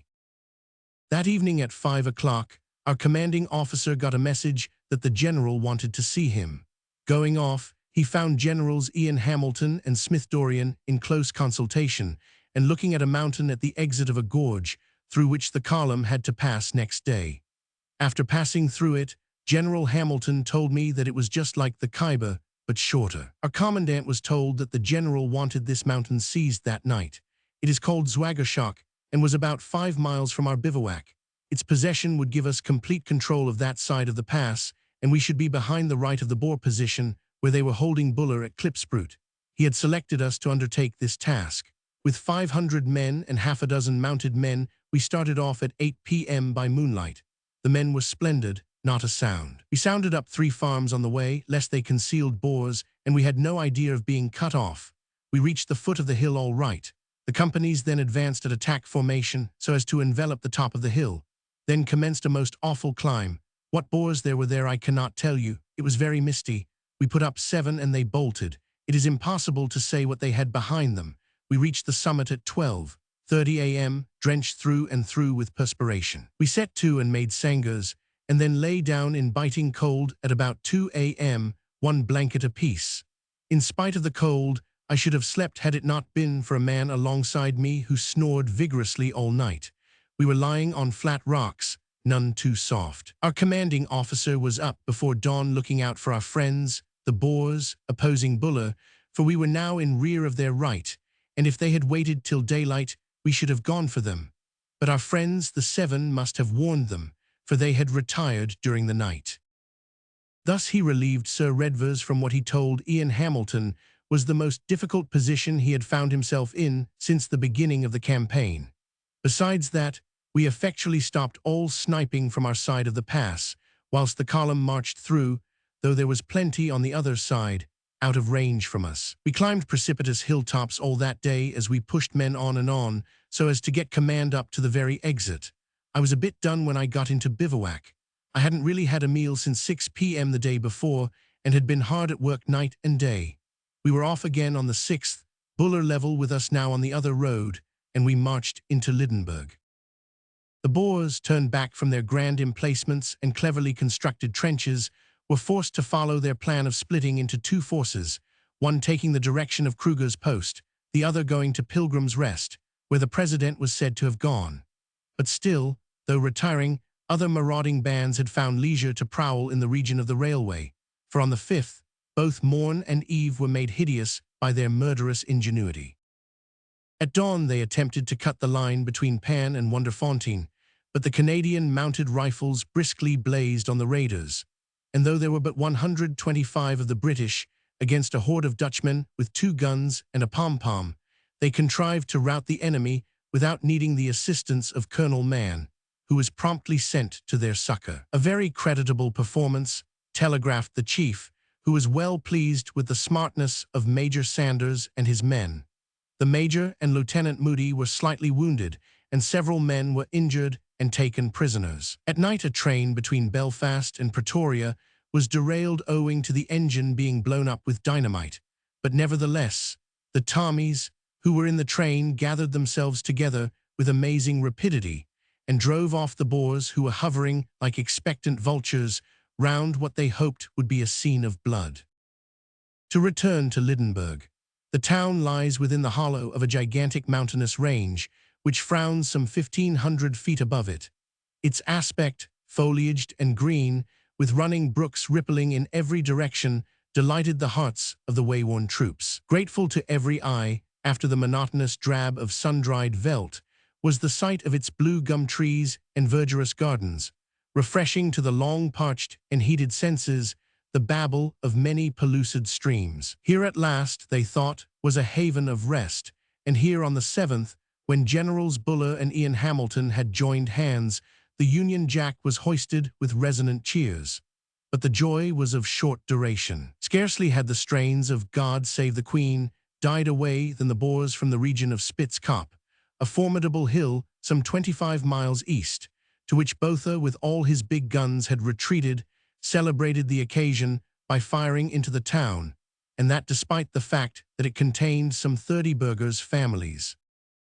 Now it became evident that the troops must face the prodigious task of clearing the Boer positions, natural fortresses they may be called, above Lydenburg and beyond it, a task for which the heroes of Pieter's and Laing's Nek were well fitted. It was a curious fact that to the share of these warriors fell the opening and the closing scenes of an arduous campaign, a dramatic fact like the working of a stage play, which takes care that all the prominent characters of the piece shall say their last say before the falling of the curtain. The plan of attack was simple to read of, but complex to execute. North of the road, towards the lair of the enemy, Littleton with Kitchener's brigade was to march. South of it, Hamilton with Smith-Dorrien's brigade and 3 batteries of artillery were to clear the course. Early the next morning, the 8th, the troops, as described, proceeded to attack the foe, who at once began to thunder at them from the serpentine sweeps round Spitz Kop, while part of the forces crossed the Mochberg Ridge, so as to give battle to another hostile section which was perched on a commanding ridge some 1,500 feet high. The whole series of eminences, cleft asunder in different parts, forming deep and treacherous ravines, was forbidding in the extreme to infantry. Yet undaunted, the Devons, Royal Irish, and Royal Scots, marching steadily on and on like a vast machine, swept towards both sides of the position and gradually converged as they neared the hill. The 20th Anad batteries raked the summit, and finally, with a mighty roar, the combined infantry carried the crest and sent the enemy scuttling to a narrow causeway, which, sheltering them in a dense fog, allowed them unpunished to disappear with their guns. The experiences of the officer before quoted were exhilarating, he said. At 3 a.m. on the 8th September, an order reached us, which proved to be Sir Redvers' order for attack that morning. We breakfasted at 5:30 a.m., marched off at 6:30 a.m., forded a stream, and got under cover at the rendezvous, about 4 to 5 miles from the Boer position on Paard Kraal. It looked quite impregnable. Indeed, some of the ground between it and us seemed impassable. At 7:30 a.m., the plan of attack was explained to us. We were to be on the right, not left as the newspapers had it, in the first line, the Gordons behind us in the second line, the Royal Irish half-battalion on our left, and on the left of them again the Devons, supported by more of Buller's force. The battalion, nearly 1,200 strong, covered an enormous front. The men extended to 10 paces. We had 12 lines at first, but absorbed 4 very quickly to prolong the right. After a severe trudge, we reached the ravine. The near side was some 1,500 yards from the Boer trenches, the far side about 1,200 yards. It had precipitous sides of rock, with 2 small rocky gullies down which the men climbed. Its depth was to 400 feet. At the bottom was a fast-running stream, nowhere less than 2 feet in depth, with very slippery, round, black rocks at the bottom. The men went splendidly, and when Buller saw us appear at the top of the other side and open fire, he turned to General Smith-Dorrien and said, "By Jove, those Royal Scots are devils to go. I never saw a regiment cross such ground so quickly." He also mentioned the regiment specially in orders that night. The The scene inside the ravine was grand. The precipitous rocky sides, the tropical vegetation, the running stream with thickly wooded banks, together with the incessant roar of guns, bursting shells, the knock-knock of the pom-poms, and rattle of rifles, combined to make it a weird and splendid experience. We fired by volleys and independently from the edge of the ravine for some time, whilst our artillery supported us nobly. It is impossible to overrate the value of their support. They placed their shells exactly in the right places. Between us and the trenches was a plateau of 1,200 yards, without any cover at all, flat, with thin and short grass. At first we advanced by rushes, then in general lines. A grand feeling of elation carried us on regardless of anything. We got to within 200 yards and fixed bayonets. The men, full of excitement, yelled and charged, the guns ceasing exactly at the right moment.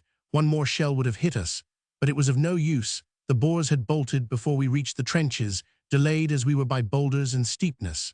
What, however, was worst of all was the fog that now fell on the mountains. It spoilt our bag. We were right round the Boer left, but could see nothing, and except for a few caught at 200 yards by case from our guns, they slipped away. Of the British forces, 13 were killed, 25 wounded, 16 of whom belonged to the volunteer company of the Gordons. This company, while marching in column about 7 miles from the enemy, were caught by a shrapnel shell, which burst among them, but it was noted that they continued to march steadily forward as if nothing had happened. It was not the first time these fine fellows had shown surprising grit in awkward situations. General French, who for the time had been halting at Carolina, now continued his march towards Barberton, fighting as he went. With him were Dixon's and Gordon's brigades of cavalry, the Suffolks and Shropshires, and the 4-7 naval guns under Captain Bearcroft. From one fortified position to another, they pushed back the enemy, the Suffolks distinguishing themselves by their gallantry in clearing a formidable peak and escaping with few casualties owing to the skillfulness of their leading. General Hutton's mounted infantry marched east from Belfast via Rietvlei to Tafel Kop, and beyond it to Kopsch Hoop, one of the most beautiful and formidable heights of the Drakensberg, which places command the railway valley to north and west. The view thence towards Barberton is unique. From a precipitous height, you gaze over rank on rank of irregular spurs, seamed with gullies of sand, russet, and orange, the cradles of alluvial gold. The object of the operation was to clear these districts of Boers and secure General French's left flank, and also enable the 11th Division to advance and take possession of the railway route to Godwin Station. General Hutton's force consisted of Colonel Alderson's command, Brabant's Horse, with one 15-pounder and one Hotchkiss gun, 300 men of 1st Mounted Infantry Corps, and 2 pom-poms. Colonel Henry's command consisted of 400 men of the 4th Mounted Infantry Corps, with 2 pom-poms, brigade troops consisting of J Battery Royal Horse Artillery, New South Wales Field Hospital, under Major Fieschi, and New South Wales Bearer Company, under Major Eames, the Mounted Pioneers, under Lieutenant Earl, Royal Engineers, Corps of Scouts, and Telegraph Section, in a thick fog impenetrable as an iced blanket, the same that gathered around the gorges of the Spitz Kop and helped the flying Boers. The troops moved to the place of rendezvous on the Dalmanutha Road, passing the field of the battle of the previous week and the graves of many gallant fellows of the Rifle Brigade who had fallen on that occasion. The troops proceeded according to orders, marching over rough, mountainous, and capricious country that caused so much inconvenience with the transport that as many as 7 wagons upset within the space of a mile. Some wagons, though double-spanned, could not surmount several of the steep ascents. One was at an angle of 45 degrees and had finally to be sent back some 15 miles to Machadodup. In fact, the road was gradually becoming so steep and unnegotiable that nearly all vehicles had to be sent back. Nevertheless, the top of Kopsch Kop was reached and found to be vacated by Boers, who had taken to their heels 2 hours before. This gigantic march enabled the 11th Division to march on, and finally, to the Guards Brigade was handed over the possession of the mountain. General Buller proceeded to occupy the region of the Mochberg Range on the 9th, in spite of some resistance from the enemy, who were at last dislodged by the King's Royal Rifles.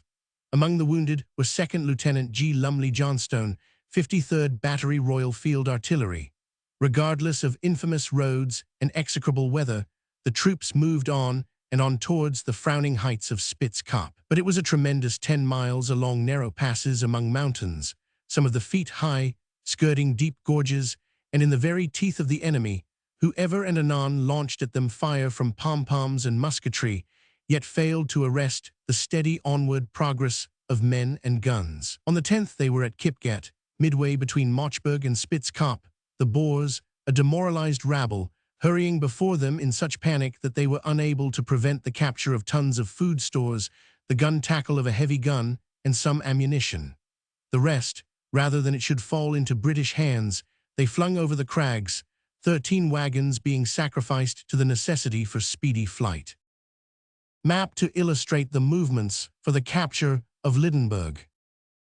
Meanwhile, the rest of the army was creeping east, creeping indeed, owing to the difficult nature of the country that grew more and more obstructive and confounding with every mile. The Guards Brigade, with General Polkero, moved from Nuitjedak to Godwin Station on the 12th, protected on the right flank by General Hutton, who was in signaling communication with General French. This officer, having crossed the Komati River on the 10th, was making his way against considerable opposition towards the hills west of Barberton, while General Ian Hamilton, having completed his task for the relief of General Buller, was leaving Helvetia for Waterval-Ander. The night charge of the 19th, Hussars near Lydenburg on North, 1900. Drawing by R. Catton Woodville. On the 11th, said one who was with him, we marched to Helvetia, and here we halted for one day, our first and only halt from the time we left Belfast until we reached Komati Port via Lydenburg. On the 13th, we descend feet sheer to Waterval-Ander, scenery quite lovely. We were then in the fever valley of the Elandsprout. Our daily marches now involved throwing forward piquets to hold the tops of the mountains on either side till the tail of the column had passed through. Advanced and flank guards were useless. On the 14th, we reached Nuitjedak, and on the 15th we passed Godwin and bivouacked on the lowest slope of Kopsch Hoop, a charming site for a camp, amongst a natural rockery. On the 16th we had a heavy day. We had to get to the summit of the Kopsch Hoop, the loftiest mountain in the neighborhood. It is also called the Devil's Cantor, and is covered with alluvial gold diggings. The whole of the infantry moved off at 3:30 a.m. in darkness. That meant rising at 1:45 and breakfast at 2:30, but early breakfast in the dark was a common occurrence, and not a pleasant one when the fare consisted of trek ox and dry biscuit, as it generally did. It was difficult to get down, yet we had to force ourselves to it, for there was no chance of food until we reached our next bivouac. All the infantry left in the dark, and was split up along the road at the worst bits, where drag ropes were distributed, and the men took off their equipment, and each wagon was helped up the steeps. It would have been impossible to have got them up without. The men worked splendidly, the Royal Scots putting their backs into it in a way which elicited the admiration of the general. At this juncture, Mr. Kruger, preceded by a great portion of his worldly goods, made off to Lourenco Marx. To the great relief of everyone, this misguided old man now disappeared from the political platform and left his country to be lifted, by those he had been pleased to call his enemies, from the ruin he had brought about. As that notable socialist, Mr. Bernard Shaw, expressed it, he had had a chance to play the statesman, but had played the Mahdi. Now, like Mahdism, Krugerism was extinct. It was therefore Lord Roberts's turn to take up the tangled skein of law and order in the Transvaal. To this end, he ordered the following proclamation to be printed and widely circulated in English and Dutch. Machadodorp, September 13. The late President Kruger, with rates and the archives of the South African Republic, crossed the Portuguese frontier and arrived at Lourenco Marx, with a view of sailing for Europe at an early date. Mr. Kruger has formally resigned the position he held as President of the South African Republic, thus severing his official connection with the Transvaal. Mr. Kruger's action shows how hopeless, in his opinion, is the war which has now been carried on for nearly a year, and his desertion of the Boer cause should make it clear to his fellow burghers that it is useless for them to continue the struggle any longer. It is probably unknown to the inhabitants of the Transvaal and Orange River Colony that nearly 15,000 of their fellow subjects are now prisoners of war. not one of whom will be released until those now in arms against us surrender unconditionally. The burghers must by this time be cognizant of the fact that no intervention on their behalf can come from any of the great powers, and further, that the British Empire is determined to complete the work which has already cost so many valuable lives, and to carry to its conclusion the war declared against her by the late governments of the Transvaal and Orange Free State, a war to which there can be but one ending. If any further doubts remain in the minds of the burghers as to Her Britannic Majesty's intentions, they should be dispelled by the permanent manner in which the country is gradually being occupied by Her Majesty's forces, and by the issue of the proclamations signed by me on the 24th May and September 1900, annexing the Orange Free State and the South African Republic respectively in the name of Her Majesty. I take this opportunity of pointing out that, except in the small area occupied by the Boer army under the personal command of Commandant General Botha, the war is degenerating and has degenerated into operations carried on in an irregular and irresponsible manner, and in very many cases by insignificant bodies of men. I should be failing in my duty to Her Majesty's government and to Her Majesty's army in South Africa if I neglected to use every means in my power to bring such irregular warfare to an early conclusion. The means which I am compelled to adopt are those which the customs of war prescribe as being applicable to such cases.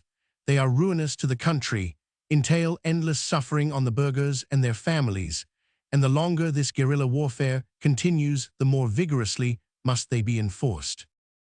From the Hague, Messrs. Fisher, Wessels, and Walmerans, the Boer delegates, now issued an appeal addressed to all nations in favor of intervention. After expressing the conviction that the only object of the annexation of the Transvaal, which had been proclaimed by Great Britain, was to enable the British to continue the war in an inhuman manner, and contrary to the principles of international law, the appeal said, "The British generals wish to treat as rebels the people of the South African republics, previously recognized as belligerents, and mercilessly to pursue to the bitter end the exhausted combatants. With the help of God, this object will not be attained. The citizens of the republics will continue the struggle to their last breath. Have they not shown themselves worthy of their liberty and their fatherland? Will the world allow them to be crushed? The powers have not intervened up to the present, perhaps abstaining from so doing as long as the war was regular. But will the restoration of peace never be pronounced? Not even now, when Great Britain tramples underfoot by her theoretical annexations all the principles of international law, and thus endeavors to acquire freedom of action. In order to exercise her powers, and if possible annihilate completely the existence of a free people, in the name of justice and humanity, we appeal to all peoples who sympathize with us to come to our aid even in this critical and supreme moment, and to save our country. We commit ourselves to God, trusting that our prayers will be heard." Barberton. It may here be mentioned that Messrs. Fisher, Wessels, and Walmerans had been sent in May as delegates to Holland and to America in the effort to enlist the sympathy of outsiders in the great quarrel. They went first to The Hague, where they hoped to secure the application of the resolution adopted by the Acts of the Peace Conference to the Transvaal question. Messrs. Fisher, Wessels, and Walmerans were cordially welcomed and expressed their satisfaction with the kindly reception accorded them by a people united to them by bonds of race and religion. As an aside, it may be stated that not very long since, the Hollanders were wont to dub the Boers white Hottentots and disdain any connection with them. This on the word of a Dutchman. The delegates then proceeded to America with the avowed object of securing the aid of the Americans. "We are going," said Mr. Fisher, "to a sister republic, the people of which a century ago fought the same fight as our people are now fighting. We are going to a great free people, preeminent for their sentiments of liberty and justice. We go to rectify erroneous opinions and to make known the truth. Our enemies have said much that they cannot prove, and have thus misled many. We are certain that once the truth is known, no civilized nation will refuse us support. The chief charge against us is that we desired or sought war. We shall try to dispel this error. We only desire peace and tranquil possession of what is as dear to us as it is to the American people, namely, our independence, without impairing the rights of other peoples. We do not appeal to one or the other political party, but to the American people, hoping that all parties will unite on a common platform, since the greatness of a great nation like the United States will be still more enhanced if it aid a small nation in a struggle for its rights and freedom. Our aim is to put an end to this cruel bloodshed on both sides, but especially the destruction of our own fellow citizens, who are indispensable to our continued existence as a people. We hope this appeal to the government and people of America will not be in vain, and that our manner of conducting the war will have shown that we have the right to demand the independent existence of our people as an independent state in South Africa. Their errand was fruitless, as the conclusion of the Secretary of State's reply serves to show.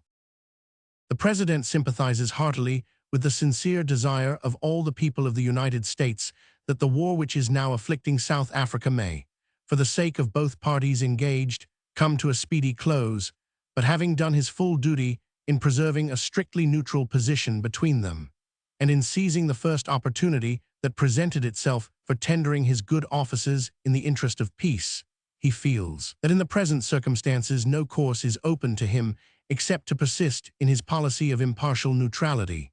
To deviate from this would be contrary to all our traditions and all our national interests, and would lead to consequences which neither the people nor the President of the United States could regard with favor. The same attitude was taken up by other powers who were appealed to by the still optimistic Dutchmen. General Buller by this time had located himself on Spitz Kop, which stands some 7,100 feet high and commands an enormous expanse of country. Here 58 burghers surrendered, and he captured trophies, 300,000 bales of supplies, and boxes of ammunition. But the Boers were luckier elsewhere. An engineer convoy under Lieutenant Meyrick, Royal Engineers, with an escort of 19 hussars in act of repairing telegraph line, was attacked near where the road crosses the Crocodile River.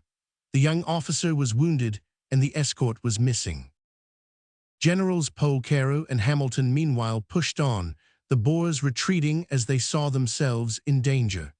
General French surprised the enemy and occupied Barberton on the 13th, came on sufficient supplies to last 3 weeks, and made a splendid haul of prisoners, ammunition, and wagons, together with 45 locomotives, which latter came in handy at a moment when engines were much needed. On the 17th, 50 more locomotives were captured by French's cavalry at Avoca Station, while 6 more on the arrival of the 18th Brigade Stephensons were found at Nelspruit. At the same time, Generals Polkero and Hamilton were moving towards Kop Muirton Station. A word about General Hildyard. While the fighting had been going on round Lydenburg, the general had been keeping his eye on Natal, chasing bands of Boers, fighting, dispersing them, and establishing fortified posts and restoring telegraphic communication at different points. On the 9th at Groenville, Lieutenant Watson, 1st Royal Dublin Fusiliers, and Captain Cracroft, 1st Royal Irish Fusiliers, were wounded. On the 10th, the Boers were driven from Langwacht Pass, and the hills scoured in the direction of Utrecht. This quaint little Dutch town, containing a very big church and some very small houses rendered picturesque by gardens full of blossoming fruit trees, was soon reoccupied. The Royal Dragoons and Hussars arrived there in advance of General Hildyard and spread consternation among the Boers. Colonel Blagrove deposed the Landdrost, seized his effects, and let loose some British prisoners who had been in Boer clutches. The Dutchmen a few days later revenged themselves by committing an act of treachery.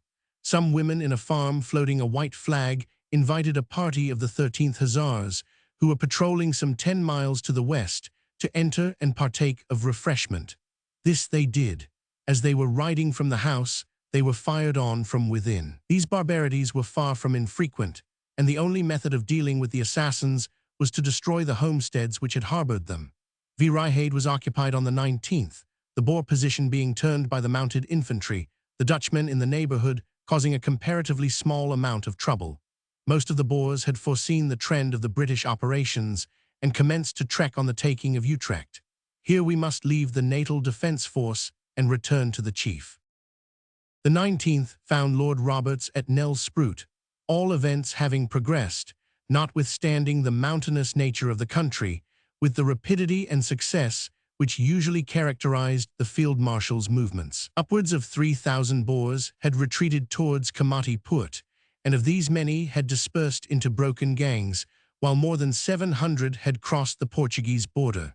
Thus the field operations were coming to an end, for, as the commander-in-chief put it, there were now left of the Boer army only marauding bands.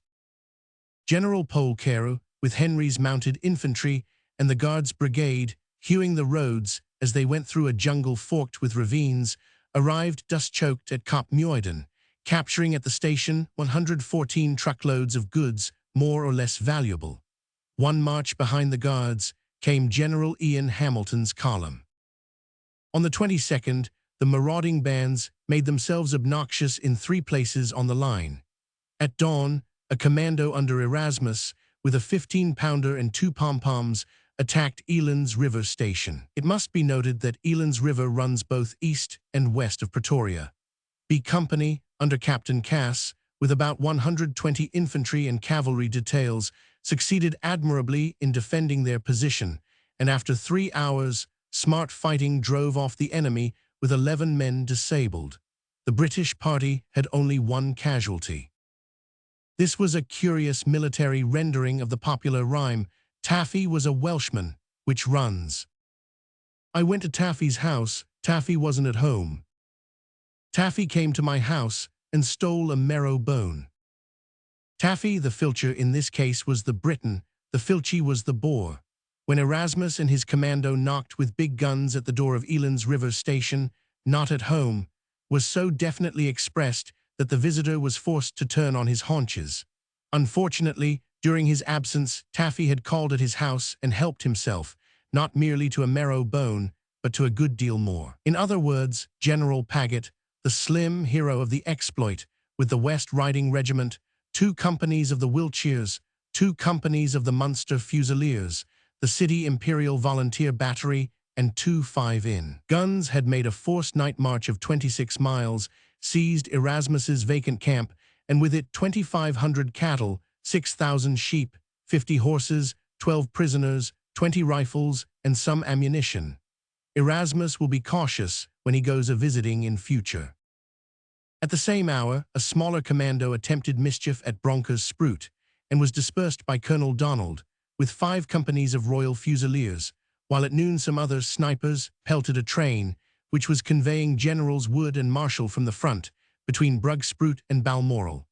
The enemy's sole success, after surprising activity, was the cutting of the line between Eland's River and Skye Poort. On the 24th, General Polkero, after one of the hardest and most fatiguing marches on record over 19 miles of waterless jungle, occupied Komati Poort.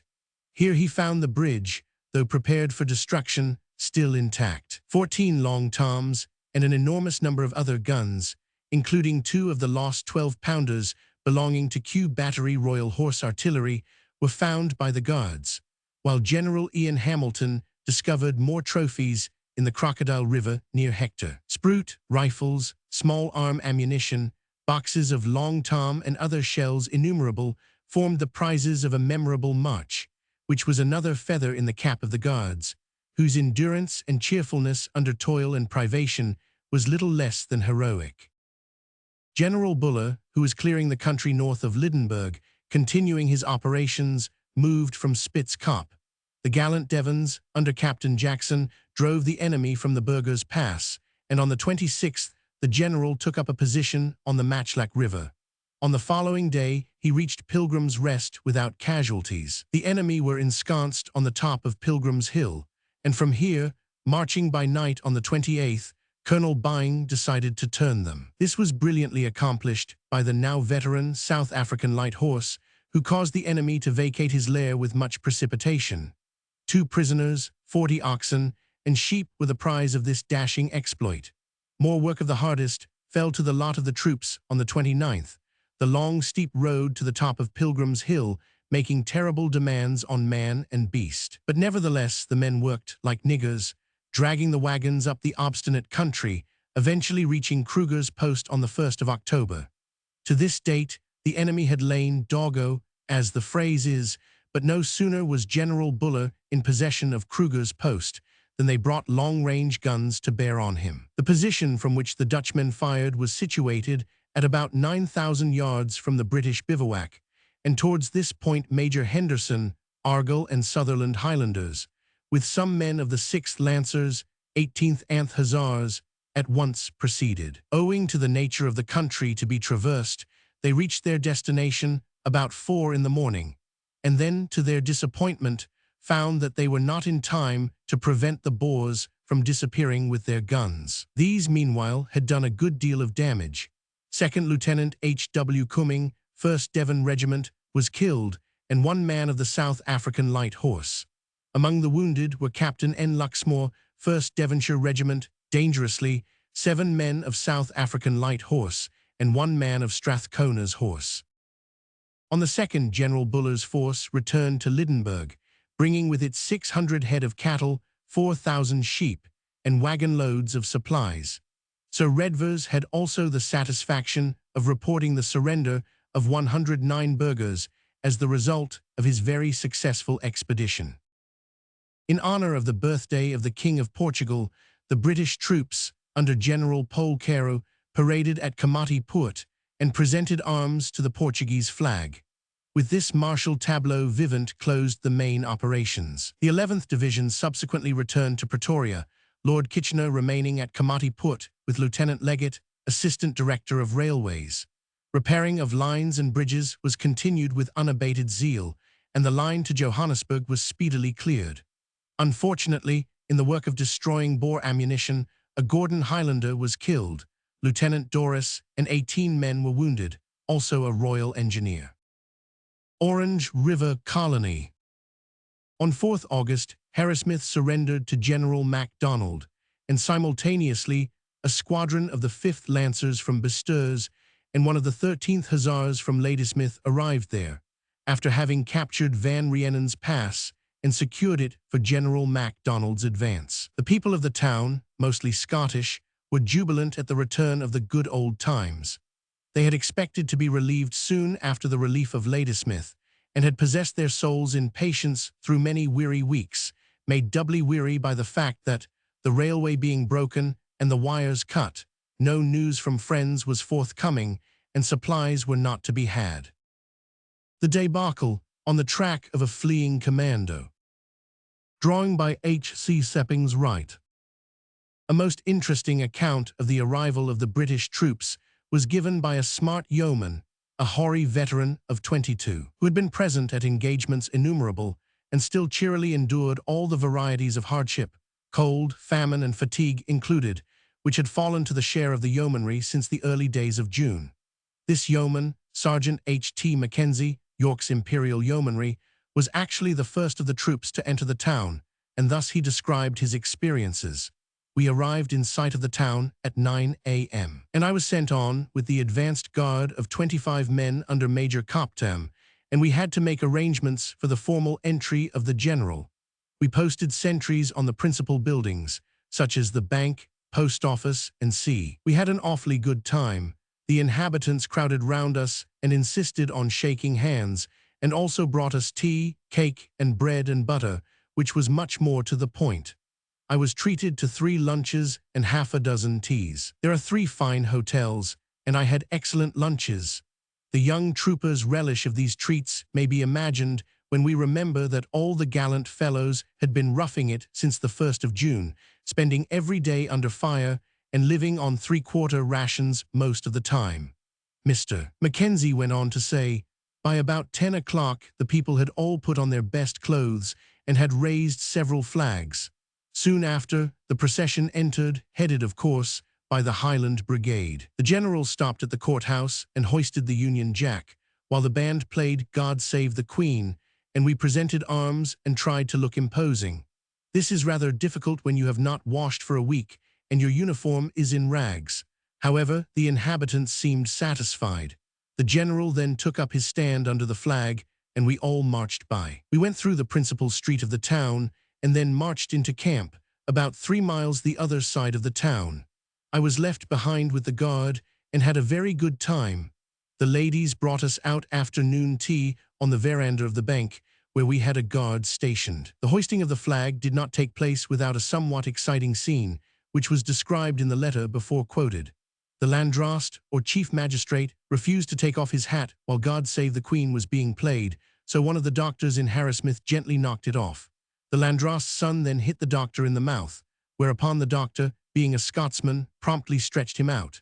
We then interfered, and MacDonald made them shake hands all round. Harrismith, photo by Mr. Kemp. Harrismith. Photo by Mr. Kemp. To ensure the safety of General MacDonald's advance, a simultaneous move, as we know, had been taken from the Ladysmith direction.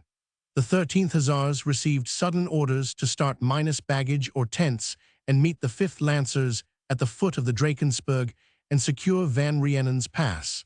They reached their destination in the drear dead of midnight. Shivering in every limb and rolled only in the fur rugs from their saddles, the small band awaited the daylight. Then, a few men being left to guard the pass, they pressed on hot foot to Harrismith, which was reached at 5 p.m., just 24 hours after leaving Ladysmith, a distance of 54 miles. Thanksgiving services were held on the 5th at both church and town hall in honor of the arrival of the British troops, and the general joy in spite of the cold.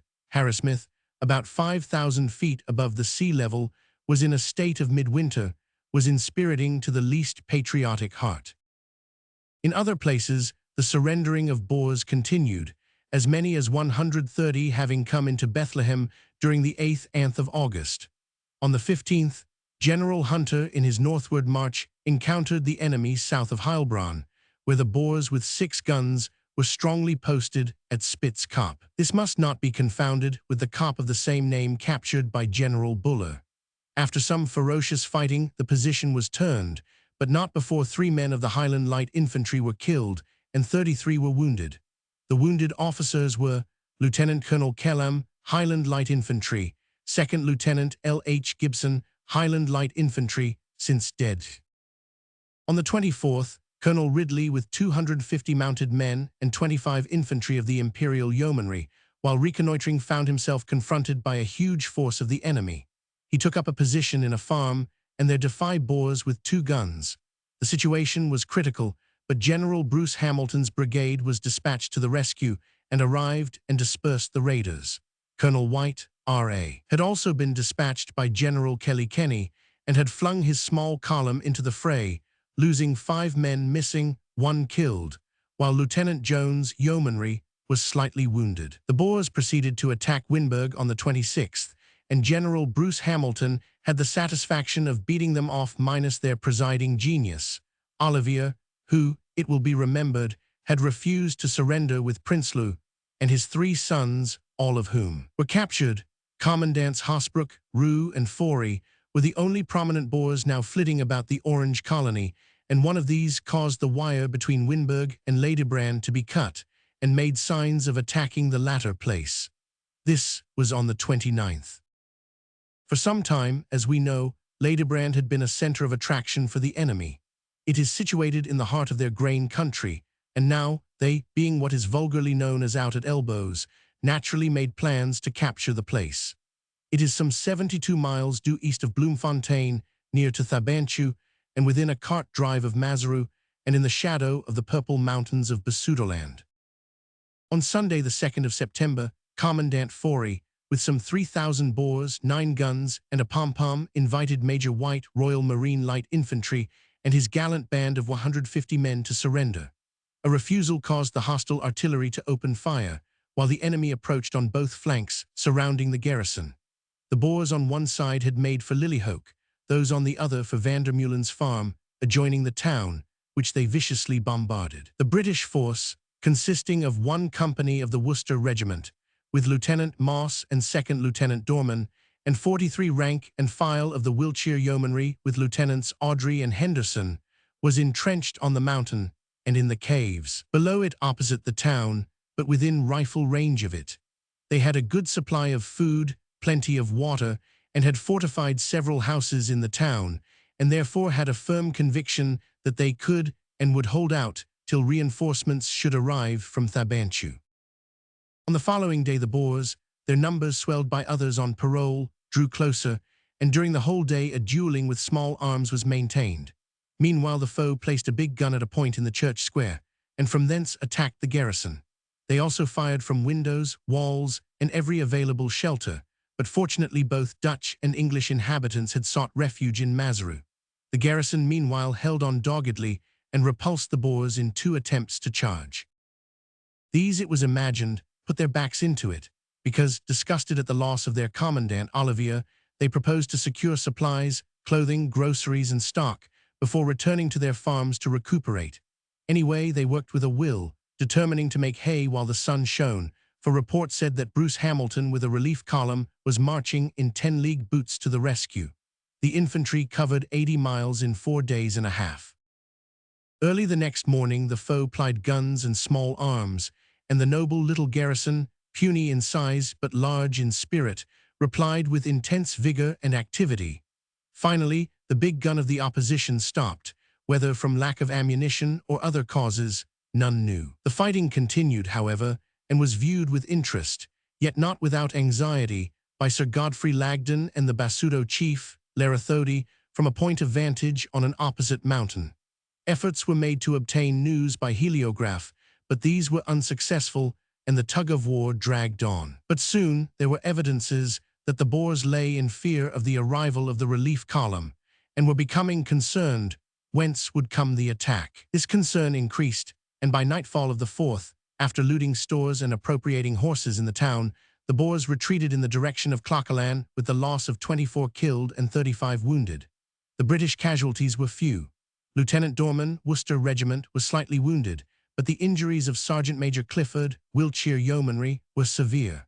All the officers behaved heroically, and the gallantry of Lieutenant Moss was especially remarkable. The routed Boers soon betook themselves to the railway line in the region of Brandfort. As it was evident some mischief was brewing, General Kelly-Kenny communicated with General MacDonald, who brought the Highland Brigade from Winburg, whither he had gone to cooperate with General Hunter's scheme for enclosing the raiders. On the 13th, the gallant Scott, assisted by Lovett's dashing scouts, caught the enemy, drove them across the Vet River, and pursued them north of the Winburg-Smaldeel Railway, the scattered rabble fleeing before the braw men of the north in such haste and panic that their track was marked with the trail of their effects.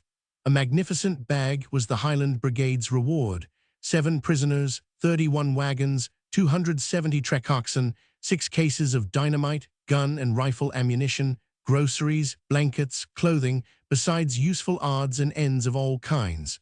The British casualties were nil.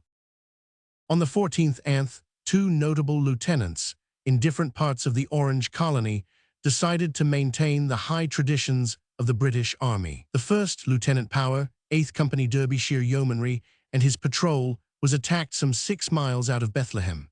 Field Cornet Frohman, in command of the Boers, sent a letter calling on the young officer to surrender and threatening, if he refused, to attack him in a quarter of an hour, adding that he would guarantee no quarter, no lives would be spared. The note was promptly returned by the bearer with 2 words scrawled on the back: "No surrender."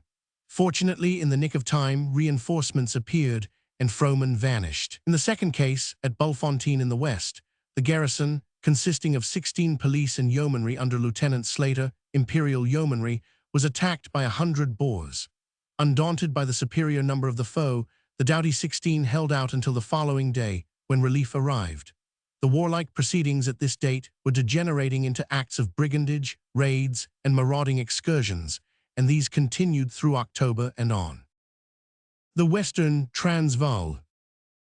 The district round Krugersdorp was greatly disaffected, and contests between British and Boers occurred almost daily.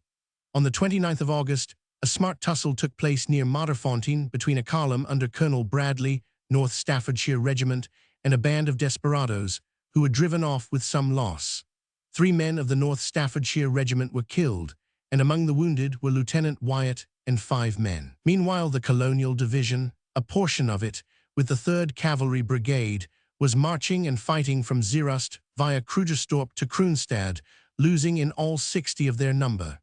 General Little, commanding the brigade, was wounded and was succeeded by Colonel Dalgetty. Near Pretoria, at a place called Ruikup, Colonel Plumer had a brush with the enemy, resulting in the discomfiture of the latter, who dispersed, minus 100 rifles, 40,000 rounds of ammunition, 350 head of cattle, some wagon loads of supplies, and 7 of their number who were taken prisoners. Captain Brooke, RAMC, was wounded, as was Lieutenant Willie and 3 Tasmanians. The history of captures and surrenders, of marauding excursions and surprises, of sniping and derailing of trains, of Boer treachery and Boer shiftiness continued.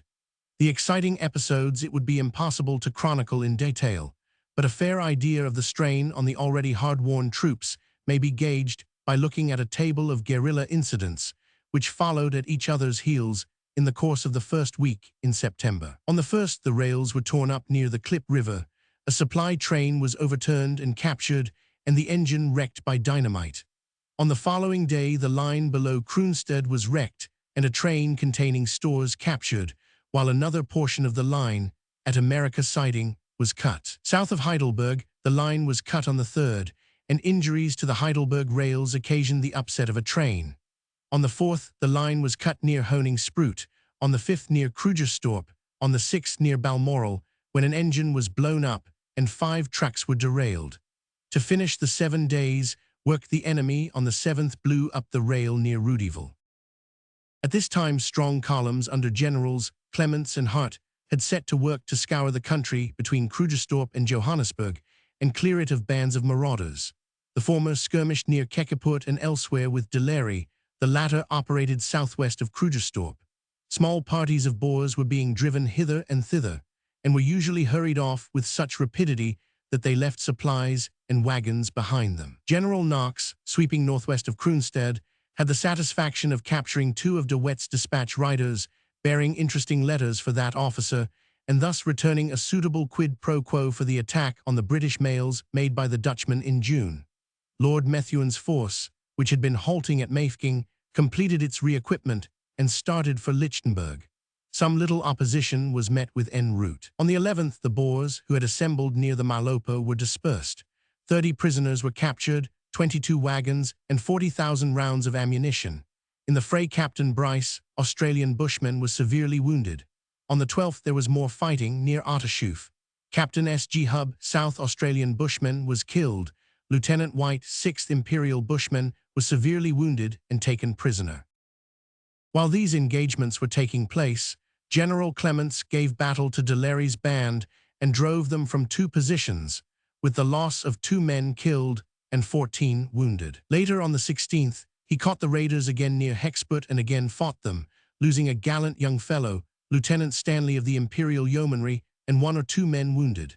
Elsewhere, the clearing process continued, and tussles were part of the daily program. General Paget was operating around the northwest of Pretoria at Warmbaths and Pinars River, and General Barton, outside the Krugerstorp line, protected the west flank of Johannesburg. General Hart was actively employed in the neighborhood of Potchefstroom, which place he occupied on the 11th, in the smartest manner possible. He was getting tired of cannonadings and fusilladings, futile and fatiguing, which resulted only in the dispersion of the enemy, who had a knack of reappearing on the warpath directly his back was turned. There had been many days of hopeful advance. Little Bob's, the naval gun, had searched copies innumerable. Marshall's horse and the Imperials and others had boldly assaulted them, but at the end of it all, they had arrived only to find a vacuum.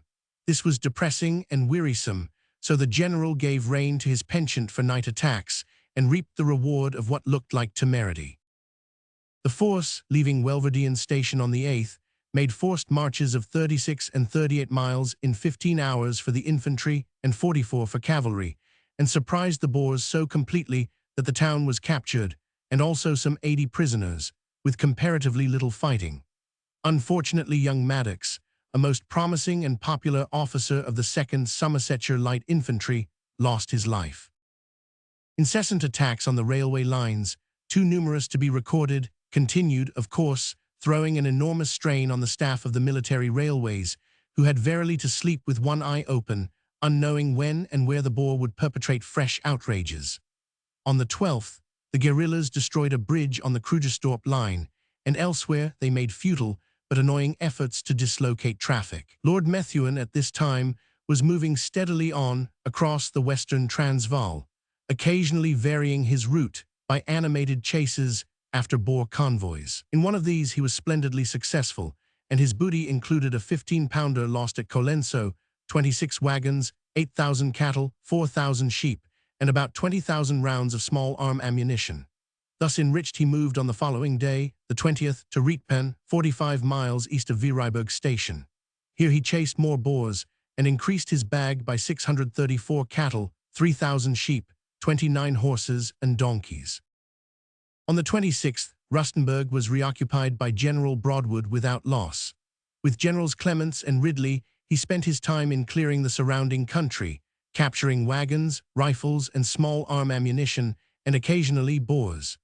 These, as a rule, dispersed like a flock of rooks at the sound of British pursuit, but 24 Dutchmen were captured and sent into Rustenburg. There, on the 4th of October, arrived Lord Methuen, who had fought 2 engagements on the 28th of September, one commanded by himself, the other by General Douglas, routing Lemmers's force and taking 14 of them prisoners. 7 were killed. 2 of the British were also lost, and among the wounded were Captain Lord Locke, Grenadier Guards, Lieutenant Parker, RAMC, and Lieutenant Noel Money, Imperial Yeomanry. General Hart, meanwhile, continued to spend his energies in identical activities in the districts of Potchefstroom and Krugerstorp, to which latter place he returned on the last day of September. He came not empty-handed. His bag, like those of Generals Paget and Methuen, was big almost to inconvenience. His prizes ran as follows: 2720 head of cattle, 3281 sheep and goats, and large quantities of mealies, potatoes, oats, bran, and hay, 90 horses, 28 ponies, 11 mules and carts and wagons. Of prisoners there were 96. This was the result of a 33 days' march, during which the column had covered miles and skirmished or fought on 29 occasions. Of the British braves, only 3 were killed, 24 were wounded, and 3 missing.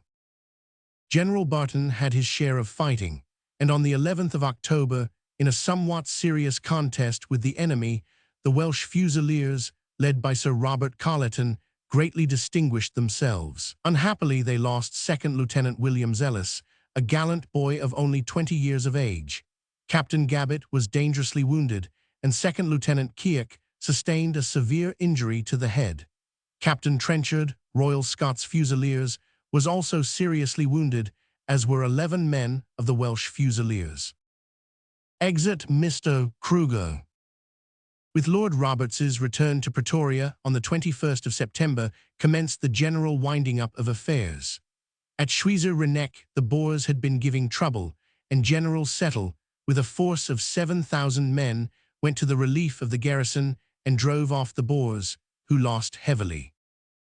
On the 25th, General Baden-Powell returned from the Cape to Pretoria to take up his post as head of the Transvaal Police, and was promptly beset by upwards of 17,000 applications for appointments in his new force.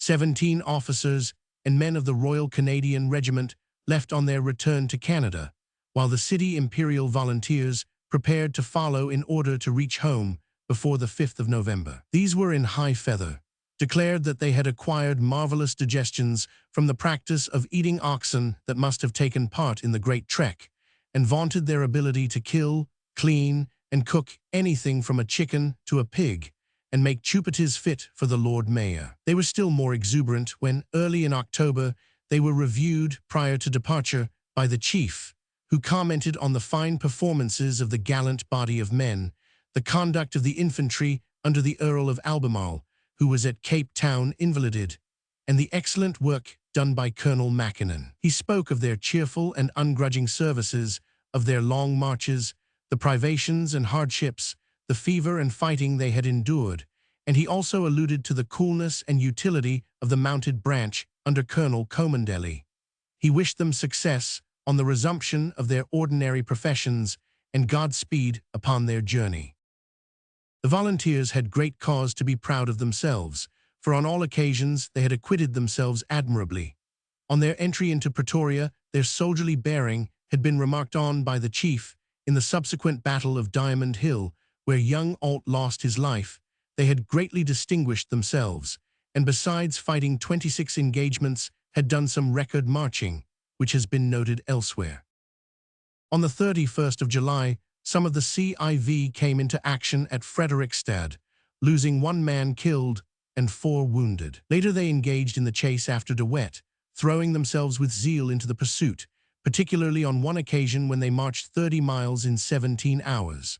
Altogether, from first to last, the volunteers had nobly thrown off the civic character for the honor of fighting for their country, had put their backs into it, and showed that clerk or shopkeeper, gardener or groom, a man's a man for a that. Pioneer Privates. The Royal Welsh Fusiliers. Photo by Gregory and Co., London. The CIV battery under the command of Major 1000 Micking, HAC, late RHA, and Captain Budworth, RA, adjutant of the HAC, acting as captain of the battery, had been invaluable. They moved to Bloemfontein in June, proceeded along the Kroonstad line to suppress the activities of De Wet, and from thence came into action at Lindley. The battery did excellent work, and finally silenced the Boer guns with their rapid and accurate fire. At Bethlehem, they comported themselves gloriously, averted disaster, saving the guns and the situation. Afterwards, on the 22nd of September, again under Paget, they assisted in the surprise of Erasmus and capture of his camp. Their official record of casualties to the end of August was: killed in action 6, wounded 65, died of wounds received in action 3, died of disease 44, taken prisoners and missing 12, invalided home 121. On the 27th, at Pinars River Station, 40 miles north of Pretoria, the force under the command of Colonel Lionel Chapman was attacked by the enemy, who had crept up within 200 yards either side, through the thick scrub surrounding the district. 3 hours fierce fighting ensued, in which a bushman was killed and 3 Munster Fusiliers were taken prisoners. These succeeded in escaping, owing to the number of the Boer wounded. Many of the foe, in addition to those slain in the fray, were killed owing to the explosion of a mine of whose existence they were unaware, and so great was the number of the wounded that ambulances had to be twice sent out to collect the Boer sufferers. In the region of Grootville Railway, the marauders were surprised by a mounted infantry patrol of the South Wales Borderers, under Lieutenants Dickinson and Gross, who themselves were surprised, on taking 6 prisoners, to find that their prizes were not Boers but Frenchmen. September closed with the anniversary of the birthday of the beloved chief, who was born at Cawnpore in 1832. Moult did his great work at the age of 70, Wellington accomplished his at the age of 46, and Roberts put the finishing touch to his crown of laurels at 68. Most appropriately, the day was chosen to announce the appointment of the gallant Field Marshal to the post of Commander-in-Chief of the British Army, an appointment which was looked upon both in England and abroad as an auspicious omen for the thorough reform of the British military system and as a guarantee for the future defense of the Empire. The whole British world united in wishes, one may almost say prayers, for the long life and welfare of its grandest soldier. On the 2nd of October, Colonel Rochfort, with the Dublin Fusiliers Mounted Infantry, attacked a Boer laager between Johannesburg and Pretoria, the Fusiliers charging into the midst of the enemy with the bayonet, and capturing some 9 marauders who had been actively engaged in the district for some time. The Boers, too, had their innings, for on the evening of the same day they succeeded in derailing, near Pan Station, a train containing 3 companies of the 2nd Coldstream Guards. On the unfortunate men, they poured a vigorous fire with their Mausers, with the result that 5 were killed, 13 were injured, among them 2nd Lieutenant C. Hayward. 5 men of other regiments were wounded. An effort was made to surprise some of the Boer bandits at Bultfontein on the 4th, but Captain Henty, 16th Middlesex Volunteers, found the party far stronger than his own small force, and was compelled to retire, which he did after 3 hours fighting. 6 of his men were wounded, including Lieutenant Slater, 57th Company Imperial Yeomanry. Lieutenant Thomas, Ceylon Mounted Infantry, was reported missing, but believed to be dead. During the early days of October, the Boers made more despairing efforts to be aggressive. The engine of a train conveying some men of the Naval Brigade and Coldstream Guardsmen was derailed on night of 5th near Balmoral by the explosion of a dynamite cartridge, but fortunately, no casualties occurred. Signs were not wanting that the Boers were sickening of the war, for General Kelly Kenny reported that an armed Boer was brought in a prisoner by two of his former countrymen who were wise enough to see the futility of kicking against the pricks. Commandant Dirksen, who had been commanding a Boer band opposed to General Paget, also surrendered. He had been kept in ignorance of the real state of the political outlook and was allowed to proceed to Komati Poort to learn the truth regarding Kruger's flight for himself. He returned satisfied and gave up his arms. Thus very slowly affairs were moving on, the Boer belligerents thinning, the work of pacification growing gradually less troublesome. General Buller took his departure for home on the 6th, leaving General Littleton in command at Lydenburg. The farewell meeting between the chief and the troops, who for nearly a year had followed him confidently through blood and fire, disaster and success, was remarkably touching, a demonstration which, leaving the formula of red tape and blue books, may almost be termed affectionate. Certainly, whatever may have been the opinion of the armchair critics at home, that of the do-or-die soldiers of Natal was expressed in a lusty and spontaneous burst of enthusiasm, which left no room for doubt. On the 7th, Captain Bearcroft and the Naval Brigade left, having first received the thanks of the chief for the able assistance they had afforded during the war. The Natal volunteers had also left for their homes, with many compliments on the excellent services they had rendered. On the 8th, Lord Roberts visited the camp of the Australians and Rhodesians at Daspoort, and thanked the men for their devotion and bravery, especially for their fine defense of Eland's River. A chapter of accidents took place on the 9th. During the night, a train conveying men and animals was upset near Kop Muiden. 3 men were killed and 15 injured, Lieutenant Hawks sustaining a fracture of the leg, while over 40 animals were killed or maimed.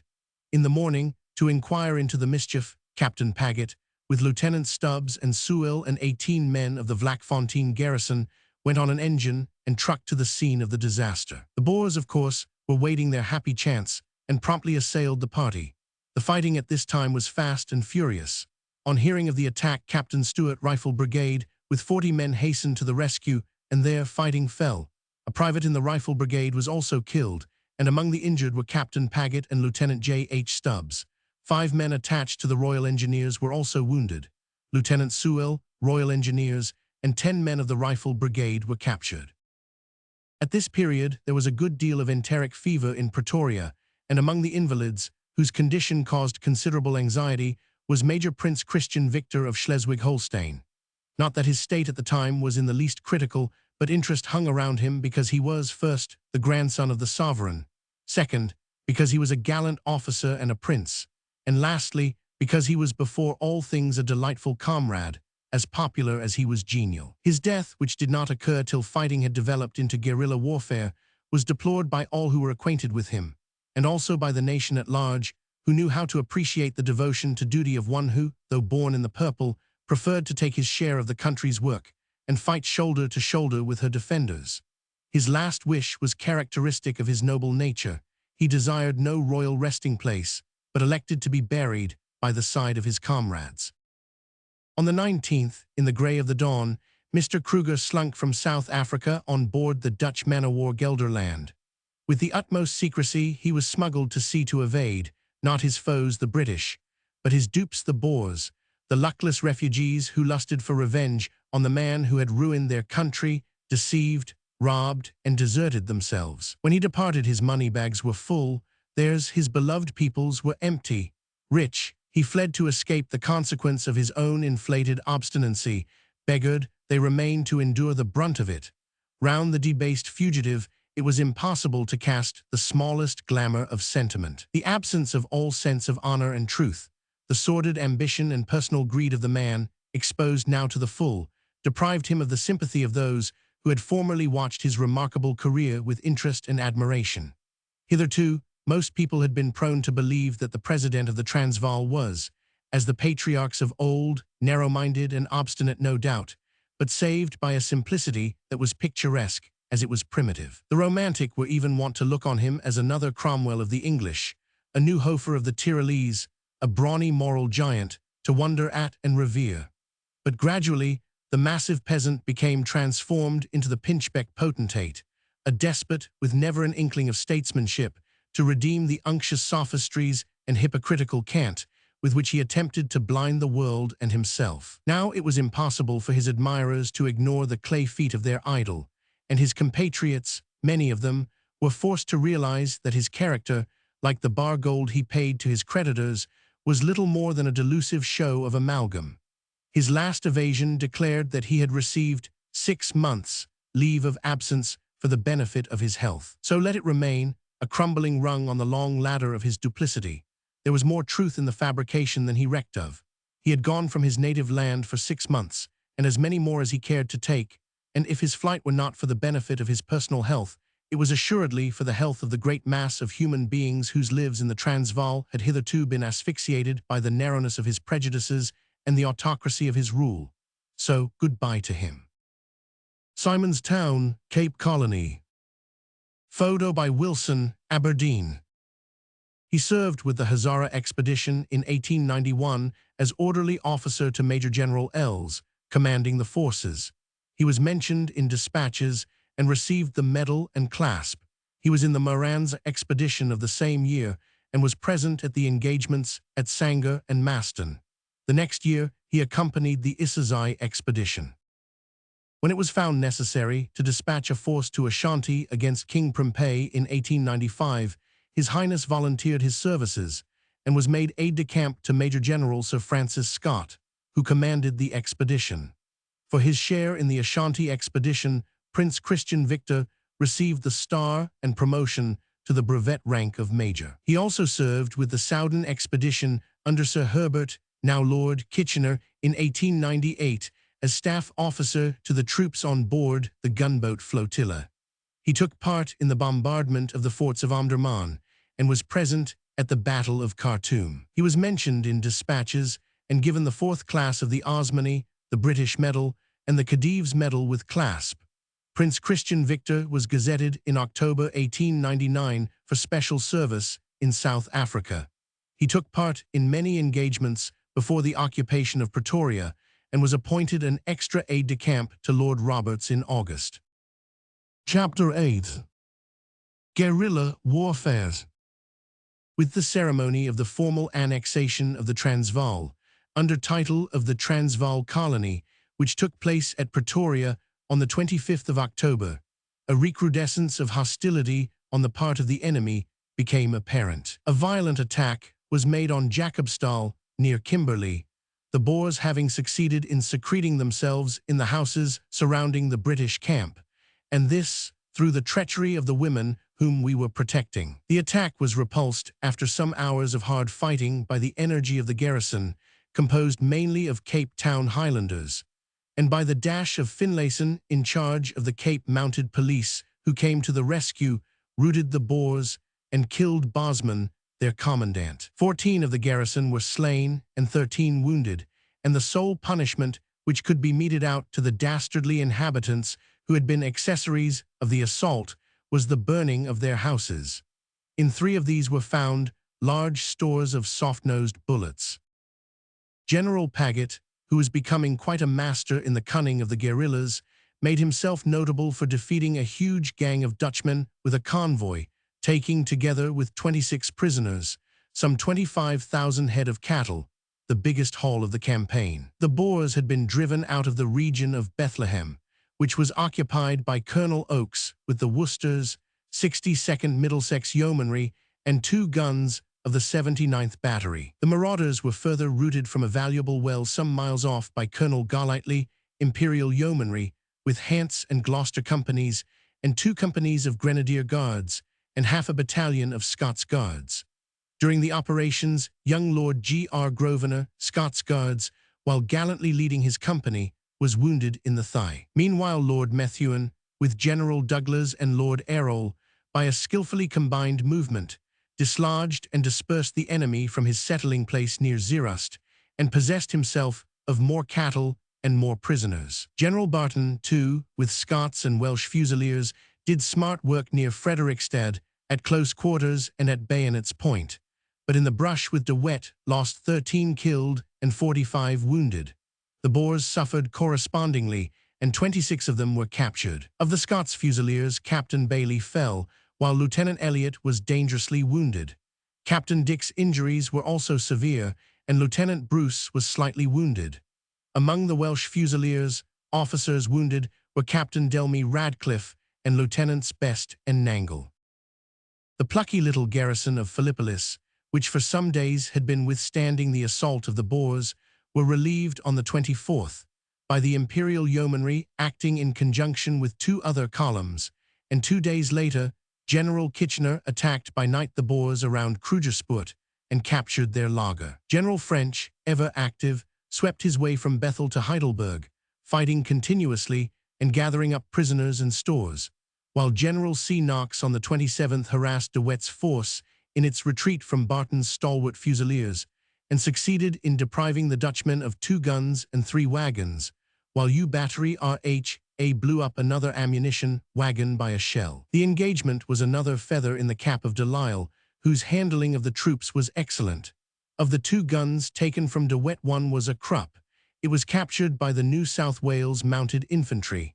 The other belonged to U Battery and was captured by Le Gallier's mounted troops, assisted, much to the satisfaction of the officers and men, by U Battery. General Hunter engaged in operations for the purpose of driving the Boers from the line near Ventersburg, where they had been intent on mischief for some time, and in the fighting on the 30th, a gallant officer of artillery, Major Hanwell, commanding the 39th Battery, received such serious injuries that he succumbed.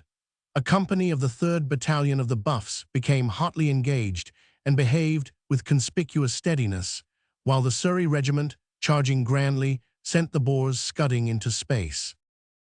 To those at home who ignore the truth of the Germans' dictum that invading armies melt away like snow, it was a matter of wonder what became of the enormous force of some 200,000 men which was reported to be in South Africa, and how it happened that, with so many troops engaged, the proportionately small number of Boers attacking them achieved any success whatever.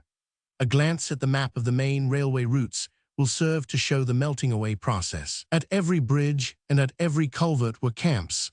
At every village and at every town were posted portions of the army. From Cape Town to Komati, from Durban to Potchefstroom, from De Aar to Mafeking, from Mafeking to Pretoria, and from Mafeking to Rhodesia, the British forces were distributed, and far from wondering why the regiments thus trickling along the country failed to annihilate the Boers, those who knew were inclined to marvel that there were any regiments to spare for giving chase to the marauders in their desultory schemes of annoyance. The British duty of sticking fast was infinitely more arduous than the Boer one of slipping away. On the 28th, a Boer commando captured near Kroonstad an outpost of 90 volunteers, and proceeded to loot a mail train, but later General Paget at Magato Pass drove the enemy from 2 positions. Night expeditions to surprise the Dutchmen were engaged in by Lord Kitchener and General Smith-Dorrien, the former near Lydenburg attacking 2 Boer lagers, one under Schockberger, and driving the Dutchmen north, the latter moving towards Whitkop and surrounding the enemy, but failing to do the damage intended owing to inclement weather. A more awful night than that of the 1st of November the unhappy troops could scarcely recollect, but as the 2 small columns, one under General Smith-Dorrien and the other under Colonel Spens, Shropshire Light Infantry, were operating in support of each other and some miles apart, neither could turn back. Only after surrounding and surprising the Boers at daybreak were they able to retire, and no sooner was the retirement commenced than the Boers boldly dashed after them, one of their number being slain within 50 yards of the Gordons. Our losses were Captain Chalmers, Canadian Mounted Rifles, killed, and Major Saunders, of the same corps, wounded. Captain Garden of the Gordons sustained slight injuries. The circumstances attending the death of Captain Chalmers were most pathetic. Major Saunders, in the thick of a blizzard of fire, was riding back with a sergeant who had lost his horse, and to whose rescue he had bravely galloped.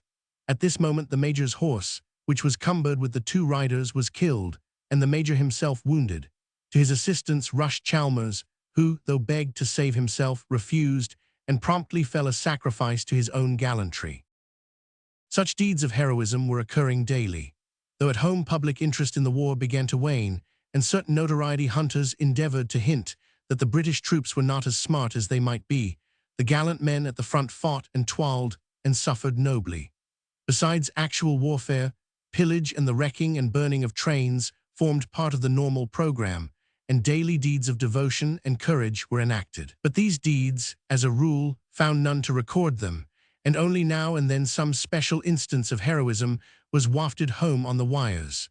In one case, the Pall Mall Gazette gave publicity to a story that makes one glory in the name of Britain. About this time, a train to the south of Standerton, on the Natal line, was stuck up and fired upon. The driver and stoker were both wounded, the former being hit 8 times and having both his arms smashed. Nothing daunted, however, he butted the lever of his engine with his head and drove it full speed into Standerton, working the lever the whole way with his head alone. The Boers, some said, were growing disheartened for want of food and ammunition, but others found that as the want grew stronger, they became emboldened. Success of any serious kind was impossible, but their capacity for annoyance was considerable, and Boer marauding bands continued to raid the neighborhoods of Cradock, Aliwal North, Ladybrand, causing alarm to the British farmers and also to those Boer ones who were pacifically inclined. The hopes of the guerrillas were mainly stayed by the inventive fertility of Mr. Steyn, who stimulated them to the struggle by false accounts of their successes. He assured them also that 5,000 Dutchmen had risen in Cape Colony and that Mr. Kruger had gone to Europe to obtain intervention, and failing it, meant to sell the Transvaal to the highest bidder. This the sturdy fellows believed, and continued to fight on, not with the valor of despair, but the persistence of anticipation. Meanwhile at home, on the 25th of September, Parliament had been dissolved, and a general election had taken place, with the result that Lord Salisbury's government triumphantly returned to power. Thus the hopes of the Boers, that with a radical government might come a repetition of the climb-down policy of '81, were defeated. To vent his disgust, and as a sequel to his letter of a year ago, the correspondent signing himself P.S. sent another highly educational letter to the London journals, a letter which is quoted to serve, as did the former one, to allay the doubt of any who may have questioned the original aggressiveness of the Boers or doubted the justice of the war sentiment among the British.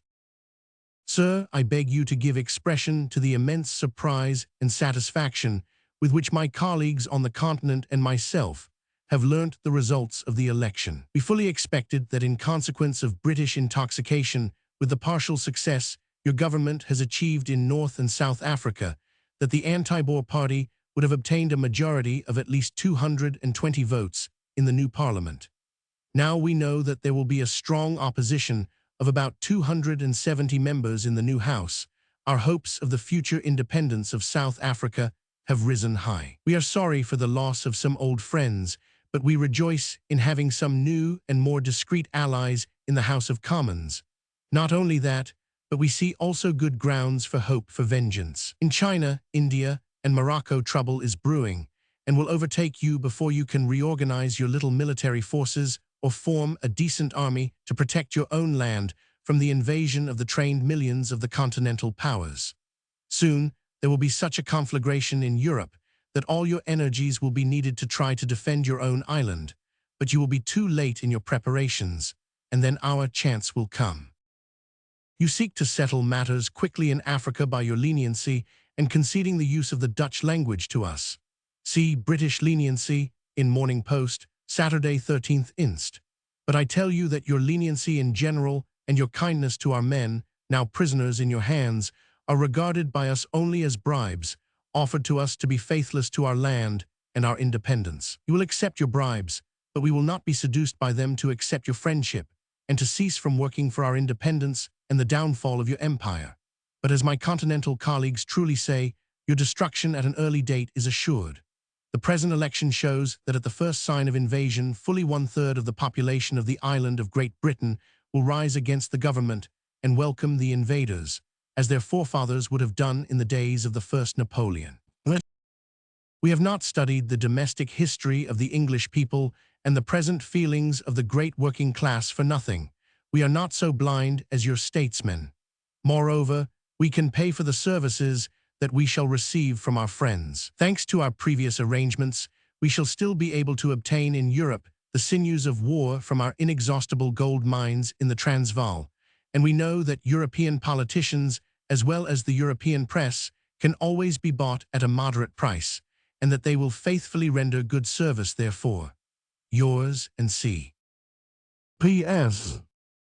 In this frank epistle, we were given the program of future guerrilla warfare, of Boer hopes and Boer ambition. Whether the European politicians and press would continue to be purchasable at a moderate price remained to be seen, but this honest avowal revealed the secret of pro-Boerism in its nakedness, and served to account most appositely for many curious and unjustifiable assertions which have been made regarding British actions in the course of the war. While Boer gold existed, Europe and even Great Britain would find Judases ready to do business. The Dutchmen, their political prospects in Great Britain blighted, now hung all their expectations on the chance that in America the presidential election of 6th of November would bring about a change in their favor. Mr. 1000 Kinley, the president, in a private interview with the Boer delegates on the 2nd of May, had informed them of his intention to persist in a policy of impartial neutrality between Great Britain and the Boer republics, and from that moment they looked to the opposition, to Mr. Bryan and Democrat sympathizers, for the intervention that they still eagerly sought. But in America they met with even less luck than in England. The election resulted in an overwhelming victory for the Republicans. Mr. 1000 Kinley secured electoral votes, while Mr. Bryan had to content himself with 155. Burning the farm of a treacherous burgher. Drawing by R. Catton Woodville, from a sketch by Melton Pryor, war artist. In France, the Boer cause met with sympathy, and the late president of the Transvaal on arrival there was feted. He was the lion of the moment, but political activity went no further than lionizing. In Holland, the gentle young queen extended hospitality to a distinguished fellow countryman. In Germany, a straightforward line was taken. The emperor refused an interview which might mar the hue of his neutrality, while in Russia the Tsar, though seriously ill, maintained his determination not to be lured into the imbroglio.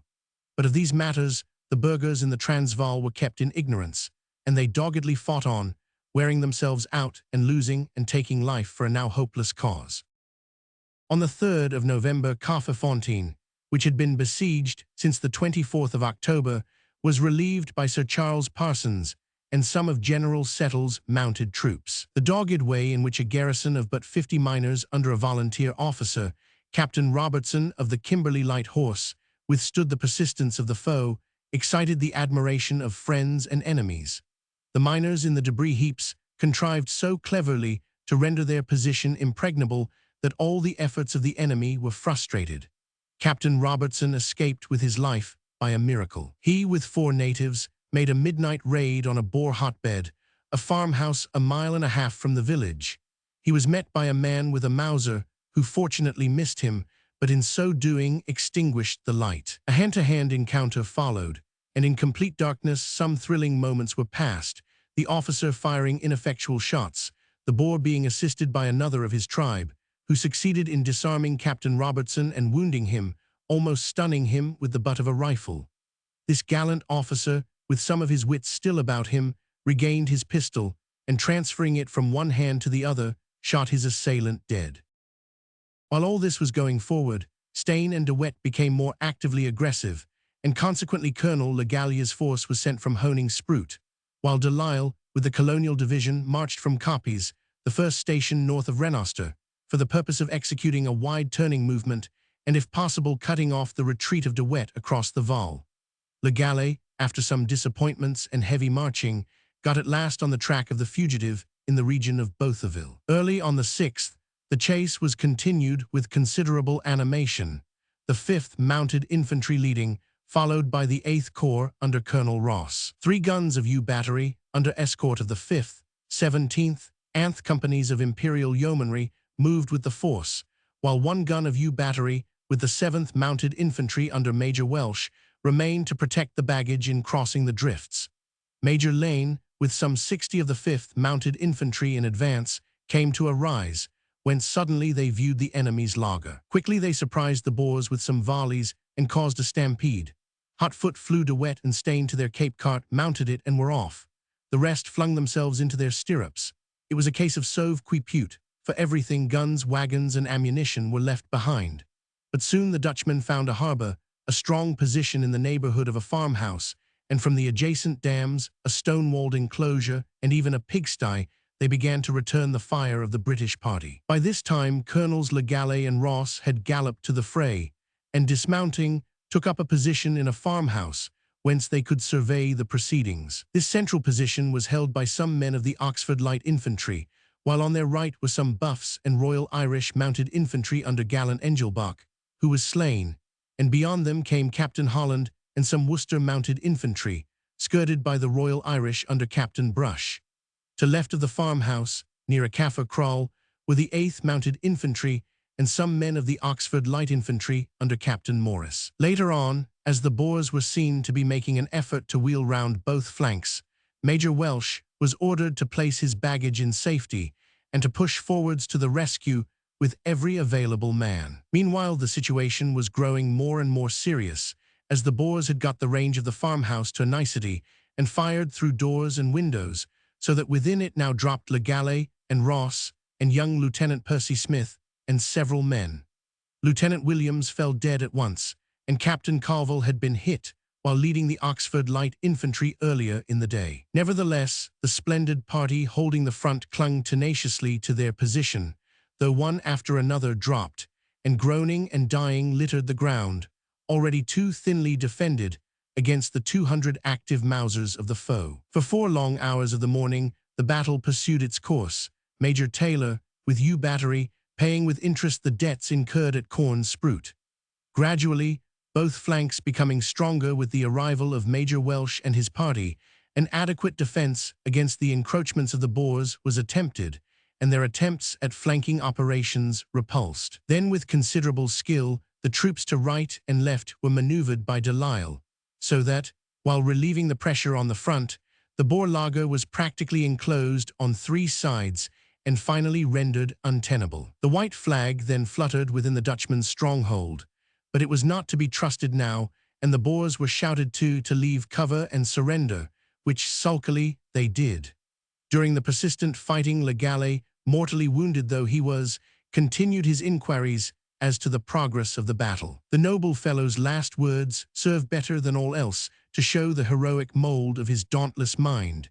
"If I die, tell my mother that I died happy as we got the guns." Happily he lived to know that, dearly bought as they were, we were in possession of 7 guns lost by the 14th Battery at Colenso, a 12-pounder taken from Q Battery at Sanna's Post, 3 Krupp 75, 1 pom-pom, and 1 37. Quick-firer, not to speak of stores of gun and small-arm ammunition, black powder, dynamite, and other camp supplies, and a bag of 100 prisoners. In addition to those already mentioned, Major Welsh, Captains Harris and Mayer, and Lieutenant Peebles were wounded. At the same time, tussles innumerable were going forward in various regions. Lord Methuen, near Ottershoop, was harassing Snyman with success, and the 3rd Royal Rifle Corps near Heidelberg repulsed a party of raiders without loss. Philippolis was occupied by Major Mack in Tosh, Seaforth Highlanders, with loss in wounded of several gallant Scotsmen and Surgeon Hartley of Lovett's Scouts, and in the neighborhood of Lydenburg, a party of the 19th Hussars and Manchester Mounted Infantry distinguished themselves mightily, the troopers under Captain Chetwode, charging by moonlight into the midst of the enemy, who were finally routed by the artillery and mounted infantry. The redoubtable Plumer also repulsed an attack of 400 men under de Lery, and elsewhere, at Vreed, Rates, Harrismith, Pinars River, parties of guerrillas, driven desperate by famine, were beaten off with more or less ease. While the affair at Bothaville was demonstrating the cool courage and tenacity of our troops, General Smith-Dorrien's much-embattled braves were again displaying devoted gallantry in the country between Belfast and Comati River. The force consisted of 250 mounted men from the 5th Lancers, Canadian Dragoons, and Mounted Rifles, 2 guns of the Canadian Royal Horse Artillery, and 4 of the 84th Battery. With them were 900 of the Suffolks and Shropshires. The Boers hung upon the front, flanks, and rear of the troops from Belfast to Comati River, But here they established themselves in a species of stronghold, whence they thought they could not be dislodged. Nevertheless, the Suffolks and Canadian rifles, creeping round their flank, showed them their mistake and caused them to retire. The next day, reinforced, the Dutchmen returned and endeavored again to seize their lost ground, but Colonel Evans, with the Canadians and 2 guns of the 84th Battery, had the legs of them, and after a 2-mile race, disappointed the nimble ones and established themselves at the goal. But all this activity was no child's play. On the 6th, the smart force lost 6 killed and 20 wounded, mostly gallant Shropshires, and on the following day 2 were killed and 12 wounded of the Royal Canadian Dragoons, whose splendid energy in keeping the enemy off the infantry and convoys was highly extolled by the general. The fighting at one time took place at extremely close quarters, for the Boers, contrary to custom, charged the rearguard to within 70 yards, and were only repulsed by the magnificent dash of the Canadian Dragoons, 16 of whom fell into the hands of the Boers. These were afterwards released. 3 plucky Canadian subalterns were among the wounded, Lieutenants Elmsley, Turner, and Cockburn. Desultory fighting went on in various directions, the Boers near Weaponer, Standerton, and elsewhere maintaining persistent activity, which did credit to their tenacity, if not to their common sense. Notwithstanding the failure of the Cordon plot, the towns of Johannesburg and Pretoria continued to seethe with disaffection and intrigue. Anarchists and ruffians of all nations were known to be in league against the authorities, and a strict watch was kept over their movements, with the result that 5 Italians, 4 Greeks, and a Frenchman were arrested on the 16th of November. They had prepared a diabolical plot against the life of the commander-in-chief, their intention having been to explode a mine in the church to be attended by him on the 18th, a plot which was fortunately discovered before any ill consequences could arise. Minor engagements took place near Frankfurt, and Danesfontein, fine hauls of stock were made at Klerstorp and Heidelberg, near which regions were nests of marauders. A serious disaster occurred at Duitsdorp on the 23rd of November, when the garrison, some 400, consisting of 68th Field Battery, detachments of Gloucesters, Highland Light Infantry, and Irish Rifles, the whole under Major Massey, after losing 15 killed and 42 wounded, surrendered to the enemy, who numbered about 2,500. The Dutchmen, under De Wet, had invested the place on the 18th, and poured a heavy fire on the position occupied by the Highlanders, creeping nightly nearer and nearer, and ceasing neither day nor night in their attack.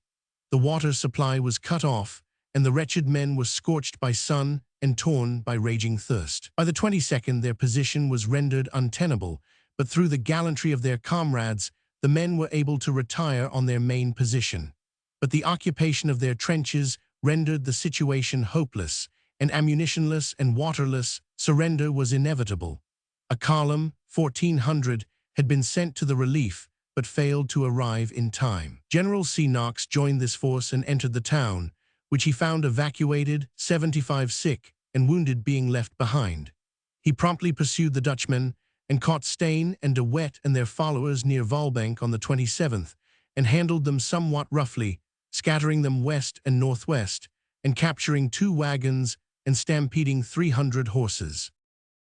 Engagements also took place between Plumer and some 500 malcontents near De Wagen Drift, with the result that the enemy retired in confusion. At Tiger Kloof on the 23rd, when the Scots Guards routed the foe from a strong position, the Imperial Yeomanry did excellent work. Unfortunately, Lieutenant Southey, while gallantly leading his men, was shot dead, and Major Hanbury was hit in 3 places. Near Springs in the Transvaal, on the 25th, General Bruce Hamilton surprised a Boer laager, and on the 27th, at Bulfontein, Colonel White achieved a success and drove the enemy across the river, mainly through the dash and gallantry of the troops under Colonel Forbes and the skillful handling of them by the commanding officer. General Settle, a day later, occupied Luckhoff, after fighting for 5 hours and defeating Herzog's commando at Kloof. General Paget, with Colonels Plumer and Hickman, with Queenslanders, New Zealanders, and Tasmanian Bushmen, York, Warwick, and Montgomery Yeomanry, some companies of West Riding and Munster regiments, the 7th Anth Batteries, 2 pom-poms, 1 Colt, 1 Maxim, and 2 naval quick-firing 12-pounders, moved from the region northeast of Bronke-Sprout on the 29th, with a view to giving battle to the enemy, the plan being for General Littleton to cooperate by sweeping up from Middelburg on the enemy's rear. The synchronal arrangements were imperfect, and the projected attacks did not proceed as intended. The enemy's lines were longer than those of the British, and General Paggett's attempt to turn them was a failure, the enemy, some 2,000 of them, being screened by boulders as big as houses, behind which they were completely safe. To left and right went Plumer and Hickman respectively, pushing on in a leaden blast from the hidden foe, while on Hickman's right the gallant West Ridings, led by their splendid Colonel Lloyd, pressed to the attack. So close they came that the voices of the Dutchmen were to be heard in conversation, but these with Mausers and 4 guns and friendly boulders made themselves unassailable. Over 17 hours of fighting cost the West Riding their colonel, and the brilliant New Zealanders some 30 killed and wounded, all the officers save one being hit. The wounded officers were Lieutenants Townsend and Oakes, Captain Ackworth and Lieutenant Harmon, all of West Riding Regiment, Lieutenant Chally, Royal Army Medical Corps, severely, being hit in 3 places while gallantly attending wounded men under a heavy fire. Captain Crawshaw and Lieutenants Montgomery, Somerville and Tucker, and Surgeon Captain Godfrey, all of the New Zealand Mounted Rifles. The total loss was 18 killed and 58 wounded. At night, the guns of General Littleton came to work, and by morning the Boers had disappeared. The Harbour, Buffalo River, East London. Photo by Wilson, Aberdeen. By this time, Lord Kitchener, with the local rank of general, had assumed command of the troops in South Africa, Lord Roberts having started for England in complete confidence that his successor would accomplish the pacification of the country in due time. His work was most complicated, for besides being impoverished by the scarcity of troops, the volunteers and colonials having many of them left on the expiration of their year of service, the lack of horses put a perpetual stopper on the flow of military operations. Clausewitz has said that when cavalry is deficient, la riche moisson de la victoire n'ici coupe pas plus alors à la faux, mais la fossil, the rich harvest of victory is not cut with scythe but with the sickle. And never was the truth of his aphorism more keenly felt than at this moment. The harvest of splendid victories that had been achieved was being reaped with the sickle, and the reaping operations were taking months, which, had mounts been available, would have taken moments. December opened with animation. General C. Knox, near the Bethune-Smithfield Road, on the 2nd, harassed the Boers with a convoy and succeeded in capturing 7 prisoners. General Paggett's mounted men skirmished successfully around Loufontein, and near Utrecht some of the garrison engaged of the foe for 2.5 hours and put them to flight, leaving 6 Dutchmen hors de combat. In the Cape Colony, the members of the Bond were preparing for a congress, and sundry chameleon-complexioned gentlemen indulged in speeches regarding the question of loyalty and future settlement, which were sufficiently ambiguous to have served as examples in the art of blowing hot and cold with the same mouth.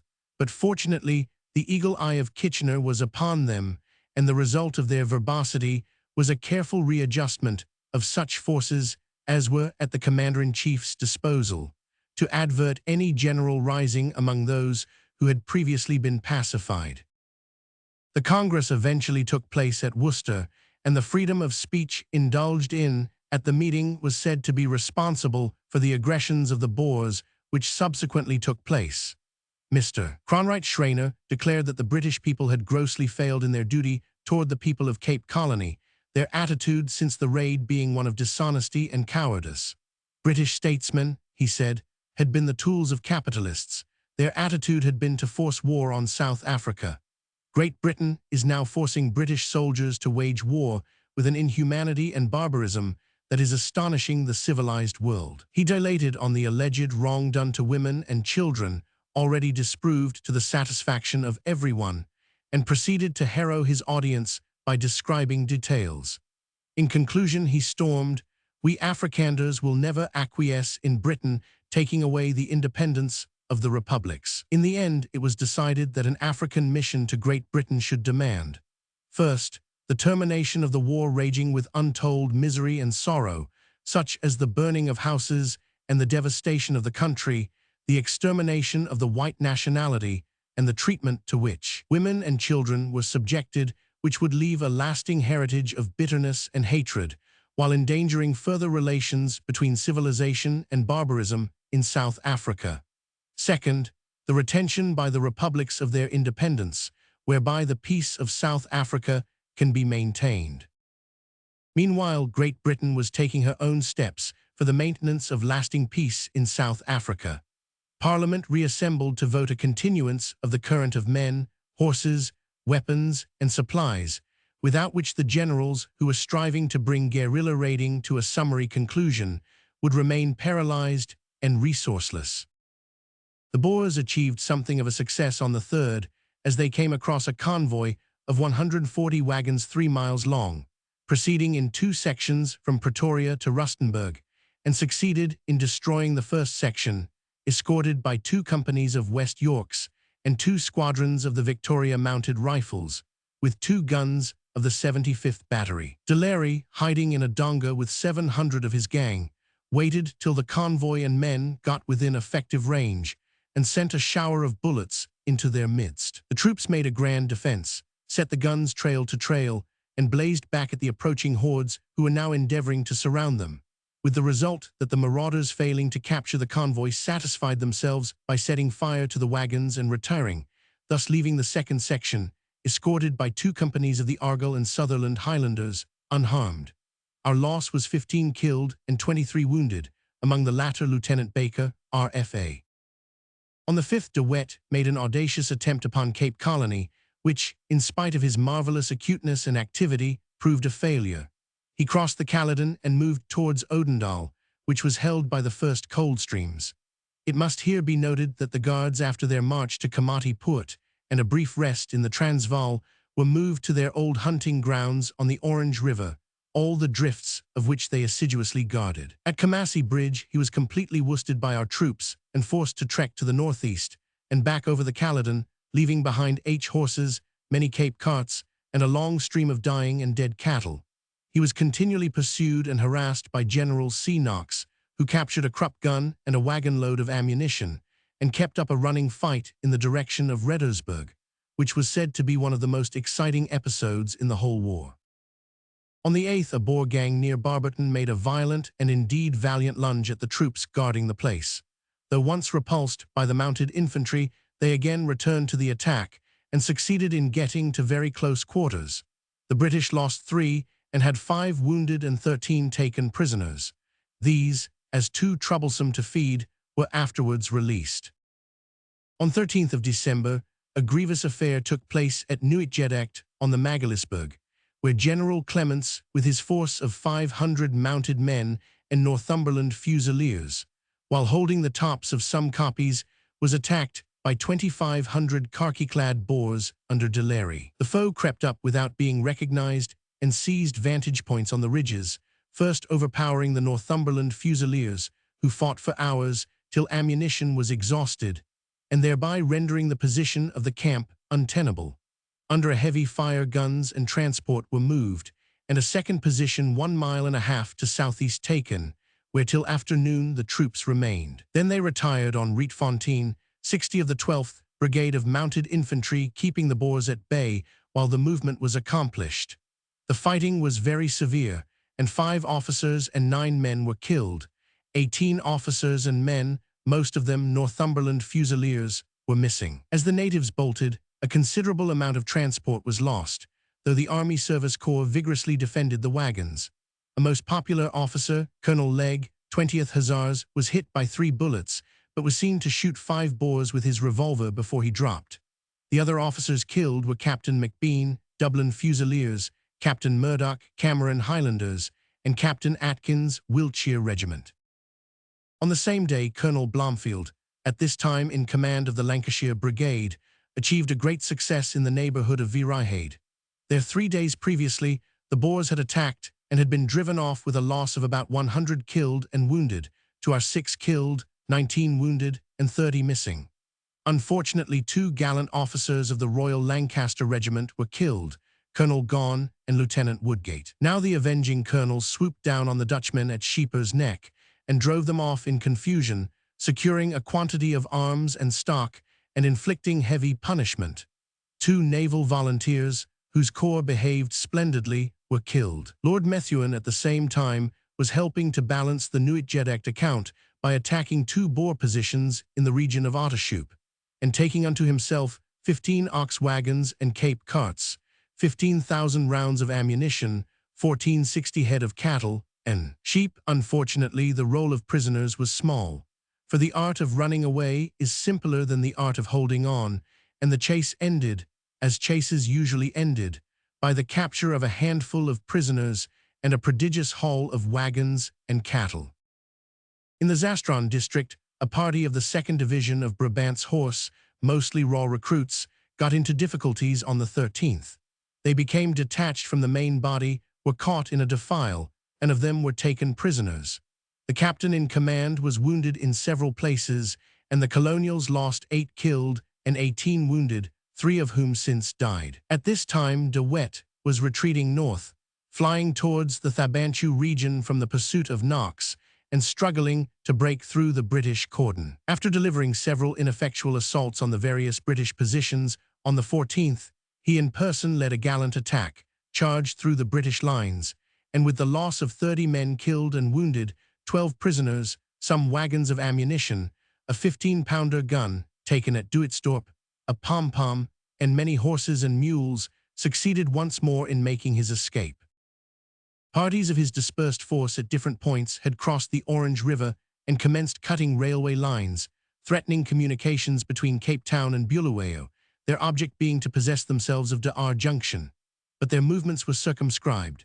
Burgersdorp, Stormberg, Rosmead, and Nauput were all strongly held by the British, while the Orange River, as though vengefully, had risen at the back of the marauders and pressed them close to the British forces, hemming them round. Still, some 2,000 of them, on mischief bent, caused considerable alarm and annoyance, holding up trains, capturing convoys, and calling on small garrisons to surrender, and fighting till, on the approach of reinforcements, they deemed it advisable to decamp to fresh fields of diversion. Lord Kitchener promptly arrived at De Aar and adopted measures to quell the invasion and allay the apprehensions of those who found themselves at the mercy of the bandits.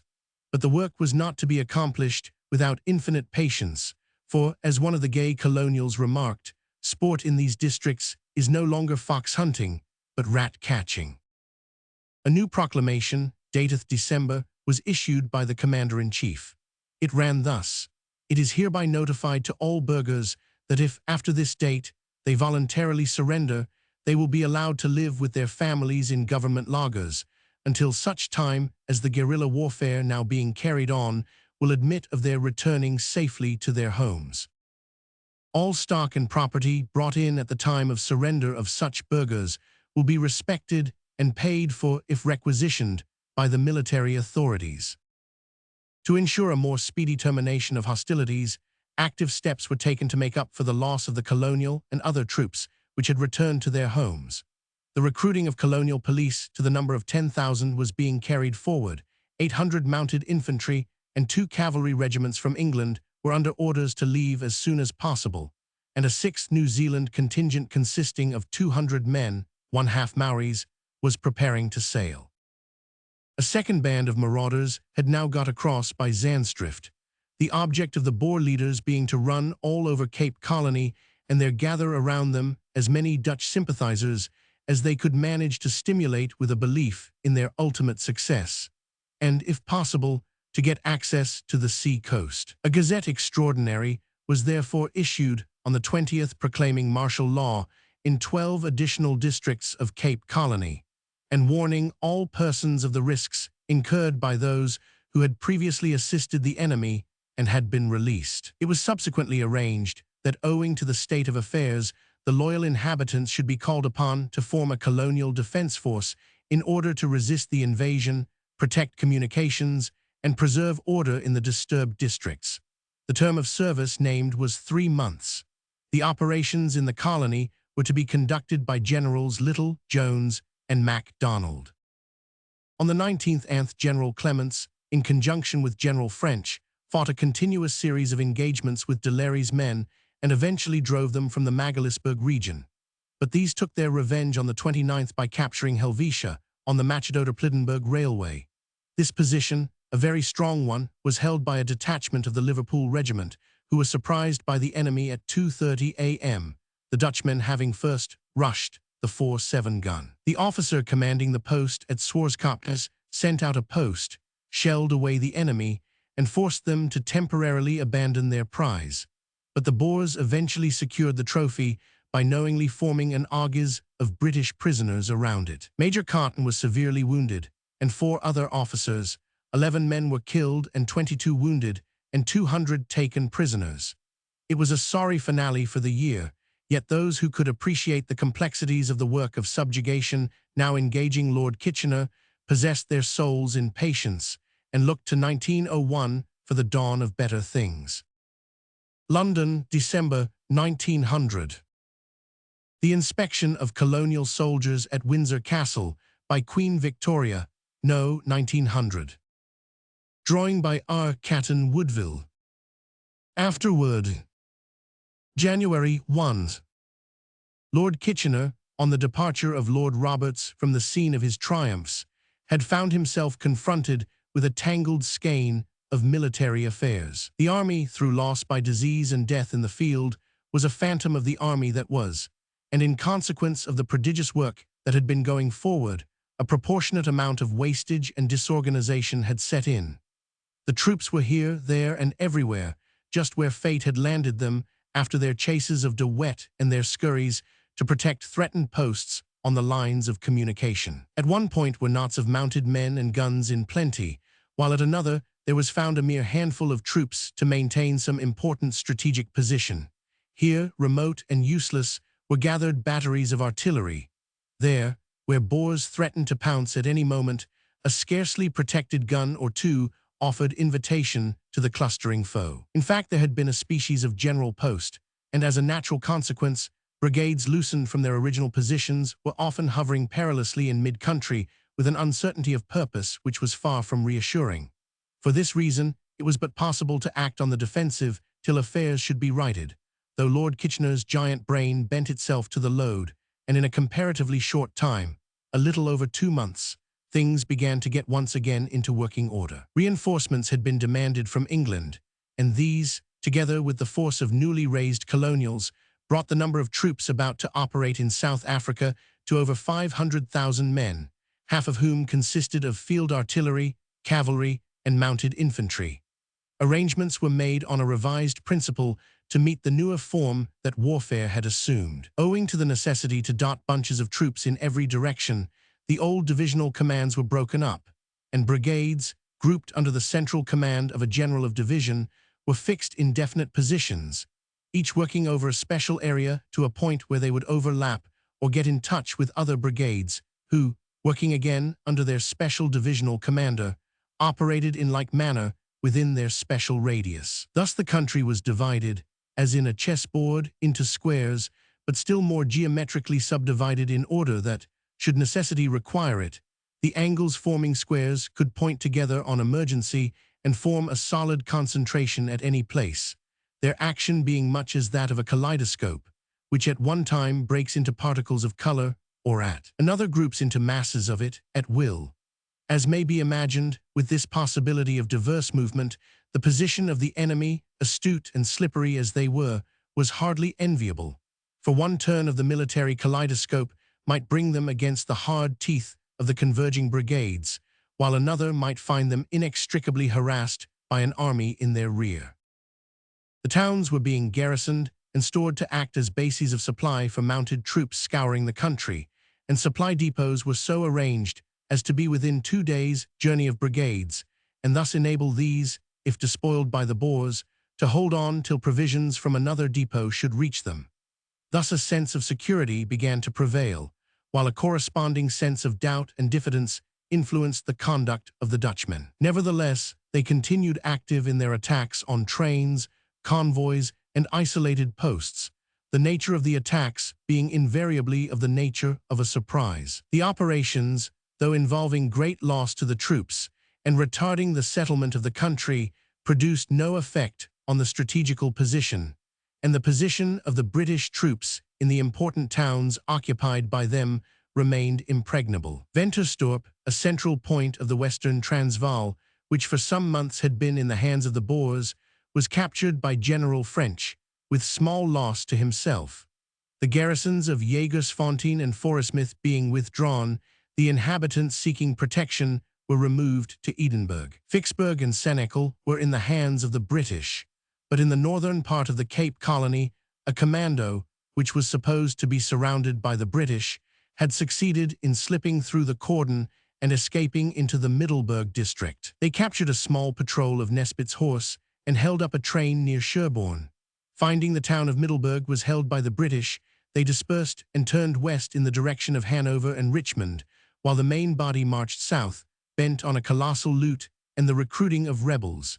Engagements, with slight loss on either side, took place on the 1st and of January west and south of Middelburg. Meanwhile, a western commando made for Carnarvon and tore on to Fraserburg, with Delisle and Thornycroft's columns thundering at their heels, losing horses in the heat of their rush, and living from hand to mouth, as it were, on the country they were harassing, but still succeeding admirably in evading the skill of their pursuers. Fortunately, this rolling stone of a commando gathered little moss in the form of rebels, for though they received help in stores and supplies, and the British gained no information, the number of the enemy was little augmented by the invasion. Still, there was no knowing how much more to the south the Boers would penetrate, and how many sympathizers they would enlist, and how much damage they would do, and precautions for moral and material reasons were set on foot to frustrate their machinations. Therefore, the new year opened with a surprise for Cape Town in the form of the following call to arms. Prime Minister's Office, Cape Town, 31st December 1900. In view of the fact that armed forces of the enemy have invaded this colony, and that parties of them have penetrated south of Carnarvon in one direction and south of the town of Middelburg in another, and in view of the necessity for repelling such invasion as promptly as possible, the government of this colony has decided to call upon the loyal inhabitants, more especially of certain districts thereof mentioned in the annexed schedule, to aid the efforts which the military forces of Her Majesty are making in that direction. It is contemplated to raise a special force, to be called the Colonial Defense Force, to be utilized for the sole and exclusive purpose of repelling the present invasion, guarding railways and other lines of communication, and maintaining order and tranquility in districts in which such measures are necessary. Volunteers are called for to give in their names with a view to enrollment in this force to the civil commissioner of the division in which they reside, or to any officer specially appointed for that purpose, and whose appointment has been publicly notified. Applicants should state: A. Whether they can ride and shoot. B. Whether they are prepared to serve as mounted men, and if so, whether they can provide their own horses, saddles, and bridles. C. Whether they are prepared to serve only in their own district or in any part of the colony, it being clearly understood that the services of this force will not be utilized anywhere outside the boundaries of this colony. Persons whose services are accepted by the government will receive pay at the rate of 5s a day with 2s, 6d, extra to those supplying their own horses, saddles, and bridles. Rations, forage, and arms will be provided. Pay of officers and non-commissioned officers in proportion. It is not expected that the term of service will be longer than 3 months. The force will be under military control, but officers under the rank of major will, as far as possible, be elected by the members of the force. J. Gordon Sprigg. Schedule. List of districts to which this notice is specially applicable. Cape Town and Cape Division. Parle, Stellenbosch, Worcester, Prince Albert, Beaufort West, Port Elizabeth, Uitenhage, Jansonville, Aberdeen, Graafrenet, Craddock, Somerset East, Bedford, Fort Beaufort, Albany, Bathurst, Victoria East, Queen S Town, Cathcart, Stutterheim, King William's Town, Comga, East London, Petty. Any person resident in any other district and desirous of joining the force may send in his name to the nearest civil commissioner. Government Notice No. 8, 1901. Prime Minister's Office, Cape Town, 4th January 1901. Colonial Defence Force. With reference to the enrollment of men of the above-mentioned force, the following orders are published for general information. Sidney Cowper, Secretary. I. Artillery. An artillery contingent is being formed in connection with the above force of men who have already had training in artillery corps. Application should be made to Kitchener-Anderson, Esquire, late Lieutenant, PAOCA, Artillery Quarters, Drill Hall, Darling Street. Chapter 2, Town Guard. Enrollment will take place at the respective municipal offices. At the office of the resident magistrate, Winburg. Chapter 3, General Conditions. The force raised will be organized in companies of 100 strong, under the orders of the colonel commanding base. The officers will be in proportion of 1 subaltern to every 25 men and 1 captain to every 100. Officers will be elected by the men. NCOs will be appointed by the captains of companies. Only 1/4 of the effective strength of the corps will be called out at a time for service, except in case of emergency. In the event of men being called out for active service, pay and allowances will be in accordance with the provisions of Government Notice No. 943 of the 31st December. Men called out for drilling purposes only will be allowed 5 shillings per week, conditionally on their attending not less than 2 drills per week, of not less than 1 hour's duration each. As far as possible, all drills will be held outside of office hours. The character, formation, and duties of the town guard may be judged from the following rules, which enabled every loyal citizen to come forward for the protection of hearth and home. These conditions applied equally to town and suburb. In response to the call came a spontaneous, remarkable, almost mad rush of recruits. No such scene of martial ardor had taken place since the outbreak of the war. The excitement was intense. The drill hall, where Colonels Gerard, R.E., and Southey and Captain Chestermaster were presiding, became a pandemonium, every man anxious to know how best he could assist, either by his personal efforts or by allowing those in his employ to sign on, and the streets and clubs and public conveyances literally buzzed with enthusiastic volunteers, who were itching to be, each of them, doing his country's work. It appeared that no section of the public would consent to be left out in the cold.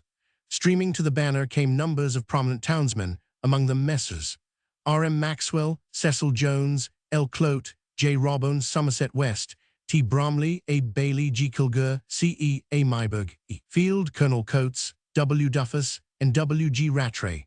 Mr. R. Stuart Solomon was busily engaged as recruiting officer of the Defence Force and was beset by volunteers colonial born, who, when asked where they would like to serve, town districts or colony, replied unanimously, anywhere. Corporal Private. The 2nd Northampton Regiment. The uniform, with the exception of the badge and buckle, is the same for the Middlesex, Lincolnshire, and Devon regiments. Photo by Gregory & Co., London. The spirit with which the Town Guard proposition was taken up was altogether without precedent, a striking demonstration of the solidarity of sentiment in the city, and within a few days the number of those eager to come forward in defense of home and district had reached as an instance of the practical zeal of the community. It may be mentioned that the Civil Service Company of the Town Guards, under Captain Colcott Stevens, who had previously seen active service with the DOVR in the Basuto War, was raised in the course of an afternoon. There was little martial glory to be attained in spending dreary nights on picket work or in sentry go. Therefore, the enthusiasm with which these civilians threw themselves into the drudgery of battle for duty's sake was as amazing as it was honorable. Naturally, the partisans of Dutch independence looked on with dumb consternation, and in the face of this ardent multitude their hopes gradually trickled away. The force was given in charge of General Brabant, while Colonel Cooper, the base commandant, took control of the arrangements of the town guards and put the enrolling in the hands of the major of each municipality, thus relieving the pressure on the drill hall staff. Recruiting went merrily, and soon the first drafts for the Western Province mounted rifles, commanded by Captain Chestermaster, were equipped and dispatched to Piquetberg Road, where their mounts awaited them, and where Colonel Duquesne expressed his approval of the expedition with which the Admirable Corps had been dispatched. These were followed by others without loss of time. The crack infantry regiment of the colony, the Duke S., under the auspices of Colonel Gould Adams, was permitted to form a second battalion. A cyclist corps was raised, which included a number of well-known cyclists, Messrs. Donald Menzies, T. Denham, G. Roberts, A. M. Carroll, W. E. Tyler, with Captain J. G. Rose in command, and Lieutenants Brunton and Walker as subalterns, and the Cape Medical Staff Corps was augmented in order that a medical company should be attached to every regiment of 800 men.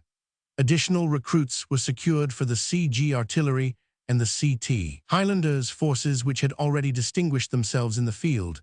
A Jewish corps was originated under the direction of Mr. L. Waldman, assisted by a recruiting committee, Messrs. Harry Solomon, H. Goodman, S. Bibro, and J. H. Goldreich, while a Caledonian, a legal, and a cricketers' corps were also started. Mr. A. Bailey showed practical appreciation of the cricketers by giving a donation of £100 to the troop for the purpose of transport equipment, and the first troop, commanded by Lieutenant Feltham, late Protectorate Regiment, and among whom were the well-known players, M. Bissett, Sergeant, T.W. Bell, E. Yates, G. Macfarlane, J. Rushton, D. Home, C. Bartlett, E. Warren, E. Gill, H. Wrench, C. M. Newstettle, J. Graham, K. Hunter, F. R. Brooke, L. H. Fripp, W. Reed, H. Stidolph, S. Horwood, A. Baker, W. Marchant, J. Fayeson, R. Solomon, I. Difford, H. Reed, and L. J. Tancred, was soon underway. Arrangements for forming a second troop were in course of completion. The Volunteer Veterans Association, by means of their Vice President, Major J. Scott, introduced themselves to the favorable consideration of Colonel Southey, and the Scotsmen, so many were already in the field, rallied bravely round Messrs. Parker, 1000 Leod, Bowie, Colley, and Ramage, the energetic committee in charge of the formation of the Caledonian Corps.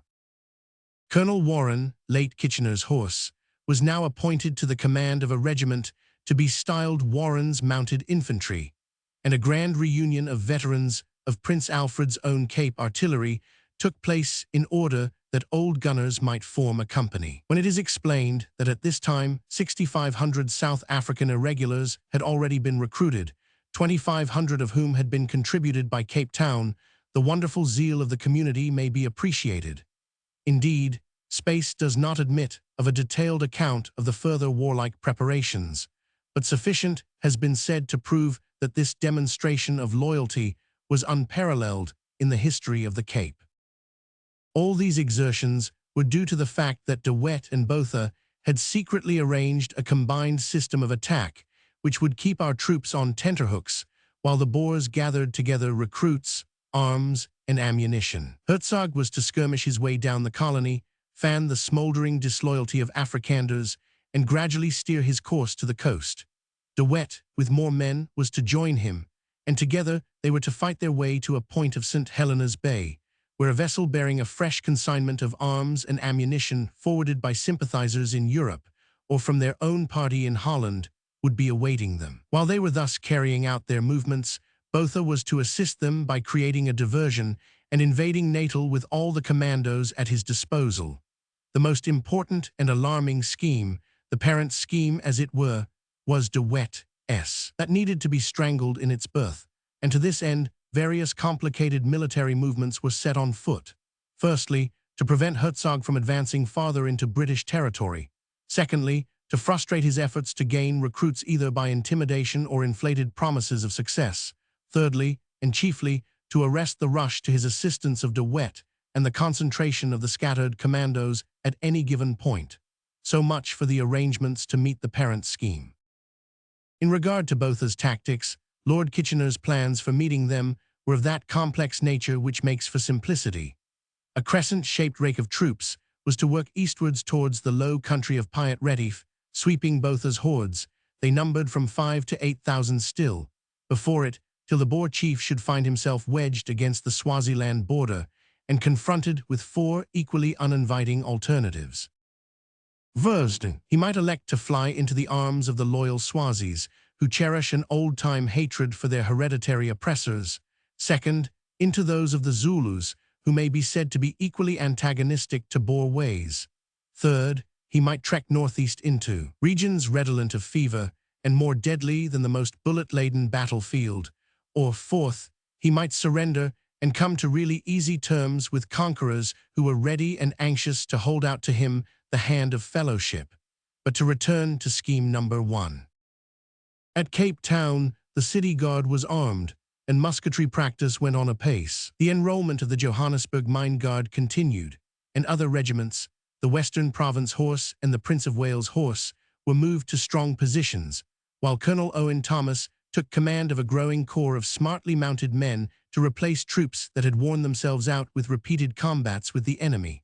The Marquis of Tullibardine, in command of the 1st Regiment of Scottish Horse, prepared to take up his quarters at Johannesburg via Natal.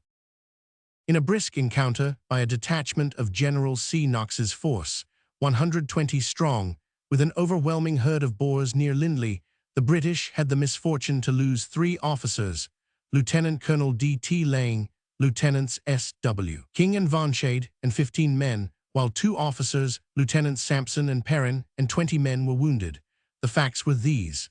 On the morning of the 3rd, the Commander-in-Chief's bodyguard, under Colonel Lang, were ordered to get in touch with the town of Rates. In so doing, they found themselves assailed by Boers to right and to left of them, Boers carefully concealed in koppies some 600 yards distant. The colonel fell, and an effort was made to retire, but the Dutchmen placed a wedge of some 500 of their number between the bodyguard and Colonel White's column. An appalling scene ensued. The British at bay fought ferociously, determining never to surrender, while young Bateson of the gallant number charged through the mass of Boers to inform Colonel White of the desperate drama that was going forward. But in spite of this noble effort, by the time reinforcements and guns appeared on the scene, the bodyguard was surrounded. Some even then refused to cease firing, but finally the Boer general threatened to shoot every man who continued, and they were eventually made prisoners. On the 5th, General Babington drove back from Nauput, a place north of Potchefstroom, the commandos of Deleri and Steenkamp, and captured a prisoner in the form of Commandant Duprez. The Dutchmen had secured an excellent and almost impregnable position in the Witwatersrand, but when the mounted infantry of Babington at Nauput and Gordon at Zanfontein launched themselves at the offensive strongholds, the enemy fled to the northwest, pursued for 15 miles by the Imperial Light Horse, who had lost heavily through their gallantry in the affair. In the neighborhood of the De Lagoa line, the Boers still buzzed, and on the night of the 7th, in a dense fog, which served as a curtain to their machinations, they simultaneously crept up to all the British posts at Belfast, Wonderfontein, Nuitgedacht, Widfontein, and Pan. The movement was most astutely managed, and not till about 4 a.m., after ferocious firing, were the swarming Dutchmen driven off and dispersed. Captain Fosbury was killed, and 20 of the men, and 3 officers and 59 men were wounded. The Boers left 24 of their number on the field. On the 9th, Lieutenant Spedding, with 60 dashing men of the Royal Irish Rifles, proceeded by night from Ventersburg Road, surprised the enemy at the romantically named Koppie, Aline, and returned plus 3 prisoners, 300 horses, and a quantity of cattle.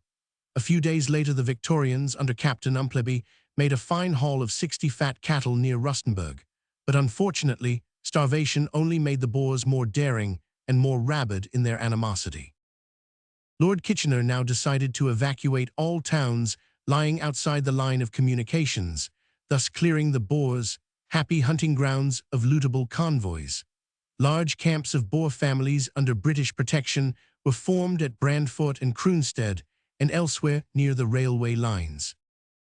De Wet, driven hither and thither, now developed symptoms of unusual ferocity, which seemed to prove that such civilized habits as have been accredited to him owed their origin rather to the desire to obtain the respect and sympathy of Europe than to humanitarian motives. Now that intervention was out of the question, the commandant decided to gang his own gait and gave rein to his bitterness. 3 agents of the peace committee were taken as prisoners to De Wet's lager.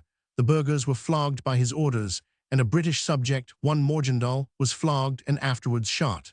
Piet De Wet endeavored to mediate, to point out the futility of further bloodshed, and sent an appeal which was both pathetic and practical, an appeal which passed unheeded. An attack was made by night on Buildup, but before dawn on the 10th, the marauders had been routed, though a gallant young fellow, Lieutenant E.M. Harris, Royal Irish Fusiliers, lost his life in defending the post.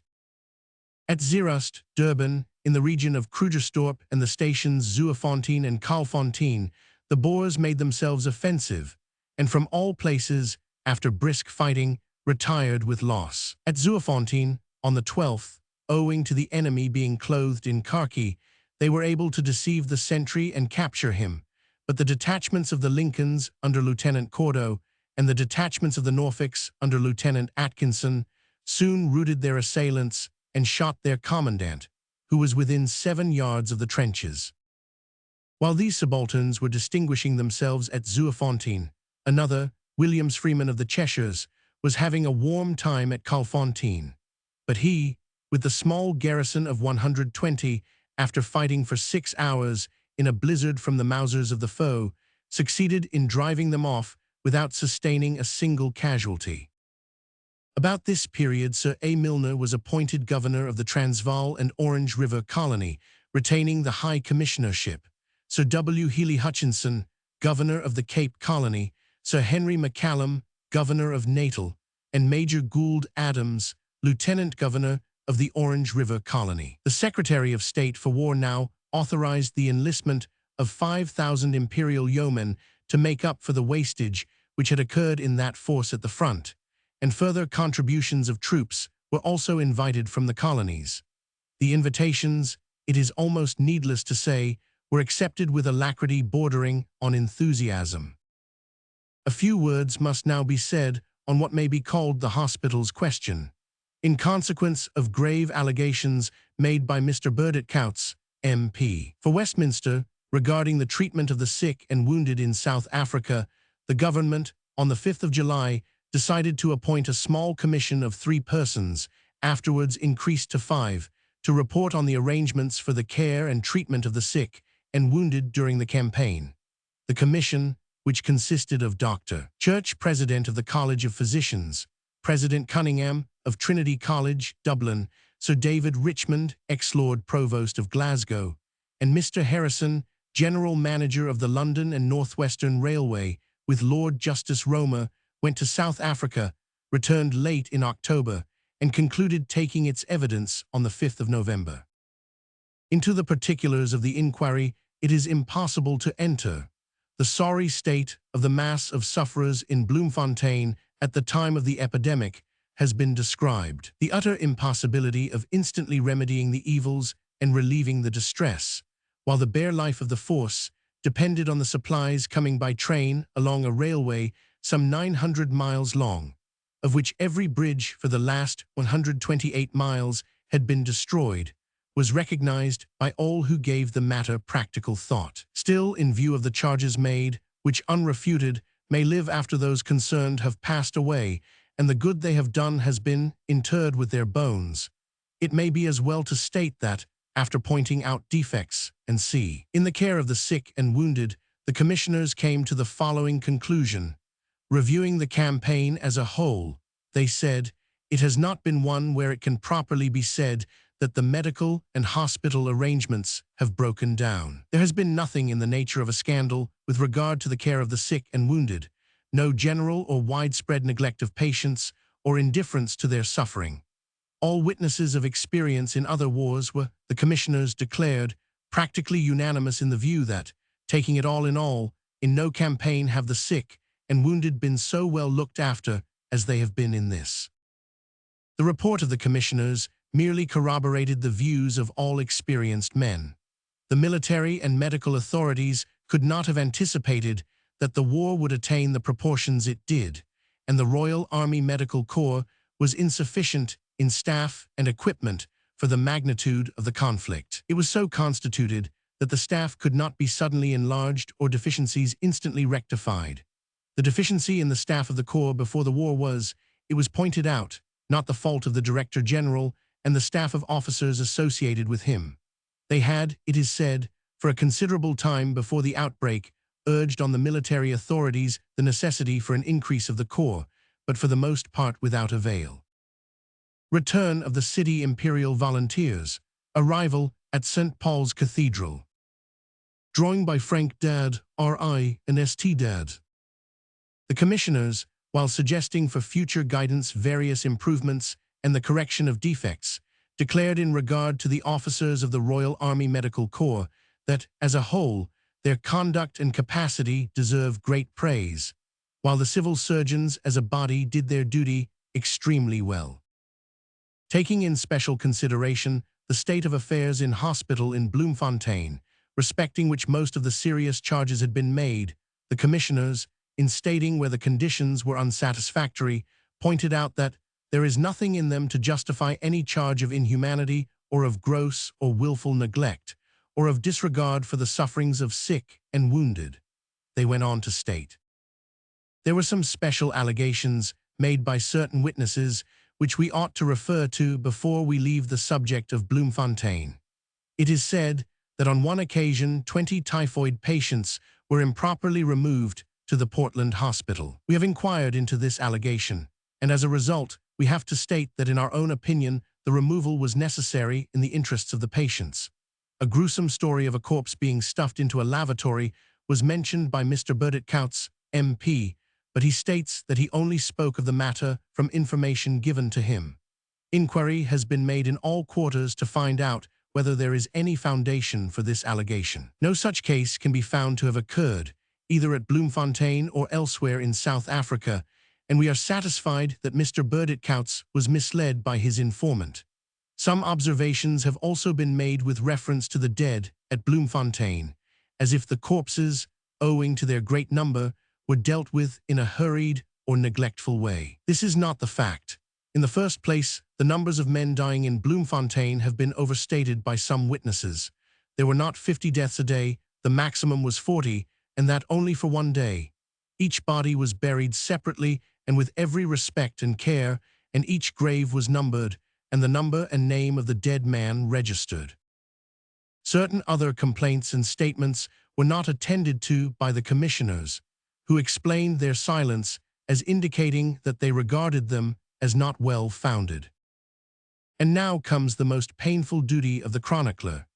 In writing of the end of the war and the triumph of British arms in the cause of civilization, it is a grievous necessity to speak of the close of a great and glorious life. Queen Victoria, to the inexpressible grief of her large family and her devoted subjects, passed away at 6:30 p.m. on the 22nd January. On Friday, the 18th, the British public was shocked to hear that their hitherto hale, though venerable, sovereign was stricken in health. On the following day, her condition was found to be grave. On Sunday, the empire lived in suspense. The members of the royal family were called together. The German emperor, as the Queen's grandson, not as a reigning monarch, hurried to these shores. Monday was a day of tribulation, for all knew there was no hope, and the world figurately watched with bated breath around that august bedside where the glorious Queen, a good and gracious lady, was slowly throwing aside the weight of years and sovereignty which she had so nobly borne. On Tuesday the end came, and the empire was plunged in gloom. Victoria, the greatest queen the world has ever known, the purest ideal of womanhood, strong of brain and gentle of heart, had breathed her last. But she left behind her an undying fame, an influence which will be felt not for one, but for many generations, a light to lighten the feet of men and women of the future, whether in state or home. To return to the Cape. About the middle of the month the situation stood thus. Colonel de Lisle's column, consisting of the 6th Mounted Infantry, the New South Wales Mounted Infantry, the Irish Yeomanry, a section of our Battery Royal Horse Artillery, and a pom-pom, arrived at Pickwitsburg to assist in routing the guerrillas, who, in clusters varying from to 2,000 strong, were reported to be marching towards Clanwilliam, Calvinia, Worcester, Pickwitsburg, and the Beaufort West District. A concerted movement against the invaders was being rapidly organized, and quantities of separate columns under General Settle, each in touch with the other and moving simultaneously, were to sweep clear the country and wipe off the Boers from the neighborhood of Matjesfontein and Calvinia, whither Hertzog's commando had penetrated. At Matjesfontein, Colonel Henneker's troops formed the center of a semicircle, traveling left in the direction where Thornycroft's and Bethune's forces operated, and bending coastwards were de Lisle and his nimble men who kept guard over the loopholes to the sea whence supplies might be drawn. The passes in the hills of this the most difficult and mountainous country were held by the Cape Town Cyclist Corps, together with the Western Province, Scottish and Welsh Horse, while the Australians patrolled around Lambert's and Bast, Clanwilliam and the coast, and took care the enemy found no means of squeezing to the left. There was little chance of a complete cessation of hostilities for a good time to come, for the Dutchmen were cunning, and having discovered that their wives and children were so humanely provided for, considered themselves free to keep the field with increased persistence. That they were not unsuccessful in their machinations was due to the fact that they carefully eluded the British troops, and were fed and cared for at the expense of the country people, who kept them well informed as to the maneuvers of their pursuers. Meanwhile, Herzog was beating up recruits and scouring districts known to be disaffected for hale and hardy bachelors who would share the life of the marauders. But martial law having been proclaimed, there was no great rush to his banner, though from the attitude, laudatory and almost reverential, of the farmers towards De Wet and his exploits, it was plain that, should he succeed in eluding Knox and breaking south, he might end by fizzing cometwise through the colony with a trail of rebels at his heels. In the Transvaal, Botha's followers, to the strength of 3,000, were concentrated near Carolina, while others of the gang hovered round Johannesburg and Standerton. On the 17th, from this latter place, they were driven off with loss by Colonel Colville's mobile column, and their discomfiture was completed by the seizure by the Johannesburg mounted rifles of a Boer outpost near Springs. They scored, however, by capturing a train with mine materials near Balmoral, and also by damaging, on the 22nd, the electric light work near Johannesburg. Lord Methuen, meanwhile, was clearing the Boers out of Kuruman and Griqualand. On the 25th, a goods train, with cattle and provisions for the far north of Kimberley, was captured at Slipclip by the marauders, who had previously captured an outpost of 20 Dublin Fusiliers. The Dutchman would have succeeded in seizing a second train which was following, but for the presence of mind of the driver of the first train, who directly he found himself pelted by bullets rolled off the engine, made a detour of several miles, and reached the line near Kimberley in time to arrest the progress of the second train. General Smith-Dorrien, marching from Wonderfontein to Carolina, came on a mass of the enemy who had been tampering with the line, and were now strongly ensconced round the river. He gave battle to them. 5 hours the engagement lasted, and eventually succeeded in dispersing them, but with the loss of 1 officer and 4 men killed, and 3 officers and 13 men wounded. He afterwards returned to Pretoria. The scattered horde, after sniping at him to the best of their ability, gathered round a train with a view to creating damage, but the driver, a smart fellow, shot down the ringleader, one Commandant Liebrandt, who was tampering with the vacuum brake, with the result that his comrades fled, leaving his body behind. On the 29th, the ubiquitous Knox engaged De Wet's force about 40 miles north of Thabanchu. De Wet had been loafing about in the region between Ladybrand and Winburg, waiting, it was believed, for more of his followers, who were enjoying furlough, prior to making the grand invasion of Cape Colony. Fighting was fierce and sustained, but at last the Dutchmen made off, leaving behind them 5 dead Boers and 3 others who were taken prisoners. Our losses included Lieutenant Way, Durham Light Infantry, and 1 man, while among the wounded was Major Copeman, Essex Regiment. De Wet himself, with a gang of some 2,500 guerrillas, came into contact with Major Crew's composite column on the 31st of January near Tabiksburg, a rectangular slab of mountain, which was held by a force 5 times superior to the British in number, who poured a terribly severe rifle fire on the British party. A brilliant retirement was effected in the dusk, and the convoy saved, though a pom-pom, after desperate efforts to remove it, had to be abandoned.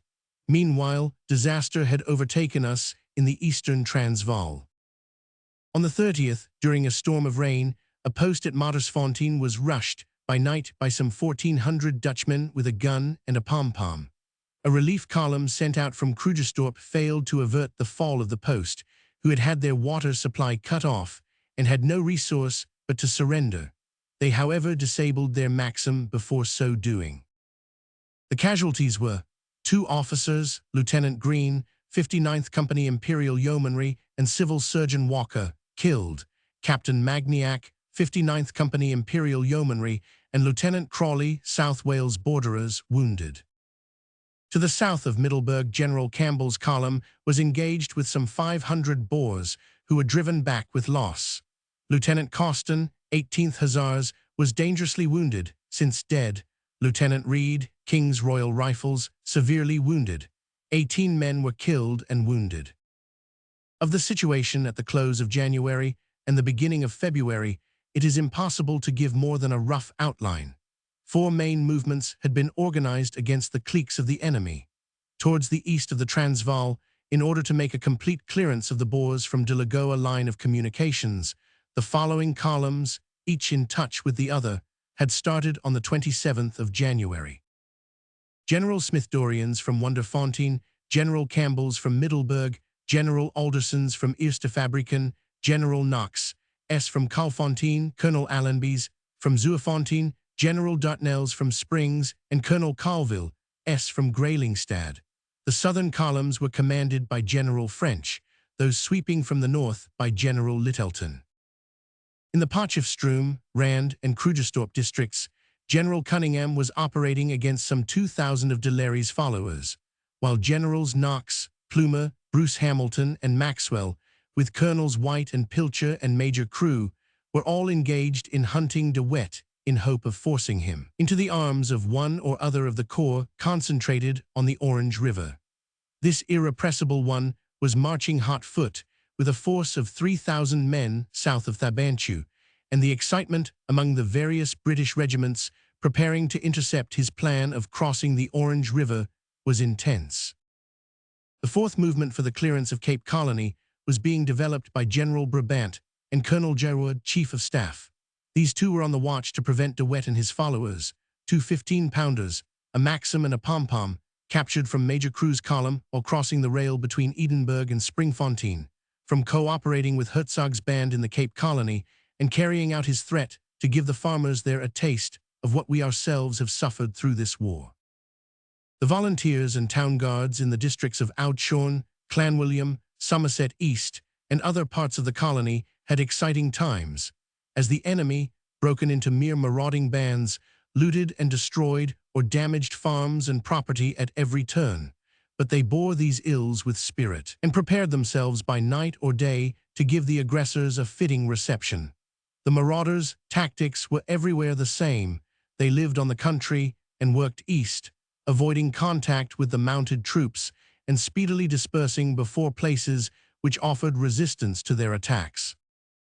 Ermelo was occupied by General French on the 6th, when 50 Boers surrendered. Botha and his tribe of 7,000 had retired eastward, and in the dusk before dawn, attacked General Smith-Dorian at Bothwell. After fierce fighting, the Dutchman was repulsed with considerable loss to himself, for General Sprout was killed and 2 field cornets, while General Rademacher was wounded. Many other Boers were seriously wounded, and 20 were left on the ground. Of the British party, 24 were slain and 53 wounded. At Petersburg, a column brought in some 3,500 horses and cattle without sustaining any casualty. More captures were made at Lillefontein, east of Vryburg. 12 wagons and cattle formed the bag, and the enemy was dispersed. On the 11th, General French made a magnificent haul, a convoy being captured, 50 wagons, 15 carts, and prisoners, and this with the loss of one man only. Market Square, Johannesburg, Transvaal Colony. Photo by G. W. Wilson and Co., Aberdeen. Indeed, day after day, before French and his hard-worked warriors in the neighborhood of Piet Retief, Botha was suffering severely, and some 5,000 Dutchmen were dispersing in disorganized gangs, having lost already over 280 in killed and wounded. Of their number, 183 had surrendered, while 56 were made prisoners. They had lost a 15-pounder gun, 462 rifles, 160,000 rounds of small-arm ammunition, 3,600 horses, 70 mules, 35 trek oxen, 18,700 cattle, 155,400 sheep, and wagons and carts. But this was not all. A few days later, on the 25th, came additional captures in the form of a 19-pounder Krupp gun, a howitzer, a Maxim, 20,000 rounds of small-arm ammunition, 153 rifles, 388 horses, 52 mules, 834 trek oxen, 5,600 cattle, 9,800 sheep, and wagons and carts. 300 of the enemy now surrendered, while their losses in killed and wounded were about 9. No British casualties were reported. Further operations were delayed by torrents of rain, which converted the country into a swamp, but Boers surrendered daily, and Botha's whole force was now represented only by scattered bands of malcontents. The plight of the Dutchmen was equally sorry elsewhere. Lord Methuen, who was marching from Tongs to Klerksdorp with the object of clearing the Massacani range at Hartbeestfontein, engaged de Villiers and Liebenberg with a band of 400 and defeated them, losing in the encounter 16 killed among the officers and wounded, while 18 Dutchmen bit the dust. The 10th Yeomanry, Victoria Bushmen, and the loyal North Lancashire Regiment came out of the fray with flying colours. De Wet also, after a really magnificent venture south, was forced back to his old haunts discomfited. The tale of his audacious invasion of Cape Colony can but be outlined here.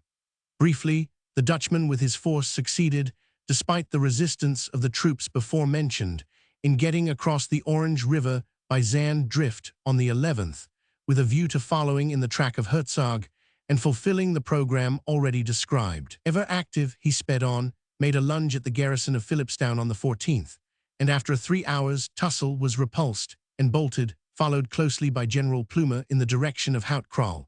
Here he arrived on the 15th, with the intention of pushing on to De Aar, but he was frustrated by the timely arrival there of Lord Kitchener, who bore down on the scene from Pretoria and made dispositions which finally forced the foe into more northerly hunting grounds. Meanwhile, Colonel Crabbe, thundering in rear of the Dutchman, caught up his convoy, seized 20 wagons, a score of Boer tatterdemalions, a Maxim, and over 200 horses.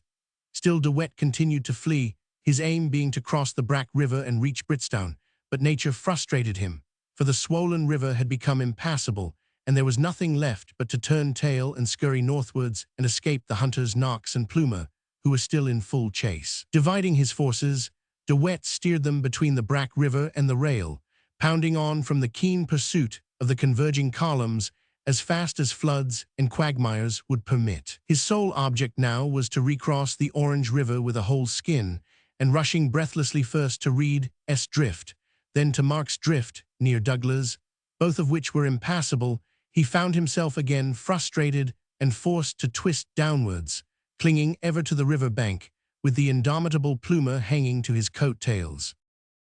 At last, near Hopetown, on the 23rd, he was overtaken by Colonel Owen, one of Plumer's lieutenants, who relieved him of 50 of his gang, some carts full of ammunition, a gun, and a pom-pom. The wily one himself veered off in the direction of Petrusville with a following of some 400 men, the rest having dispersed before the avenging KDGs, Victorians, and Imperial Light Horse, according to custom, like the fragments of a bursting shell, leaving behind them steaming cooking pots and horses ready saddled. The affair was another plume in the cap of the man who so unostentatiously had harried and fought and skirmished around Mafeking for the relief of Colonel Baden-Powell, but he had to pay for his hard work in persistently chasing and eventually turning the foe, by a spell of complete exhaustion.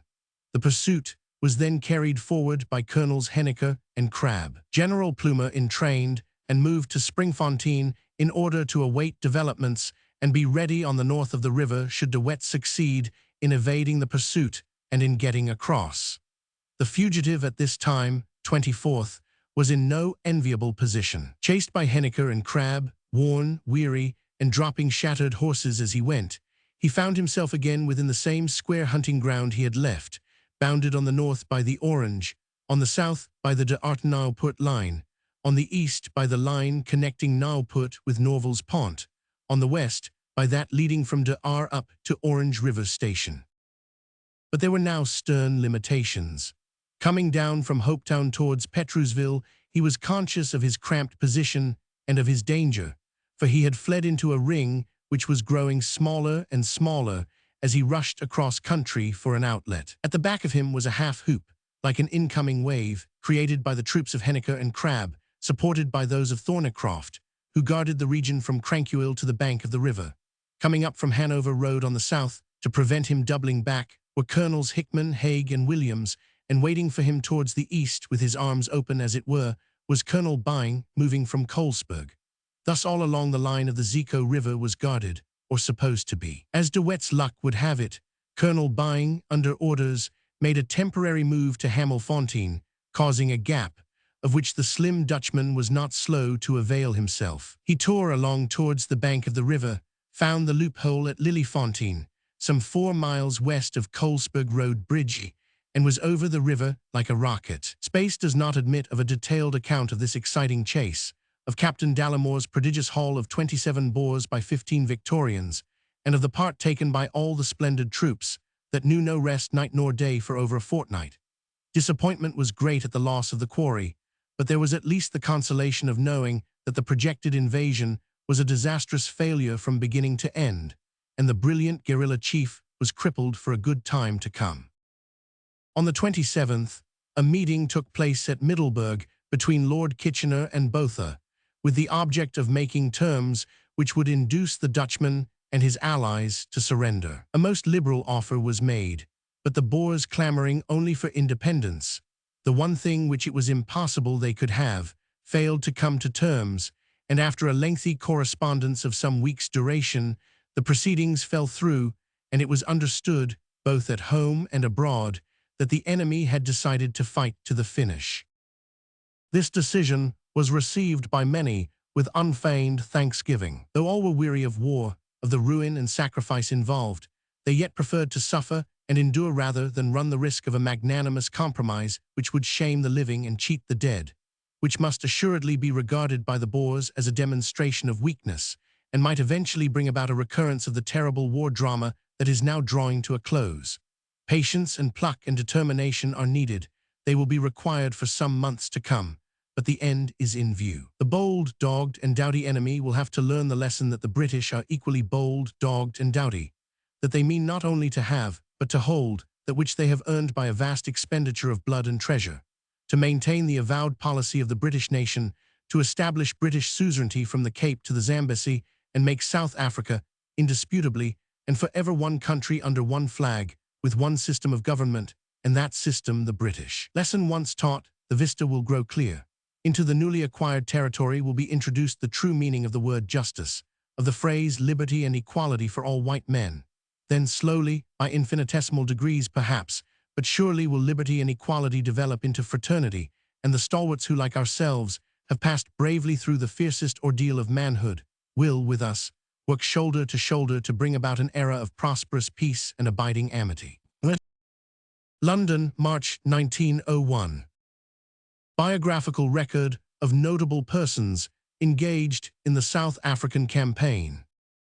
Abbreviations: KG, Knight of the Garter; KT, Knight of the Thistle; KP, Knight of St. Patrick; GCB, Knight Grand Cross of the Bath; KCB, Knight Commander; CB, Companion; GCSI, Knight Grand Commander of the Star of India; KCSI, Knight Commander; CSI, Companion. GCMG, Knight Grand Cross of St. Michael and St. George. KCMG, Knight Commander. CMG, Companion. GCIE, Knight Grand Commander of the Indian Empire. KCIE, Knight Commander. CIE, Companion. GCVO, Knight Grand Cross of the Royal Victorian Order. KCVO, Knight Commander. CVO, Commander. MVO, Member 4th or 5th Class. DSO, Companion of the Distinguished Service Order. ADC, Aide-de-Camp. VC, Victoria Cross. Abinger 4th Baron, James York MacGregor Scarlett, late Captain 3rd Battalion Queen's Own Cameron Highlanders. Aixon Viscount, Archibald Charles Montagu Brabazon, DL for County Armagh, Lieutenant 2nd Battalion Coldstream Guards. A Court Lute, Carl C.A. Court, entered Rifle Brigade 1878, Brev Lute, Carl 1899, Staff Service Staff Capt, Intel, Headquarters of Army 1890-93 DAAG Intel, Headquarters of Army 1893-95 DAAG Egypt 1897-98 Brig Maj Souden X, Force 1898, Mil, Attaché Temp. Brussels and The Hague 1899 DAAG S Africa 1899-1900 War Service Afghan War 1878 Medal with Clasp Nile X 1898 Dispatches May and September 1898 Brev of Lute Carl Egyptian Medal with Clasp Medal S African War 1899-1900 with Ladysmith Relief Force Spion Cop Dispatches.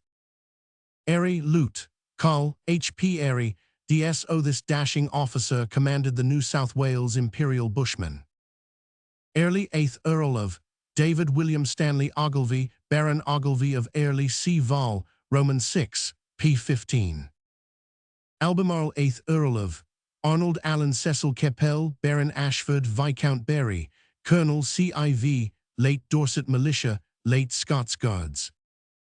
Alderson Lute Carl E.A.H. Alderson, Royal West Kent Regt, enter Brev Lute Carl 1897, Staff Service Spec, Serve, S Africa 1896-97, DAAG Aldershot 1897-99, Comge Mounted Inf, Cav 1st Brig, S Africa 1899. War Service S African War 1881, Egyptian X 1882 Medal with Clasp, Bronze Star, Souden X 1884-85 2 clasps, Up, in S Africa 1896 Dispatches Brev of Lute Carl, S African War 1899-1900, Comge, Corps of Mounted Inf. Aldworth, Lieutenant Colonel W. Aldworth, DSO commanding 2nd Battalion Duke of Cornwall's Light Infantry, for career C. Val, Roman 4, p. 60. Alexander Lute Carl H. Alexander 10th Hussars, enter Lute Carl, August 1900, Staff Service, Edged, Yeomanry Cavalry 1890-95, War Service, S African War 1899-1900, twice wounded, once severely. Alexander Lute Carl Hun, W.P. Alexander, Royal Scots Greys, Corps, 2nd Dragoons 1869, Brev Carl, July 1900, Staff Service, Edged, Ox, Forces 1884-89, War Service, S African War 1899-1900. Allen, Major General Ralph Edward Allen, J.P., AAG South African Field Force. Enter Colonel 1896. Staff Service, Brigade Major Belfast 1884, DAA and QMG South Africa 1884-85, Brigade Major Eastern District 1886-87, DAAG Chatham 1887, AAG Curragh 1896-97, AAG South Africa 1899-1900, War Service, Bechuanaland Expedition 1884-85 honorably mentioned, Brevet of Lieutenant Colonel, South African War 1899-1900, on staff. Major General Allen, born in 1846, is the son of the late Major R. Shuttleworth Allen, J.P. D.L., and the daughter of Sir Samuel Cunard, Bart. Allen Lute, Carl W.B. Allen, AMS, PMO Natal Field Force Lute, Carl RAMC 1893, War Service Afghan War 1878-1880 Medal, Soudan X, 1884-85 Dispatches 1885, Medal with Clasp, Bronze Star, Promoted Surg. Maj. Isazai X, 1892, S. African War, 1899-1900. Appelb Carl E.B. Appelb, Lute. Carl, 1898. Staff Service, employed with Egyptian Army, 1887-93 Ord. Officer 3rd Class, 1896-98 Ord. Officer 2nd Class, 1898. War Service, S. African War, 1879-81 Medal with Clasp. Soudan X, 1884-85 Medal with 2 clasps. Bronze Star. Soudan, 1888-89 3rd Class Medjedi. S. African War, 1899-1900, Chief Ord. Officer, Lines of Communication. Armstrong, Lute. Carl, F.W. Armstrong. This officer rendered valuable service with the East Griqualand Mounted Volunteers. Arthur, Sir George Compton Archibald Arthur, 3rd Battalion Hertz Yeomanry Cavalry, Lieutenant, 2nd Life Guards, 1880-86. War Service, Egyptian Campaign, 1882, Nile Expedition, 1885. Born 1860. Major General Barton, C.B. Fodo, Debenham and Smith, Southampton. Ava Earl of Archibald James Leofric Temple Blackwood, late 17th Lancers, son of 1st Marquis of Dufferin and Ava. For career, see Vol Roman 3, p. 90. Babington, Major General J. M. Babington. Enter, Colonel, 1896. Staff Service, AAG, Punjab, 1896-99. War Service, Bechuanaland Expedition, 1884-85 Dispatches, S. African War, 1899-1901. AAG, afterwards commanding 1st Cavalry Brigade. Babty, Major W. Babty, VC, CMG, RAMC, C. Recipients of the VC, enter this notable medical officer. The first of the Scottish heroes to earn the VC in South Africa, was born in 1859, and is the son of Mr. J. Babty, J.P. of Dumbarton. He served with distinction in India, Malta, and Crete, and was decorated for services rendered during the international occupation of that island. His action at Colenso is described elsewhere. Bacon, Maj. W. Bacon. This officer rendered notable service with the Queensland Mounted Infantry. Baden-Powell, Lieutenant General Robert Stephenson Smythe Baden-Powell. Special Service, Mafeking, entereth Hussars, 1876. Major General, 23rd May 1900. Staff Service, ADC to GOC. Cape of Good Hope, 1888. AMS and ADC to GOC. Cape of Good Hope, 1888-90. AMS and ADC to Governor of Malta, 1890-93. Special Service, Ashanti, 1895-96. South Africa, 1899-1900. War Service Operations in Zululand, 1888, honorably mentioned. Ashanti Expedition, 1895-96, honorably mentioned. Brevet of Lieutenant Colonel Star.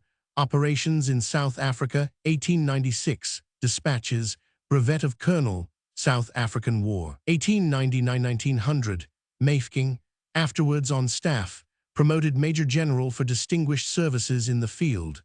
The heroic defender of Mafeking is the son of the late Prof. Baden-Powell, who married the eldest daughter of Admiral W. H. Smythe, FRS, a descendant of the gallant Captain John Smith of Elizabethan age. Their son, Robert Stephenson Smythe Baden-Powell, was born on the 22nd February 1857. He was a godson of Robert Stephenson, the celebrated engineer. He is a keen soldier, a smart scholar, a fine actor, and a born wit, and to these qualities, combined with his amazing versatility and excellent spirits, he owes his popularity and success. In 1870, he was nominated by the Duke of Marlborough for Charterhouse, where he distinguished himself not only by his mental but moral qualities, while his irrepressible spirits caused him to be looked upon as the life of the school. In addition to his other accomplishments, he is a first-rate polo player and pig sticker, a capital shot, and an ambidextrous artist. His favorite mottos are, "Don't flurry, patience gains the day," and "A smile and a stick will carry you through any difficulty in the world."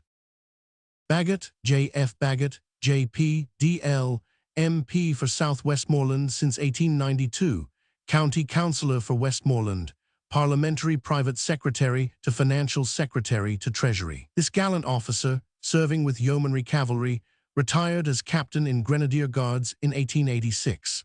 Prior to that date, he acted as ADC to the Governor-General of Canada in 1882, 83, and 89. He is the eldest son of Colonel Charles Bagot, Grenadier Guards, was born in 1854 and married in 1885 to the daughter of Sir John Leslie, Bart. Bainbridge Brev Maj, EGT Bainbridge The Buffs, enter Brev Maj, 1898. Staff service, employed with Egyptian Army, 1896-98, DAAG S Africa, 1899-1900. War service, X to Dongola, 1896, dispatches No, Nile X. 1897, dispatches January 1898, class to Egyptian Medal, Nile X, 1898, dispatches September and December 1898, Brev of Maj, class to Egyptian Medal, Medal, S African War, 1899-1900, on staff, Commanding Corps of Mounted Inf. Ball Maj, J.W. Ball. This officer rendered valuable service with the Queenstown Rifle Volunteers. Banfield Lute, Col. RJF Banfield The Welsh Regiment, enter Lute. Col. 1896, Staff Service DAAG for Inst. W. Dist. 1887-92, War Service S African War 1899-1900, Op. at Paardeberg, severely wounded 18th February 1900. Bartlett Sir Ellis Ashmead Bartlett, MP, Lieutenant, 4th Battalion Bedfordshire Regiment. Sir Ellis was born in 1849 and married in 1874, the daughter of Mr. Walsh of Philadelphia.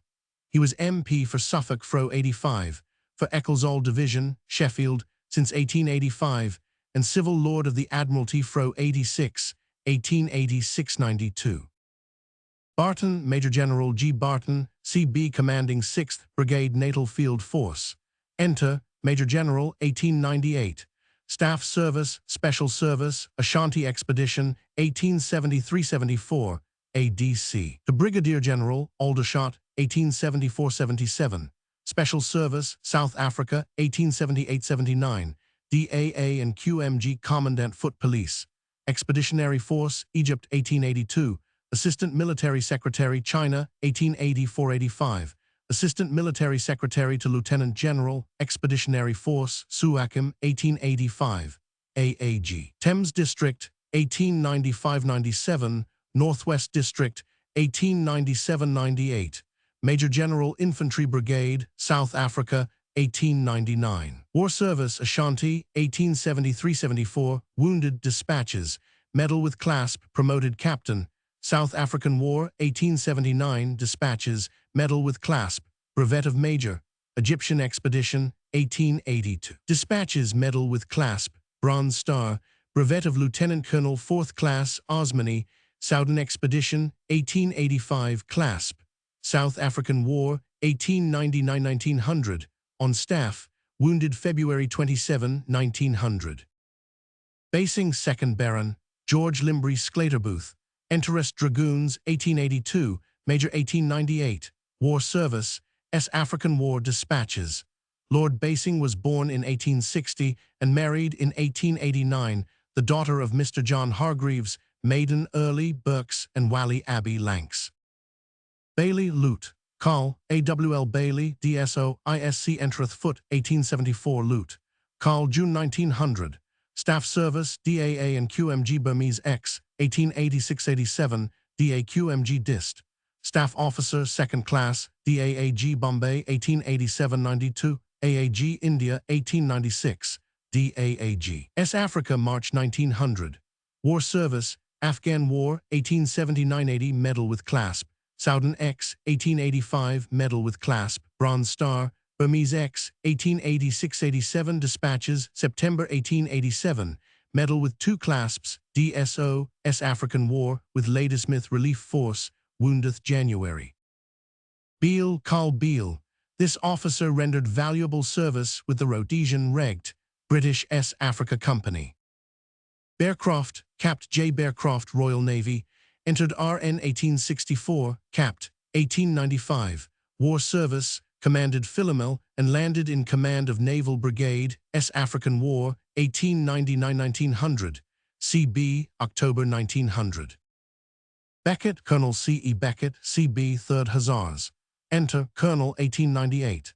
Staff Service, DAA and QMG, Egypt, 1882.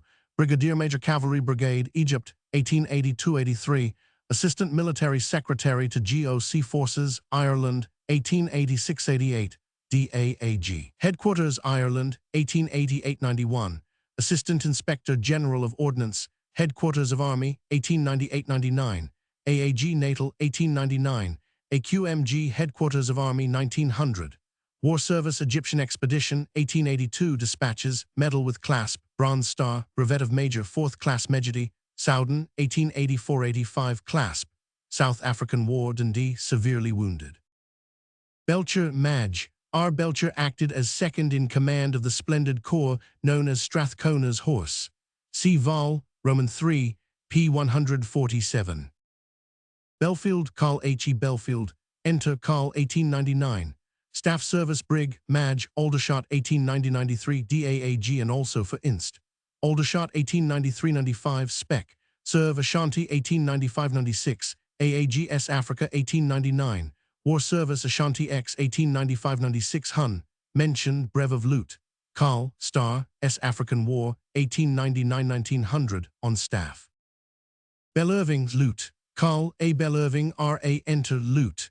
Carl, 1900. War Service, Afghan War, 1878–80. Dispatches, Medal with Clasp. S. African War, 1899–1900. Benson, Colonel F. W. Benson. Joinist Hussars, 1869. Colonel, 1898. Staff Service, ADC to Lieutenant Governor Northwest Provinces, India, 1877. Employed with Egyptian Army, 1893–94. DAAG for Inst. Dublin, 1895–98. AAG Southeast District, 1898–99. Special Service, South Africa, 1899–1900. AAG South Africa, 1900. War Service, Fenian Raid, Canada, Medal with Clasp. South African War, 1899–1900. On staff. Bentinck, Lord Charles Cavendish Cavendish Bentinck, Lieutenant 9th Lancers. Special Service, S. Africa, 1900. Bentinck, Lord Henry Cavendish Bentinck, MP, Yeomanry Cavalry. Lord Henry, born in 1863, is the son of General Bentinck. He married in 1892 Lady Olivia, daughter of the late Earl of Bective. Bethel Lute, Carl E. H. Bethel R.E. Enter Lute. Carl, January 1900, Staff Service Brig, Madge, Royal Engineers Headquarters Ireland, 1890–95, Staff Off. Royal Engineers S. Africa, 1899. War Service, Afghan War, 1878–80. Dispatches, Medal, S. African War, 1899–1900. On staff. Bethune, Lieutenant Colonel E. C. Bethune. Enter, Lieutenant Colonel 1900. Staff Service, Garrison Instructor, DAAG Madras, 1887–94. DAAG India, 1898–99. AAG India, 1899. DAAG. South Africa, 1899. Special Service, South Africa, 1899. War Service, Afghan War, 1878–80. Medal with Clasp. South African War, 1881. South African War, 1900. On staff, raised and commanded Bethune's Mounted Infantry. Bewick Copley, Lute. Carl, RCAB Bewick Copley 3rd Bat, King's Royal Rifle Corps, Enter Lute. Carl, March 1900. Staff Service, ADC to Lute. Gov, Bengal, 1880. DAAG Barbados, 1890–92. Headquarters, Ireland, 1892–95. AMS and ADC. To Lute, Gen, India, 1896–98. War Service, Souden X, 1884–85. Medal with Clasp, Bronze Star, Op. In Chitral, 1895. Medal with Clasp. NW Frontier of India, 1897–98. Dispatches, February 1898. 2 clasps. Tura, 1897–98. Dispatches, APRA Clasp. S. African War, 1899–1900. Bingham, Madge, Hun, C.E. Bingham, 1st Lifeguards, ADC entered Hussars 1882, Major 1st Lifeguards 1898. Staff Service ADC to Maj, Gen. Cav Brig, S. Africa 1899-1900, ADC to Lt. Gen. Cav Brig, S. Africa February 1900, DAAG S. Africa May 1900. War Service, S. African War 1899-1900, on staff. Blagrove, Colonel H. J. Blagrove, commanding 13th Hussars. Entereth Hussars 1875, Brevet Colonel July 1900. Staff Service, Staff Captain Remount Establishment 1887-92. War Service Egyptian Expedition 1882, Medal with Clasp, Bronze Star, South African War 1899-1900. Blomfield, Lieutenant Colonel C. J. Blomfield, DSO commanding 2nd Lancashire Fusiliers. Enter, Lieutenant Colonel 1898. Staff Service, Adjutant Auxiliary Forces 1884-89, DAAG Bombay 1892-97, AAG India 1897. War Service Nile Expedition 1898, Dispatches, DSO. Egyptian Medal with Clasp, Medal, South African War 1899-1900. Colonel Blomfield, born in 1855, is the son of the late Rev. G. Blomfield and the daughter of the late Bishop of London. He married the daughter of the late Major E. Bristow. The gallant colonel, whose splendid regiment distinguished itself at Spion Kop, had the misfortune to be taken prisoner on that occasion. See Vol. Roman 3, p. 111. Bartle Lute, Carl Bartle. This officer rendered valuable service with the British S. Africa Police. Bowles Lute, Carl H. Bowles, Yorkshire Regt, Enter Brev Lute. Carl 1899. Staff Service, Staff Capt. Egypt 1884-85, DAA and QMG, Egypt 1885-86. War Service, Soudan X. 1884-85, Dispatches, Brev of Maj. Up. On NW Frontier of India, Dispatches, Brev of Lute. Carl, Medal with 2 clasps, S. African War, 1899-1900, Dispatches, May 1900, Paardeberg wounded. Boys, Major General T. E. Boys, commanding 17th Brigade. Enter, Major General, 1899. Staff Service, Brigade Major, Straits Settlements, 1869-70. Major General Infantry, Aldershot, January 1900 to March 1900. South Africa, March 1900. War Service, Egyptian Expedition, 1882-84. Dispatches, Medal with Clasp, Bronze Star, Brevet of Lieutenant Colonel 4th Class Osmany, Soudan 2 clasps. Soudan Expedition, 1884-85, Clasp. South African War, 1900. Brabant, Brigadier General E. Y. Brabant, MLD, CMG Brabant's Horse. Entered Derby Militia, 1855, joined Cape Mounted Rifles, 1856, and retired in 1870. Commandant of Colonial Forces, 1878, CMG, 1880, commanding Colonial Division in South Africa, 1900. Maj Gen. Brabazon. Photo by H. W. Barrett, London. Brabazon, Major General J. P. Brabazon, CB, ADC to the Queen, commanding Imperial Yeomanry, South Africa. Enter, Colonel, January 1899. Staff Service, acting as volunteer with rank of Captain, Ashanti Expedition, 1873-74, ADC. Extra to Viceroy of India, 1877-79. Brigade Major, Afghan Campaign, 1870-80, ADC to the Queen, 1889. Colonel on Staff, commanding Cavalry Brigade, Southeast District, 1899. Major General, Cavalry Brigade, South Africa, 1899-1900. War Service, Ashanti, 1874, Medal with Clasp. Afghan War, 1878-80, Dispatches, March-November, 1879. January-May, December, 1880, Medal with 4 clasps, Bronze Star, Brevet of Major. Egyptian Expedition, 1884, Dispatches, Medal with Clasp, Bronze Star, Brevet of Lieutenant Colonel. Soudan, 1884-85, Clasp. South African War, 1899-1900, Dispatches. General Brabazon, born in 1843, is the son of the late Major Brabazon, late 15th Hussars, and the daughter of the late Sir W. H. Palmer, Bart. Bradley's Lute, Carl C. E. Bradley, North Stafford Regiment. Enter, Lute Carl, 1899. War Service, Op. In Zululand, 1888. S. African War, 1890-1900. Brassey, Captain Hun, T. Allnut Brassey, B.A.J.P. West Kent Yeomanry Cavalry. Captain Brassey is the son of the first Baron Brassey and the daughter of first Marquis of Abergavenny. Bridge, Col. C.H. Bridge, C.B., A.S.C. Brev, Col. 1898.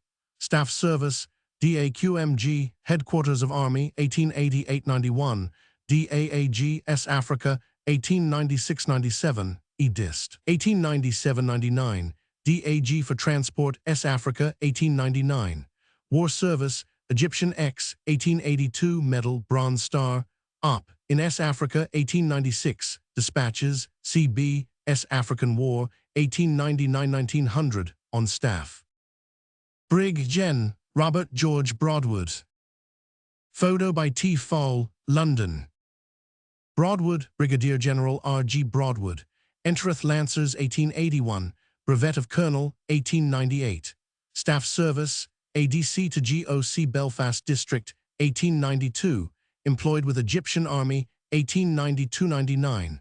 Brigadier General, Cavalry Brigade, South Africa, February 1900. War Service, Expedition to Dongola, 1896, Dispatches, brevet of Lieutenant Colonel, Egyptian Medal with 2 clasps. Medal, Nile Expedition 1897, 2 clasps to Egyptian Medal, 4th Class Osmany, Nile Expedition 1898, Dispatches May and September 1898.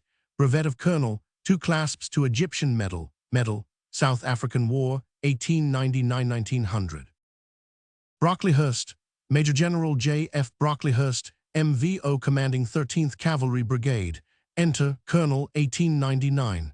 Staff Service, DAA and QMG. Egypt 1884-85. Equerry to the Queen, 1899. Major General, Cavalry Brigade, Natal, 1899.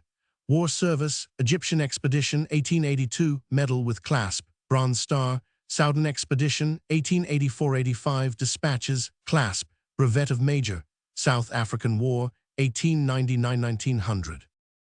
Bromley Davenport, W.J.P. Bromley Davenport, MP, Yeomanry Cavalry, born 1863, son of late Lieutenant Colonel W. Bromley Davenport, MP. Brooke, Carl L.G. Brooke, 1st Bat, Connaught Rangers, enter Brev. Carl 1899, Staff Service, Edged, Ox, Forces 1881-86, War Service, S. African War 1879, Ulundi slightly wounded, Dispatches, Medal with Clasp, S. African War 1899-1900, Ladysmith Relief Force, Colenso dangerously wounded. Brooke, Captain R.G. Brooke, DSO, ADC to Sir George White, enter Captain 7th Hussars 1896. War Service, Operations in Chitral 1895, Dispatches, Medal with Clasp, Operations on Northwestern Frontier of India 1897-98, 2 clasps, Nile Expedition 1898, Dispatches May and September 1898, DSO Egyptian Medal with 2 clasps, South African War 1899-1900, a landslide, severely wounded. Captain Brooke is the son of Sir Victor Brooke and the daughter of Sir Alan Bellingham. Brown, Madge, R.S. Brown. This officer rendered valuable service with the Queensland Mounted Infantry. Bryan, Major Hun, G.L. Bryan, Imperial Yeomanry. This officer, born in 1857, is a son of the 3rd Baron Bellew. He spent some years in the 10th Hussars and served in the Nile Expedition. Buchan, Lute, Carl L. Buchan. This officer served with distinction with the Royal Canadian Regiment of Infantry. Buchanan Riddell, Lute, Carl R.G. Buchanan Riddell, 3rd Bat, King's Royal Rifle Corps, for particulars see Vol, Roman 3, p. 111. Buller, General Sir Redvers Henry Buller, V.C., P.C., G.C.B., K.C.M.G. Commander-in-Chief of Forces, Natal, enter Colonel 1879, General 1896. Staff Service, D.A. A.G. Ashanti Expedition, 1873-74, D.A.A.G. Headquarters of Army, 1874-78. Special Service, Cape of Good Hope, 1878-79. ADC to the Queen, 1879-84. AA and QMG. North Britain, Aldershot, 1880-81. DA and QMG, South Africa, 1881. Brigadier General, South Africa, 1881. DA and QMG. Intelligence Department, Expeditionary Force, Egypt, 1882. AAG, Headquarters of Army, 1883-84. Major General, Chief of Staff, Egypt, 1884-85. DAG to the Forces, Headquarters of Army, 1885-86. Special Service, 1886-87. QMG. To the Forces, Headquarters of Army, 1887-90. Adjutant General to the Forces, Headquarters of Army, 1890-97. Lieutenant General Commanding Troops, Aldershot, 1898-99. General Commanding-in-Chief, South Africa, October 1899 to January 1900. General Officer Commanding Natal, January 1900. War Service, China War, 1860, Medal with Clasp. Red River Expedition, 1870. Ashanti, 1873-74. Wounded Dispatches, November 1873, March 1874. Medal with Clasp. Brevet of Major, C. South African War, 1878-79. Thanked in General Orders. Dispatches, 11th, 18th June 1878. 5th, 15th, 28th March. 7th May, 21st August 1879. Medal with Clasp. Brevet of Lieutenant Colonel, ADC to Queen, VCCMG. Egyptian Campaign, 1882-80 for Dispatches. Medal with Clasp. Bronze Star 3rd Class Osmani, KCMG. Soudan, 1884. Dispatches March, April, May 1884. 2 clasps. Promoted Major General for Distinguished Service. Soudan, 1884-85. Dispatches March, August 1885. Clasp, KCB. South African War, 1899-1900. Sir Redvers Buller, born in 1839, is the son of the late Mr. J. W. Buller and the daughter of the late Lord H. M. Howard. He married in 1882 the daughter of the 4th Marquis Townshend and widow of the Hun. G. T. Howard. The general's character has been much discussed, and it is universally allowed that for pluck, obstinacy, and bluntness he cannot find his match. The deeds that won him the Victoria Cross are now world-famous. See Vol. IP 60, but the public is less acquainted with the story of his gallantry at El Teb and the way he saved the situation at the desperate little battle of Tamai. Of this Mr. Charles Lowe, in his interesting book of Our Greatest Living Soldiers, says, Buller's Square, composed of the Gay Gordons, the Royal Irish, and the 60th Rifles, amongst the ranks of whom he had first won his spurs, had been assailed in the same furious manner as that of Davis, but had blown away all opposition to its advance, about 500 yards on the right rear of its fellow brigade, to whose support it now moved up, steady and machine-like, as if on parade. Encouraged by the splendid steadfastness of Buller's embattled men, Davis's disrupted square was quick to rally, and then the 2 brigades began to rain such an infernal fire of bullets on their savage foe that the latter were forced to break, and the day was won.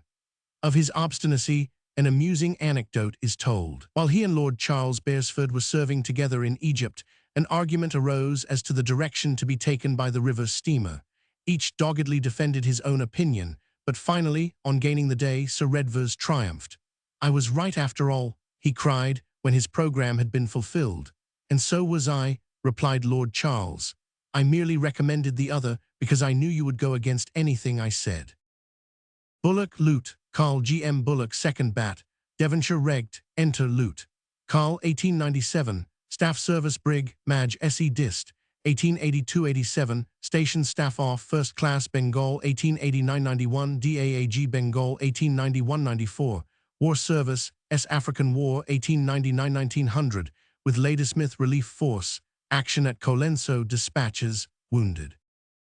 Burdett Coutts, W. Ashmead Bartlett Burdett Coutts, J.P., M.P. This gentleman, whose dissatisfaction with the hospital arrangements in South Africa caused considerable stir in the country, acted as correspondent of the Times. Mr. Burdett Coutts, born in America in 1851, is mainly notable in consequence of his marriage with the Baroness Burdett Coutts, one of the most benevolent and esteemed ladies of the Victorian era. Burger, Schock Burger, the reported acting president of the Transvaal, Vice Mr. Kruger, was born at Lydenburg in the year in which the Sand River Convention was signed. His grandfather, one of the original Voortrekkers, had the distinction of having the price of £300 set on his head by the British government in consequence of his share in a natal rebellion. His grandson is more of a politician than a soldier. Enlightened and shrewd, but progressive though he was inclined to be, he could never have rivaled Mr. Kruger in his influence over his countrymen. Burnham F.R. Burnham, this marvelous Canadian scout and tracker, was invited by Lord Roberts to join his staff. He was formerly a cowboy and has had unlimited experience of warfare. His hairbreadth escapes would form the nucleus of a library of adventure. His services have been invaluable. Burn Murdoch, Brigadier General J. F. Burn Murdoch, J.P. Enter, Brevet Colonel, 1st Dragoons, 1898. Staff Service, Brigade Major of Cavalry, 1890-91. Brigade Major Cavalry Brigade, Aldershot, 1891-94. Employed with Egyptian Army, 1894-95. Brigadier General Cavalry Brigade, South Africa, February 1900. War Service, Southern Expedition, 1884-85. Medal with Clasps, Bronze Star. Expedition to Dongola, 1896. Dispatches, Brevet of Lieutenant Colonel, Egyptian Medal with 2 clasps. South African War, 1899-1900. On staff. Colonel Burn Murdoch, born 1859, is the son of the Rev. Canon Burn Murdoch. Buston Lute, Carl P.T. Buston, R.E. Enter Lute. Carl, 1899. War Service, Afghan War, 1878-79-80. Dispatches, Medal with 2 clasps. Hazara X, 1888. Dispatches, Medal with clasp, Brev of Madge. Hazara X, 1891. Dispatches, clasp. S. African War, 1899-1900. Butcher Lute, Carl G. J. Butcher, Army Ordnance Department, Enter Lute. Carl, 1900. Staff Service Dep. Assist. Com. Gen. Ord, Store Department, 1885-95. Assist. Com. Gen. Ord, Store Department, 1895-96. Ord. Off 3rd Class, 1896-1900. Ord. Off 2nd Class, APRA War Service, S. African War, 1899-1900. Byng, Lieutenant Colonel the Hun. J. Hedworth G. Byng, 10th Hussars. Enter Colonel, 1898. Staff Service, DAAG Aldershot, 1897-99. Provost Marshal, South Africa, 1899. War Service, Egyptian Expedition, 1884. Medal with Clasp, Bronze Star. South African War, 1899-1900. Commanding South African Light Horse.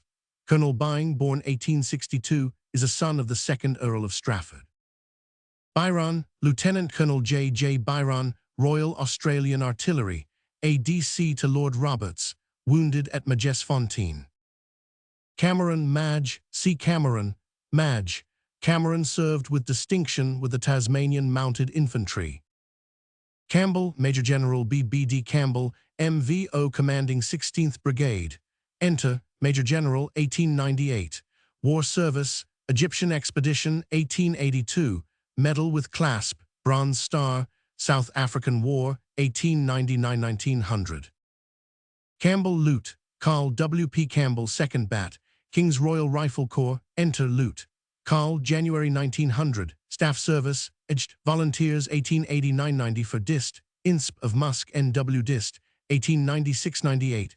War Service, Southern X, 1884-85. Medal with 2 clasps, Bronze Star. S. African War, 1899-1900. Wounded. Capper Lute, Carl J. E. Capper, R.E. Enter Major, 1899. Staff Service Dep. Assist, Dyer of Arlies, S. Africa, 1899. War Service, Up. On N.W. Frontier of India, 1898. Medal with Clasp, S. African War, 1899-1900. On Staff, Commanding Railway Pioneer Regt.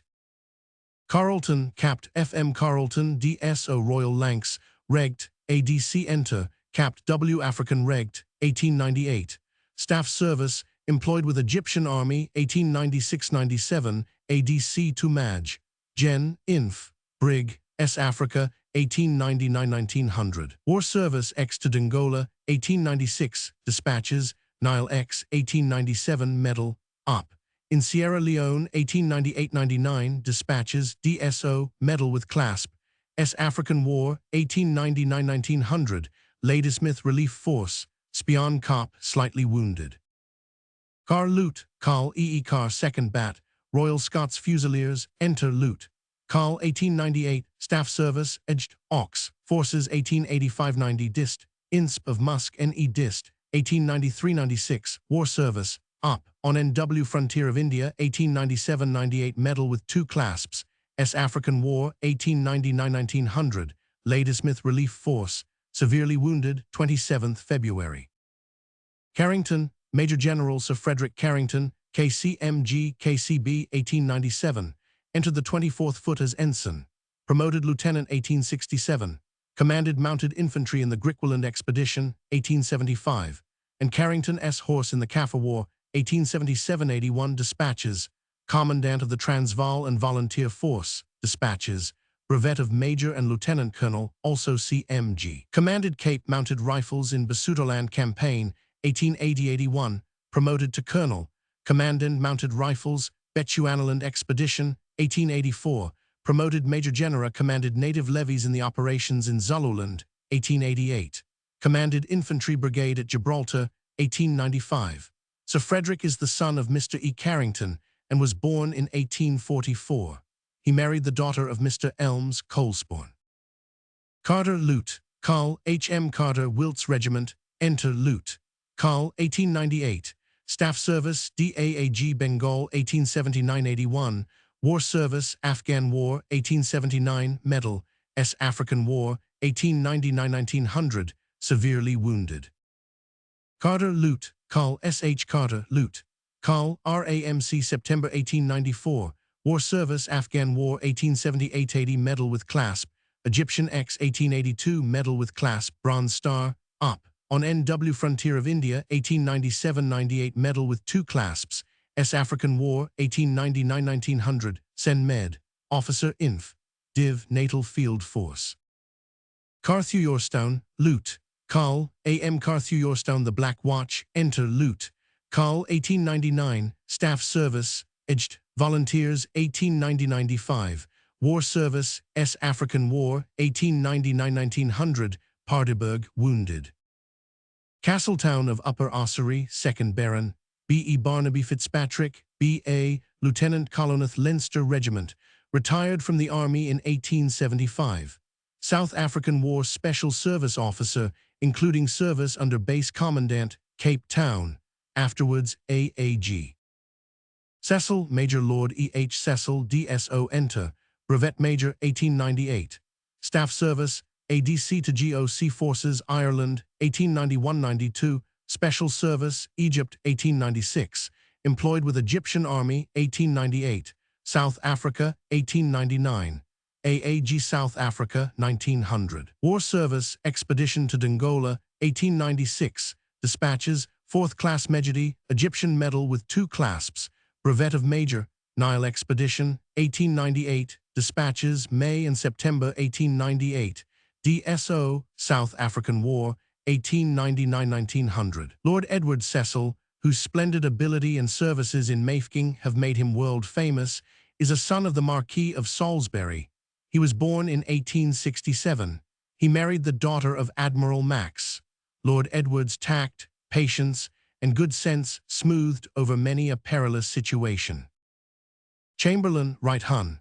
Joseph Chamberlain, J.P., M.P., Secretary of State for Colonies, 1895, M.P. for Birmingham, 1876–85, and thrice Mayor, President of Board of Trade, 1880–85, President of Local Government Board, 1886.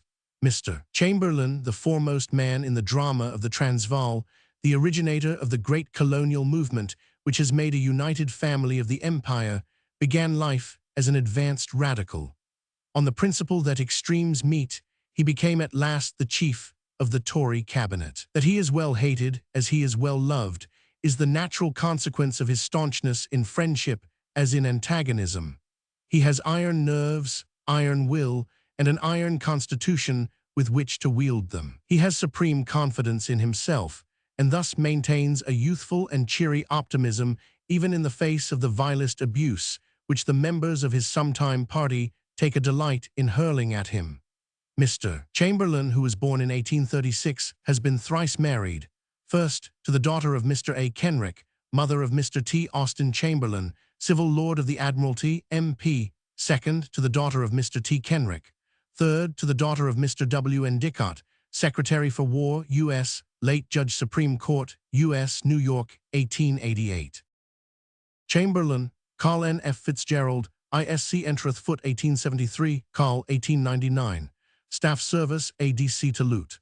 Gen Afghan Campaign 1878, ADC to Calm. In-Chief Madras 1880-185, Persian Interpreter to Calm. In-Chief in India 1885-89, DAA and QMG Burmese X 1886-87, Col. On Staff India 1899, Priv. Sec to Field Marshal Commanding in Chief the Forces, S. Africa 1899-1900.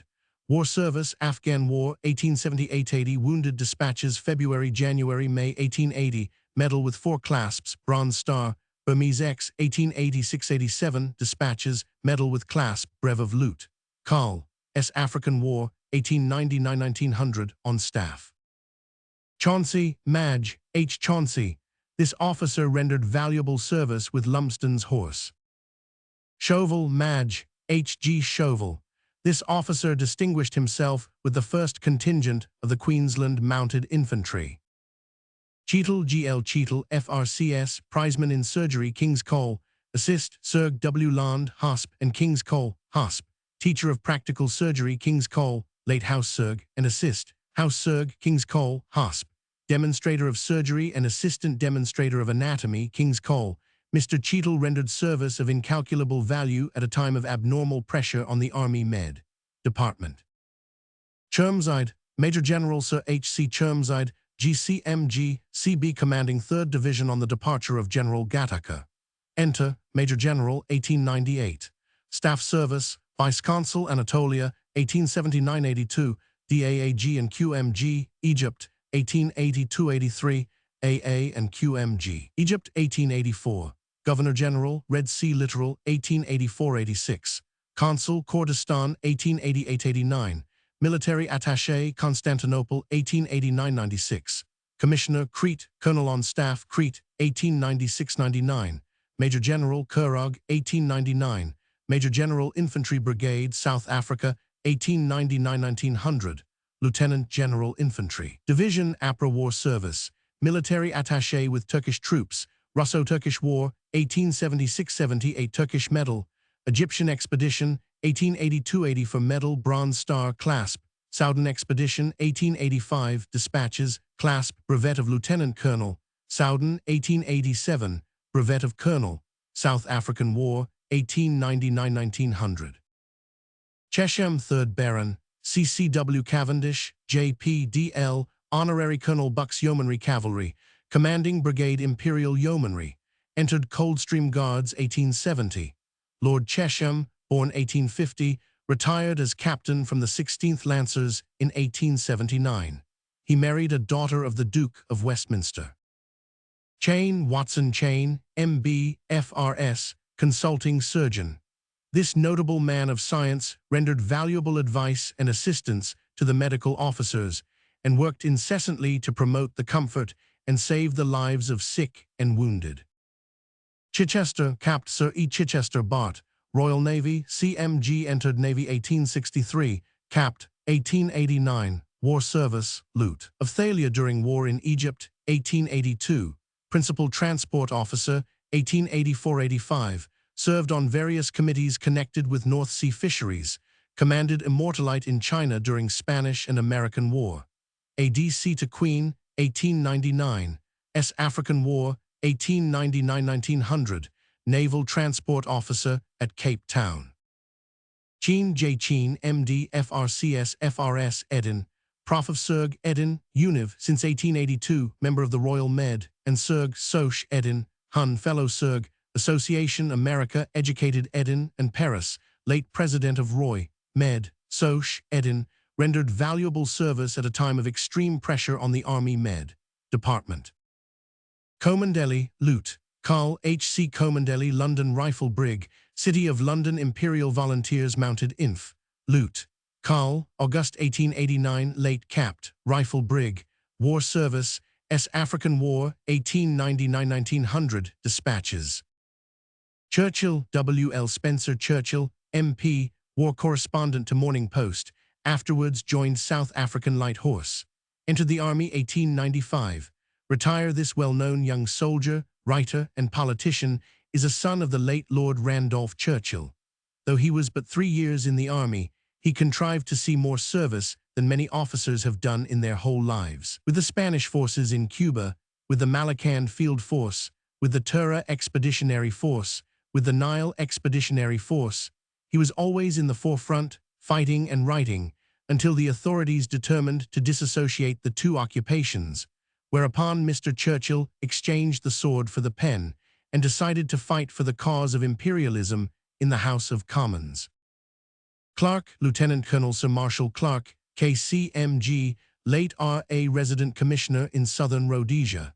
Sir Marshall, who retired from the Army in 1882, has had considerable experience, both civil and military, of South Africa. He served in the First Boer War of 1881–82 dispatches and commanded the Turkish Regiment of Egyptian Gendarmerie in 1882, Order of Mejdie, 3rd Class.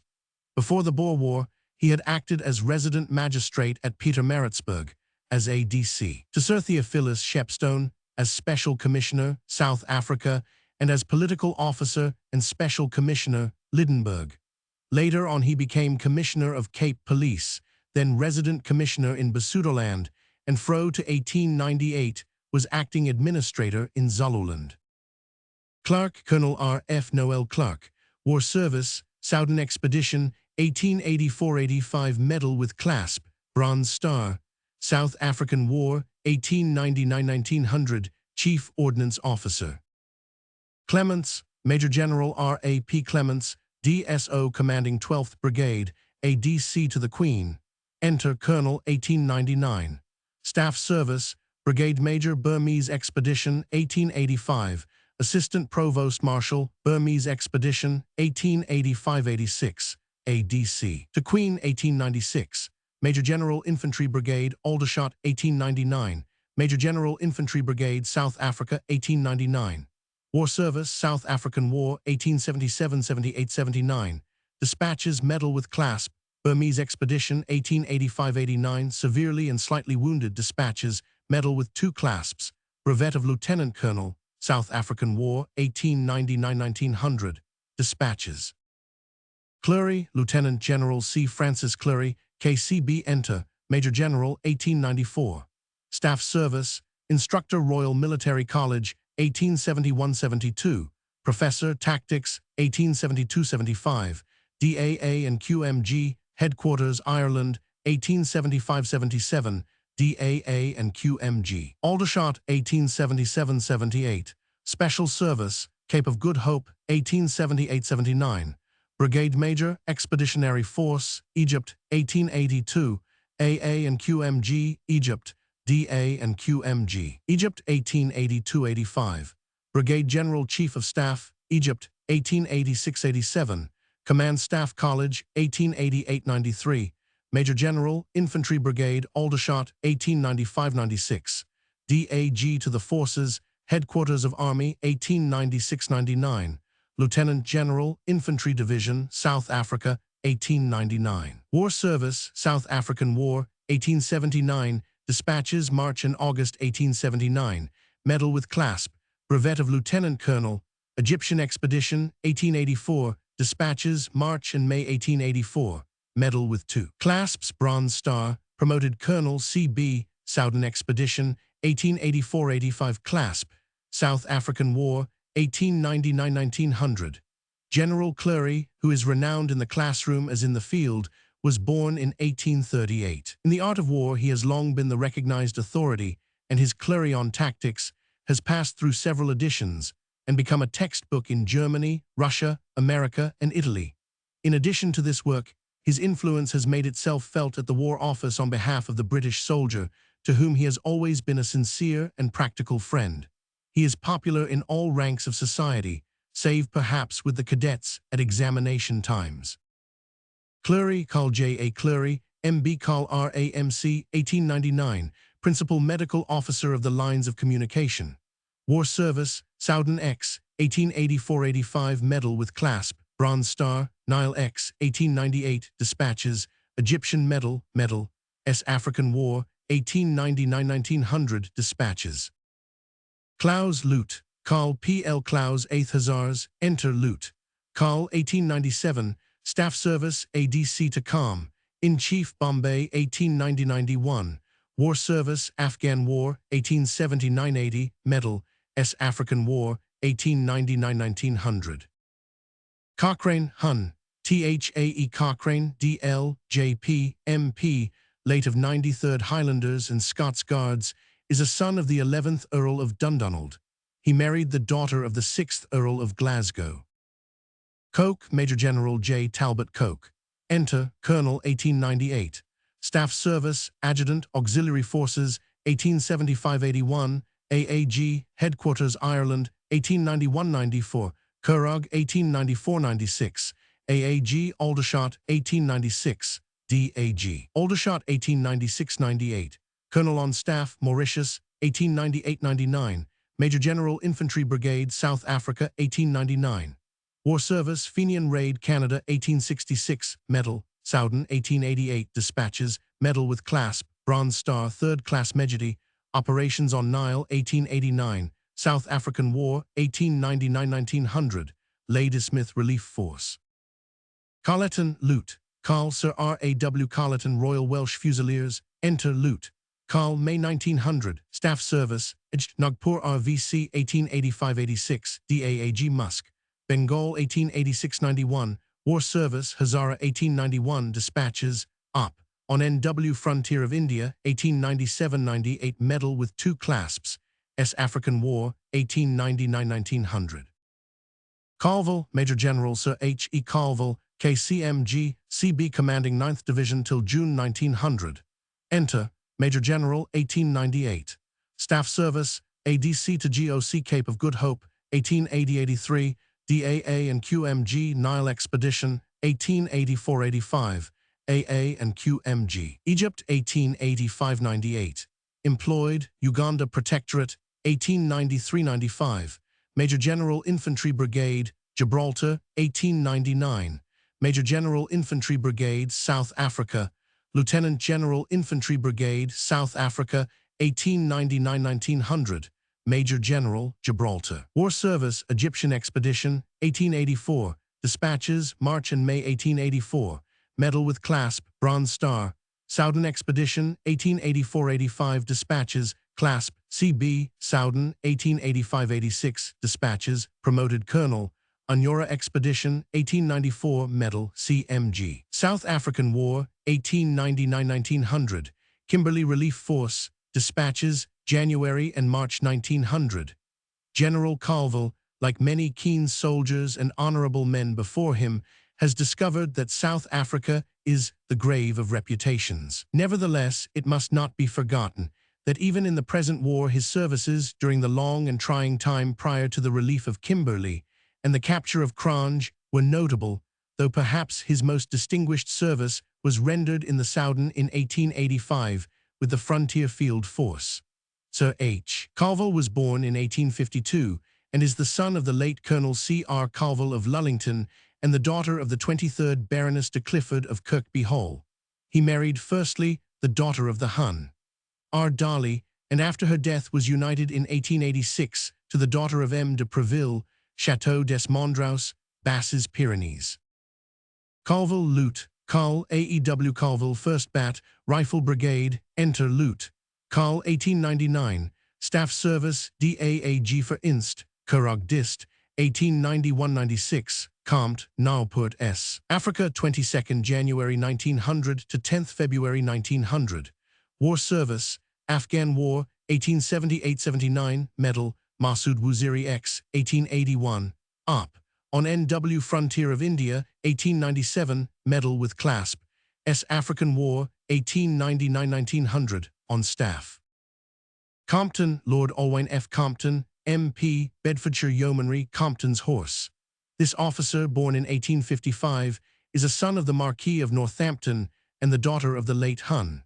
Sir G. Elliot, KCB. He served both in the Grenadier Guards and the 10th Hussars, and was present in the Soudan Campaign of 1884-85. Congreve, Captain W. R. Congreve, Rifle Brigade. Enter, Captain, 1893. See list of VCS. Cunningham, Lieutenant Colonel C. Cunningham, for career of this gallant officer, who was mortally wounded at Rensburg, see Val, Roman 4. p. 166.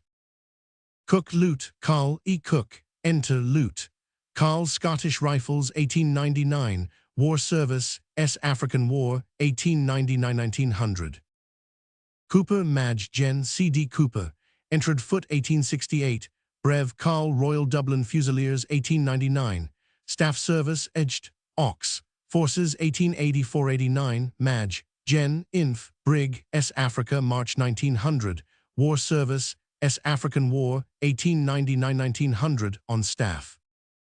Cooper Colonel Harry Cooper, Enter, Colonel, 1896, Staff Service, Special Service, Ashanti Expedition, 1873–74, Vice-Consul in Bosnia, 1877–78, DAA and QMG. Headquarters Ireland, 1878–79. Vice-Consul, Asia Minor, 1879–80. DAA and QMG Headquarters Ireland, 1882–84. ADC to Viceroy India, 1884–88. DAAG Jamaica, 1892–93. DAAG Dublin, 1893–95. AAG Egypt, 1896–99. ADC to the Queen, 1898. AAG Western District, 1899. Colonel on Staff, Commandant Base, South Africa, APRA War Service, Ashanti War, 1874 Medal, South African War, 1881–82, Burmese Expedition, 1886, Medal with Clasp, Expedition to Dongola, 1896, Egyptian Medal, South African War, 1899–1900.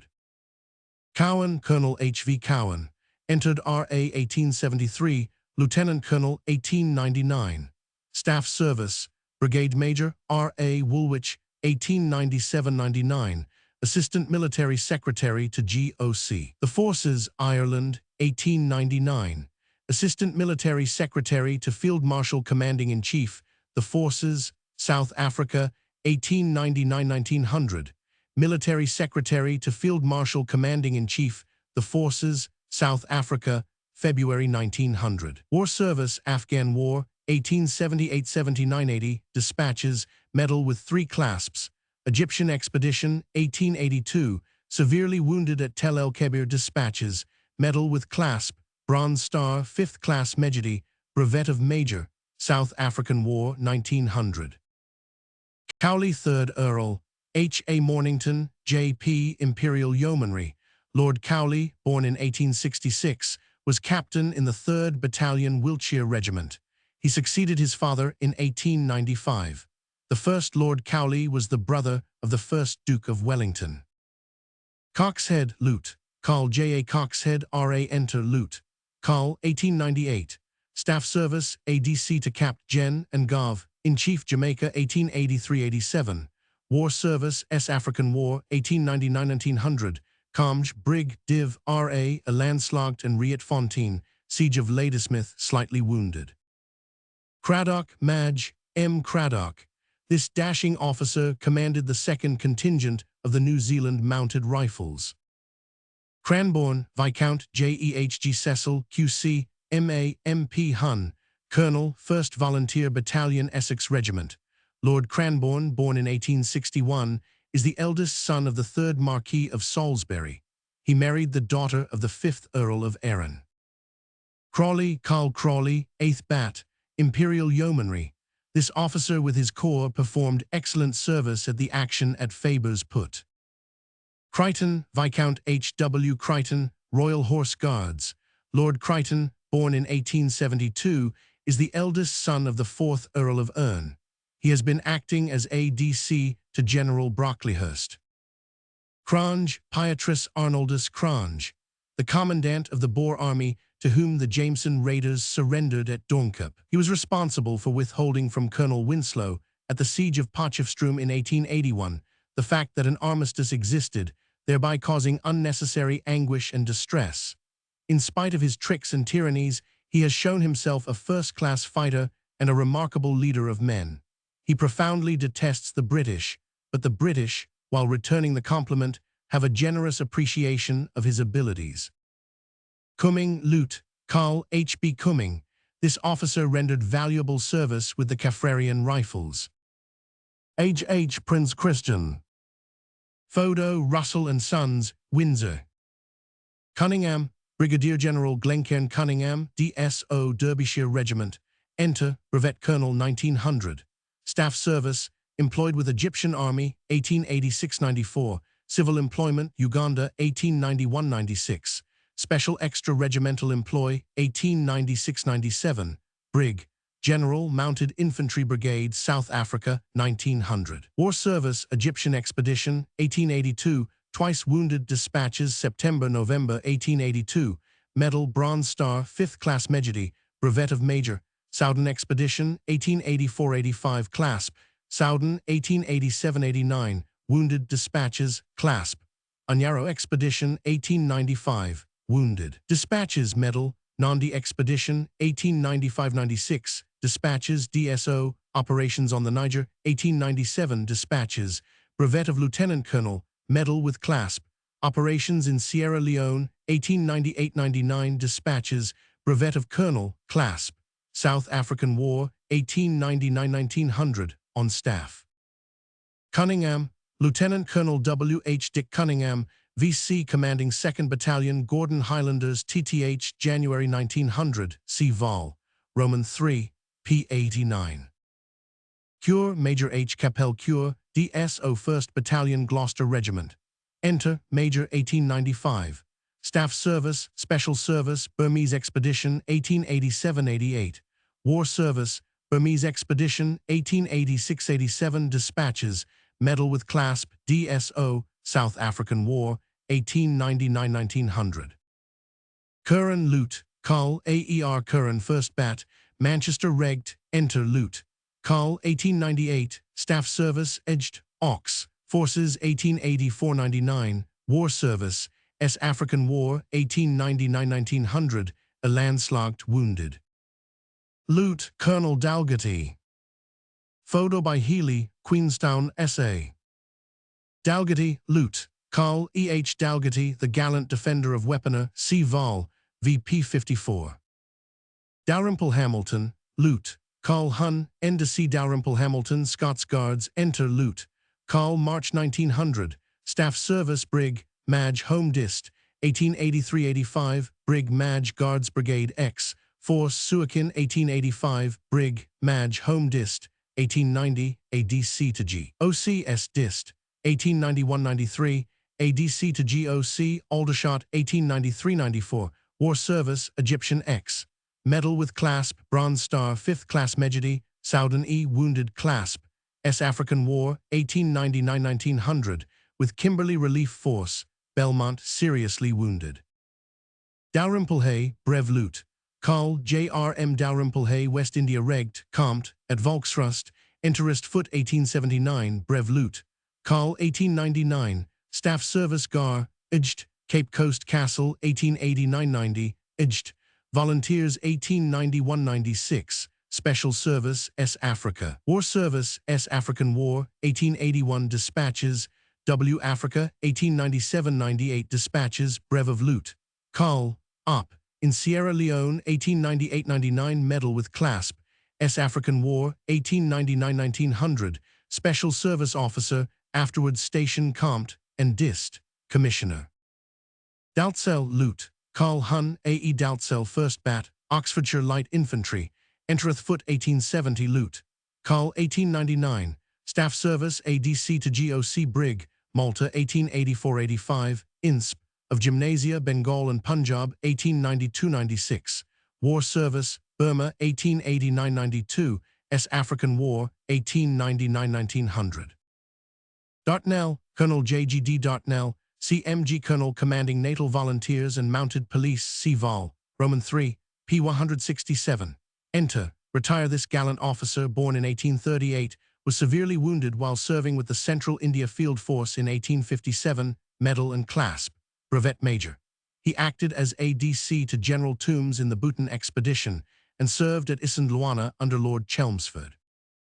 Davidson, Lute. Carl W. L. Davidson, RHA. Enter, Carl 1900. Staff Service, ADC Extra to Com. In-Chief in India, 1875-76. ADC to Gov and Com. In-Chief Gibraltar, 1881-82. Carl on staff for RA, S. Africa, APRA War Service, S. African War, 1879. Ulundi, slightly wounded, dispatches, medal with clasp. Afghan War, 1880, medal. S. African War, 1899-1900, on staff.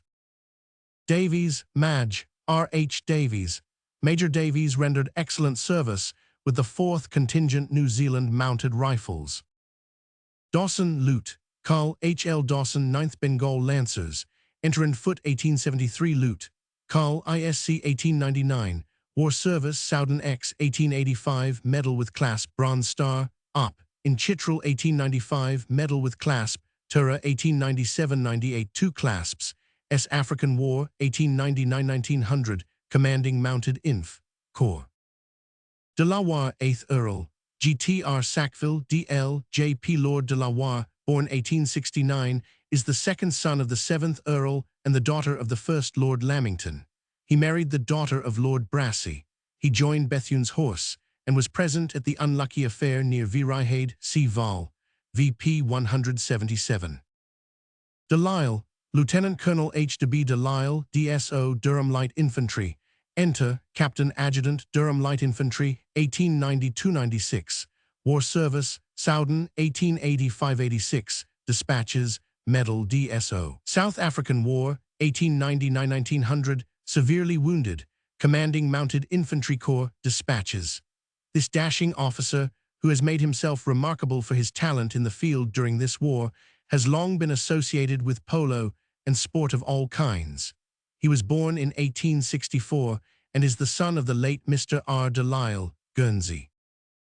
De Montmorency, Hun, R. H. de Montmorency, V.C. for Distinguished Career C. Vol, Roman 4, p. 167.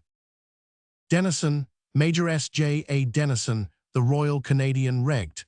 of Infantry. This officer performed valuable service as ADC to the Field Marshal Commanding-in-Chief. Denman, 3rd Baron, T. Denman.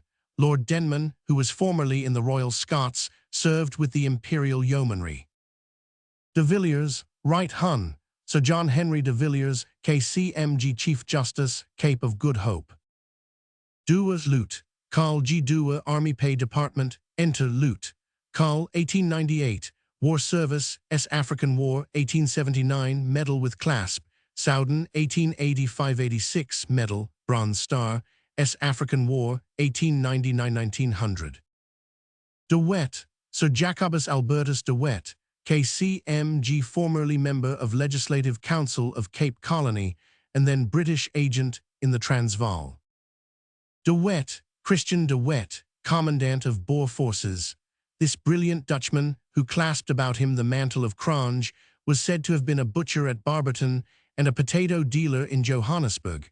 Whatever his past, he certainly missed his vocation, for he is undoubtedly a born warrior and keen sportsman. Though he can scarcely be described as a great general, he may be called a bold and cunning guerrilla chief, a man whose powerful and dominating personality is endowed with both the magnetism and the passion of a leader.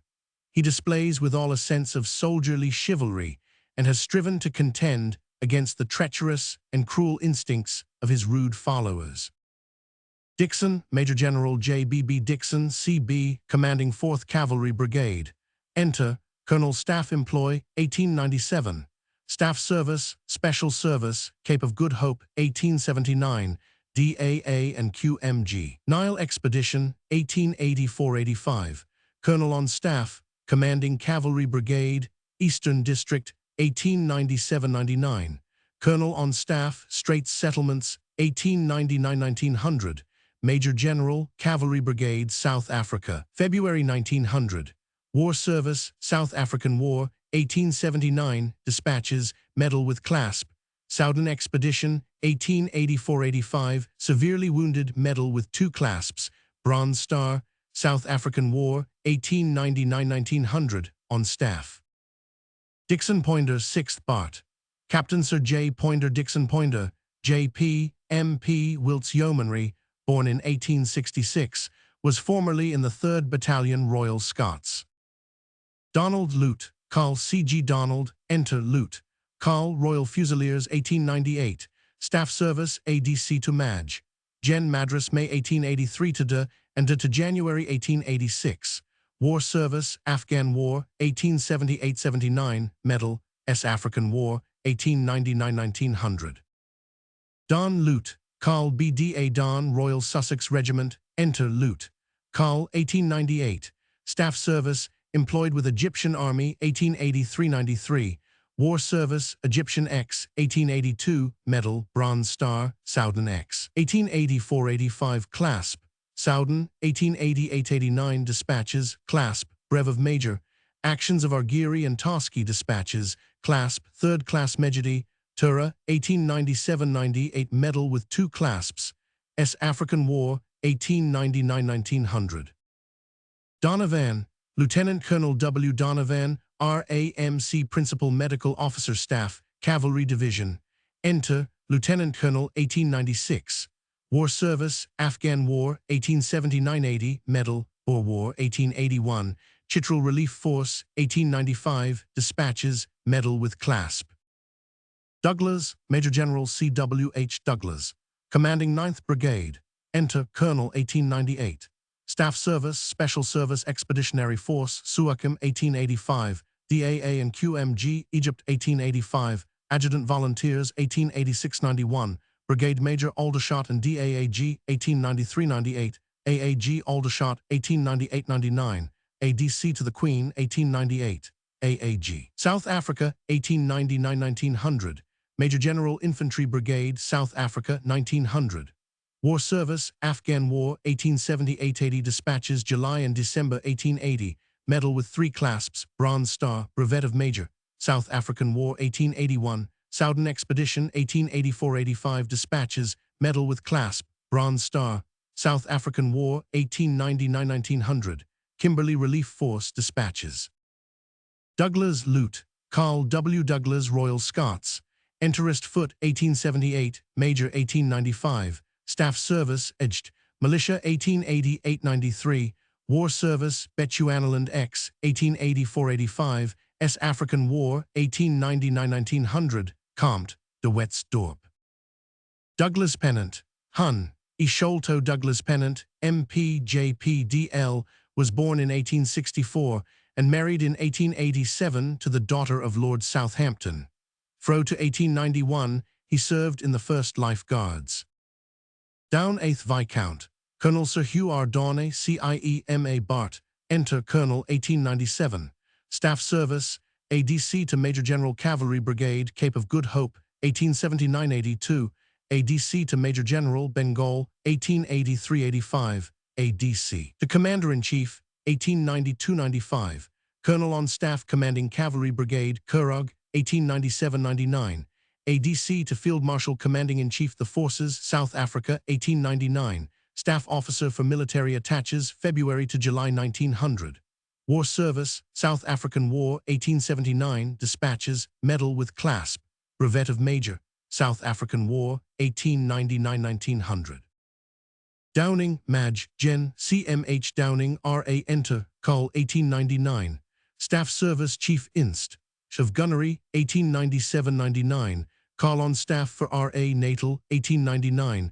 Call on Staff for R.A.S. Africa, 1899-1900. Maj. Gen. for R.A.S. Africa, March 1900.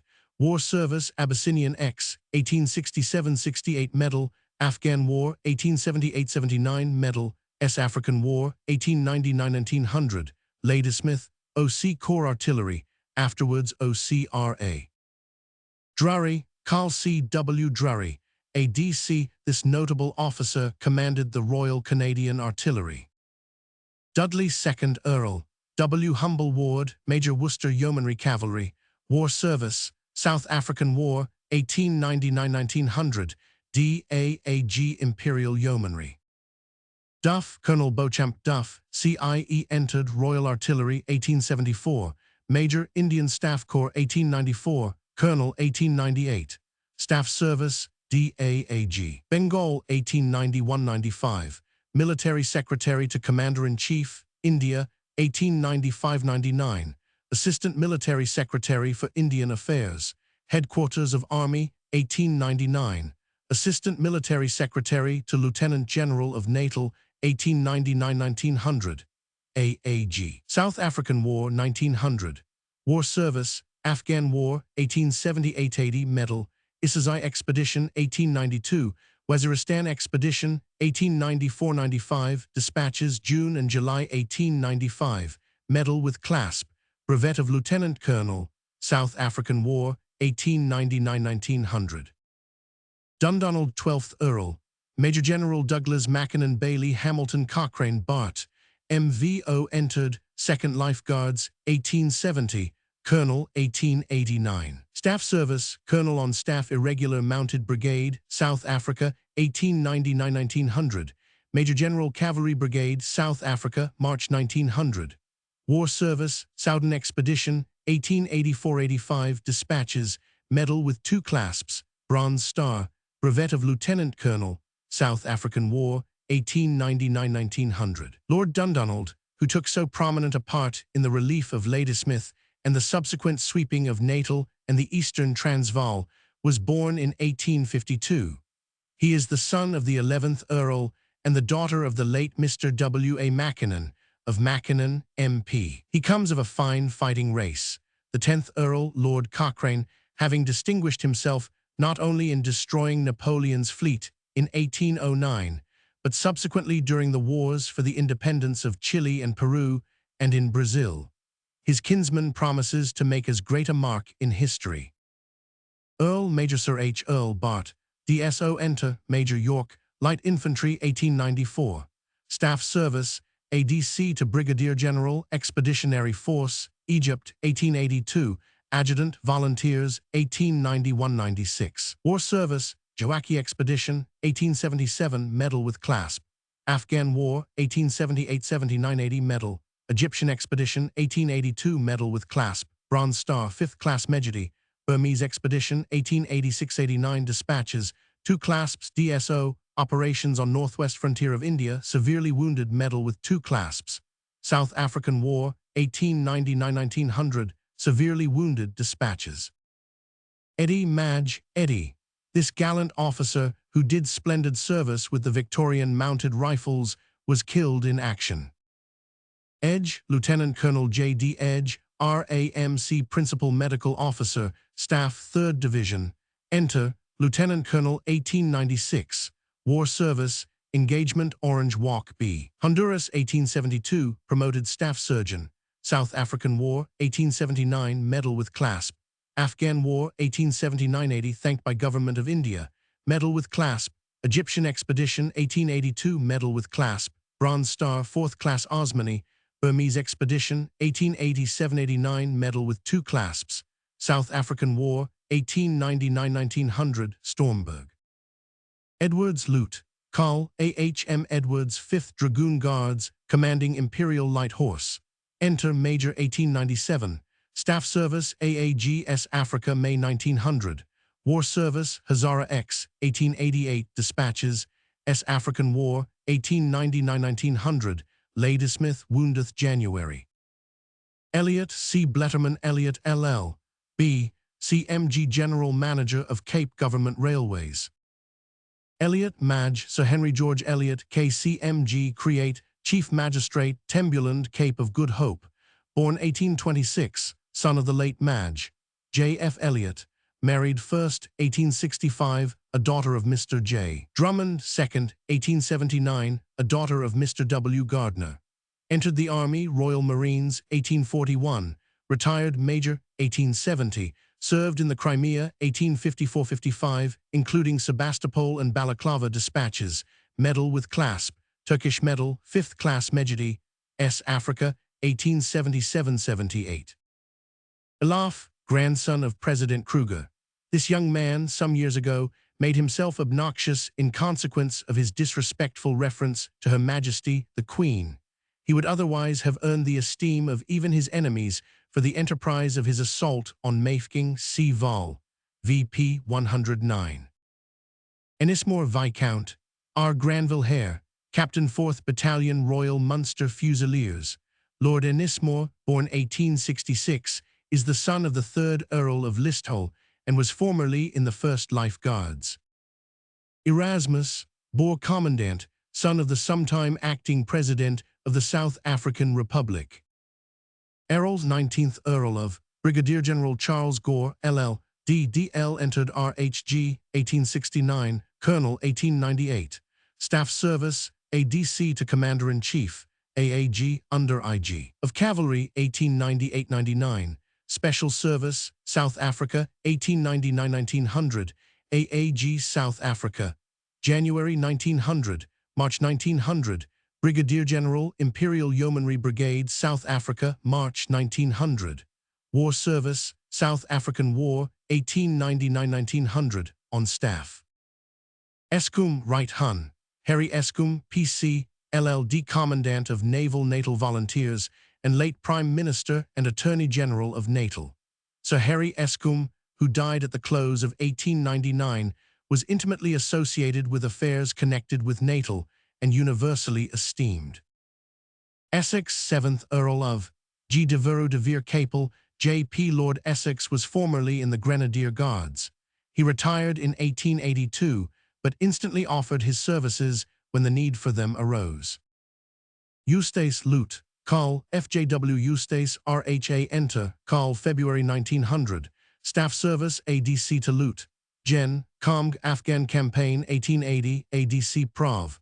To Com. In-Chief, E. Indies 1881-82, ADC to Com. In-Chief, E. Indies 1883-84, AAG S. Africa, February 1900. War Service, Afghan War 1878-79, Medal, S. African War 1899-1900, Dispatches, May 1900. Evans Lute, Carl E. S. Evans, Royal Munster Fusiliers, Enter Lute. Carl 1896, War Service, S. African War 1899-1900. Evans, Madge, R. W. Evans, commanded Natal Mounted Rifles, Ladysmith. Evans Lute, Carl T.D.B. Evans.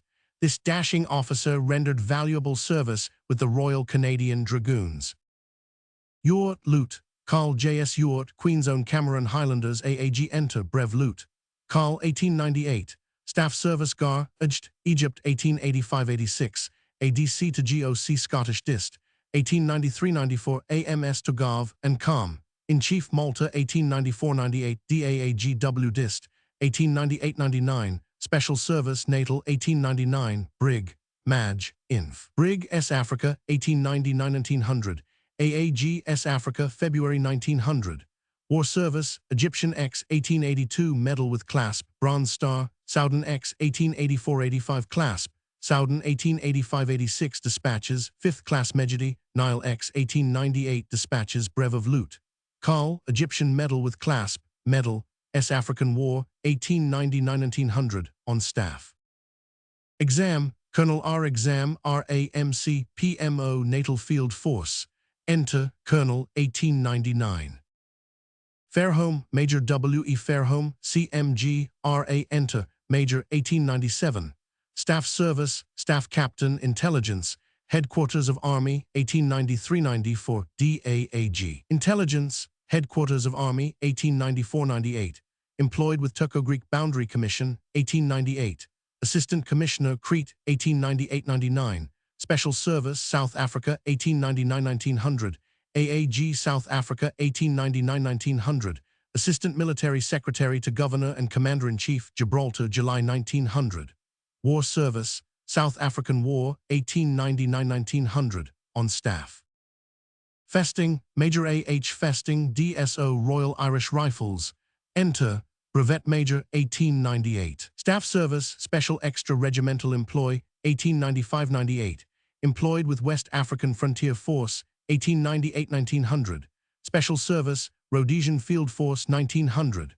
War Service Operations on Niger, 1896-97. Dispatches, Medal with Clasp, Brevet of Major, West Africa, 1896-97-98. Dispatches, DSO, South African War, 1899-1900. Featherstone, Major General R.S.R. Featherstone. Enter, Colonel, August 1900. Staff Service, Station Commandant, South Africa, 1899. Infantry Brigade, South Africa, No, February 1900. Major General, Infantry Brigade, Aldershot, August 1900. War Service, South African War, 1879. Soudan Expedition, 1885. Dispatches, Medal with 2 clasps, Bronze Star, Brev of Loot. Carl, S. African War, 1899–1900. Wounded Belmont. Dispatches. Fireski, Madge, J. H. Fireski, New South Wales Medical Staff Corps. This officer has made himself notable for the zeal and skill with which his humane duties were carried out, and the efficient condition in which he kept the ambulance under his command. Fincastle Viscount, A. E. Murray, V.C., Captain 16th Lancers. Enter Captain, 1899. Staff Service, ADC to Viceroy, India, 1895, and Special Service, Egypt, 1896. ADC to Lieutenant General, Infantry Division, South Africa, APRA, War Service, Operations on Northwest Frontier of India, 1897–98. Dispatches, November 1897, January, and APRA VC, Dongola Expedition, 1896, Medal, South African War, 1899–1900. This notable officer, born 1871, is the eldest son of the 7th Earl of Dunmore. Finlayson, Lieut. Carl R. A. Finlayson. This officer commanded with distinction the Kimberley Regiment, composed of the Diamond Fields Horse and Kaffrarian Rifles. Fisher, Lieut. Carl R. B. W. Fisher, 10th Hussars. Enter, Brev. Carl August 1900. War Service, Afghan War, 1878–79. Dispatches, May and Medal with 3 clasps, Bronze Star, Masood Waziri X, 1881. Dispatches, S. African War, 1899–1900. Dispatches, May 1900. Fitton, Major H. G. Fitton, D.S.O. entered Royal Berks Regiment, 1884. Brevet Major, 1898. Staff Service, employed with Egyptian Army, 1894–99. DAAG, South Africa, 1899. War Service, Soudan Expedition, 1885. Suakim Medal with Clasp, Bronze Star, Soudan, 1885–86. Expedition to Dongola, 1896. Wounded. Dispatches, DSO. Egyptian Medal with 2 clasps. Nile Expedition, 1897. Dispatches, 4th Class Mejidi, Clasp to Egyptian Medal. Nile Expedition, 1898. Dispatches, Brevet of Major, 2 clasps to Egyptian Medal. Medal, South African War, 1899–1900. Fitzclarence, Captain C. Fitzclarence, Royal Fusiliers, Special Service, Mafeking, twice wounded. CVC list. Fitzgerald, Sir T. N. Fitzgerald, LRCS, Ireland, 1857, FRCS, 1884, Senior Surg, Melbourne Hosp, Consulting Surg, St. Vincent Hosp, Melbourne, born Ireland, 1838, late President, Intercolonial Medical Congress of Australasia, President of Medical Society of Victoria, 1883–89. Sir T. Fitzgerald rendered valuable service at a time of abnormal pressure on the Army Medical Department. Flint, Lieut. Carl E. M. Flint, R.A. Enter, Lieut. Carl, 1897, Staff Service, Edged, Ox, Forces, 1883–88, War Service, S. African War, 1899–1900. Folkestone, Viscount, J. Playdell Bouverie, M.P. Major, 1st Wilts Rifle Volunteers, eldest son of the 5th Earl of Radnor. Ford Hutchinson, Captain J. H. Ford Hutchinson, D.S.O. Connaught Rangers. Enter, Captain, 1891. Staff Service, Special Service, Egypt, 1896–97. Employed with Egyptian Army, 1897–99. Railway Staff Officer, South Africa, June 1900. War Service, Expedition to Dongola, 1896. Egyptian Medal, Nile Expedition, 1897. Clasp to Egyptian Medal, Nile Expedition, 1898. Dispatches, May and September, 1898. DSO, 2 clasps to Egyptian Medal, Medal, South African War, 1899–1900. Forestier Walker, Lieutenant General Sir T. W. E. F. Forestier Walker, KCB, CMG entered, SF Guards, 1862, Lieutenant General, 1895. Staff Service, ADC. To Major General Mauritius, 1866–67, Assistant Military Secretary to GOC Cape of Good Hope, 1873–78, Military Secretary to Governor, Cape of Good Hope, 1878. Special Service, Cape of Good Hope, 1878–79. AA and QMG Home District, 1882, AA and QMG South Africa, 1884-85. Brigadier General Aldershot, 1889-90. Major General Egypt, 1890-93. Lieutenant General Western District, 1895-99. Lieutenant General South Africa, 1899. War Service Expedition to Griqualand West, 1875. South African War, 1878-79. Dispatches March and May 1879. Medal with Clasp, C.B. Bechuanaland Expedition, 1884-85. Honorably mentioned, C.M.G. South African War, 1899-1900. Fortescue, Lieutenant Colonel Hun, C.G. Fortescue, C.M.G. Rifle Brigade. Enter, Brevet Colonel, 1899. Staff Service, employed Gold Coast, 1897-99. Private Secretary to Secretary of State for War, 1899. Brigade Major Natal, 1899. War Service, Burmese Expedition, 1888-89. Medal with Clasp. West Africa, 1897-98. Dispatches, C.M.G. Brevet of Lieutenant Colonel. South African War, 1899-1900. On staff. Fortescue, Commander Hun. Seymour J. Fortescue, MVO, Naval ADC to Commander-in-Chief. Entered Navy, 1869. Commander, 1890. This distinguished officer, lately equerry-in-waiting to the Prince of Wales, served in 1882 in the bombardment of Alexandria in the Egyptian War. Medal, Clasp. Khedive Star, in the Soudan Suakim Clasp. He is a son of the 3rd Earl Fortescue. Foster, Colonel W. H. Foster, MP commanding Yeomanry Cavalry.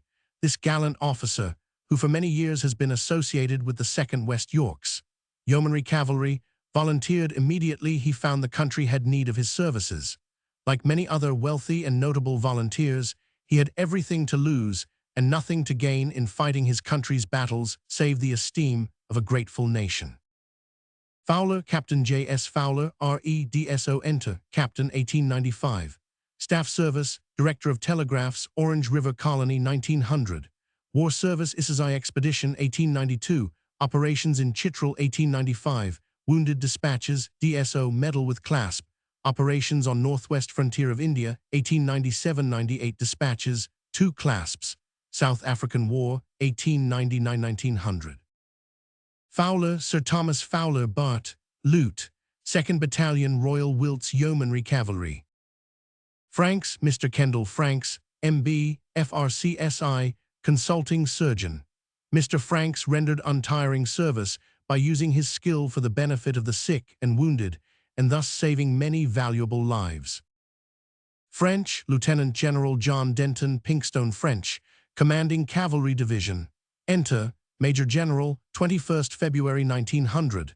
Staff Service, Adjutant, Auxiliary Forces, 1881-84, AAG. Headquarters of Army, 1895-97.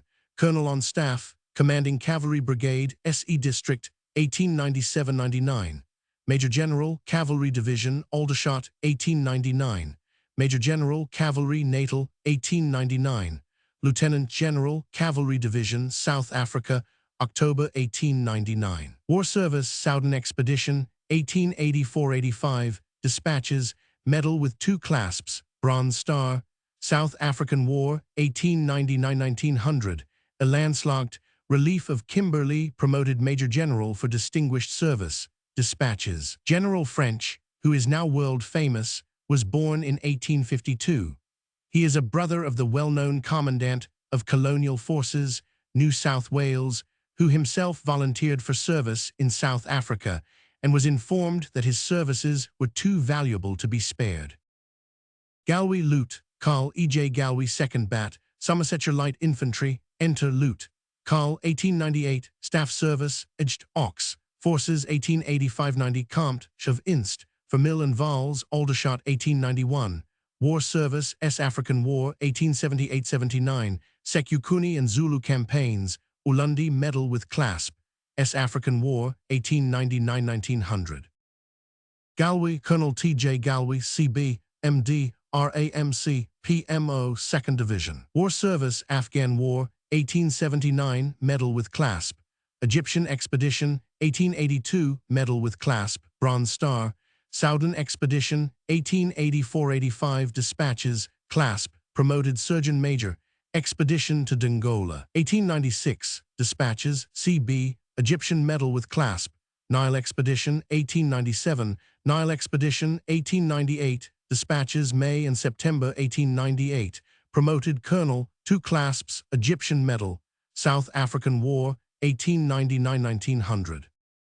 Garstin, Col AA Garstin, AAG Enter, Col 1898. Staff Service, DAA and QMGX. Force Suakin, 1885, Spec. Serve South Africa February to APRA, AAGS Africa APRA War Service, S African War 1879 Medal with clasp, Southern X 1885 Medal with clasp, Bronze Star, S African War 1899-1900, Spec. Serve, Officer and on staff. Gascoigne, Captain EFO Gascoigne, DSO entered Grenadier Guards, 1892. Staff Service, Brigade Major Aldershot January 1900, South Africa March 1900. War Service, Nile Expedition, 1898, Dispatches, DSO, Egyptian Medal with clasp, Medal, South African War, 1899-1900, on staff. Gattaca, Lieutenant General Sir W. F. Gattaca, KCB, DSO commanding 3rd Division till May 1900. Entered 77th Foot, 1862, Major General 1898.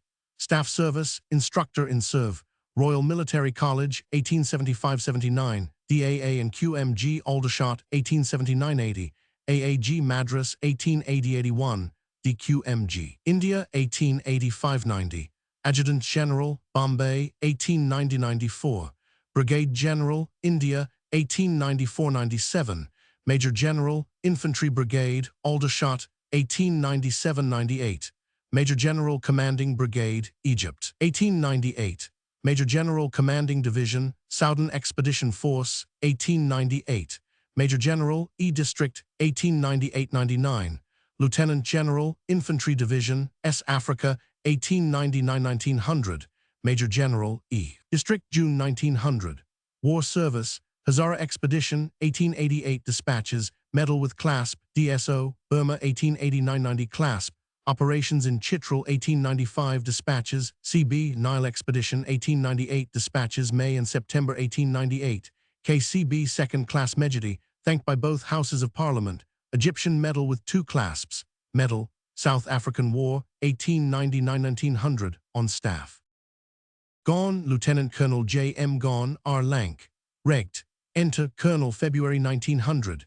Staff Service, DAAG, Egypt 1895-97.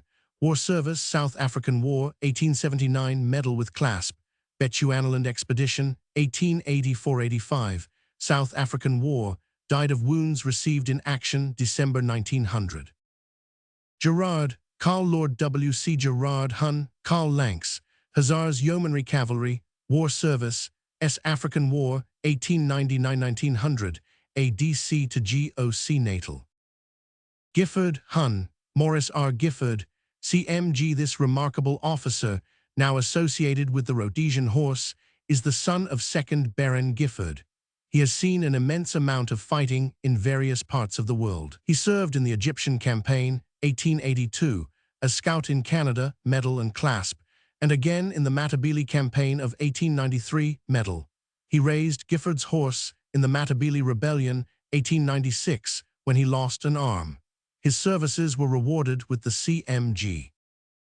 Jarwad, Lieutenant Colonel EPC Jarwad, DSO, RE entered Royal Engineers, 1888, Brevet Major, 1899.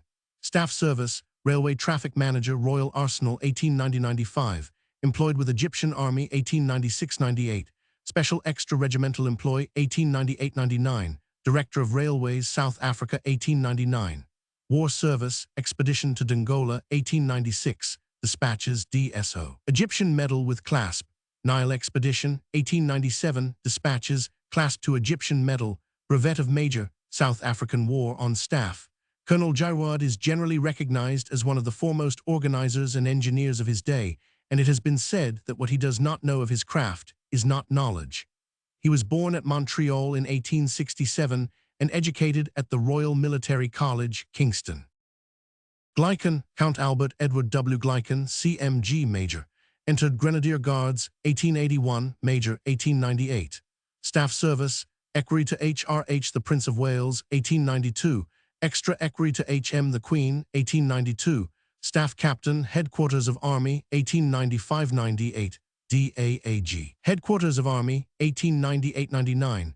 Special Service, South Africa and DAAG 1900. War Service, Southern Expedition, 1884-85 Medal with 2 clasps, Bronze Star. Expedition to Dongola, 1896, Egyptian Medal. South African War, 1899-1900. Kimberley Relief Force, Severely Wounded Dispatches, January 1900. Godfrey Lute, Carl J.W. Godfrey, King's Own Scottish Borderers, Enter Lute. Carl, 1898. Staff Service, Edged, Ox. Forces, 1881-82, DAA and QMG Jersey, 1882-87, DAA. G. Cyprus, 1893-94, War Service, Up. In Chitral, 1895, Dispatches, Brev of Lute. Carl, Medal with Clasp, Up. On NW Frontier of India, 1897-98, 2 clasps. S. African War, 1899-1900. Gargan Lute, Carl G.T. Gargan, RAMC Lute. Carl, March 1900, War Service, S. African War, 1899-1900, Sen Med, Officer Inf. Div. Gould Adams, Major H.J. Gould Adams, CMG, CB, Resident Commissioner in Bechuanaland. Enter, Major, 1895. Staff Service, employed with Bechuanaland Border Police Force, 1895. Delimitation Duties, Bechuanaland, 1895-96. Delimitation Duties, Barrettseland, 1896-97. Resident Commissioner, Bechuanaland Protectorate, 1897. Special Service, South Africa, 1899. War Service, Bechuanaland Expedition, 1884-85. Commanded in Matabeleland, 1893. Gordon Brig, Gen. J.R.P. Gordon, commanding 3rd Cav. Brig, Enter Lute. Carl, February 1897. Staff Service, ADC to Maj. Gen. Madras, 1887-89. Edged, Yom Cav, 1889-91. Spec. Serve Lagos, 1892. Recruiting Staff Officer 2nd Class, Dublin, 1892-94. London, 1894-96. Spec. Serve Ashanti, 1895-96. Brig. Gen. Cav. Brig. S. Africa, February 1900. War Service, Afghan War, 1880. Medal. S. African War, 1881. Bechuanaland X, 1884-85. Burmese X, 1887. Dispatches, GGO. 864 of 87. Medal with Clasp. X against the Yebus Lagos, 1892. Dispatches, Medal with Clasp. Ashanti X, 1895-96. Hun. Mentioned, Star, S. African War, 1899-1900. On staff. Gordon, Carl J. M. Gordon. This gallant officer commanded the South Australian Bushmen. Gore Lute, Carl St. J. C. Gore, commanding 5th Dragoon Guards. Enter Lute. Carl, 1899. Staff Service, AMS and ADC to Lute. Gav, Bengal, July to October 1898. War Service, Southern X, 1884-85. Medal with Clasp, Bronze Star. S. African War, 1899-1900. A landslide.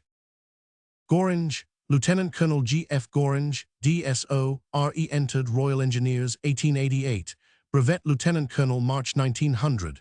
Staff Service, employed with Egyptian Army, 1893-99. ADC to Major General Chief of Staff, South Africa, 1899-1900.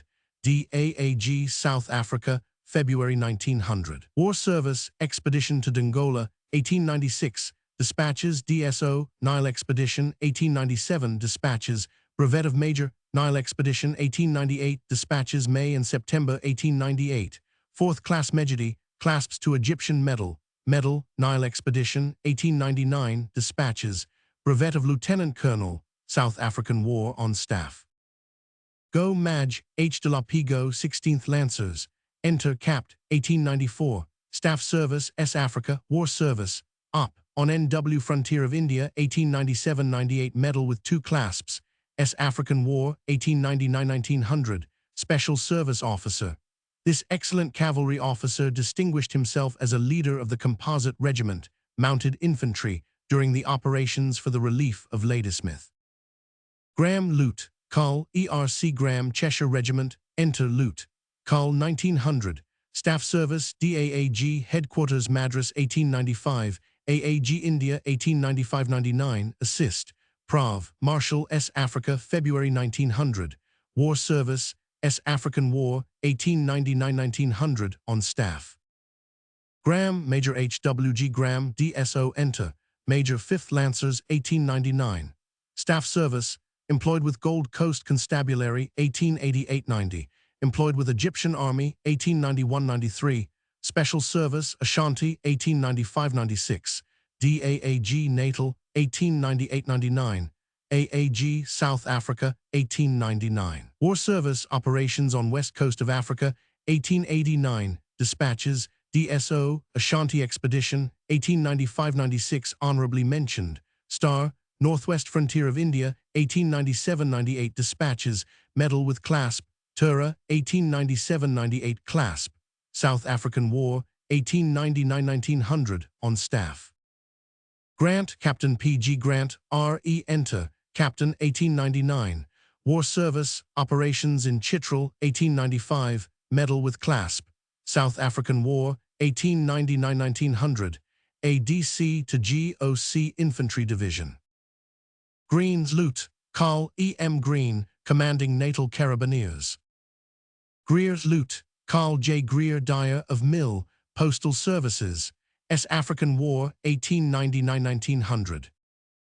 Grenfell Lute. Col. H. M. Grenfell, Interest Lifeguards 1892, Brev Maj 1898. Staff Service Spec. Extra Regimental Employment 1895-96, ADC to Maj. Gen. Egypt 1897-98, ADC, and afterwards AMS. To Gov and Com. In Chief Malta 1899 Spec. Serve S. Africa 1899. War Service Nile X 1898 Dispatches 1898. Brev of Maj. Egyptian Medal with Clasp. Medal S. African War 1899-1900. Commanding Regt. Brabant's Horse. Grierson Lute. Carl J. M. Grierson R.A. MVO enter. Brev Carl 1900. Staff Service DAQMG Indian Cont. Exp. Force Egypt 1882 Spec. Serve. Exp. Force Suakim 1885. DAA and QMG Egypt 1885. Station Staff Officer Bengal 1889. DAAG Headquarters of Army 1890 for Brig. Maj. R.A. Aldershot 1895-96. Mill. Attaché Berlin 1896-1900 Spec. Serve S. Africa 1900 Staff Officer DAG China. War Service Egyptian Exp. 1882 Dispatches Medal with Clasp Bronze Star 5th Class Mejidi, Soudan Exp. 1885 Dispatches Clasp Hazara Exp. Dispatches Medal with Clasp Brev of Lute. Col. S. African War 1899-1900 on staff. Grove Lute. Col. AWS Grove Royal West Kent Regiment. Enter Brev Lute. Col. August 1900. Staff Service Gar. Inst. Egypt 1884. DAA and QMG. Egypt 1884-85. DAA and QMG. Canada 1885-87. DAAG EDIST 1887-88. War Service S. African War 1881. Egyptian X 1882. Medal with Clasp Bronze Star Brev of Maj. Soudan X 1884-85. S. African War 1899-1900. Guest Hun, Ivor Guest, MP Imperial Yeomanry. Mr. Guest, who is the eldest son of Lord Wimborne, was born in 1873. He volunteered with other patriotic politicians in England's dark hour. Guinness Lute. Col. H.W.N. Guinness Royal Irish Regt. War Service Soudan X 1884-85 Dispatches Medal with Clasp Bronze Star Brev of Maj. S. African War 1899-1900. Guinness Hun, Rupert E. C. L. Guinness. Mr. Guinness, a notable oarsman, is another patriotic nobleman who placed his services at the disposal of his country. He is the eldest son of Lord Ivog and was born in 1874. Haig Major Douglas Haig. Enter Major 1899. Staff Service ADC to INSP. Gen of Cavalry 1894-95. Employed with Egyptian Army 1898. Brig. Maj, Cav, Brig, Aldershot, 1899, DAAG. Natal, 1899, DAAG, S. Africa, 1899-1900, AAG, S. Africa, February 1900. War Service, Nile Expt, 1898, Dispatches, Brev of Maj, E. Medal with 2 clasps, S. African War, 1899-1900, on staff dispatches. Hull Lute, Carl, R.H. Hull, Commandist Bat, South Lancashire Regt, on death of Carl 1000 Carthy O'Leary. Enter Lute, Carl, February 1900, War Service, S. African War, 1899-1900. Halliwell, Maj, H. L. Halliwell, late Royal Scots. This officer rendered valuable service with the Queenstown Rifle Volunteers. Hamilton, Maj, Gen. Bruce M. Hamilton, enter Brev. Carl, 1897. Staff Service, ADC to Gov. Bombay, 1883, 85 and 89, DAAGS Dist, 1894-97. Special Service, Ashanti, 1895-96. Employed with Niger Coast Protectorate, 1897. AAGS Africa, 1899-1900. Maj. Gen. Inf. Brig. S. Africa APRA War Service, Afghan War, 1879-80. Medal, S. African War, 1881. Dispatches, Burmese X, 1885. Medal with clasp, Ashanti X, 1895-96. Hun, mentioned, Brev of Lute. Carl. Star, Benin X, 1897. Dispatches, Brev of Carl. Medal with clasp, S. African War, 1899-1900. On staff, with Ladysmith Relief Force, Colenso, Operations 17th to 24th January, wounded. Hamilton, Lute, Hun, G.G. Hamilton. This officer, serving in Compton's Horse, was formerly in the Scots Guards. He is the eldest son of Baron Hamilton of Doutsell. Hamilton, Major H.I.W. Hamilton, D.S.O. Enter, Major R.W. Sir, Reg. 1898. Staff Service, ADC to Gen. 3rd Inf. Brig. Aldershot, 1896-97. Employed with Egyptian Army, 1897-99. ADC to Lute. Gen. Inf. Div. S. Africa, 1899-1900. DAAG S. Africa, 1900. War Service, Burmese Expt. 1886-88. Medal with clasp, Nile Expt. 1897, Nile Expt. 1898, Dispatches, May and September, 1898, DSO, Nile Expt. 1899, S. African War, 1899-1900, on staff. Hamilton, Lute, Gen. Ian Standish Monteith Hamilton, CB, DSO. Enter Carl Gordon Highlanders, 1898. Staff Services, ADC to Com. In-Chief Madras, 1882-85, ADC to Com. In-Chief E-Indies, 1886-90, AAG Bengal, 1890-93 Mil. Sec to Com. In-Chief E-Indies, 1893-95, DQMG in India, 1895-98, Compch of Musk, 1898-99, AAG Natal, 1899 Maj.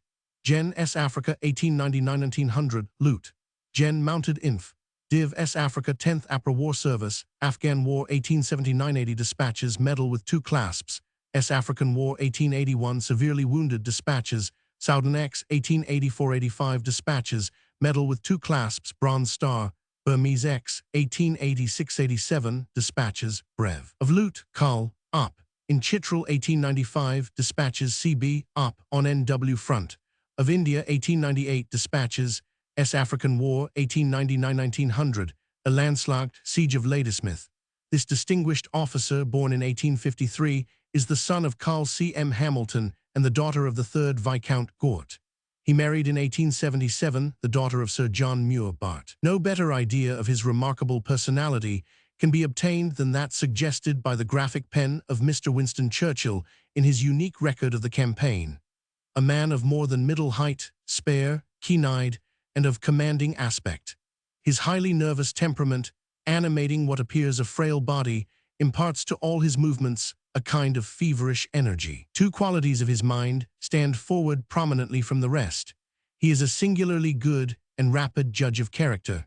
He takes a very independent view on all subjects, sometimes with a slight bias towards or affection for their radical and democratic aspects, but never, or hardly ever, influenced by the set of people with whom he lives. To his strong personal charm as a companion, to his temper, never ruffled or vexed either by internal irritation or the stir and contrariness of events, his friends and those who have served under him will bear witness. He has a most happy gift of expression, a fine taste in words, and an acute perception of the curious, which he has preserved from his literary days. But it is as a whole that we should judge. His mind is built upon a big scale, being broad and strong, capable of thinking in army corps, and, if necessary, in continents, and working always with serene smoothness, undisturbed alike by responsibility or danger. Add to all this a long experience in war, high military renown both for courage and conduct, the entire confidence and affection of the future calm. In chief, the luck that has carried him through so many dangers, and the crowning advantage of being comparatively young, and it is evident that here is a man who in the years that are to come will have much to do with the administration of the British Army in times of peace and its direction in the field. Hanbury Tracy, Madge, the Hun, AHC Hanbury Tracy, R. Horse Guards, enter Brev Madge, March 1900. Staff service employed in Brit. E. Africa Protectorate 1897, Special Service S. Africa 1899, DAAG S. Africa 1899, War Service Uganda 1897-98 Dispatches, 3rd Class Brilliant Star of Zanzibar, Medal with Clasp, Brev of Madge. S. African War 1899-1900. Hannay Carl O.S. Hannay, commanding 1st Brigade Mounted Infantry, for career of this much esteemed and regretted officer, C. Vol. Roman 4, p. 60. Harley Carl G. E. Harley, C.B. Enter Carl 1897, Staff Service, Capt. Inst. of Shavmusk Hythe 1882-85, DAAG N. Brit, and N. Dist, 1886-89, DAAG Shavmusk, 1889-91, AAG Belfast Dist, 1897-1900, AAG Aldershot 1900, AAG S. Africa March 1900, War Service Op. In Chitral 1895, Dispatches, C.B., Medal with Clasp, S. African War. Harris, Rear Admiral Sir R. H. Harris, Royal Navy, entered Navy 1856, Capt. 1879, Rear Admiral 1895. This gallant officer commanded Training Squadron Fro to 1895, was Rear Admiral Mediterranean Fleet 1896-98, and Commander-in-Chief Cape of Good Hope and West Coast of Africa 1898-1900, KCB. Harris Lute, Carl R. H. W. H. Harris, enter Lute. Carl East Surrey Regt, the Staff Service, Edged, Ox, Forces 1884-89, War Service Afghan War 1878-80 Medal, Masood Waziri X 1881 Dispatches, S. African War 1899-1900, Willow Grange, Ladysmith Relief Force, wounded 22nd February. Harris Lute, Carl V. D. Harris. This officer rendered valuable service in command of the Kimberley Town Guard. Harrison Lute, Carl CECB Harrison Lute, Carl Royal West Kent Regt, enter Lute. Carl March 1900, War Service, S. African War 1881, Transvaal Campaign, Egyptian X 1882 Medal, Bronze Star, S. African War 1899-1900. Harrison Lute, Carl R. A. G. Harrison RFA enter Lute. Carl, APRA Staff Service, Edged, Volunteers 1886-91, War Service, S. African War 1899-1900. Hart Madge Gen, A. Fitzroy Hart, CB enter Madge Gen 1898, Staff Service Spec, Serve Ashanti X 1873-70 for Brig Madge Aldershot 1876-78 Spec, Serve S. Africa 1878-79, 1881-82, Special Employment Egypt 1882, AAG Belfast Dist 1896-97 Madge. Gen Aldershot 1897-99 Madge. Gen Inf. Brig S. Africa October 1899. War Service Ashanti War 1873-74. Wounded Dispatches February and March 1874. Medal with Clasp S. African War 1879-81. Dispatches 2nd March Anth May 1879. Medal with Clasp Brev of Madge. Egyptian X 1882. Dispatches Medal with Clasp Bronze Star Brev of Lute. Carl 4th Class Osmany S. African War 1899-1900. On staff, Ladysmith Relief Force. This notable officer, who represents the backbone of Oudwarland, was born in 1844. He is the son of the late Gen H. G. Hart and married in 1868, the daughter of the late Mr. M.S. Sinnott, D.L., J.P. Ballimoyer, Co-Arma. Hartley Serg Lute, Carl E.B. Hartley, V.C., Cape Medical Staff Corps. This already distinguished officer, as PMO of the colonial forces, worked with untiring energy and skill, both from a military and a medical point of view. Heath Lute, Col. HNC Heath, Yorkshire Light Infantry AAG Enter Maj, 1898, Staff Service Staff Capt. Intel, Headquarters of Army 1898-99 Spec. Serve S. Africa October to No, AAGS Africa No War Service, Egyptian X 1882 Medal, Bronze Star, Soudan X 1884-85 Dispatches, 2 clasps, Brev of Maj. S. African War 1899-1900 on staff. Lieutenant General Sir Francis Clery, KCB. Photo J. and S. Cumming, Aldershot. Hegan, Carl E. Hegan, Enter Lute. Carl 1899, Staff Service Compt Chev Ox, Cav, Aldershot, 1882-84, ADC to GOCW Dist, 1889-90, DAAG Cork Dist, 1890-93 Spec. Serve S. Africa, 1899-1900, AAG S. Africa, February 1900. War Service, S. African War, 1881, Tura, 1897-98 Dispatches, Medal with 2 clasps, S. African War, 1899-1900. Healy Hutchinson, the Hun, Sir Walter Francis Healy Hutchinson, GCMG, Governor of Natal and Zululand, and Special Commissioner for Amatongaland since 189, Barrister of the Inner Temple, 1877, Private Secretary to Sir Hercules Robinson, Governor of New South Wales, for Fiji Affairs, 1874, for New South Wales, 1875, Colonial Secretary of Barbados, 1877, Chief Secretary to the Government of Malta, 1883, Lute. Governor of Malta, 1884, Governor of Windward Islands, 1889, Governor of Natal and Zululand, 1893. Sir Walter is the second son of the 4th Earl of Donaghmore and the daughter of Mr. W. Steele, and was born in 1849. He married in 1881 the daughter of General W. C. Justice, CMG, commanding the troops in Ceylon. He inaugurated the system of responsible government in Natal and completed the annexation of the Transbengola territories, which form an integral part of Zululand. Hun, Sir W. Healy Hutchinson. Photo by Elliott and Fry, London. Henderson, Carl G.F.R. Henderson, Enter Lute. Carl 1899, Staff Service Dep. Assist, Com Gen. Ord Store Department, 1885-89, Inst. R. Mill Cole, 1890-92 Prof. Staff Cole, 1892-96 and 99 Spec. Serve S. Africa 1899-1900, Dyer.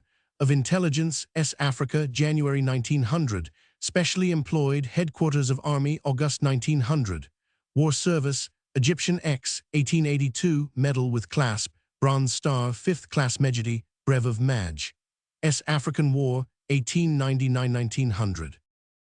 Henniker Major, Lute. Carl Hun, a Henniker Major, entered Sea Guards 1875, Lute.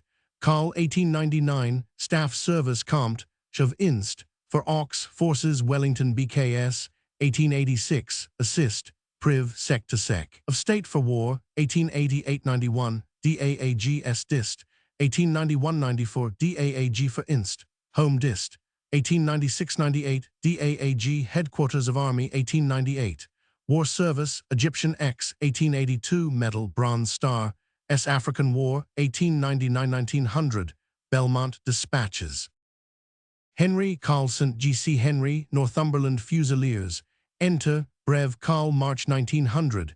Staff Service, employed with Egyptian Army.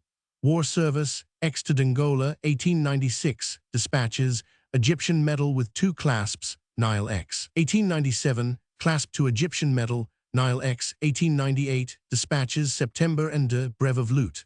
Carl, clasp to Egyptian Medal, Nile X. 1899, Dispatches, Brev of Carl, S. African War, 1899-1900, Commandeth Corps Mounted Infantry. Herbert, Carl I.J.C. Herbert, C.B. CMG entered G Guards, 1870, Carl, 1898. Staff Service, Brig Maj Home Dist, 1882, Brig Maj X-Force Egypt 1882, Brig Maj Home Dist, 1882-83 Compt, Shov Inst, for Ox, Forces Wellington BKS, 1885-86, Mill, Attaché St. Petersburg 1886, GOC. Mila Darman, Canada 1890-95, AAG Home Dist, 1898-99 Spec.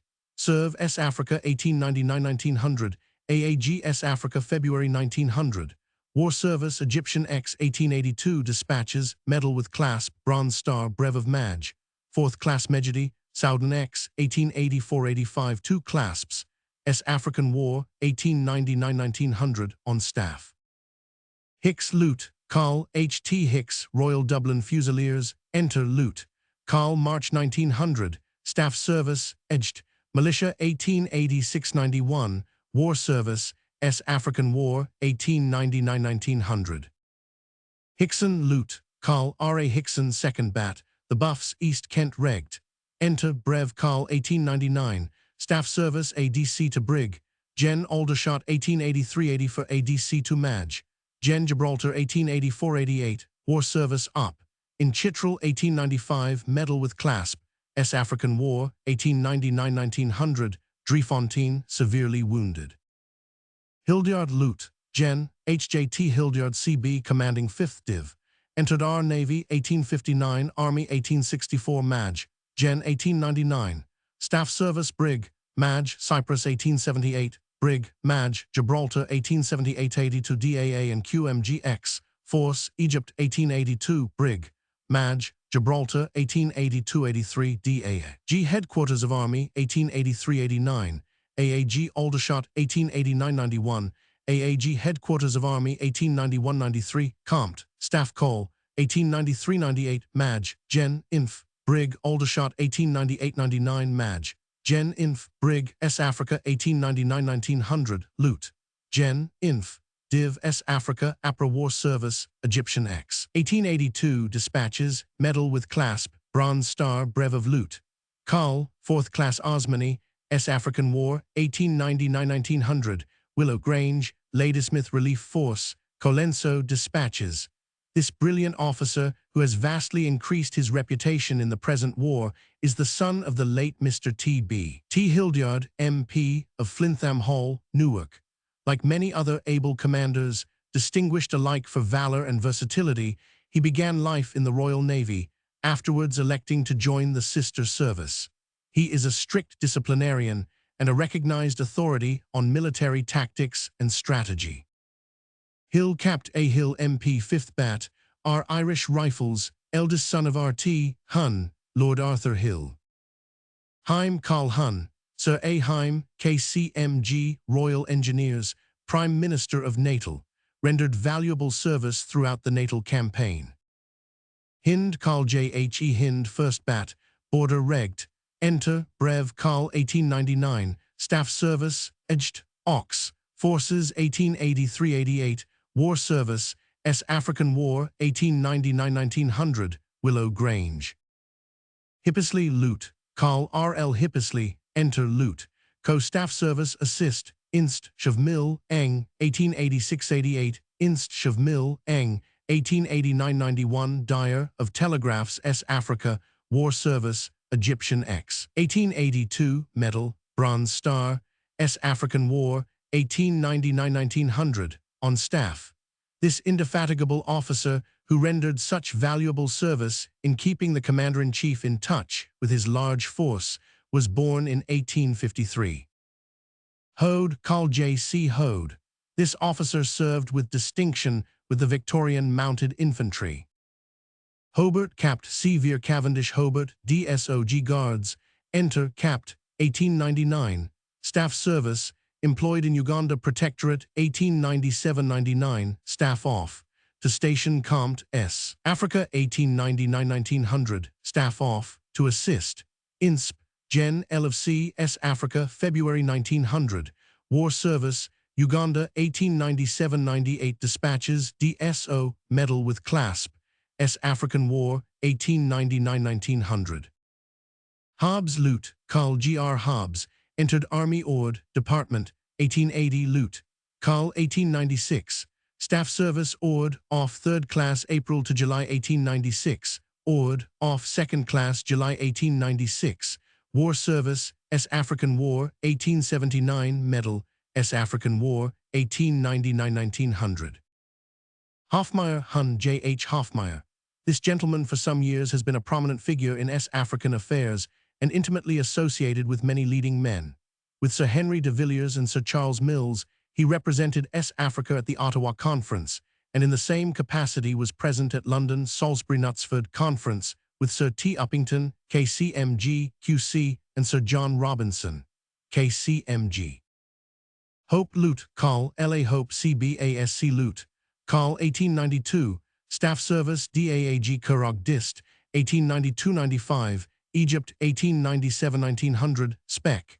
Serve S. Africa, January 1900, War Service, S. African War, 1879, Medal with Clasp, Soudan X, 1884-85 Medal with Clasp, Bronze Star, Nile X, 1898 Dispatches, CB, Egyptian Medal with Clasp, Medal, S. African War, 1899-1900, Spec. Serve, Off. Hor Lute, Col. Co. Hor, Enter, Brev Lute, Co-Staff Service Spec. Serve S. Africa 1899, War Service Egyptian X, Medal with Clasp, Bronze Star 5th Class Mejidi, Soudan X 1884-85 2 clasps, Nile X 1898 Dispatches, Brev of Lute. Col. Egyptian Medal with Clasp, Medal S. African War 1899-1900. Hoskier Lute, Col. Hoskier. For particulars regarding this patriotic volunteer officer see Vol, Roman 4, p. 168. Howden Madge Howden. This officer rendered energetic service with the Royal Canadian Artillery.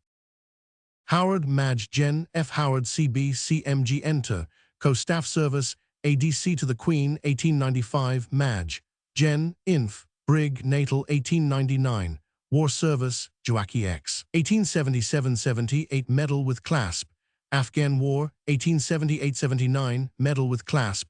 Burmese X, 1888-89 Dispatches, Clasp, Brev of Lute. Col. Nile X, 1898 Dispatches, Good Service Reward, Egyptian Medal with Clasp, Medal, S. African War, 1899-1900. Hughes Lute, Col. S. Hughes Lute. Col. Canadian Local Forces, Spec. Serve, Officer, including service as Railway Staff Officer. Hughes Hallett, Lute. Col. J.W. Hughes Hallett, DSO Enter Lute. Col. Seaforth Highlanders 1897, War Service Afghan War 1878-79 Dispatches Medal with Clasp, Egyptian X 1882 Dispatches Medal with Clasp Bronze Star, Up. In Chitral 1895 Dispatches DSO Medal with Clasp, S. African War 1899-1900, Wounded with Kimberley Relief Force. Hunter Lute, Gen. Sir Archibald Hunter KCB DSO Enter, Brev Col. 1894, Staff Service, employed with Egyptian Army 1884-87 Gov. Of Red Sea Littoral and Compt. Suakim 1892-90 for Gov. Of Frontier and Compt. FF. Force Egypt 1894-96 Gov. Of Dongola and Compt. FF Egypt 1896-99 Madge. Gen. India 1899 Madge. Gen. CHF. Of Staff Natal 1899 S. Africa 1899-1900 Madge. Gen. Chief of Staff Natal, January 1900 Lute. Gen. Inf. Div. March 1900. War Service, Soudan X, 1884-85 Dispatches, Medal with Clasp, Bronze Star, Brev of Madge. 4th Class Osmani, Soudan, 1885-86-89, Severely Wounded Dispatches, DSO. 3rd Class Mejidi, Toski Wounded Dispatches, Clasp, Brev of Lute. Col. X to Dongola 1896 Dispatches promoted to Lute. Gen. Medal, Egyptian Medal with 2 clasps, Nile X 1897 Dispatches, 2nd Class Osmani, 2 clasps to Egyptian Medal, Nile X. 1898 Dispatches, May and September 1898. KCB, thanked by both Houses of Parliament, 2 clasps to Egyptian Medal, S. African War on Staff, Natal Ladysmith, GOC Inf. Div. This remarkable officer, whose services have been so invaluable in the present war that he has run the risk of being overworked, not long ago enjoyed the distinction of being the youngest Madge. Gen. in the British Army. The Boer campaign has carried him still farther on the road of honor, and his almost magical success is to be attributed to his marvelous gift of observation, his ready grasp of character and situation, and the keen foresight which enables him so to organize as to suit the deed to the word. Like Lord Kitchener and Sir Leslie Rundle, he has a profound knowledge of Oriental languages and character. He was born in 1856 and is the son of the late Mr. A. Hunter and the daughter of Madge, Duncan Graham of Perthshire. Hunter Weston, Madge, A.G. Hunter Weston, R.E. Enter, Brev Madge, 1895, Staff Service Spec. Serve Egypt 1896, DAAG S Africa July 1900, War Service Marans X 1891, Waziristan X 1894-95, Wounded Dispatches June and July 1895, Brev of Madge X. To Dongola 1896, Dispatches, Egyptian Medal with Clasp, 4th Class Mejidi, Medal, S African War 1899-1900 on staff. Madge. Hunter Weston, who is associated with many daring acts during this campaign, comes of an ancient Scottish family. His father, Carl Hunter Weston of Ayrshire, served in the Indian Mutiny and commanded one of the outposts during the Siege of Lucknow. Hutton Madge, Gen. ETH Hutton CB Enter, Carl March 1900, Staff Service ADC to Madge, Gen. X, Force, Egypt 1882, Assist, Mill, Sec to GOC, Egypt 1882-83, Brig, Madge, Aldershot, 1883-84, DAA and QMG. Egypt, 1884-85, DAAG Aldershot, 1887-89, 1889-92, ADC to the Queen, 1892, Compt, Carl Forces NSW, 1893-96, AAG Dublin, 1896-97, Curragh, 1897-98, GOC Mila, Daman, of Canada, 1898-1900, Spec. Serve S Africa, 1900, Madge, Gen. Inv. Brig S Africa, March 1900. War Service, S Africa War, 1879-81 Dispatches, Medal with Clasp, Egyptian X, 1882 Dispatches, Medal with Clasp, Bronze Star, Brev of Madge, 4th Class Mejidi, Soudan X, 1885 Clasp, S. African War, 1899-1900, on staff. This gallant officer, who has energetically interested himself in the colonial patriotic movement from its inception, is the son of Mr. E.T. Hutton of Beverly, Yorks. He was born in 1848 and married in 1889, the daughter of Lord Charles Paulet. Madge, Gen. E.T.H. Hutton CB ADC. Photo by Freeman and Co., Sydney. Inglefield, Lute. Carl F.S. Inglefield, East Yorkshire Regiment. Enter Lute. Carl, APRA Staff Service, Brig Madge, Gibraltar, 1888-92, Inst. R. Mill, Col, 1892-96, Spec. Serve S. Africa, 1899-1900, Brig Madge, Inf. Brig S. Africa, February 1900, AAG S. Africa, June 1900. War Service, S. African War, 1899-1900, on staff. Inns, Hun, James Rose Inns, LL.B. Member for Cape Division in the House of Assembly. This well-known politician, who is distinguished by his great ability and volubility, is the son of Mr. J. Rose Innes, Under Secretary for Native Affairs. He entered the Cape Parliament in 1884 as member for Victoria East, joined the Rhodes Ministry as Attorney General in 1890, and helped to break it up in 1893. He married the niece of Sir Gordon Sprigg. Ireland, Lute, Carl R. Ireland, Carl 1899, War Service, S. African War, 1899-1900. Jameson, Leander Starr Jameson, CB. This notable Scotsman, born in 1853, who has played such a prominent role in S. African affairs, gave up his medical duties to become administrator of Rhodesia fro to 1895. For Story of the Raid C. Vol. IP 156. Dr. Jameson lately assisted the defenders in the Siege of Ladysmith. Jarvis, Madge, A.M. Jarvis. This officer made himself notable for excellent work with Strathcona's Horse. Jenner, Sir Walter K. W. Jenner, 2nd Bart, Madge, 9th Lancers. Entered 9th Lancers, 1880, Madge, 1898. Staff Service, DAAG for Inst. Curragh, 1896. Jennings, Capt. J.W. Jennings, DSO, RAMC Capt. 1891. War Service, X to Dongola 1896, Egyptian Medal Nile X 1897, clasp to Egyptian Medal Nile X 1898, dispatches DSO, 4th class of the Mejidi, clasp to Egyptian Medal. Jervis, Madge, Sir J. H. Jervis White Jervis, 4th Bart, entered R.A. 1877, Madge, 1895, War Service, S. African War, 1879, Zulu Campaign Medal with clasp, S. African War, 1899-1900, dispatches.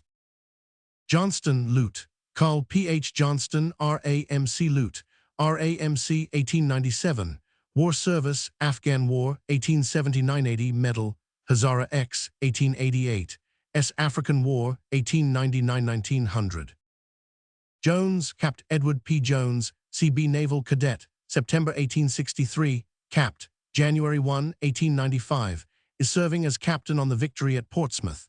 He was lieutenant of the Karis Fort during the Egyptian War of 1882, Egyptian Medal, Khedive's Bronze Star, also during the naval and military operations near Suakin in the eastern Soudan, 1884, Suakin clasp, highly commended by Gen. Buller in his dispatches for the manner in which he fought his guns and silenced every one of the enemy's guns that could be located at Colenso on de 1899. Also for the smart manner in which the heavy guns of the brigade were brought into action on Sunday, June 10, 1900, when the troops concentrated on Klip River at the junction with Gans Ville Stream. CB October 1900 for services during the war. Jones, Madge, Gen. I.R. Jones, Scots Guards, enter Call 1890, Staff Service Madge, Gen. Guards Brigade S. Africa, APRA War Service, Soudan X, 1885, Medal with clasp, Bronze Star, S. African War, 1899-1900, on staff. Jones, Lute, Carl M.Q. Jones, C.B. 2nd Bat, the Royal Warwickshire Regiment, enter Lute. Carl 1898, Staff Service, Edged, Ox, Forces 1886-91, Compt. of Inst, for Mill and Vals, Aldershot 1891-94, War Service, Bechuanaland X, 1884-85, Nile X, 1898, Dispatches, CB, Egyptian Medal with clasp, Medal, S. African War, 1899-1900. Joubert, Gen. Pietrus Jacobus Joubert, Vice President of the Transvaal Republic, in-chief of the Boer Army, born in Kango, Cape Colony, 1831, defeated Sir George Carley at Laing's Neck and Majuba Hill in 1881, suppressed the Swazis in 1895, and captured the Jameson Raiders in 1897. See Vol, Roman 4, p. 191. He was of Huguenot descent, which may have accounted for his civilized attitude as statesman and politician, and the wide views which some of his countrymen failed to appreciate. The general was an inveterate smoker and a shrewd thinker. He had been to England several times and knew better than his compatriots the risk of embroiling himself with a mighty nation. Nevertheless, he went into the field as a brave man, determined to meet the inevitable, fighting. Jousey, Madge, T. Jousey. This dashing officer commanded the 3rd Contingent New Zealand Mounted Rifles. Kekwich, Brev. Col. R.G. Kekwich, N. Lancashire Regiment. Staff Service, DAA and QMG, Egypt, 1884-85, Brig. Madge, Egypt, 1885-87 Mill, Sector Com, In-Chief Madras, 1891-93, AMS and ADC to Lute. Gen. Madras, 1893-97. War Service, Perak X, 1875-76, Medal with clasp, Soudan X. Dispatches, Medal with clasp, Bronze Star, Brev of Madge. Soudan, 1888, Dispatches, 4th Class Mejidi, S. African War, 1899-1900, Brev of Col, Dispatches, Siege of Kimberley. Colonel Kekwich. Photo by Browning, Exeter. Kellam, Lute, Col. H.R. Kellam, Highland Light Infantry, enter Lute. Col. 1899, Staff Service, Fort Edged, Hong Kong, 1878-79, Brig. Madge, Act, Straits Settlements, 1879, War Service, Egyptian X, 1882, Medal with clasp, Bronze Star, S. African War, 1899-1900, with Kimberley Relief Force, Majesfontein, slightly wounded, also severely August 1900. Kelly, Lute, Col. N.W. Kelly. This dashing officer served with the Victorian Imperial Bushmen. Kelly, Madge, Gen. W. Freeman Kelly, enter Madge, Gen. 1900, Staff Service Brig, Maj, Egypt, 1884-87, AMS and ADC to GOC, Cape of Good Hope, 1888, DAA, Cape of Good Hope, 1888-90, AAGS Africa, 1890-93, DAG Headquarters, Ireland, 1894-99, Spec. Serve S. Africa, 1899-1900, DAG Brig.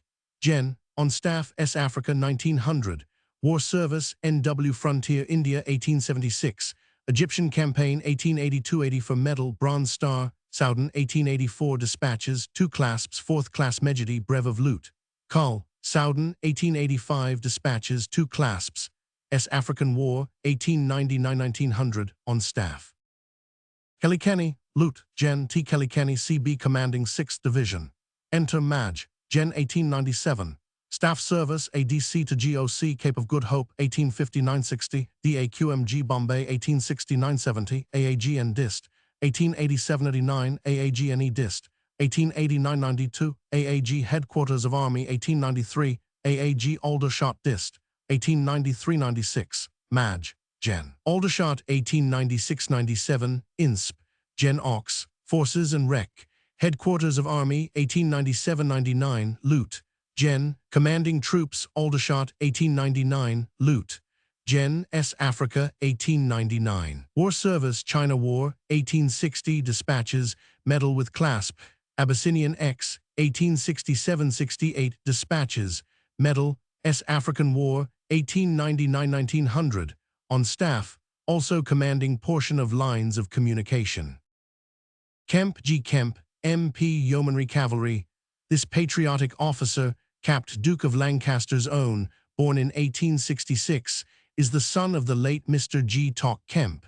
He married the 3rd daughter of the 3rd Earl of Ellesmere. Kenner Capt. P. Aloysius Kenner, VC 21st Lancers. Enter Capt. 1895. Staff Service Assist. Prov. Marshal S. Africa, 1899. War Service Nile X, 1898. Dispatches. VC. Egyptian Medal with Clasp. Medal. S. African War, 1899-1900, Dispatches. Kenny Loot. Col. A.H. Kenny, CMG-RE Enter Loot. Col. 1900.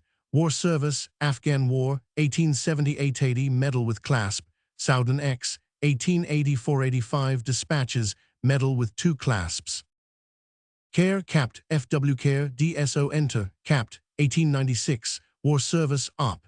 In Chitral 1895, Dispatches, DSO Medal with Clasp, Op. NW Frontier of India, 1897-98, Dargai 2 clasps, S. African War, 1899-1900, On Staff. Kerry Earl of H.W. Edmund Petty Fitzmaurice, Loot, Irish Guards, ADC Extra to Field Marshal Com. In Chief the Forces, S. Africa, February 1900. Kirkpatrick Loot. Carl W.J. Kirkpatrick 1st Bat, York and Lancashire Regiment, Enter Loot. Carl 1897, Staff Service, Edged, Ox, Forces, War Service, Egyptian X 1882, Dispatches, Medal with Clasp, Bronze Star, Brev of Maj. Kitchener of Khartoum, Maj, Gen. Lord Kitchener of Khartoum, REGCB, KCMG Enter, Maj, Gen. 1896, Staff Service, employed with Egyptian Army, 1883-85, DAAG and QMG. Egypt 1884-85, employed with Egyptian Army, 1886 Gov. Gen. Red Sea Littoral and Compt Suakim 1886-88, ADC to the Queen 1888-96, Maj. Gen. Chief of Staff, S. Africa 1899, War Service Soudan X 1884-85 Dispatches, Medal with Clasp, Bronze Star, Brev of Loot. Col. Op. Round Suakim 1888, severely wounded. Soudan 1888-89 Dispatches, January 1889, Dispatches September 1889, 2 clasps, CB, X to Dongola 1896, Maj. Gen. For Distinguished Service, KCB. First Class Osmani, Egyptian Medal with 2 clasps, Nile X 1897, Dispatches, Clasp to Egyptian Medal, Nile X 1898, Dispatches May and September 1898, raised to peerage, GCB and thanked by both Houses of Parliament, clasps to Egyptian Medal, Medal, S. African War, 1899-1900, On Staff. Kitchener Brig. Gen. F.W. Kitchener, Enter, Brev. Col. 1898, Staff Service DAAG for Inst. Bombay 1891-96 Spec. Serve Egypt 1896. Specially employed with Egyptian Army 1897-99 Brig. Gen. Inf. Brig. S. Africa 1900. War Service Afghan War 1878-79 Dispatches Medal with Clasp. Ex to Dongola Dispatches Brev of Loot. Carl 4th Class Osmani Egyptian Medal with 2 clasps, Nile X 1897, Nile X 1898 Dispatches, Brev of Carl 3rd Class Mejidi, 3 clasps to Egyptian Medal, S. African War 1899-1900 Dispatches, on staff. Knox Maj. Gen. Charles E. Knox, commanding 13th Brig, enter Carl 1889, Staff Service Maj. Gen. Inf. Brig. Aldershot 1899 Maj. Gen. Inf. Brig. S. Africa 1899, War Service Bechuanaland X 1884-85 honorably mentioned, Brev of Loot. Carl, S. African War 1899-1900 on staff, severely wounded at Paardeberg. Knox Loot. Carl E. C. Knox 18th Hussars, in ranks 3 years Loot, 18th Hussars 1882 Loot.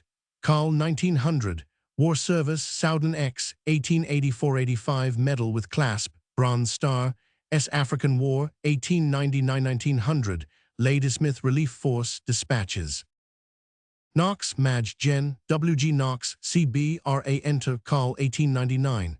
Staff Service AMS and ADC to GOC Bermuda 1892-90 for Carl on staff Natal 1899-1900. Maj. Gen. Inf. Brig. S. Africa 1900. War Service Abyssinian X 1887-88 Medal. Ashanti War 1873-74 Medal with Clasp. Afghan War 1878-79 Dispatches Medal with Clasp. S. African War 1879 Zulu Campaign Dispatches Medal with Clasp Brev of Maj.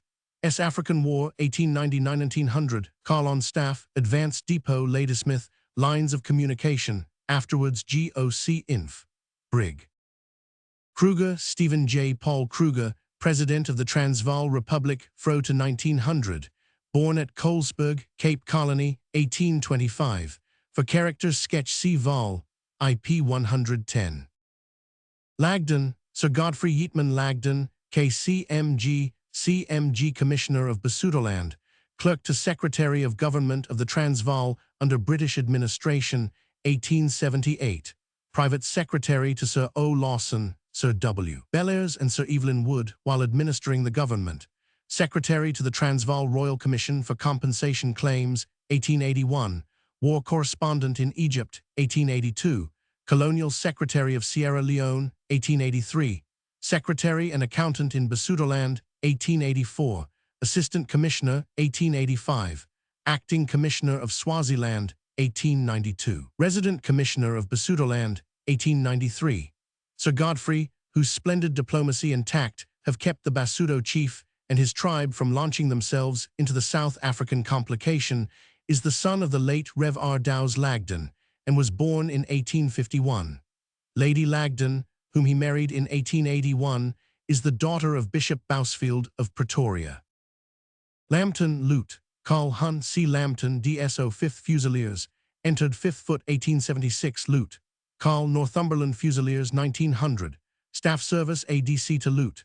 Gen and Gen Gov Ireland 1886-89, War Service Nile X 1898 Dispatches DSO, Egyptian Medal with Clasp Medal, South African War 1899-1900 Dispatches 26 January 1900. Lambton Capt. Hun, Hedworth Lambton RN CB HMS Powerful, entered the Navy 1870, Capt. 1889 War Service, Egyptian War 1882, Medal with 2 clasps, 2nd Class Mejidi, Bronze Star. This gallant officer, who performed such excellent service at Ladysmith and was decorated for his bravery, was born in 1856. He is a son of the 2nd Earl of Durham and brother of the present Earl. He acted as private secretary to the First Lord of the Admiralty in 1894-97. Law Loot. Carl C.H. Law 2nd Bat, Dorset Regiment, enter Loot. Carl 1897, Staff Service, Edged, Volunteers 1887-92, War Service, Afghan War 1878-79, Medal, S. African War 1899-1900. Lawley the Hun, Arthur Lawley, administrator of Matabeleland since 1898. Born no 1860, fourth son of the second Baron Wenlock, married a daughter of Sir Edward Cunard, 2nd Bart. 1885, formerly Captain 10th Hussars, private secretary to the Duke of Westminster, 1890–96. Lawson Brevloot, Carl, H. M. Lawson R.E. Enter Brevloot, Carl, 1898. Staff Service, DAAG Dublin Dist, 1889–92, DAQMG Headquarters of Army, 1893–98, specially employed with Egyptian Army, 1898–99, AAGS Africa, 1899. War Service, Egyptian X. 1884, Medal with Clasp, Bronze Star, 5th Class Medjedi, Soudan X, 1884–85 Dispatches, 2 clasps, Brev of Maj. Nile X, 1898, Dangerously Wounded, Dispatches, Brev of Loot. Carl, Egyptian Medal with Clasp, Medal, S. African War, 1899–1900, on staff, Ladysmith. Leary Loot, Carl T. G. Leary. This officer served with distinction with the Transkei Territories contingent.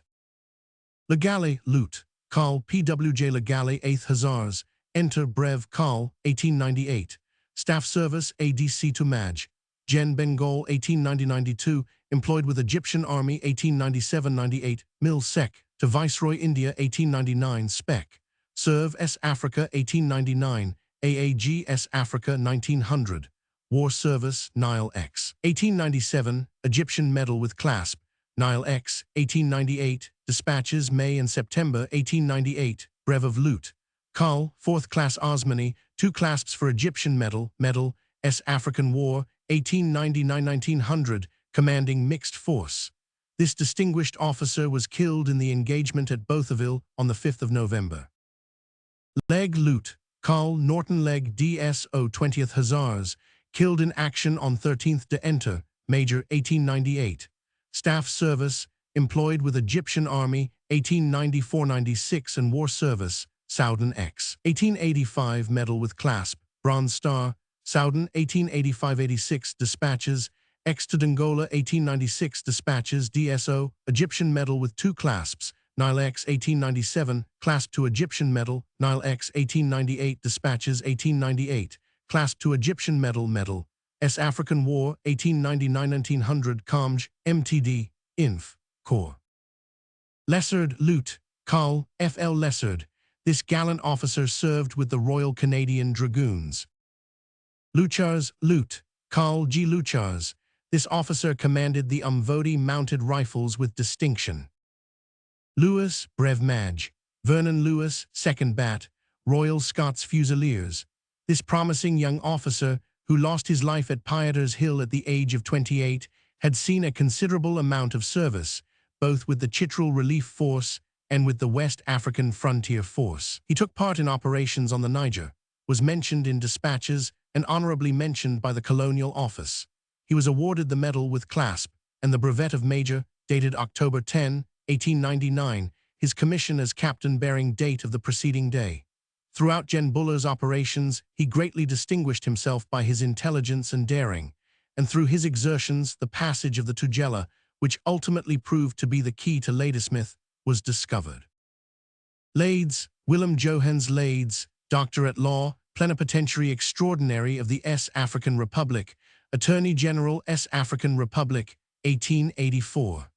Dr. Lades, who has been the principal wire-puller in the political intrigues of Mr. Kruger, was born at Java in 1859. He was recommended to Mr. Kruger in 1884 by Professor Moltzer of Amsterdam University as a young man of promise. His abilities are undoubted, the use he has made of them open to question. He is said to be Mr. Kruger's alter ego, and he has certainly worked hard in the cause of the Krugerites. Lloyd Lute, Carl F. Lloyd DSO Grenadier Guards, Enter Commanding Guards Depot August 1896 Lute, Carl 1898, Staff Service Compt, Schools of Inst, for Mill and Vals, London 1894–96, War Service Soudan X 1885 Dispatches, Medal with Clasp, Bronze Star, Nile X 1898 Dispatches, DSO, Egyptian Medal with Clasp, Medal, S. African War, 1899–1900. Lloyd, Carl G. E. Lloyd, DSO West Riding Regiment, Enter Carl 1897. Staff service, employed with Egyptian Army 1884-96, Gov. of Red Sea Littoral and Compt Suakim 1894-96. War service Juaki X 1877 Medal with Clasp. Afghan War 1878-79 Medal with Clasp. Soudan X 1884-85 Dispatches, Medal with Clasp, Bronze Star, Brev. Of Maj, Soudan 1885-86-87, 1888-89, Dispatches 1886, DSO Dispatches 1887, 3rd Class Mejidi, Dispatches January 1889, Dispatches September 1889, 2 Clasps, X to Dongola 1896 Dispatches Promoted Loot. Carl Medal. This distinguished officer, born in 1855, lost his life while gallantly leading his men in the fight of 29th of No. Locke capped Lord Edward D. Locke, DSO Grenadier Guards. Entered Grenadier Guards 1893, capped 1899, Staff Service Div. Signaling Officer S. Africa. War Service Nile X 1898 Dispatches DSO Egyptian Medal with Clasp, Medal S. African War on Staff. Longford 5th Earl. Thomas Pakenham, capped 2nd Life Guards. Lord Longford, who has been serving with Yeomanry Cavalry, was born in 1864. He is the son of the 4th Earl and the daughter of Lord Dynever, and was married in 1899 to the daughter of the 7th Earl of Jersey. Lonsdale 5th Earl, Hugh Cecil Lowther. This patriotic peer, now serving as AAG with Imperial Yeomanry, has occupied the positions of Hun, Col of 1st Cumberland Volunteer Artillery since 1884 and Hun, Cord Bat, Border Regiment since 1891. He was born in 1857 and married in 1878, the daughter of the 10th Marquis of Huntley. Low Lute, Carl W.H.M. Low 7th Dragoon Guards, Enter Lute. Carl 1899, Staff Service Spec. Serve Burmese X 1886-87, War Service Egyptian X 1882 Medal with Clasp, Bronze Star, Burmese X 1886-89 Medal with 2 clasps, S. African War 1899-1900. Lumsden, Carl Dougal Lumsden. This patriotic volunteer, through whose exertions Lumsden's horse came into being, has passed much of his life in tea planting in India, but nevertheless has perpetually interested himself in the volunteer movement. When the demand for extra troops for the Transvaal arose, he cabled an offer to provide a corps, and soon after Lumsden's horse with its gallant promoter, who had spent over £3,000 in his dashing work, took ship for S. Africa, C. Vol, Roman 3, p. 159. Lycett Lute, Carl J. D. Lycett, entered Army Pay Department, 1881 Lute. Carl 1899, War Service Soudan X 1885 Medal with Clasp, Bronze Star, S. African War 1899-1900. Littleton Maj. Gen Hun, Neville G. Littleton CB commanding 4th Brigade, War Service Juaki X 1877 Medal with Clasp, Egyptian X 1882 Dispatches Medal with Clasp, Bronze Star, Brev of Lute. Carl 4th Class Osmany, Nile X. Dispatches Promoted Maj. For distinguished service, thanked by both Houses of Parliament, Egyptian Medal with Clasp, Medal, S. African War, 1899-1900 on staff. Gen Littleton is not only a remarkably fine soldier, but an excellent cricketer. He is the son of 4th Baron Littleton, was born in 1845 and married a daughter of the RT, Hun, J. Stuart Wortley. McBean capped J.A.E. McBean DSO 1st Bat, Royal Dublin Fusiliers, War Service Nile X 1897 Dispatches, 2 clasps to Egyptian Medal, Nile X 1898 Dispatches DSO 2 clasps to Egyptian Medal, S. African War 1899-1900, Brig, Maj. Inf. Brig, killed in action 13th of December 1900. McCarty, C.F. McCarty, CIEA retired Indian civilian attached to Kitchener's Horse. The son of a Yorkshire parson, he was well known in hunting, sporting, and steeplechasing circles in India. He served as private secretary to Lord Wenlock, Gov. of Madras, and also joined the mounted infantry in the Burmese War, and hunted dacoits with Sir Penn Simmons. At the outbreak of the S. African War he volunteered, and at Driefontein achieved the dearest wish of his heart, to die in his boots. 1000 Caumont, HLB 1000 Caumont, MP Major 1000 Carmont was among the first who volunteered to go to the front. He was formerly in the Scots Guards, and for some years has been associated with the 4th Bat, Royal Warwickshire Regiment. Like many other wealthy men of this marvellous period, he left the lap of luxury for the risks and hardships of the fight rather than neglect the duties of a Briton.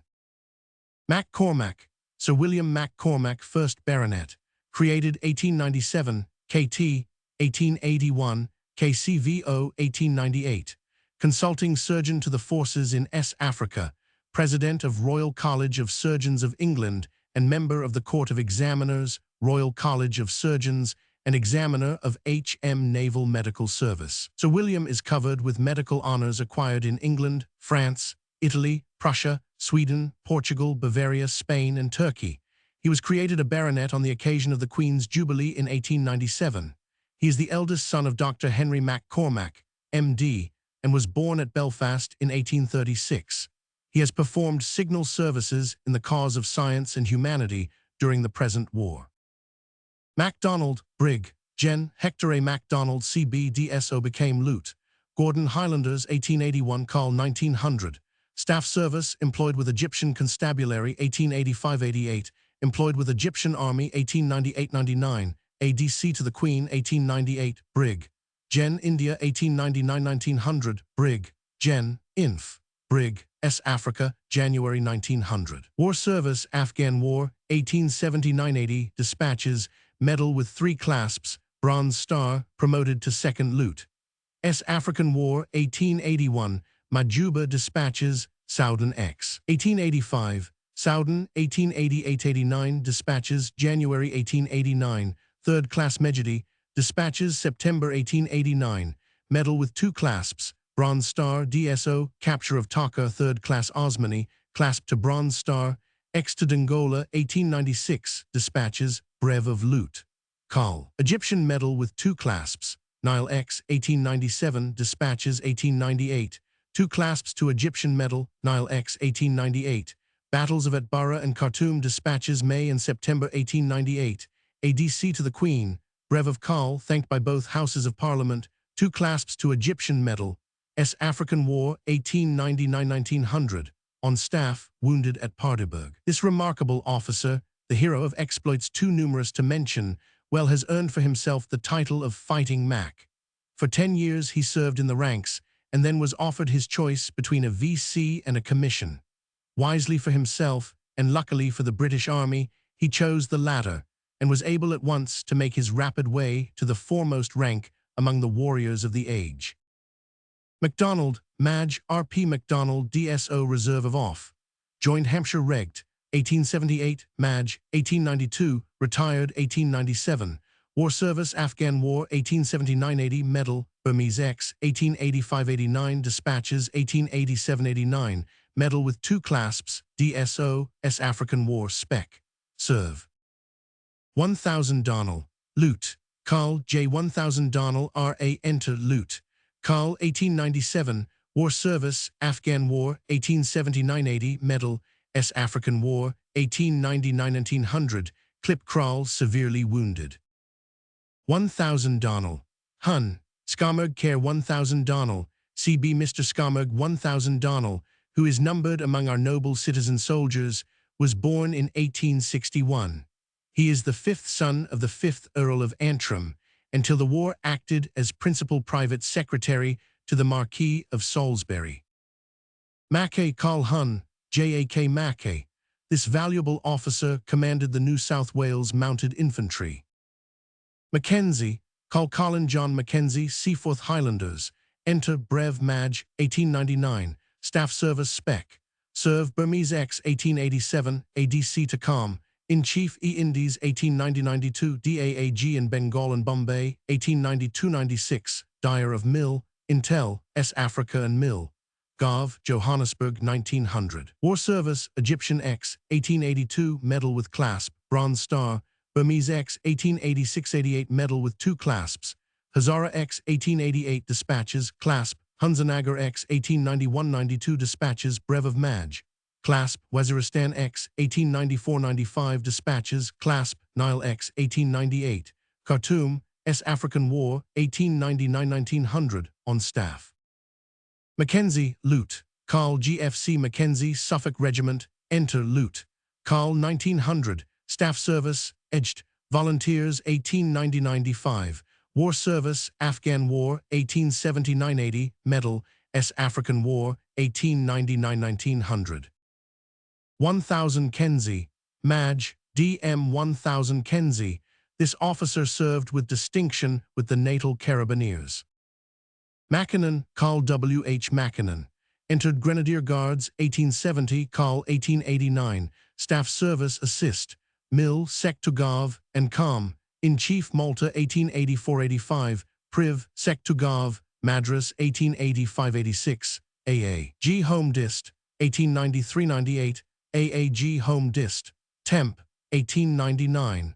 This officer commanded CIV troops and held a unique position hitherto unprecedented in the annals of our military history.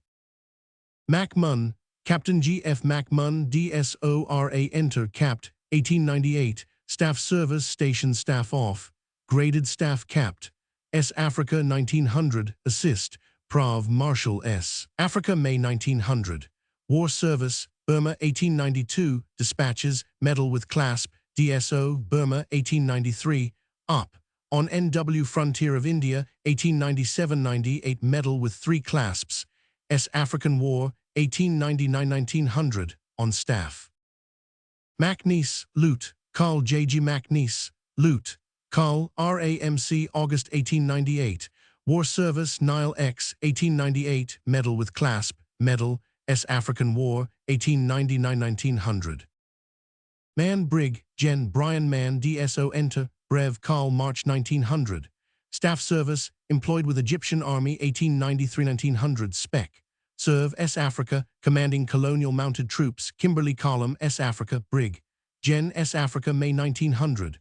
War Service, X to Dongola 1896, Dispatches, DSO, Egyptian Medal with 2 clasps, Nile X. 1897, Clasp to Egyptian Medal, Nile X. 1898, Dispatches, Brev of Lieut. Carl, 2 clasps to Egyptian Medal, Nile X. 1899, Dispatches, Brev of Carl, S. African War, 1899–1900, on staff. This dashing officer, whose name will ever be associated with the relief of Mafeking, was born in 1862. He is the son of the late Mr. H. Mann of Belleville, Co. Galway, and the daughter of Carl Seymour, Ballymore Castle, Co. Galway. Mainwaring, Carl R.B. Mainwaring, CMG, enter, Carl 1899. Staff Service, AAGS Dist, 1899, AAGS Africa 1899–1900. War Service, Ashanti War 1873–70 for Medal, Burmese X 1885–86, Medal with Clasp, Hazara X 1891, S. African War 1899–1900, on staff. Mackins, G.H. Mackins.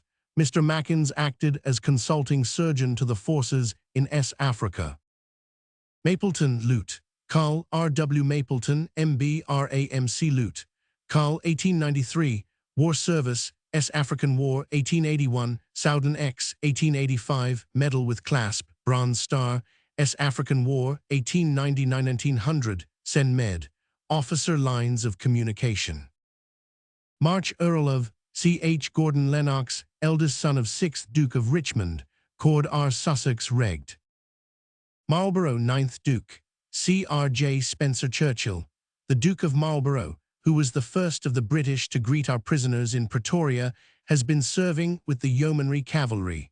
As was natural to one of his glorious martial line, he volunteered at the first sniff of battle. He is as yet a very young man, having been born in 1871, but he has already shown wonderful zeal and activity in the affairs, political and military, of the nation.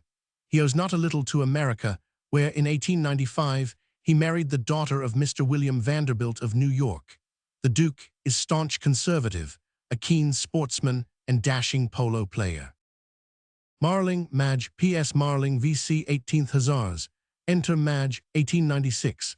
Staff Service, Edged, Yeomanry Cavalry, War Service, S. African War 1881, Egyptian X 1882–80 for Medal with Clasp, Bronze Star, Soudan Battles of Teb and Tamai Dispatches, 6th May 1884, 2 clasps, VC, Southern X, 1884-85, 2 clasps, S. African War, 1899-1900. Marshal Madge G. Marshall. This officer commanded the gallant regiment known as Marshall's Horse, which was composed of the Grahamstown Volunteers and the Whitenhedge Volunteer Rifles. Marshal Madge Gen. G. H. Marshall, commanding R.A. Enter Call 1897, Staff Service Chief Inst. of Gunnery 1893-97 Brig. Gen. Commanding R.A. Aldershot Dist 1897-99 Madge Gen. Commanding R.A. S. Africa 1899 War Service S. African War 1899-1900. Marshal Capt. W. T. Marshall VC 19th Hussars, served for 10 years in ranks, became Hun. Capt. 20th January 1895. War Service, Egyptian X 1882-80 for Medal with Clasp, Bronze Star, Soudan 1884, Battle of Teb and Tam, Dispatches, 2 clasps, VC, S. African War, 1899-1900. This dashing officer received the Victoria Cross for his conspicuous bravery during the cavalry charge at El Teb in bringing loot. Col. P.H.S. Barrow, 19th Hussars, out of action. That officer, having been severely wounded and his horse killed, was on the ground surrounded by the enemy, when Quartermaster Sergeant W. T. Marshall, who stayed behind with him, seized his hand and dragged him through the enemy back to the regiment. Had Loot, Col. Barrow, been left behind, he must have been killed. Martin Loot, Col. H. Martin M.B. Loot, Col. R.A.M.C. March 1900, War Service, Job Valley X, 1884, S. African War, 1899-1900. Martyr Loot, Col. Cyril G. Martyr DSO Enter Brev Loot, Col. 1899, Staff Service, employed with Egyptian Army 1886-96, Spec, Serve Egypt 1896, employed in Uganda Protectorate 1897-99, Spec, Serve S. Africa 1899-1900, Brig. Madge S. Africa, APRA War Service, Egyptian X. 1882, Medal with Clasp, Bronze Star, Soudan X. 1884-85, 2 clasps, Soudan, 1888-91, Clasp, 4th Class Mejidi, Toski Clasp, Capture of Taka, 1891, 4th Class Osmani, Clasp to Bronze Star, X to Dongola, 1896, Dispatches, DSO, Egyptian Medal with 2 clasps, Uganda, 1898, Dispatches, Brev of Loot, Col. Medal, S. African War, 1899-1900, on staff. Major General H. L. Smith Dorian, DSO. Photo by Bassano, London. Max Loot, Col. F.I. Max, DSO Staff Service, ADC to GOC Scottish Dist, 1893-94, ADC to Gov. and Com. in Chief Malta, 1894, employed with Egyptian Army, 1897-99, Spec. Serve S. Africa, 1899. War Service, Nile X. 1897, Dispatches, Egyptian Medal with 2 clasps, Nile X. 1898, Dispatches May and Sept. 1898, DSO 2 clasps to Egyptian Medal, Nile X. 1890, Dispatches Brev Loot, Col. S. African War, 1899-1900, Transport Officer Mounted Inf. Assist. To Mill, Gov. Pretoria. Maxwell Madge, Gen. J.G. Maxwell DSO Enter Brev Loot, Col. 1900, Staff Service Staff Capt. Mill, Police, Egypt, 1883-85, employed with Egyptian Army, 1886-97 and 1900, Spec. Serve S. Africa February 1900 to APRA, Madge. Gen. Inf. Brig. S. Africa, APRA War Service, Egyptian X, 1882, Medal with Clasp, Bronze Star, Soudan X, 1854-85, Dispatches, Clasp, Soudan, 1885-86-88-89, Dispatches, DSO. Action at Gameza, Dispatches, 4th Class Osmani, Clasp, Action at Toski, Dispatches, Brev of Madge, Clasp, X to Dongola, 1896, Dispatches, Brev of Loot, Col. Egyptian Medal with 2 clasps, Nile X, 1897, Dispatches, Gaz, January 1898, Clasp to Egyptian Medal, Nile X, 1898, Dispatches, Brev of Col, thanked by both Houses of Parliament, 2 clasps to Egyptian Medal, S. African War, 1899-1900, on staff. May Loot, Col. E.S. May, RFA Enter Madge, no staff service Inst. In Mill, Topog R. Mill, ACAD 1885-91, Prof. R. Mill, ACAD 1891-95, War Service, S. African War, 1899–1900, Ladysmith. Mellor Lute, Carl, L.S. Mellor, Liverpool Regged, Enter Lute. Carl, 1899, Staff Service, Edged, Ox, Forces, 1886–91, War Service, Afghan War, 1878–79, Medal with Clasp, S. African War, 1899–1900, Ladysmith. Menzies, Madge, M. Menzies. This dashing officer served with the Ceylon Mounted Infantry. Merriman, Hun, John Xavier Merriman. Mr. Merriman is the son of Bishop N. J. Merriman of Grahamstown. He entered the Cape Parliament as member for Aliwal North in 1869, strongly opposed responsible government, joined Mr. Molteno's administration in 1875 as Commissioner of Crown Lands and Public Works. He was dismissed by Sir Bartle Frere, February 1878, and returned to office as Commissioner under Sir Thomas Scanlon in 1881. He retired in 1884, sat for Namaqualand since 1878, turned Transvaaler and manager of the Langlaagte estate in 1889. A few months later, he became once more a colonist, joined the Rhodes Ministry as Treasurer General in 1890, and helped to smash it in 1893.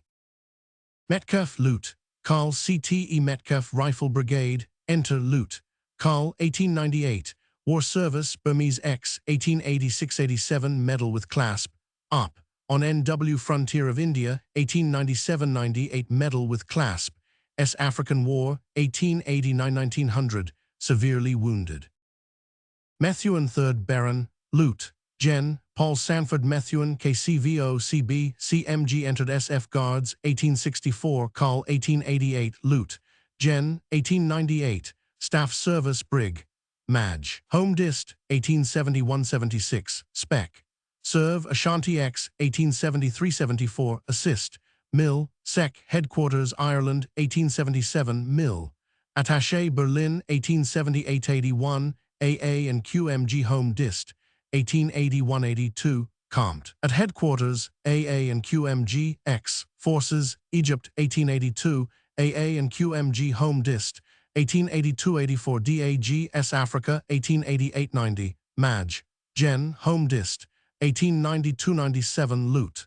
Gen. Inf. Div. S. Africa, 1899. War Service, Ashanti War, 1873–74, Medal. Egyptian X, 1882, Dispatches, Medal with Clasp, Bronze Star, 3rd Class Osmani, CB, Bechuanaland X. 1884–85, Hun. Mentioned, CMG, Op. On N.W. Frontier of India, 1897–98, Dispatches, Medal with 2 Clasps, S. African War, 1899–1900. Lord Methuen, born 1845, is the son of the 2nd Baron, and was married in 1879 to the daughter of Sir F. H. Hervey Bathurst, Bart, and after her death to the daughter of Mr. D. A. Sanford. This officer, at the commencement of the war, enjoyed the distinction of being the youngest Lute. Gen. In the army, he had hitherto taken a prominent part in promoting the efficiency of the Metropolitan Volunteer Corps, which services cannot be too highly estimated. Owing to his remarkable and increasing activity during the present war, he has proved himself one of the chief mainstays of Lord Roberts's operations. Mayor General Lucas Mayer, Boer commandant, who got into bad odor with his compatriots for his precipitancy at the Battle of Glencoe. Micklem Lute, H.A. Micklem, DSORE enters Staff Service, employed with Egyptian Army 1897–99, Rail, Staff Officer S. Africa 1900, War Service Nile X 1897, Egyptian Medal with Clasp, Nile X 1898, Dispatches DSO 4th Class Mejidi, Clasp to Egyptian Medal, Medal, S. African War 1899–1900, severely wounded, Superintendent of Works and on staff. Mildmay, F.B. Mildmay, MP. This patriotic politician and notable polo player and sportsman, born in 1864, is the son of Mr. H.B. Mildmay, Shoreham, Kent and Fleet, Devon. He was originally a Liberal, but after 1886 became a Liberal Unionist. Miles, Col HSG Miles, MVO, AAG enter Staff Service Gar. Inst. Aldershot, 1881–87, DAA and QMG DAAG for Inst. Aldershot, 1887–88, DAQMG. Headquarters of Army, 1889–93, AAG Aldershot 1893-98, Compt. Staff Col. 1898-99, AAG S Africa 1899-1900, Chief Staff Officer 1900, Call on Staff Natal 1900, War Service S Africa 1899-1900 on Staff Dispatches. Miller, Sir James P. Miller, 2nd Bat, Yeomanry Cavalry. Sir James, born 1864, was formerly in the 14th Hussars. He retired in 1892, but promptly got into harness when his services were required. He is master of the Berwickshire Hunt and won the Derby with Sainfoin in 1890. In 1893, he married the daughter of 4th Baron Scarsdale. Mills, Lute, Carl G. A. Mills, 1st Bat, Royal Dublin Fusiliers, Commandant at Estcourt, enter Lute. Carl, 1898. Staff Service, ADC to GOC, Ceylon, 1879-82, employed with Egyptian Constabulary, 1885-87. War Service, S African War, 1899-1900, slightly wounded. Milner, Sir Alfred Milner, GCMG, 1897, KCB, 1895. Governor of Cape Colony and High Commissioner of S Africa since 1895. Private Secretary to Mr. Goshen, Chancellor of the Exchequer, 1887-89. Under-Secretary for Finance in Egypt, 1889-92. Chairman Board of Inland Revenue, 1892-97. Sir Alfred Milner, the only man who has been a match for Mr. Kruger, was born in 1854. He is the only son of Dr. C. Milner, M.D., and the daughter of General Reddy, Governor of the Isle of Man.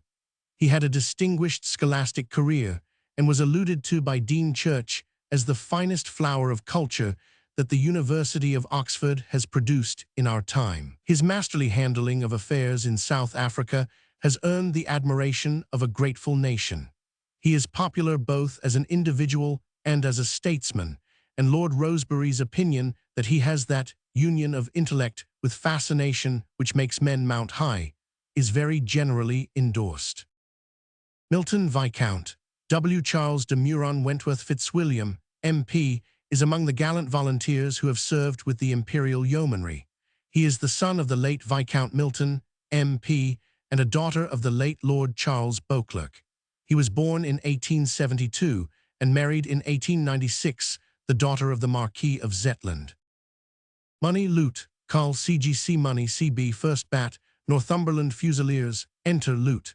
Carl 1897, Staff Service employed with Army Pay Department, 1885-89, Aged, Volunteers 1889-94, War Service Nile X 1898, Dispatches CB, Egyptian Medal with Clasp, Medal S African War 1899-1900. Morris, Carl W.G. Morris, CMG, Carl on the Staff, Commanding Royal Engineers, entered RE 1867, Carl 1898, Staff Service Assist, Inst, Inserv Shavmil, Eng, 1877-82 Assist, Compt Shavmil, Eng, 1895-98, Carl on Staff S Africa 1898. Carl Morris, born in 1847, is the son of the late Lute. Carl W.J. Morris, HEICS.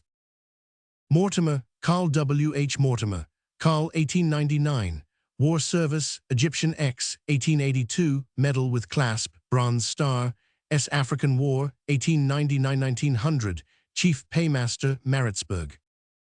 Munro, Sir Hector Munro, 11th Bart, Hun, Lute, Cord Bat, Seaforth Highlanders, embodied de.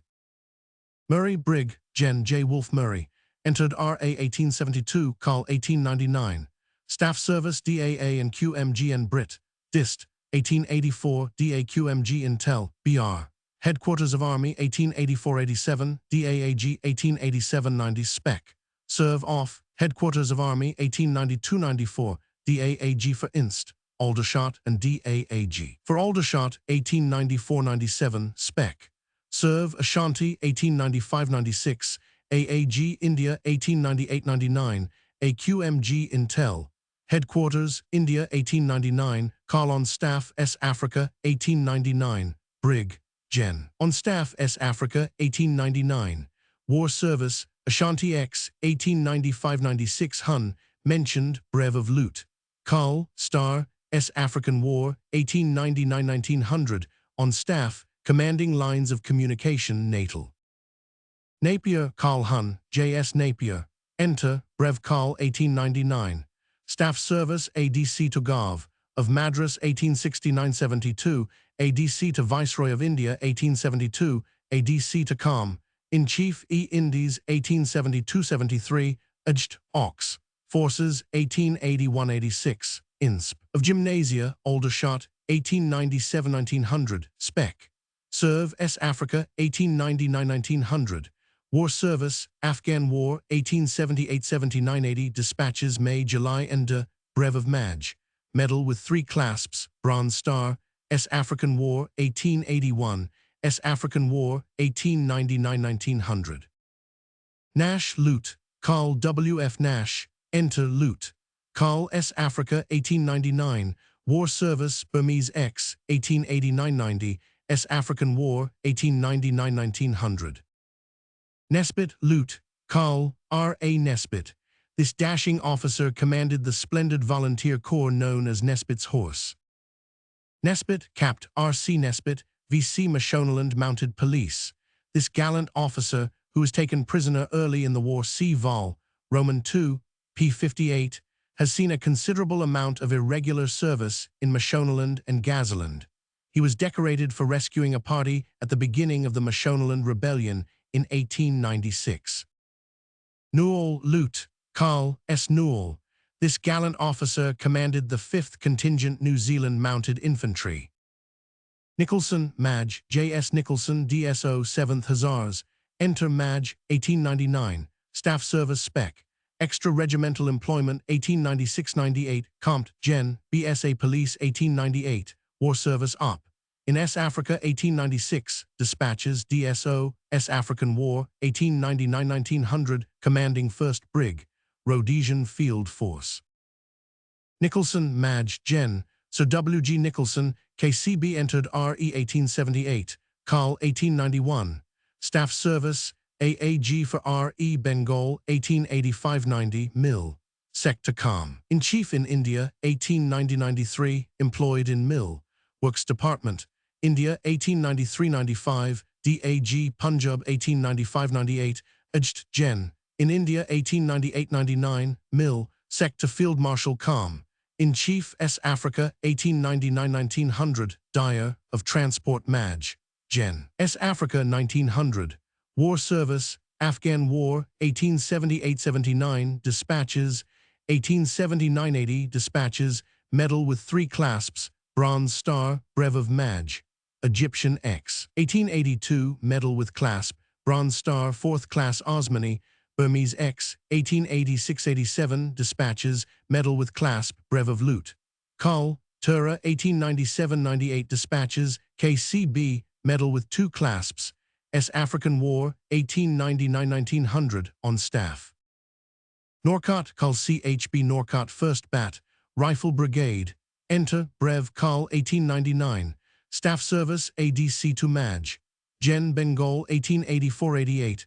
War Service Burmese X 1888-89. Dispatches S. African War 1899-1900. Norreys Lord Montague Charles Townley Bertie, Imperial Yeomanry. Lord Norreys, born in 1860, is the eldest son of the 7th Earl of Abingdon. He married the daughter of the 4th Lord Wolverton. Nugent, Maj. OSW Nugent, DSO King's Royal Rifle Corps. Enter Maj. 1899. War Service Hazara X 1891, Medal with clasp. Marans X 1891, Dispatches clasp. Isazai X 1892, Op. In Chitral 1895, Dispatches, Medal with clasp. DSO, S. African War, 1899-1900, seriously wounded at Dundee. Odell Lute, Carl T.J. Odell AMS AAG Enter Lute. Carl A.S. Corps August 1900, Staff Service Dep. Assist. Com Gen Common Trans Staff 1886-88 DAAGS Dist 1894-97. War Service Egyptian X 1884 Medal with clasp. Bronze Star S. African War 1889-1900. Ogilvy, Maj. G.H. Ogilvy. This officer rendered valuable service with the Royal Canadian Artillery.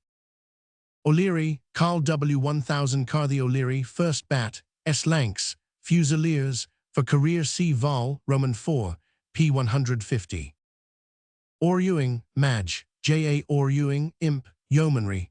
This distinguished officer, born 1857, was the son of the late Sir A. Orr-Ewing, and married in 1898 the daughter of the 7th Duke of Roxburgh. He lost his life while gallantly fighting at Cays on 28 May 1900. Otter, Carl W. C. Otter, ADC. This officer distinguished himself in command of the Royal Canadian Regiment of Infantry. Paget, Madge, Gen. A. H. Paget, Scots Guards. Enter Carl 1893, Staff Service Spec. Serve Ashanti X 1873-74, Madge, Gen. Inf. Brig. S. Africa APRA War Service, Ashanti War 1873 Medal, Soudan E. Medal with Clasp, Bronze Star, S. African War 1899-1900 Dispatches, on staff. Park, Lute, Carl C. W. Park 1st Devon Regiment. Enter Lute. Carl 1899. Staff Service, DAAG Madras, 1892-93, AAG Madras, 1893-97, War Service, Afghan War, 1870-880 Medal, S. African War, 1899-1900. Parsons, Carl Sir C. S. B. Parsons, KCMG. Entered RA 1874, Carl 1899.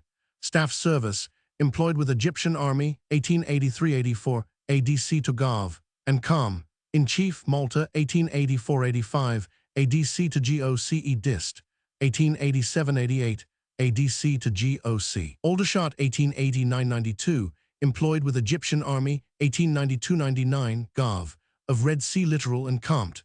Suakin, 1896-99, AAG Woolwich Dist, 1899, Carl on Staff Com, R.A. Kurog Dist, 1899-1900, Carl on Staff S.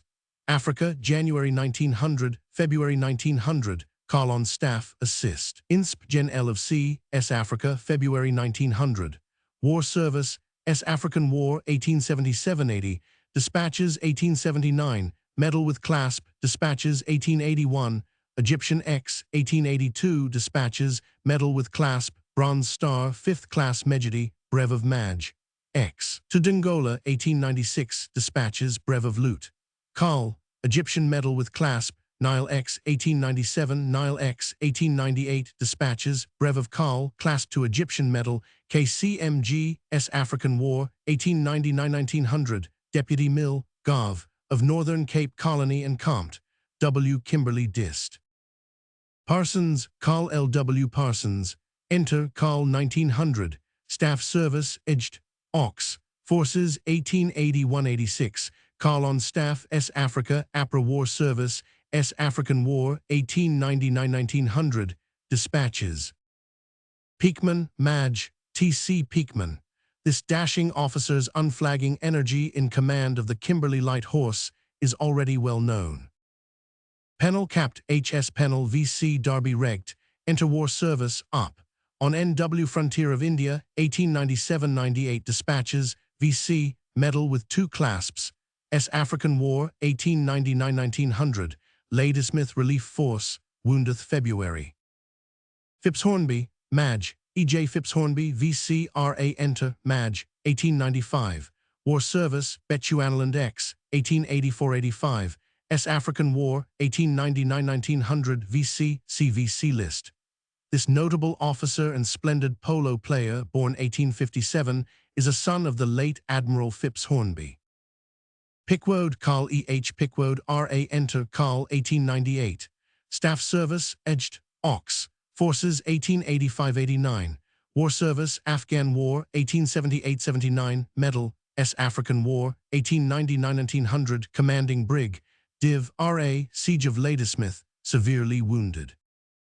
Pilcher, Lute, Carl T. D. Pilcher, Bedfordshire Regiment, Enter, Brev Lute. Carl, 1899.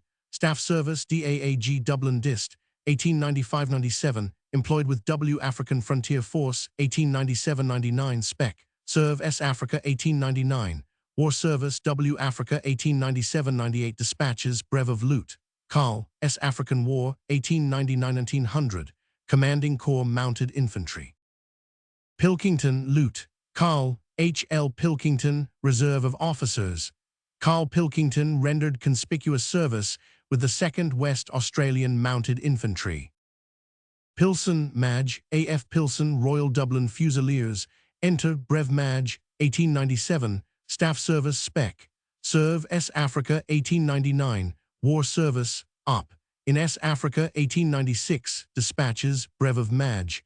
S. African War, 1899-1900. Pink Lute, Carl, F.J. Pink, D.S.O.R.W. Surrey Regiment, enter Brev Lute. Carl, 1898. Staff Service, DAA and QMG Burmese X, 1887-89, employed with Egyptian Army, 1895-99. War Service, Afghan War, 1879-80, Medal, Burmese X. 1886-89, Dispatches, September 1887, No, Medal with 2 clasps, DSO, X to Dongola, 1896, Dispatches, Egyptian Medal with 2 clasps, Nile X, 1897, Dispatches, clasp to Egyptian Medal, Nile X, 1898, Dispatches, May and September 1898, Brev Lute. Carl, 2 clasps to Egyptian Medal, Medal. Peary, Duncan Vernon Peary, MP. This gallant officer retired from the army in 1898, after having acted as ADC to Sir G. Graham in Egypt, and ADC to the Governor of Ceylon, in which capacities he greatly distinguished himself. He is the eldest son of Mr. G. Peary, was born in 1858, and married, in 1894, the daughter of 17th Baron Semple. Plumer Lute, Carl H.C.O. Plumer, York and Lancaster Regiment, enter Brev Lute. Carl, 1897, Staff Service, DAAG Jersey, 1890-93, DAAG Aldershot, 1897-99, Spec. Serve S. Africa, 1899. War Service, Egyptian X, 1884, Dispatches, Medal with Clasp, Bronze Star, 4th Class Medjedi, Op. S. Africa, 1896, Dispatches, Brev of Lute. Carl, S. African War, 1899-1900, Spec. Serve. Wounded. Polkero Lute, Gen. R. Polkero CB entered Coldstream Guards, 1869. Staff Service, ADC to Viceroy of India, 1879, ADC to Maj. Gen. Afghan Campaign, 1879-80, Mil. Sec to Com. In-Chief Madras, 1884-85, Mil. Sec to Prav. Com. In-Chief Madras, 1885, Mil.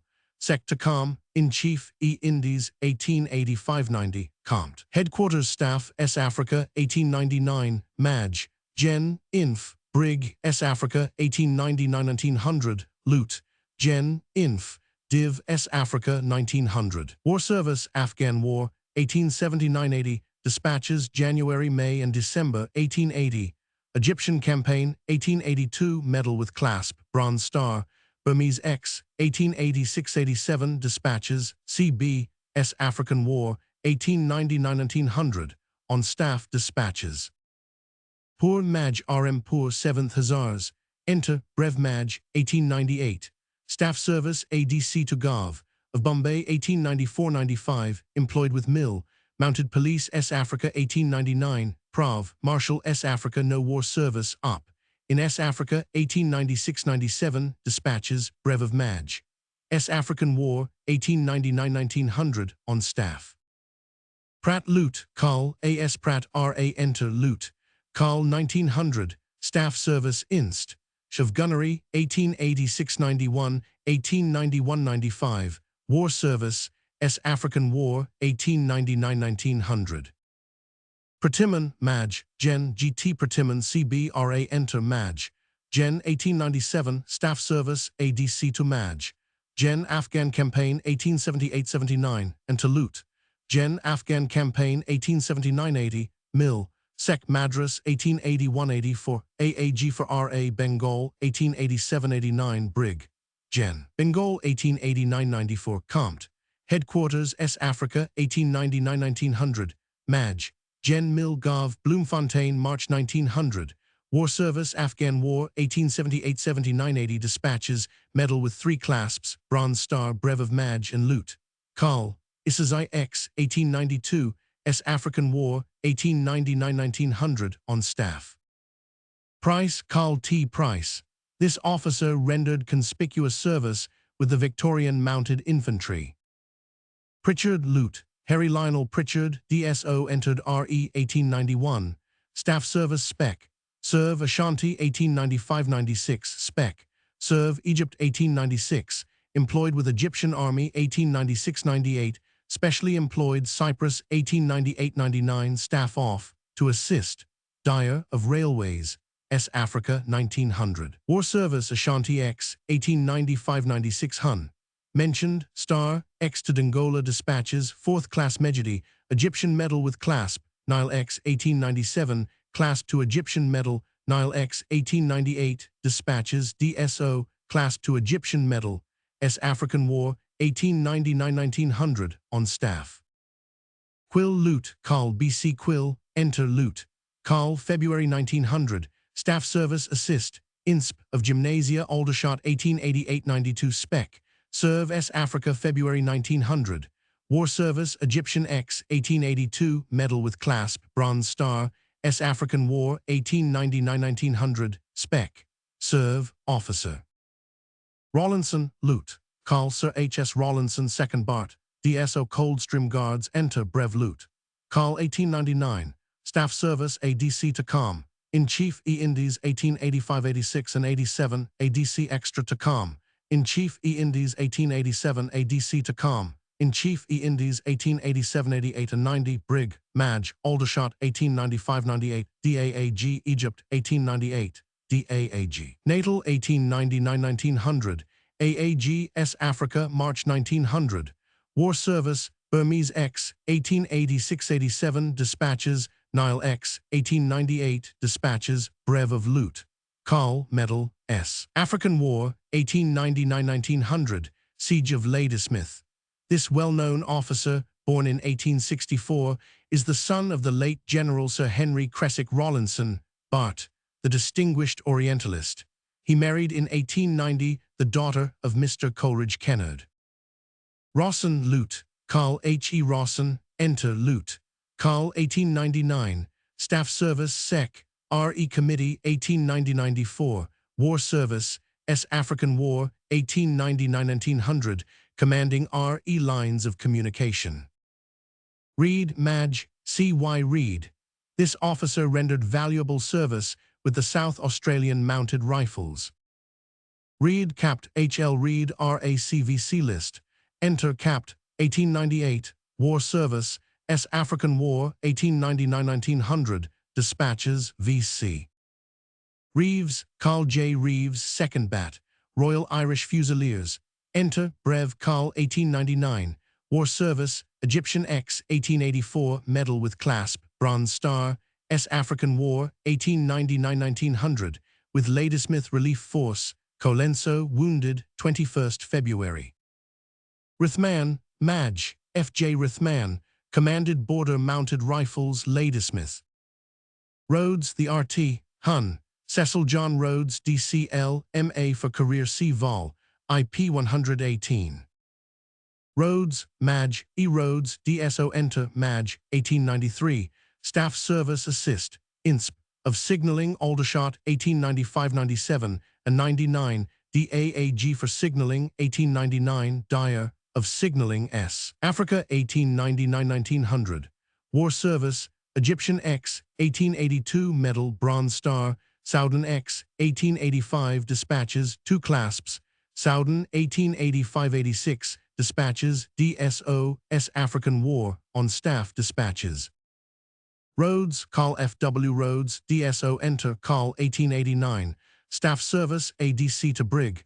Gen, Force on the Nile, 1884-85, ADC to Madge. Gen, Egypt, 1885, ADC to Madge. Gen, Dublin Dist, 1886-87, ADC to Madge. Gen, Egypt, 1888-89, Mill, Sec to Gav. Bombay, 1890-92, Civil Employment, Uganda, 1892-93. War Service, Egyptian X, 1884, Dispatches, Medal with Clasp, Bronze Star, Soudan X, 1884-85, Dispatches, 2 Clasps, Brev of Lute. Carl, Soudan, 1888, Dispatches, Clasp, 3rd Class Mejidi, S. African War, 1899-1900, attached to Headquarters Staff. Ricardo, Lute, Carl, P.R. Ricardo. Carl Ricardo commanded with distinction the 1st Contingent Queensland Mounted Infantry. Rice, Madge, D.R. Rice, R.E. Enter, Madge, 1896. Staff Service, Edged, Shav Mill, Eng, 1892-95, War Service, S. African War, 1899-1900. This officer, commanding R.E. in Ladysmith, was indefatigable in his exertions both day and night. Richardson, Carl W. D. Richardson, C.B., A.S.C. Carl, 1897. Staff Service, D.A.A.G. Aldershot, 1883-87, Egypt, 1889-96, Dublin, 1894-97, A.A.G.W. Dist, D.A. G. for Supplies, S. Africa, 1899. War Service, Ashanti War, 1873-74, Medal, S. African War, 1877-78-79, Dispatches, Medal with Clasp, Promoted Dep. Commissary, Egyptian X. 1882, Medal, Bronze Star, Bechuanaland X. 1884-85, Hun. Mentioned Hun and Rel rank Loot. Carl, S. African War, 1899-1900, on staff. This remarkable officer, whose labors have been as the labors of Hercules, and to whom much of the success of Lord Roberts's great marches has been due, was born in 1854. He married the daughter of the Rev. J. Ewing. Ridley Brig, Gen. C.P. Ridley, Enter Brev Col 1899. Staff Service Station Compt S. Africa 1899 AAG Assist. Insp. Gen. L of C. S. Africa 1899-1900. Brig. Gen. Mounted Inf. Brig. S. Africa February 1900. War Service Egyptian X 1882 Medal, Bronze Star, Marans X 1891 Medal with Clasp. S. African War 1899-1900, on staff. Rimington Loot, Carl M. F. Rimington, Rimington's Horse. Entered 6th Dragoons 1881, Carl September 1900. Staff Service, Staff Capt. Remount Establishment 1897-99, Spec. Serve S. Africa 1899. War Service, Op. In Zululand 1888, S. African War 1899-1900, Dispatches May 1900. Rivet Karnak, Loot, Carl P. T. Rivet Karnak, West Riding Regiment, Enter Brev Loot, Carl 1898, Staff Service, employed with Army Pay Department, 1884-89, Spec, Extra Regged, Employ, 1896-98, Station Compt, S. Africa, 1899, War Service, Egyptian X, 1884 Medal, Bronze Star, Op. In S. Africa, 1896-97, Dispatches, Brev of Loot, Carl, Medal with Clasp, S. African War, 1899-1900, on staff. Roberts of Kandahar and Waterford. R.T. Hun. Frederick Slay, Lord Roberts, K.P. G.C.B. G.C.S.I. G.C.I.E. Enter. Field Marshal, 25th May 1895. Staff Service, D.A.Q.M.G. Indian Mutiny, 1857-58, D.A.Q.M.G. In charge of the Viceroy's Camp, 1859-60. D.A.Q.M.G. Army Headquarters, India, 1860-65. A.Q.M.G. Bengal, 1866-67. A.Q.M.G. 2nd Div. Abyssinian X, 1867-68. A.Q.M.G. Army Headquarters, India, 1869-71. A.Q.M.G. Lucia X, India, 1871-72. D.Q.M.G. Bengal, 1872-75. Q.M.G. Bengal, 1875-78. Maj. Gen. Afghan Campaign, 1878-79. Loot. Gen. Local Afghan Campaign, 1879-80. Loot. Gen. Madras, 1881-85. Com. In Chief E. Indies, 1885-93. Gen. Commanding the Forces, Ireland, 1895-99. Field Marshal Commanding in Chief the Forces, S. Africa, 1899. War Service, Indian Mutiny, 1857-58. Dispatches, 15th to 16th January, 29th January, 22nd February, 25th May, 31st May, 9th June, 1858. Received the thanks of the Gov. Gen. of India, Medal with 3 clasps, Brev of Maj.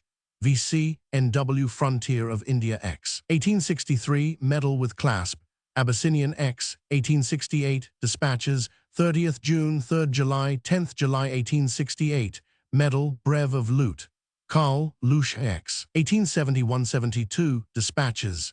Afghan War, 1878-79-80, Dispatches, 4th February, 21st February, 21st March, 13th May, 9th November, 1879.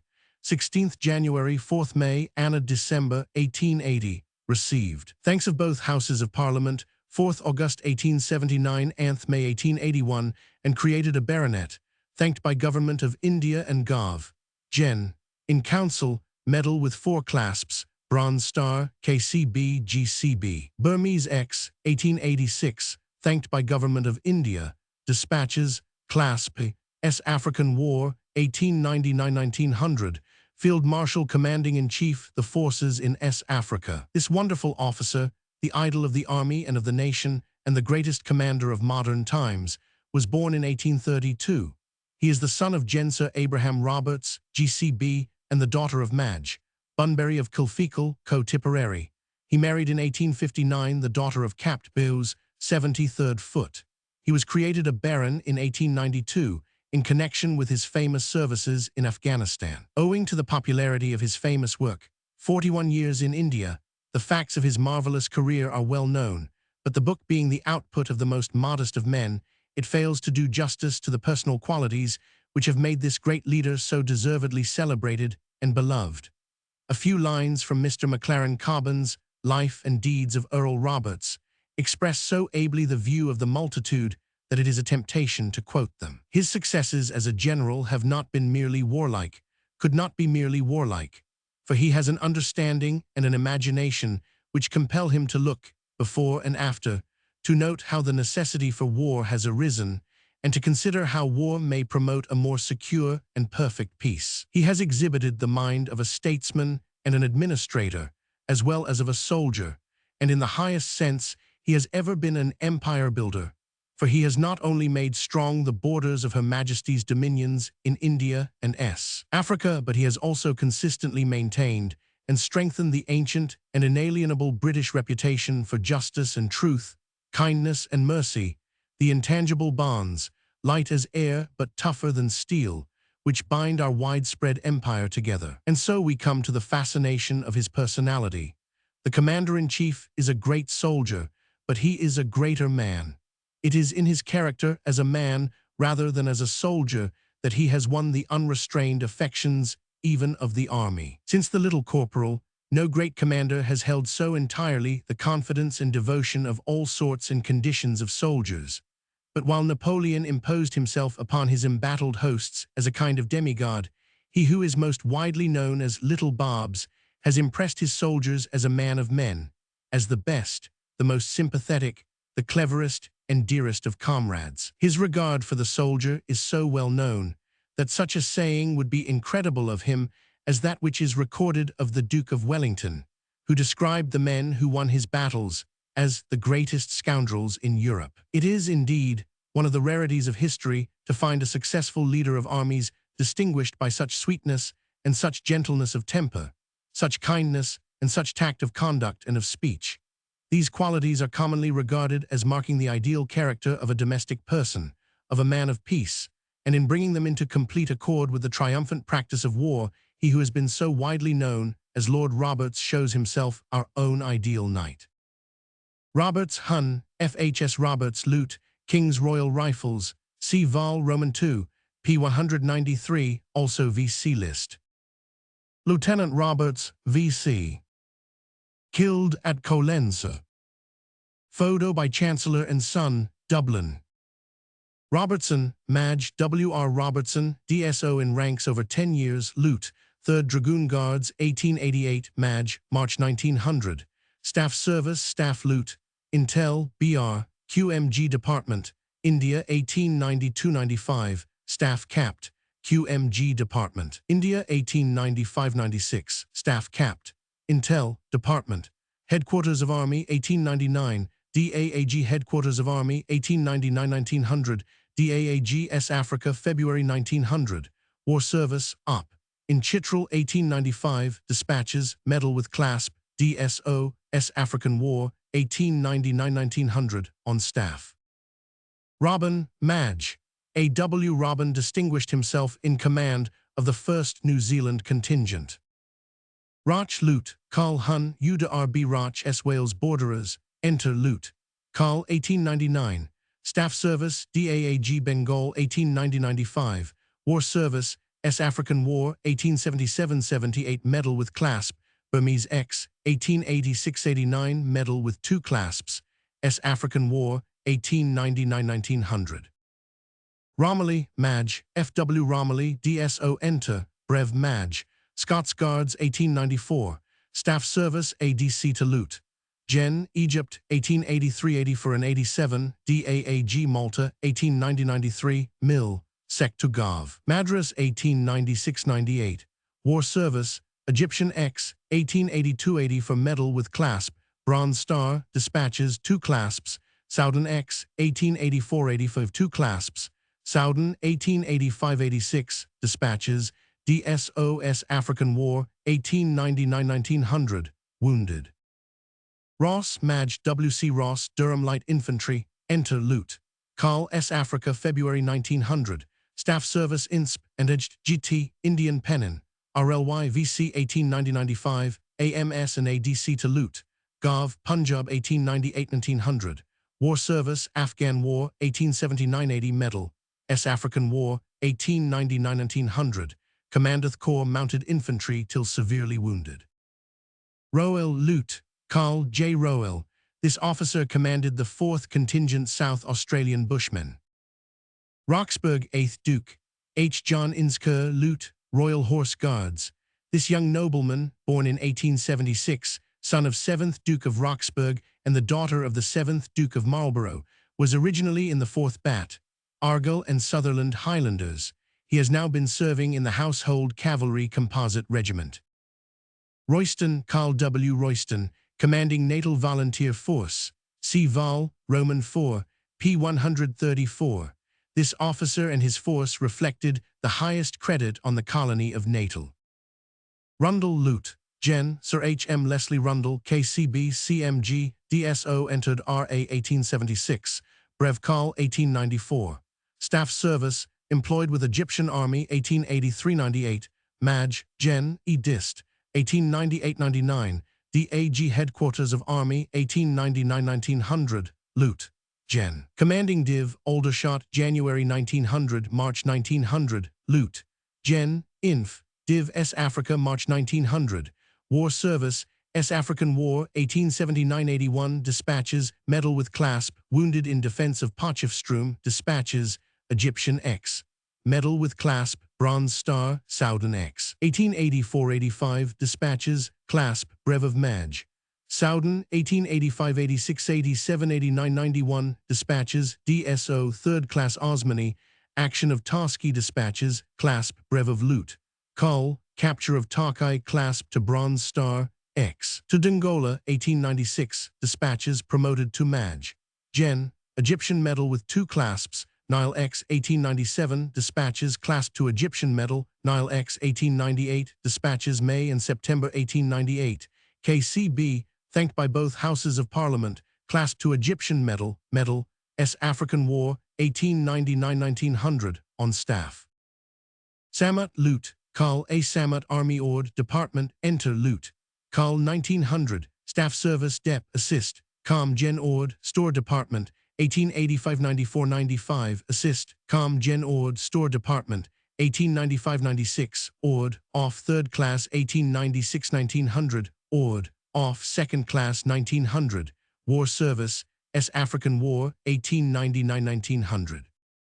Sandbach Loot, Carl A. E. Sandbach R.E. Enter Brev Loot, Carl 1898, Staff Service ADC to Madge. Gen. Bengal 1890-92, employed with Egyptian Army 1897-98, Mil, Sec to Viceroy India 1899, Spec. Serve S. Africa 1899, AAG S. Africa de War Service, Egyptian X. 1882, Medal with Clasp, Bronze Star, Soudan X 1885, Clasp, Burmese X 1886-87, Medal with Clasp, Sikkim X 1888, Clasp, Hazara X 1891, Dispatches, Clasp, Nile X 1898, Dispatches, Brev of Loot. Carl, Egyptian Medal with Clasp, Medal, S. African War, 1899-1900, Spec. Serve, on staff. Sandwith Loot, Carl R. L. Sandwith, Leicestershire Regt, Enter Loot. Carl S. Africa, March 1900, War Service, S. African War, 1899-1900, on staff. Sauer Hun, J.W. Sauer, son of a Free State Landdrost, was 5 times member for Aliwal North, Cape House of Assembly, was Secretary for Native Affairs in Scanlan Ministry, 1881-84, Colonial Secretary in the Rhodes Ministry, 1890. He was one of the three who broke it up in 1893. He calls himself a philosophically radical and is sufficiently consistent to have declined a knighthood. Schirmbrucker, Hun. Frederick Schirmbrucker, senior member King William's Town, Cape House of Assembly, son of the Hun. Christopher Schirmbrucker was born at Frankfurt-on-the-Main, entered ranks of Bavarian army as a private, with the privileges of a gentleman cadet, and fought among the royalists during the disturbances in 1850–52 and gained his commission. Since this time, he settled at King William's Town as German interpreter to the resident magistrate. Subsequently, after many adventures, became editor of Bloemfontein Express, and according to the Cape Parliamentary Companion, he left Bloemfontein in a hurry and was burned in effigy.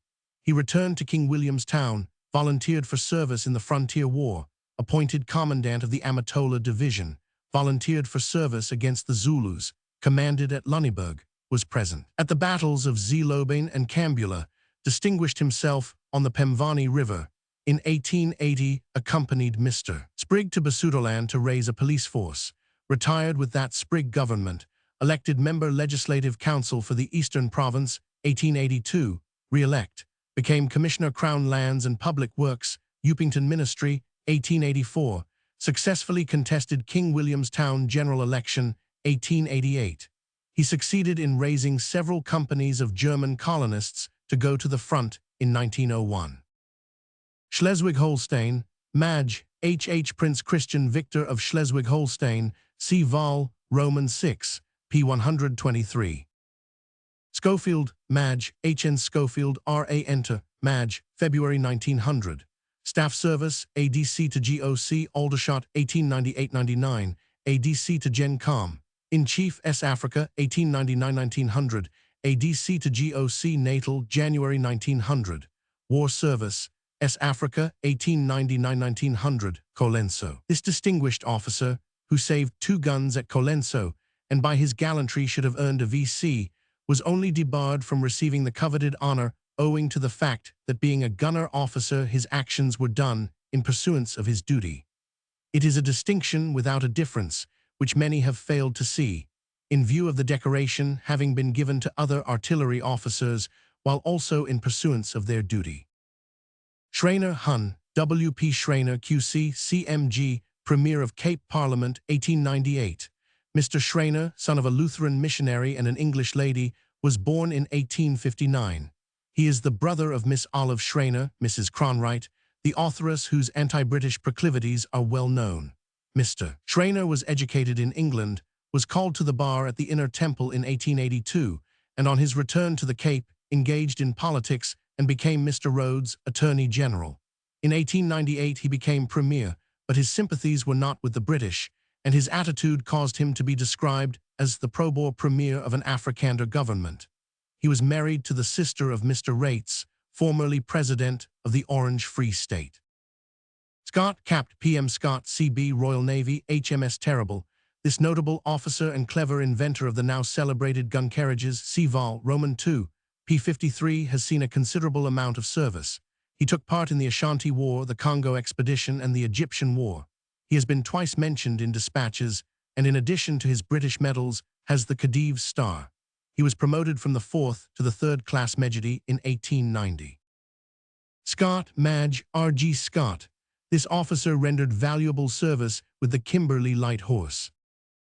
Scott, 6th Bart. Sir Samuel E. Scott, M.P. Imperial Yeomanry. Scott, Lute. Carl W. A. Scott, 2nd Bat. Gordon Highlanders, Enter Lute. Carl, 1899, Staff Service, Edged, Volunteers, 1891–96, Compt, Chev Inst, for Mill and Vals, Aldershot, 1897, War Service, S. African War, Ladysmith. Scott Kisham, Carl J. Scott Kisham, Imperial Light Horse, C. Vol. Roman 2, p. 27. Selheim, Maj. V.C. M. Selheim rendered valuable service with the Queensland Mounted Infantry. Settle Brig, Gen. H. Settle, RECB DSO Enter Call 1899. Staff Service DAA and QMG Egypt 1885. Employed with Egyptian Army 1886–92 INSP. Gen. Of Egyptian Police 1892–90 for Assist. INSP. Gen. Of Fortifications Headquarters of Army 1895–99. Carl on Staff, Commanding R.E. Malta, 1899. Carl on Staff S. Africa, 1899. Carl on Staff INSP. Gen. Lines of Communication S. Africa, 1899. War Service. Soudan X, 1884-85. Dispatches, Medal with Clasp, Bronze Star, Brev of Maj. Soudan, 1888-99. Dispatches, Clasp, Brev of Loot. Carl, Action of Toski. Dispatches, Clasp, Second Class Mejidi. Capture of Taka, 1891. Clasp to Bronze Star. S. African War, 1899-1900. On Staff. Setrington, Lord. Charles H. Gordon Lennox, 2nd Loot. Life Guards, Extra ADC to Lord Roberts. This officer is eldest son of the Earl of March, who is heir to the 6th Duke of Richmond. Sharp Loot, Carl J.B. Sharp, R.E. Enter Loot. Carl, 1899. Staff Service DAAG for Inst. Kurog Brig, 1886-91. War Service Afghan War, 1878-80. Dispatches, Medal, S. African War, 1899-1900, with Kimberley Relief Force, Belmont, Enslin, Mater River, and Majesfontein. Sim Loot, Carl G. H. Sim, R.E. Enter Loot. Carl, 1899. Staff Service Inst. Shavmil, Eng, 1893-98. War Service Afghan War, 1878-80. Medal, Soudan X, 1885. Medal with Clasp, Bronze Star, S. African War, 1899-1900, with Ladysmith Relief Force, Spion Cop. Sitwell, Carl C. G. H. Sitwell, DSO 2nd Bat, Royal Dublin Fusiliers, for Career C. Val, Roman 4, P. 141.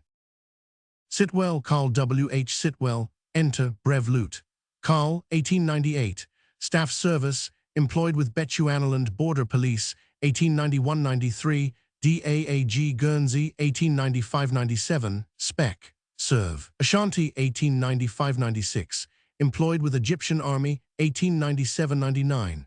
War Service, Afghan War, 1880. Medal, Ashanti X, 1895-96. Star, Nile X, 1897. Nile X, 1898. Wounded Dispatches, Brev of Loot. Carl, Egyptian Medal with 2 clasps. Medal, S. African War, 1899-1900. Smith Dorian, Brig. Gen. H.L. Smith Dorian, DSO Enter, Brev Carl, 1898. Staff Service Spec. Serve Cape of Good Hope, 1878-79. Employed with Egyptian Army, 1884-87. Station Staff Off, 1st Class Bengal, 1892-93. DAAG Bengal, 1893-94. AAG Bengal and Punjab, 1894-96. Maj. Gen. Inf. Brig. S. Africa, February 1900. War Service, S. African War, 1879. Dispatches, Medal with Clasp. Egyptian X, 1882. Medal Bronze Star. Soudan X, 1885. Clasp. Soudan, 1885-86. Dispatches, DSO, Op. On NW Frontier of India, 1897-98. Dispatches, Brev of Loot. Carl, Medal with 2 clasps. Nile X, 1878. Dispatches, Brev of Carl, Medal, S. African War, 1899-1900, on Staff. Sands, 2nd Earl, George E. Mills, D.L. J.P. Imperial Yeomanry. Lord Sands, who is one of the gallant many who hastened to volunteer for the front, was born in 1861. He is the son of the 1st Earl and the daughter of Sir Henry Stracey, Bart. Southey Loot, Carl R.G. Southey. This energetic officer, formerly in H.M. Foote, has been commanding colonial volunteers and is now acting staff officer for colonial forces in S. Africa. Spence, Carl W. A. Spence, commanding Duke of Edinburgh's own volunteer rifles, a most gallant and efficient commanding officer, killed in action at Faber's Sprout, C. Vol, VP 169. Spens Loot, Carl J. Spens 2nd Bat, King's Shropshire Light Infantry, Enter Loot. Carl, 1898. Staff Service, INSP, R. Mill, Col, 1886-98. War Service, Afghan War, 1879-80. Medal, S. African War, 1899-1900. Dispatches. Spragg, Maj. B.E. Spragg, DSO, Carl Imperial Yeomanry. This officer, though he retired as a major in 1894, has seen a considerable amount of service. In the Jawaki X, Medal with Clasps. In the 1st Afghan War, the 2nd Afghan War dispatches, Medal with Clasp. As DAAG in the Burma War dispatches twice, Medal with 2 clasps, Brev Maj. DSO, he has done notable military work. Spreckley, Carl Spreckley, Rhodesian Regt, for career C. Vol. Roman 6, p. 80. Sprenger, Madge, C.F. Sprenger. This gallant officer of the Cape Mounted Rifles lost his life during the siege of Weaponer. C. Vol. VP 67. Sprigg, R.T., Hun. Sir J.G. Sprigg, KCMG. This well-known politician has spent most of his life at the Cape, where he settled in 1858 at the age of 28. He has filled a series of posts fro to 1898. As Prime Minister and Colonial Secretary, 1878-81, as Treasurer, 1884-86, as Prime Minister and Treasurer, 1886-90, Treasurer, 1893-96, Prime Minister and Treasurer, 1896-98, he has labored zealously in the interests of the Cape Colony. Stanford, Lieut. Carl W. E. M. Stanford, CMG. This officer commanded the East Griqualand Mounted Rifle Volunteers and rendered valuable service. Stanley Lord, Edward George Villiers Stanley, MP Lord Stanley, who was formerly in the Grenadier Guards and has acted as press censor and priv. Sec to Lord Roberts. He was born in 1865 and is the son of the 16th Earl of Derby and the daughter of the late Earl of Clarendon. He married in 1889 the daughter of the 7th Duke of Manchester. St. Clair, Carl J.L.C. St. Clair, enter Carl 1899. Staff Service ADC to Madge, Gen. X, Force, Egypt, 1882-83, Brig. Madge, Aldershot, 1884-87, DAAG. W. Dist, 1887-89, Guernsey, 1892-95, Dep. Judge Adv. London, 1896-99, Dep. Judge Adv. S. Africa, 1899-1900, Dep. Judge Adv. Gen. S. Africa, February 1900. Lieutenant General Tucker, C.B. Photo, Roger Dean Dagel and Sons, Bombay. Steele Lute, Carl S.B. Steele, Strathcona's Horse.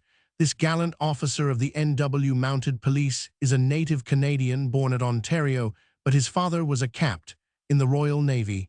In 1866, he entered the 35th Bat, Simcoe Foresters. He served in the Red River X under Lord Wolseley, and on the formation of the N.W. Mounted Police in 1873, he joined as Troop Serg. Madge.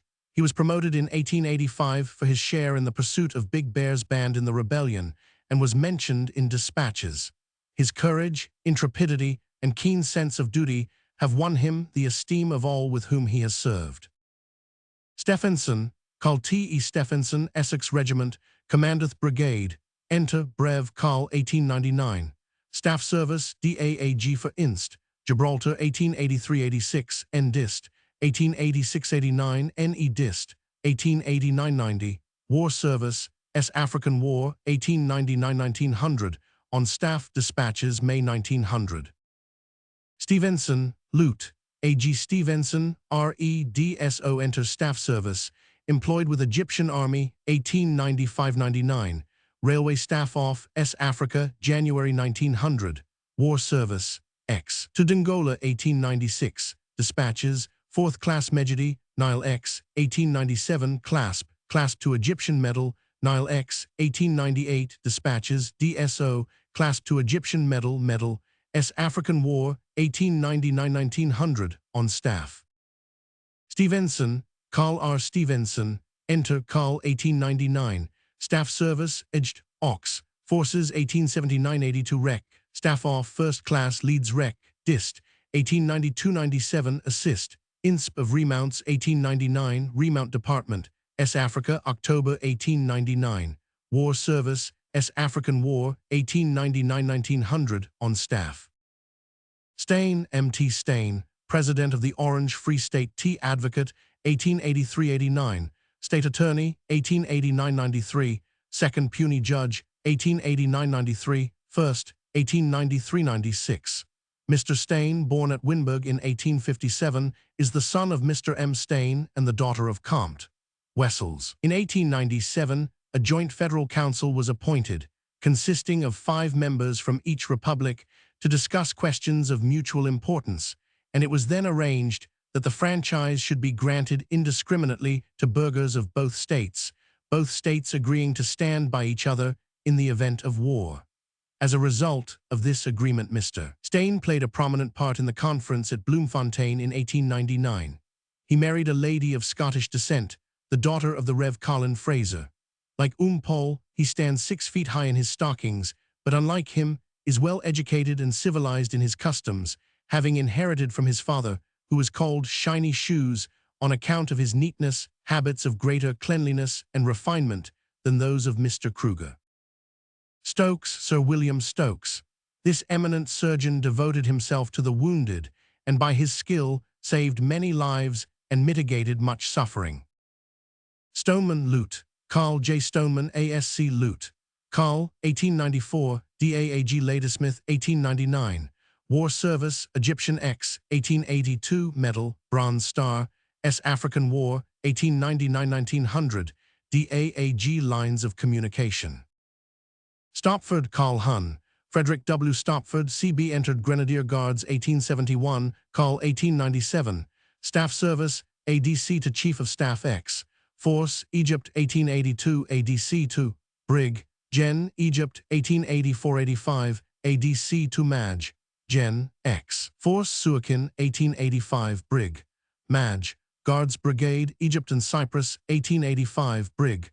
Maj. Aldershot, 1886-89, DAAG. Headquarters of Army, 1892-94, DAAG. Aldershot, 1894-97, Spec. Serve, Ashanti, 1895-96, AAG. Headquarters of Army, 1897-99, Mill. Sector Gen Com. In-Chief, 1899-1900, S. Africa Mill. Sector GOC Natal, January 1900. War Service, Egyptian X. 1882 Dispatches, Medal with Clasp, Bronze Star 5th Class Mejidi, Soudan X. 1884-85 Dispatches, Clasp, Brev of Maj. Ashanti X. 1895-96 Hun. Mentioned, Brev of Carl Star, S. African War, 1899-1900, on staff. Carl Stopford, born 1854, is the son of the 4th Earl of Curtin. Streetfield, Maj. H. Streetfield. Enter Maj. Grenadier Guards, 1893. Staff Service, ADC to Gov. Gen Canada, 1883-85, Mill. Sector Gov. Gen Canada, 1886-88. ADC to Viceroy India, 1888-91. ADC to Lute. Gov and Gen. Gov Ireland, 1892-90 for assist. Mill. Sector GOC The Forces, Ireland, 1895-99. ADC to Lute. Gen. Inf. Div. S. Africa, 1899. War Service, S. African War, 1899-1900, on staff, with Kimberley Relief Force dispatches, January 1900. Stewart, 7th Bart. Sir Simeon H. L. Stewart, Capt. Suffolk Yeomanry Cavalry, commanding Imperial Yeomanry.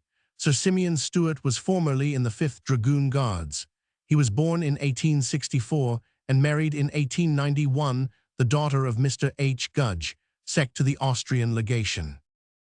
Simmons, Sir William Penn Simmons, KCBC Vol. Roman II, p. 35.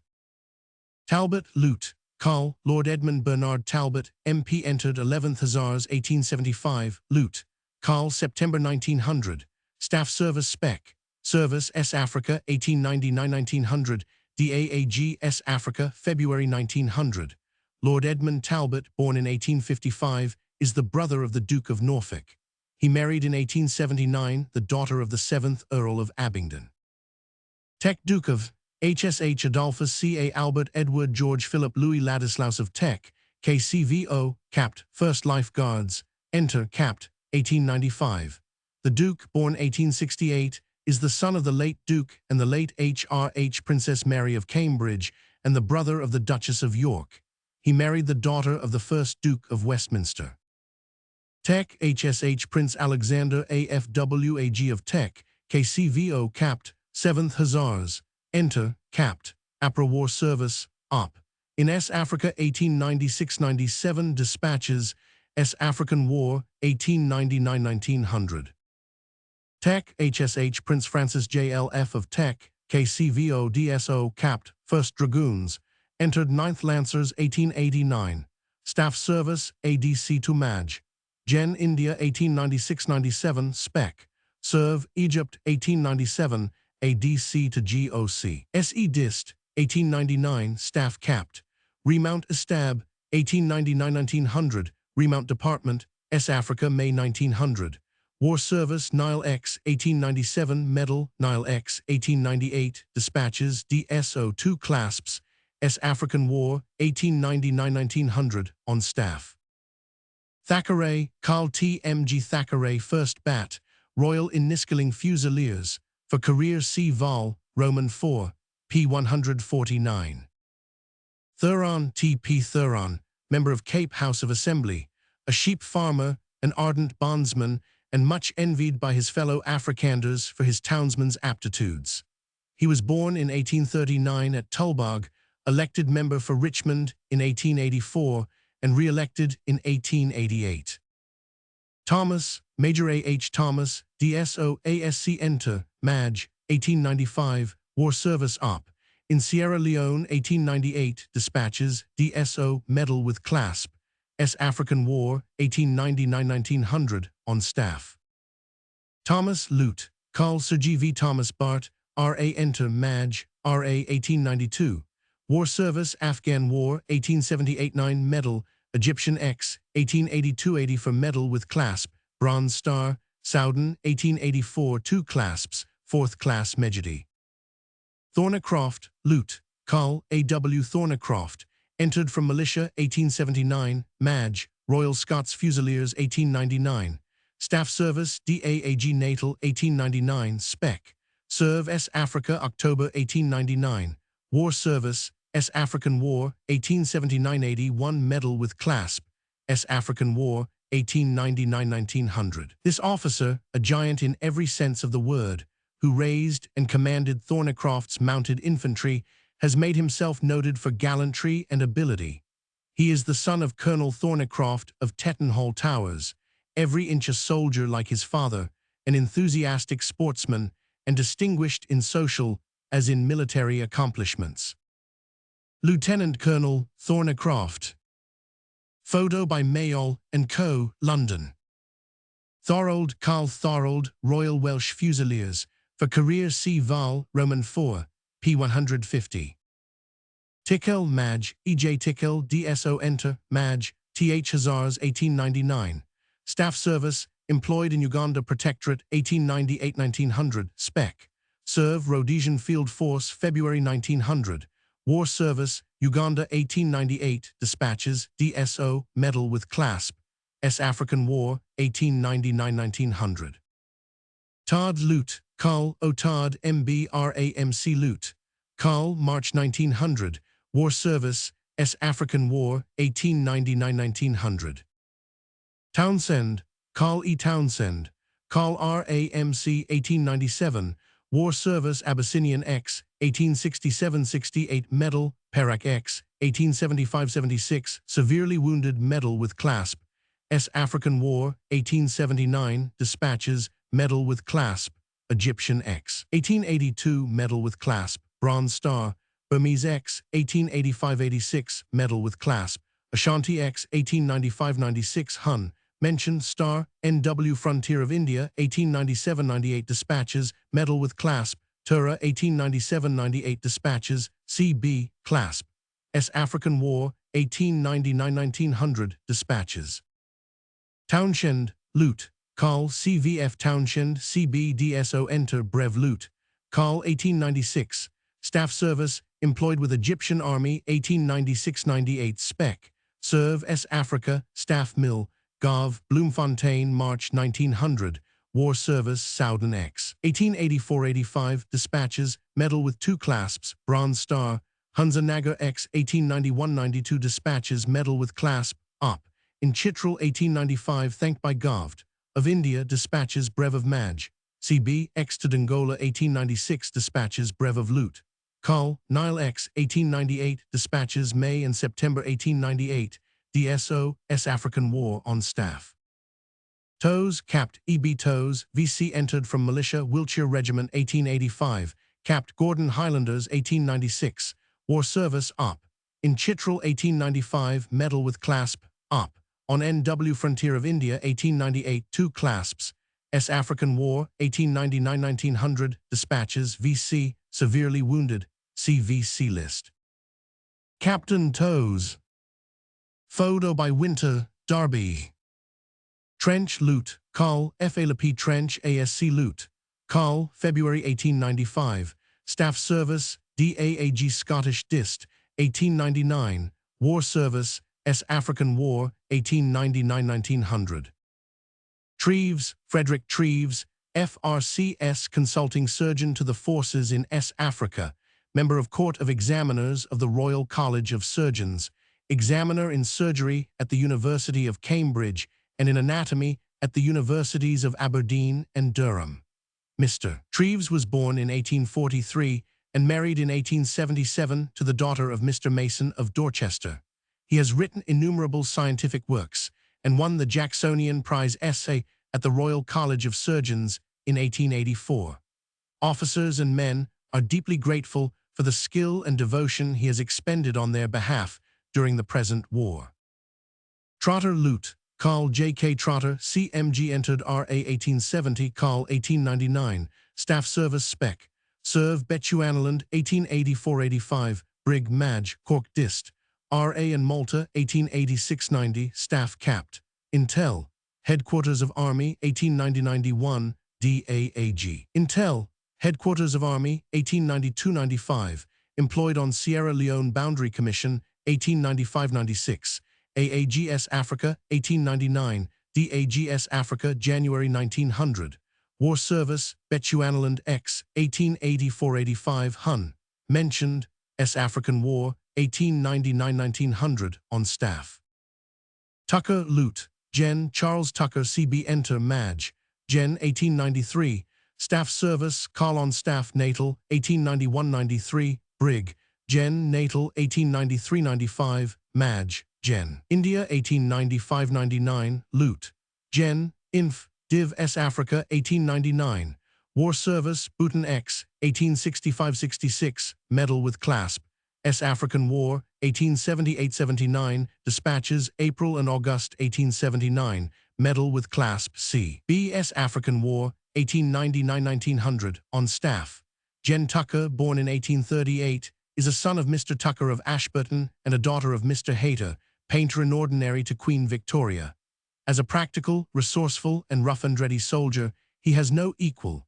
He was rewarded in 1896 for distinguished and meritorious service with a good service pension.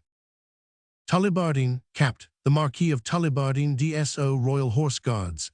Enter, Capt. 1899. Staff Service, specially employed with Egyptian Army, 1898.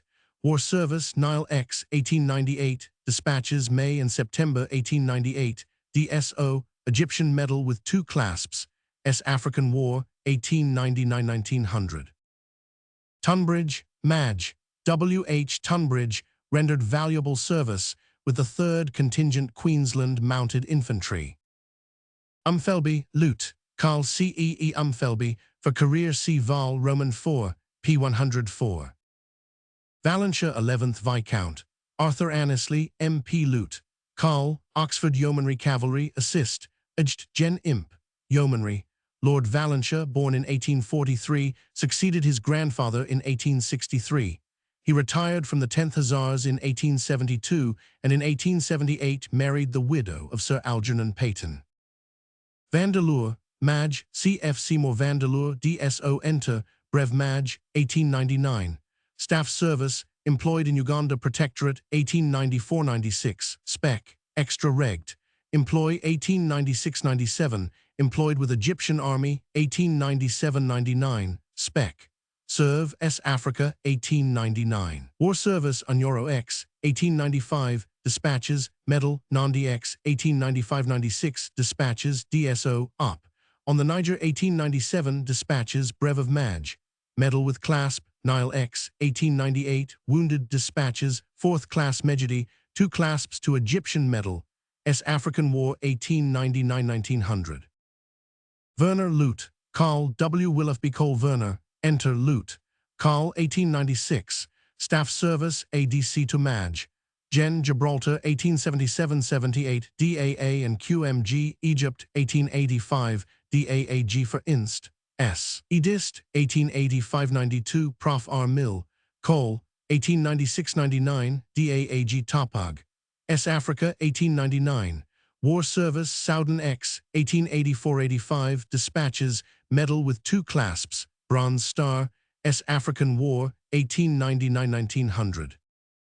Vernon Capt. H. E. Vernon, DSO Enter, Capt. Rifle Brig, 1897, Staff Service ADC to Maj. Gen. Inf. Brig Natal 1899, War Service Op. In S. Africa 1896, Dispatches, DSO, S. African War, 1899-1900, on staff. Viles, Maj. H. G. Viles, a notable member of the West Australian Bushmen's Corps. Vincent, Sir Charles E. Howard Vincent, KT, KCMG CB, MP Lute. Carth Middlesex VRC Sir Charles Howard Vincent, who, in spite of his numerous duties, so patriotically hurried to the front with the rest of the gallant volunteers, has always kept in touch with military affairs. He was born in 1849 and spent the years fro to 1873 in the Royal Welsh Fusiliers. Later, he joined the Berks Militia and afterwards became Lute, Colonel of the Central London Rangers. He has filled with distinction many important posts. He was Director of Criminal Investigations, Metropolitan Police, 1878-84, Member of Metropolitan Board of Works, 1888, Founder of United Empire Trade League, 1891, Chairman of National Union Conservative Associations, 1895, Member of London County Council, 1889-96. He has been MP for Central Sheffield since 1885.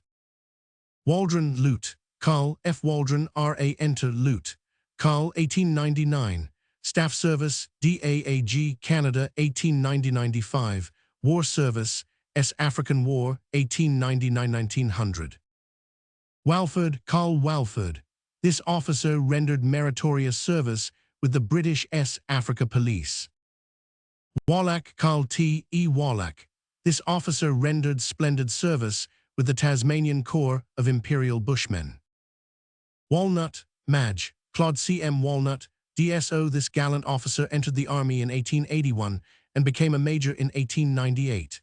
He had distinguished himself in the Soudan, in the Chitral Relief Force, and on the NW frontier of India, including Dargai and the operations in the Maidan.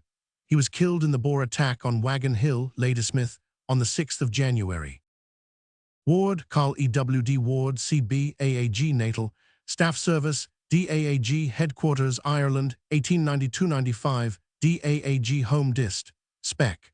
Serve, Ashanti, 1895-96, AAG Natal, 1899, War Service, Soudan X. 1885 Dispatches, Medal with 2 clasps, Bronze Star, Promoted Assist, Compt. Gen. Ashanti X, 1895-96 Hun, mentioned, Star, S. African War, 1899-1900, on staff.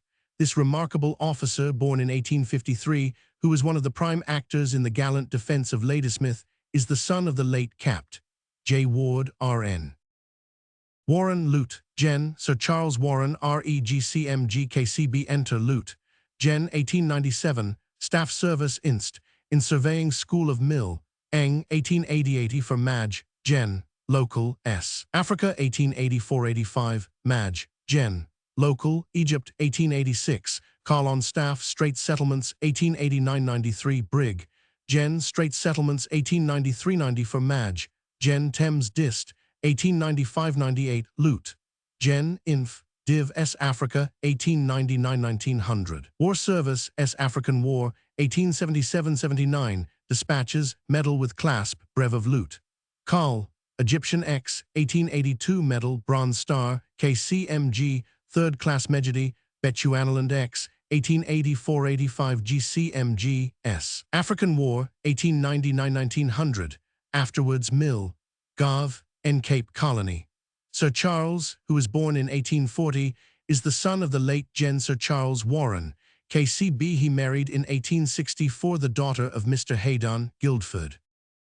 Watermeyer, Capt. Watermeyer, Cape Town Highlanders, ADC to Field Marshal Commanding-in-Chief. Watson, Maj. J.K. Watson, DSO, ADC to Lord Kitchener, Enter Brev Maj, 1898. Staff service, employed with Egyptian Army, 1894-99. War service, Burma, 1891-92. Ex to Dongola, 1896. Dispatches, DSO, Egyptian medal with 2 clasps. Nile X, 1897. 4th class Mejidi, clasp to Egyptian medal, Nile X. 1898. Dispatches, Brev of Maj. 2 clasps Egyptian medal, Nile X. 1899. Dispatches, S. African War, 1899-1900. This distinguished officer, who in S. Africa as in the Soudan has performed a vast amount of valuable service with little display, is the son of Gen J. K. Watson, late 60th Rifles. He was born in 1865. Watchup, Maj. Gen. A.G. Watchup, C.B., C.M.G. for career C. Vol, Roman II, p. 184. Wavell, Maj. Gen. Archibald G. Wavell, enter Brev Col, 1894. Maj. Gen. Inf. Brig. S. Africa, 1900. Staff service, Fort Edged, King Williamstown, 1868-70. Spec. Serve S. Africa, 1879. Staff officer volunteers, Cape of Good Hope, 1880-81. DAAG and DAAG for Inst. Scottish Dist, 1894-95. AAG for Rec. Headquarters of Army, 1898-1900. War service, S. African War, 1879. Medal with clasp. S. African War, 1899-1900, on staff. Wells Cole, Capt. H. Wells Cole, DSO, York Light Infantry.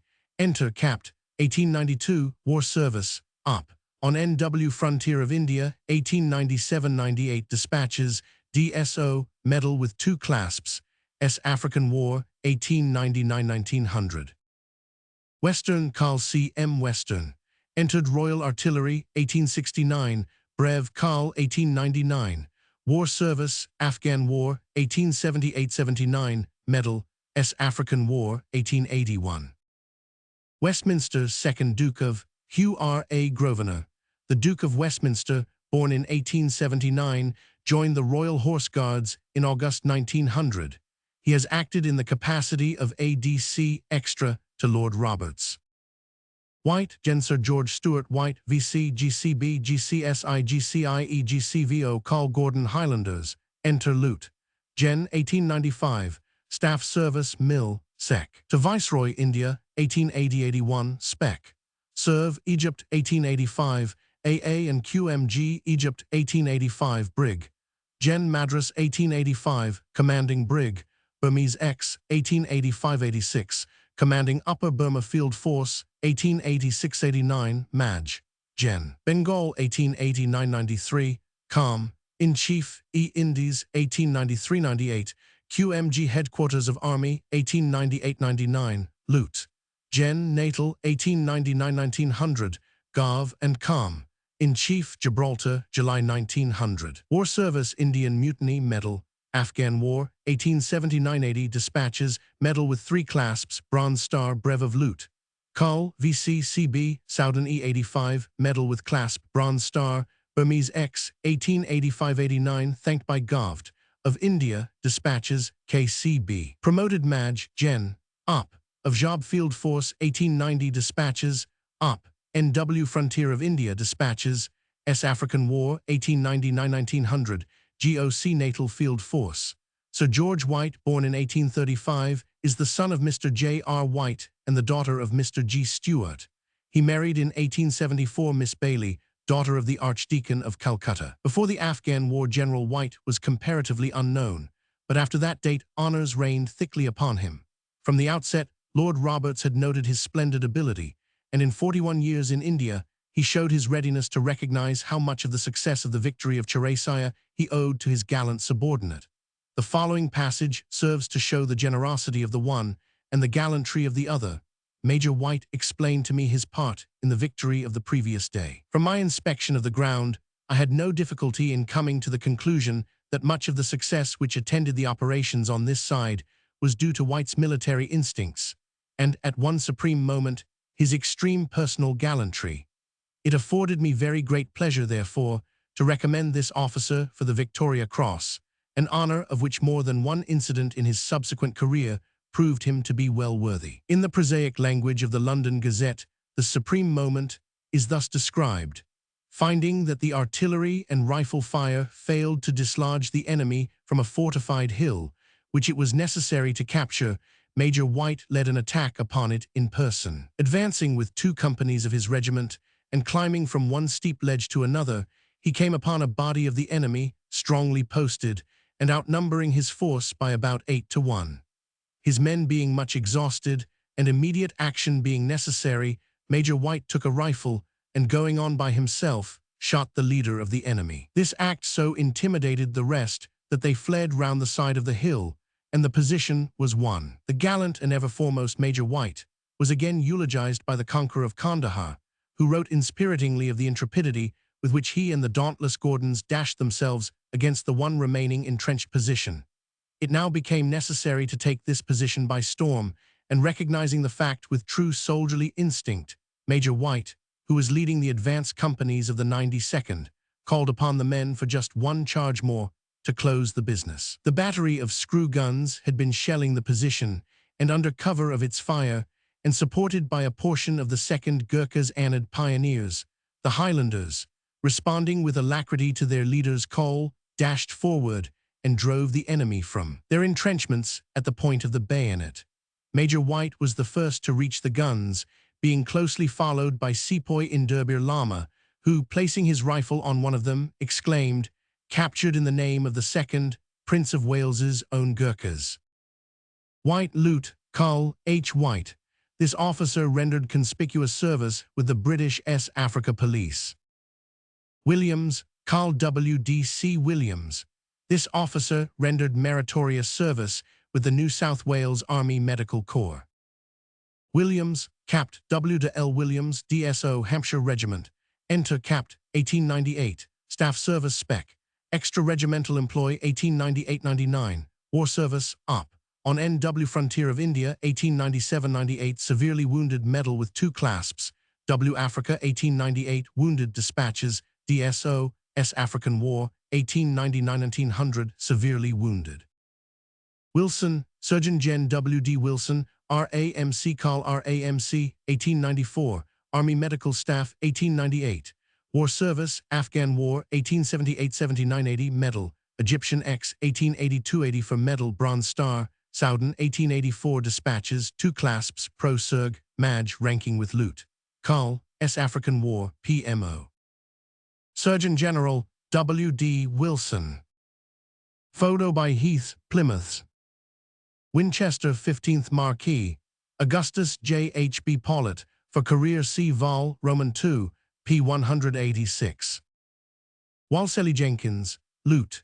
Col. C. B. H. Walsely Jenkins, 19th Hussars, enter Lieut.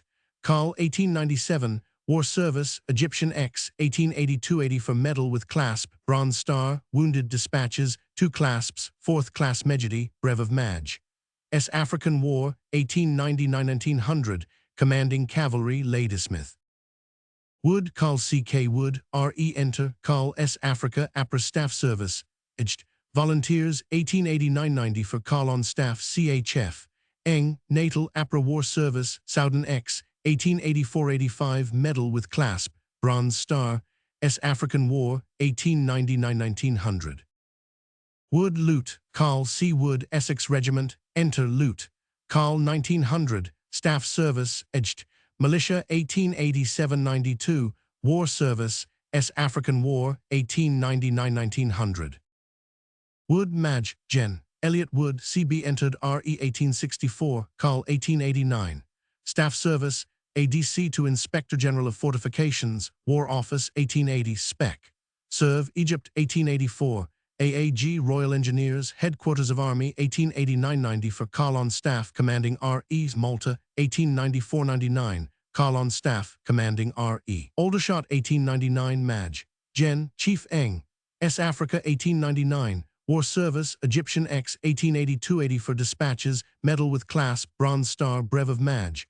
4th Class Mejidi, Dispatches, March 2nd Anth May 1884, 2 clasps, Brev of Lieut.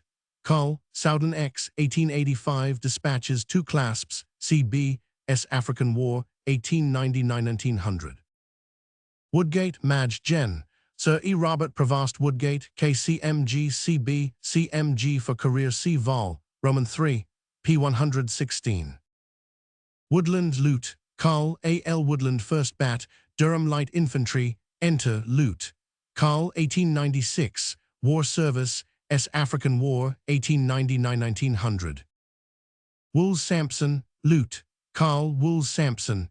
This dashing officer commanded the splendid regiment of S. African colonials, the Imperial Light Horse. Wright Lute, Carl A. J. A. Wright, East Lancashire Regiment, Enter Lute.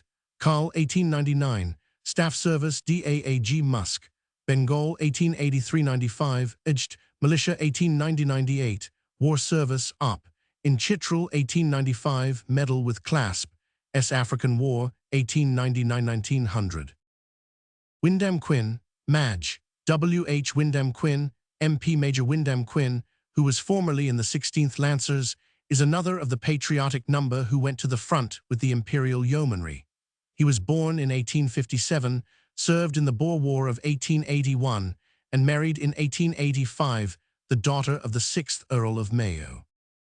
Wynne Madge Gen, A.S. Wynne C.B. Enter Carl 1891, Staff Service Spec, S. Africa 1881, employed with Egyptian Army 1883–85, DAAG. Headquarters of Army 1886–88, AAG Kurog 1891–94, DAG Malta 1894–98, Aldershot 1898–99, Assist.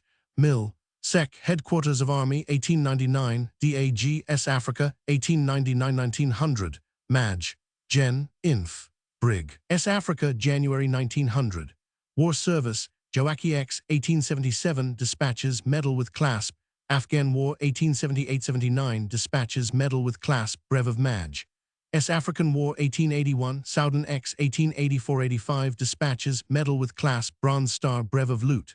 Carl, S. African War 1899–1900, on staff with Ladysmith Relief Force, wounded February 22.